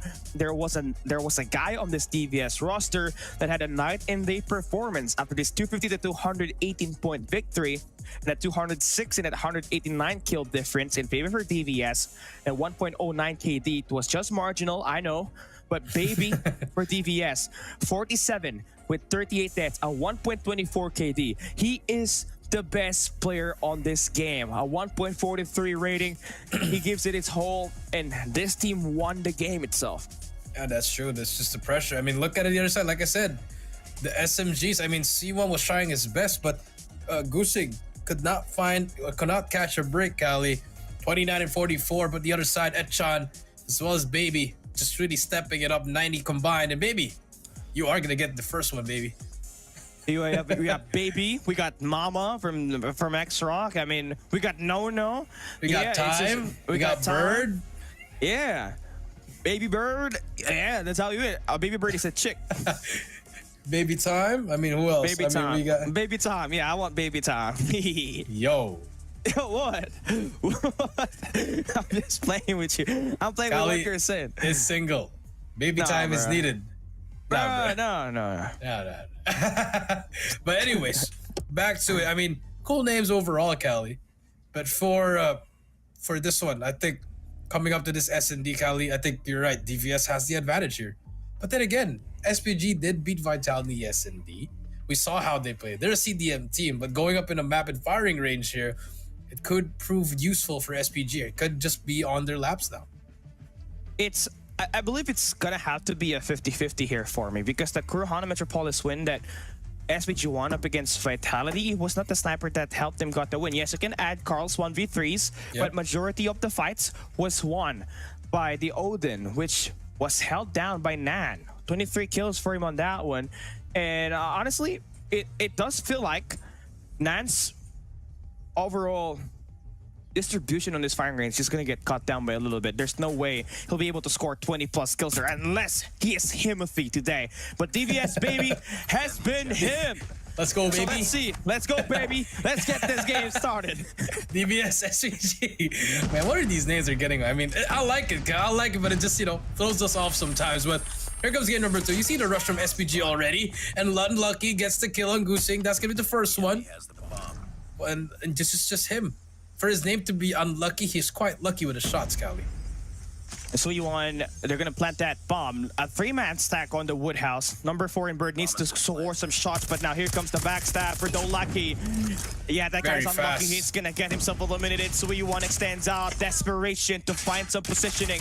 Unlucky swings in to get an elimination, and now the DVS roster about to splurge in. It's a 1v3 situation. Nothing left to do there for SPG Nan as the shutdown for DVS at the back was successful. Nice shots coming through from... It was a fast retake too, Cali, and you saw Bird all the way at the back of their spawn. He couldn't do anything. There was 3 plays, the triple child came through. Very, very fast retake from the side of DVS. And now if you're...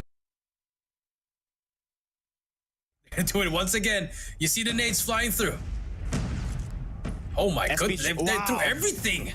Yeah, now you don't have any safety net. What was that? A bit of a nice shot for Carl, at least. But once you play for that bomb, and if you try to make that opening at the B side, it's going to have to play for trades. You don't got any stun check whatsoever on this one. Yeah, I mean, Carl doesn't have, Bird doesn't have. I mean, if we could take a look at the others, but I mean, by the looks of that, Kali, Jesus Christ. literally through everything. Oh, the whole house here. Can spots one. Nice shot coming through. You know, that's such a staple in firing range that you see the sniper just always just walking through middle there. I mean, you should be expecting that if you're SPG. DVS now looking a little bit tighter in terms of their rotations and the way they want to position around the map. SPG, I know, not mostly you see an SPG squad or a Chinese squad just get capitalized on by the opposing side. But if there's anything we can learn from the Kigenjoy and X-Rock match, another region can just win it. And it seems like this Japanese roster that we got for DVS is looking quite solid with the help of Unlucky, who is early engaged with this matchup. They should be able to get some more shutdowns here. Unlucky gets the pick, does not get the kill though. But they have the information. Nades are gonna fly through. No trophy anymore for them because he don't have anything at all, Cali. So this could be a nade kill on him, but no, the trophy actually still helped them there. One last trophy there, Cali. Here you come. C1 gets one. It's a 3 versus 2 now. You have no stunts to work with. You have to go with a gunfight, but it doesn't matter because you have Gucci gets one. C1 gets the other one. It's a 1 versus 1. He's gonna spray down. He's gonna be one shot. Has to back up. Unlucky now. Has one shot to work this. Baits him out. This has to be the perfect one here, Cali. Let's go. Just gonna stick this defuse. Unlucky! C1 gets it! DVS struggling on that retake, even though they have the man advantage, Cali. They was not really looking for a trailer guy. Yeah. C1 had easy access on that, and if you're trying to make that break work, you gotta have to first focus on the guy that might just be on trailer, because that guy's gonna stop that defuse to happen. That's basically was the outcome of that round number 2. Great bounce back there if you're SPG, DVS. Now looking into a play where it's gonna go for a pick. Kansai has been that guy in the first spots, even up against Q9, so just gotta have to wait it through. Yeah, and I just saw 4 nades, Cali, in a matter of 10 seconds, Cali, from SPG that hit nothing. So again, another could be a waste of their utility as Carl gets, never mind, Carl gets 2. You don't need the utility if I can shoot. That's what he told me, Cali. Oh man, here comes Carl. Come on, Carl. Let's put the bump down at the A side, Carl. Oh, okay. Dolaki with the scope. That is the number. Bomb has been planted. 3v3. 3v3 we go. Nate's gonna fly through once again. Do we have any trophy if you're on the side? No trophy whatsoever. But we'll not get anyone with that nade, Cali. So here comes SPG. Looking at what they can find. Here comes the push. DVS gonna spot one. Gucci gets one. C1 on that corner. Dolaki gets almost gets the second one, but SPG. It's always looking like they're about to lose the round, Cali, but they always come out on top in the end. A need of improvement here for DVS on that retake. I mean, they did it again. They tried that 3v3 retake, but they did not take care of the guy on trailer. That was supposed to be the first check. If you're attacking the guy on the bomb site, you go in for the trailer, take that guy down in 3-1 for SPG, but it doesn't pull through. Here we go. We got Carl trying to hit some wall bank shots. No players eliminated, but he's got 3 kills. Same thing for Unlucky on the flip side. That's true. I mean, it's looking good for the pick side on DVS, man. It's just, I don't know what they're trying to do on that retake. Just doesn't work out for them. Again, SPG now looking for some wall bangs there. Nothing left. Dolaki, I think he's going to try to do the same thing once again and hit that middle. The answer could be yes here. Unlucky. Spots that player. Information is given from Carl. So 1v1 right there. Unlucky now looking into the mid-map presence. I like that. I like that transition for DVS. That's what's been missing. You don't got that mid-map presence. The timing does not get that guy who was running around. But it's centric. We have reached a decision. The bomb is going at A. It's like they had a meeting for Scally. They were like, let's go. But here we go. Unlucky gets one. Does not get the second one. Bird gets Dolaki. It's a 3 versus 3 now, Cali. Now here we go again. Another 3 versus 3. Mid-map. Now they're gonna get trailer. No stuns. Yeah, but R9, just go in. Etchun gets that kill. That's number 1. But look at the back. Carl, does he get that timing? Fortunately, the answer is no. He's gonna get stunned. That's how you want to use that utility. Gucci still gets 1. It's all up to Carl. as he tries to hit the wall bang. Spots the first one. Last one to go, does not matter. Carl gets the 2K and the round. That's 3-1. SPG leads by 2. Now we have a nickname for Carl. Comeback Carl. He's been that way, man. He's been that way up against Vitality too. He had a 1v2, he had a 1v3. At some point, he was about to clutch a 1v4. Comeback Carl knows how to get it done. The croissant Carl. Croissant. Croissant. Croissant. Nice shot from Carl. Carl gonna get that kill. Nades are flying through. No trophy. We'll get one. That's one, Callie. Now again, another retake. It's DVS versus DVS on the retake. All right, come on. Let's see if we can get more highlights here for Carl. It's another 4v4. They have to attack that mid-map. They start checking it, man. Nan is here about to fry Oh my out. goodness. Garlic Nan. Butter Nan. I love everything. Nan, great piece. Butter Nan, I love that, Callie. Give me some hummus on the side, man. I'm good. Carl Nan. Nan Carl. Making it work. The duo. Nan the man. Bomb acquired. Here we go, Callie. All right, we got Dolaki. Dolaki's in a bit of trouble here if this is a 3-man stack. But I like the default play for DVS. I like that they have someone on mid. But you gotta watch out if you're Nan. There's a sniper across the map, isn't it? Dolaki's gonna have a BP-50. Never mind, I take that back. 5v5 situation still. Very slow tick here for SPG on the attack. Yep, that's true. Here we go. Can they find anything? Dolaki Spence gets Nan. This could be the first one. Kuching gets Etchan. More players should come through at any moment now. But it's a 4 versus 4 again. Carl in the same spot. Oh, he wants more. He's trying to look for it, but look at that. They respect him. They respect him. Canix has to back up. The Unlucky doesn't want to challenge that anymore. Now, Bird is the guy that they're sending out to play the front man here. That's Dolaki with the BP-50. He picks. He jumps. Nice damage. He gets away with it, but Gushing now trailing behind. Oh, he escapes with the sliver help. Can't say with the punish. The Beta is in. SPG down to their last 3 players. Oh, you sneaky devil. He tried to sneak his way through. Bird on the cubby takes down Dolaki. It's a 3v3 situation. It's again an even fight, but the worm was spotted by the Bird. But this time the Bird was Kansei. Here comes Carl. Oh, Carl's about to do something. Okay, Carl, we know it. Pistol kill! Carl 1v2. My goodness! Carl! Carl! Carl! Carl! Carl! What is this guy on, man? Destroy the objective. On a My goodness, 1v4, yeah? Got the bomb. A 1v3, another one. Man is on a mission to get the most clutches in this tournament, but Unlucky says, that's enough, my friend. Kake. DVS now. Don't have themselves a little bit more slack. I call themselves slack because now they just have to deal with 4 players.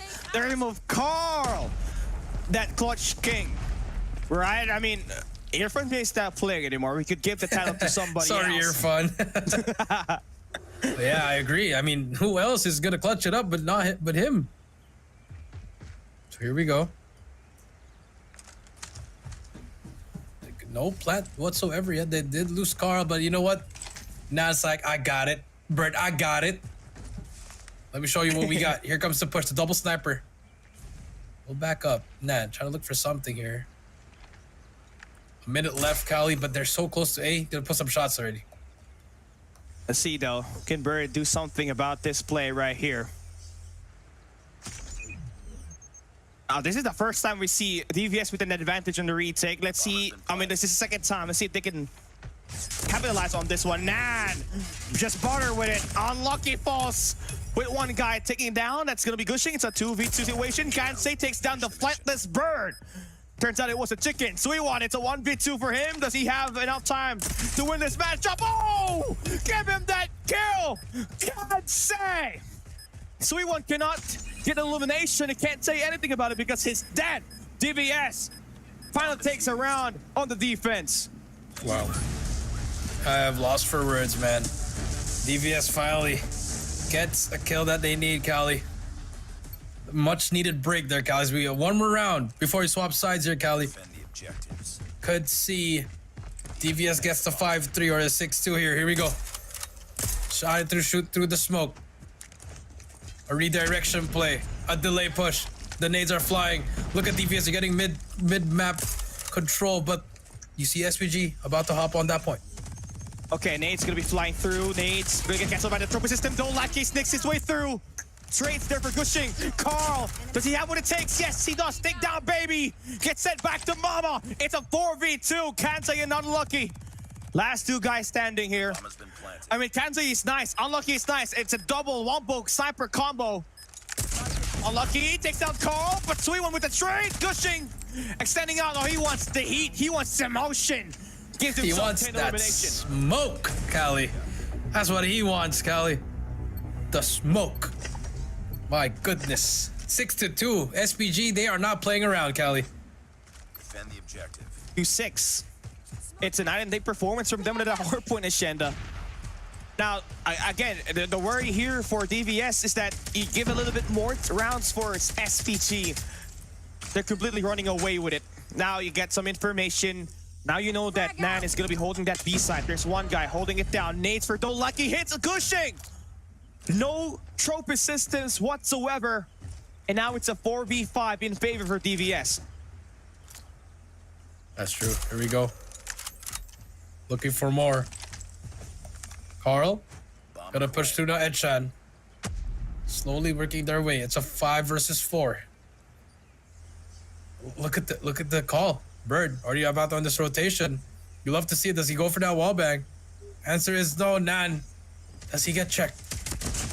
Answer is no. Guess one. Guess two. Can he get the third? No, he cannot. Can he get? Oh my goodness! Unlucky gets 2. How does he get that? C1 gets Kansi. Don't Lucky. Oh, sprays it. Carl is down. Oh. Unlucky. It's been insane with the shots at the B side, but Sui-1. Yeah, he's flying through. Splurging. A 1v2. Don't Lucky converts the kill. DVS gets around on the attack side. 3-6 on his score line. My goodness, Cali. What was that? Oh, that shot from Unlucky. It's 3-6 now. DVS on the back end. Smokes are flying through. Could be another rush. SPG Gushing. He's got an MG42. Oh no, that's a spray. That's a spray. That's a 3K. Hey, that rhymed. It's a 5v2 now. Can't say in each hand. Man, where do you want to go? The bird is here. It's been flightless, only 3 kills. But man, it's been butter on that back alley, man. Look at him. Again, and with the shots. He may not end up with another 20 kill bomb, but at least he's got 8, helping his team win it. Now 7-3 on the scoreline. DVS looking flat, but the great part about this, their sniper has just been doing well. You have it, Don't Lucky, Unlucky, they've been amazing, but Ichan is just kind of falling apart. Only has 2 kills in 10 rounds of action. They have the bomb. That's true. As we take a look and see. Bird now.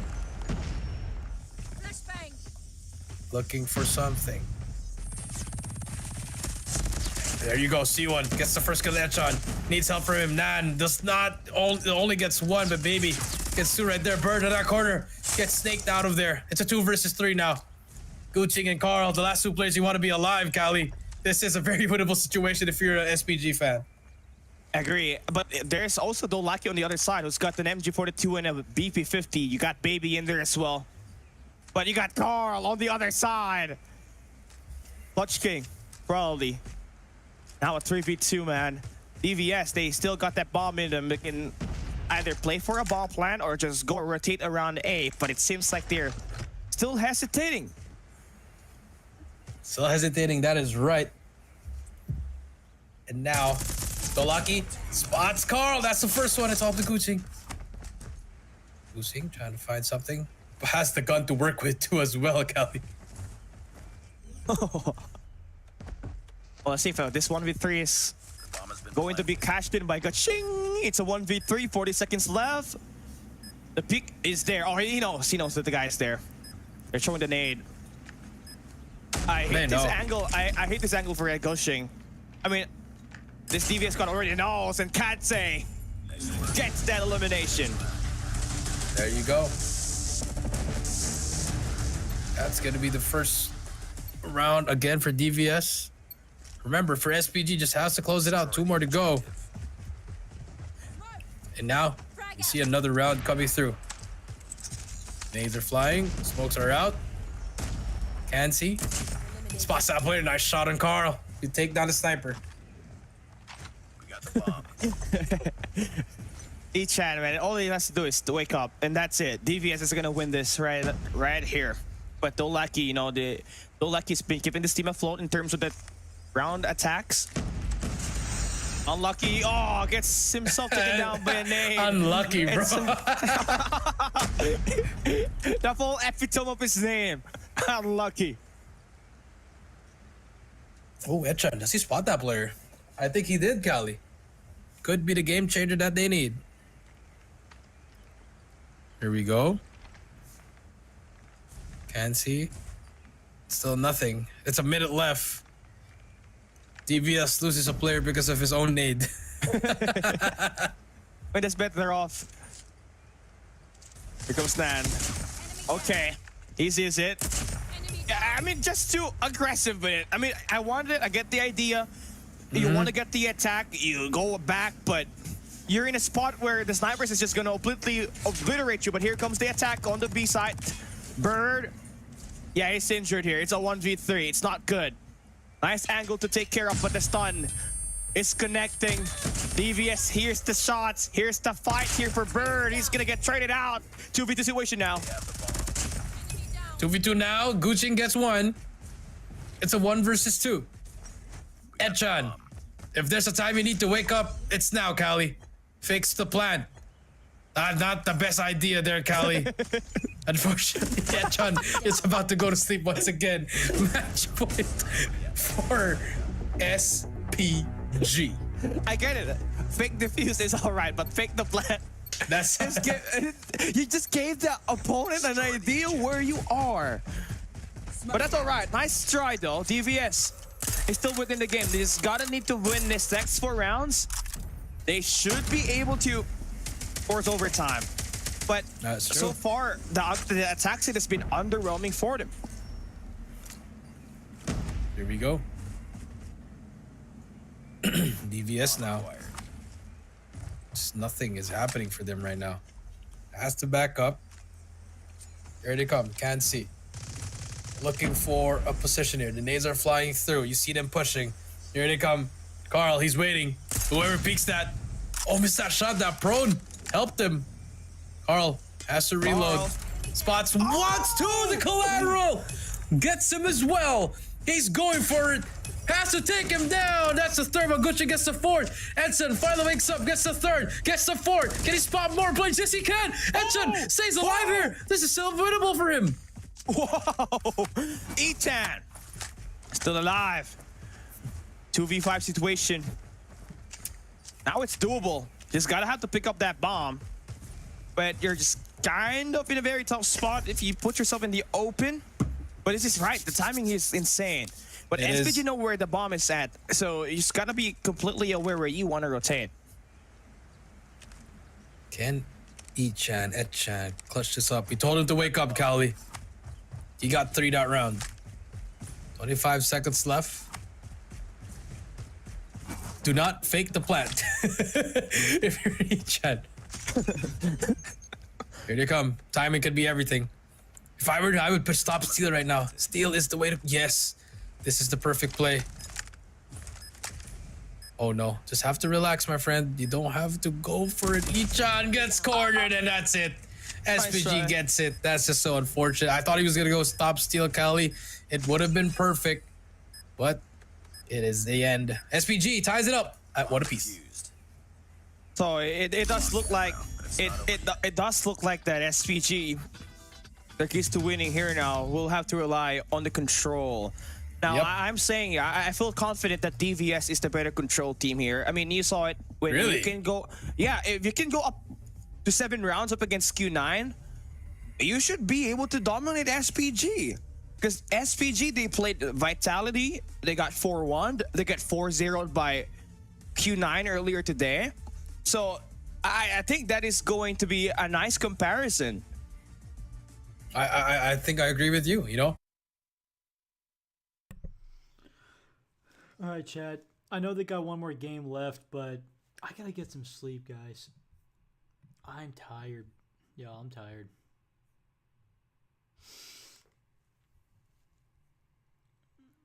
Yeah, I gotta get some sleep because I got work. You also, as much as I want to stay up for another game, it's gonna be a little too long, just a little bit. I'm sure we'll have the results. Tomorrow will be day 3, guys. So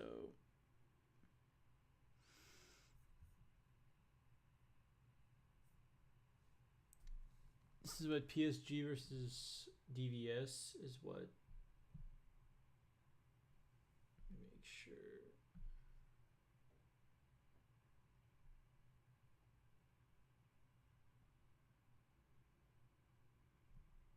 Yep, DVS versus PSG. Cool.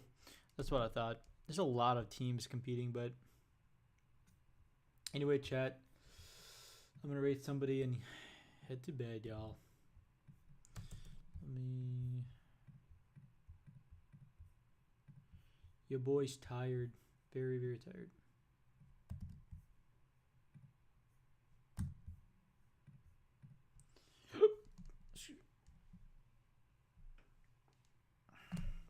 All right, ladies and gentlemen. There'll either be a YouTube video up later tonight and a stream, or maybe just a live stream. So, but yeah, the next couple nights, I'm closing. So, back to work we go, Chad. Back to work we go. But anyway, thank you for everybody that stopped in for the watch party. I appreciate you guys. Day 3 will be tomorrow, or I should say, actually no, technically tomorrow. Yeah, because it starts at like midnight. But anyway, guys, I love y'all, and I'll get you guys later. Peace out, y'all.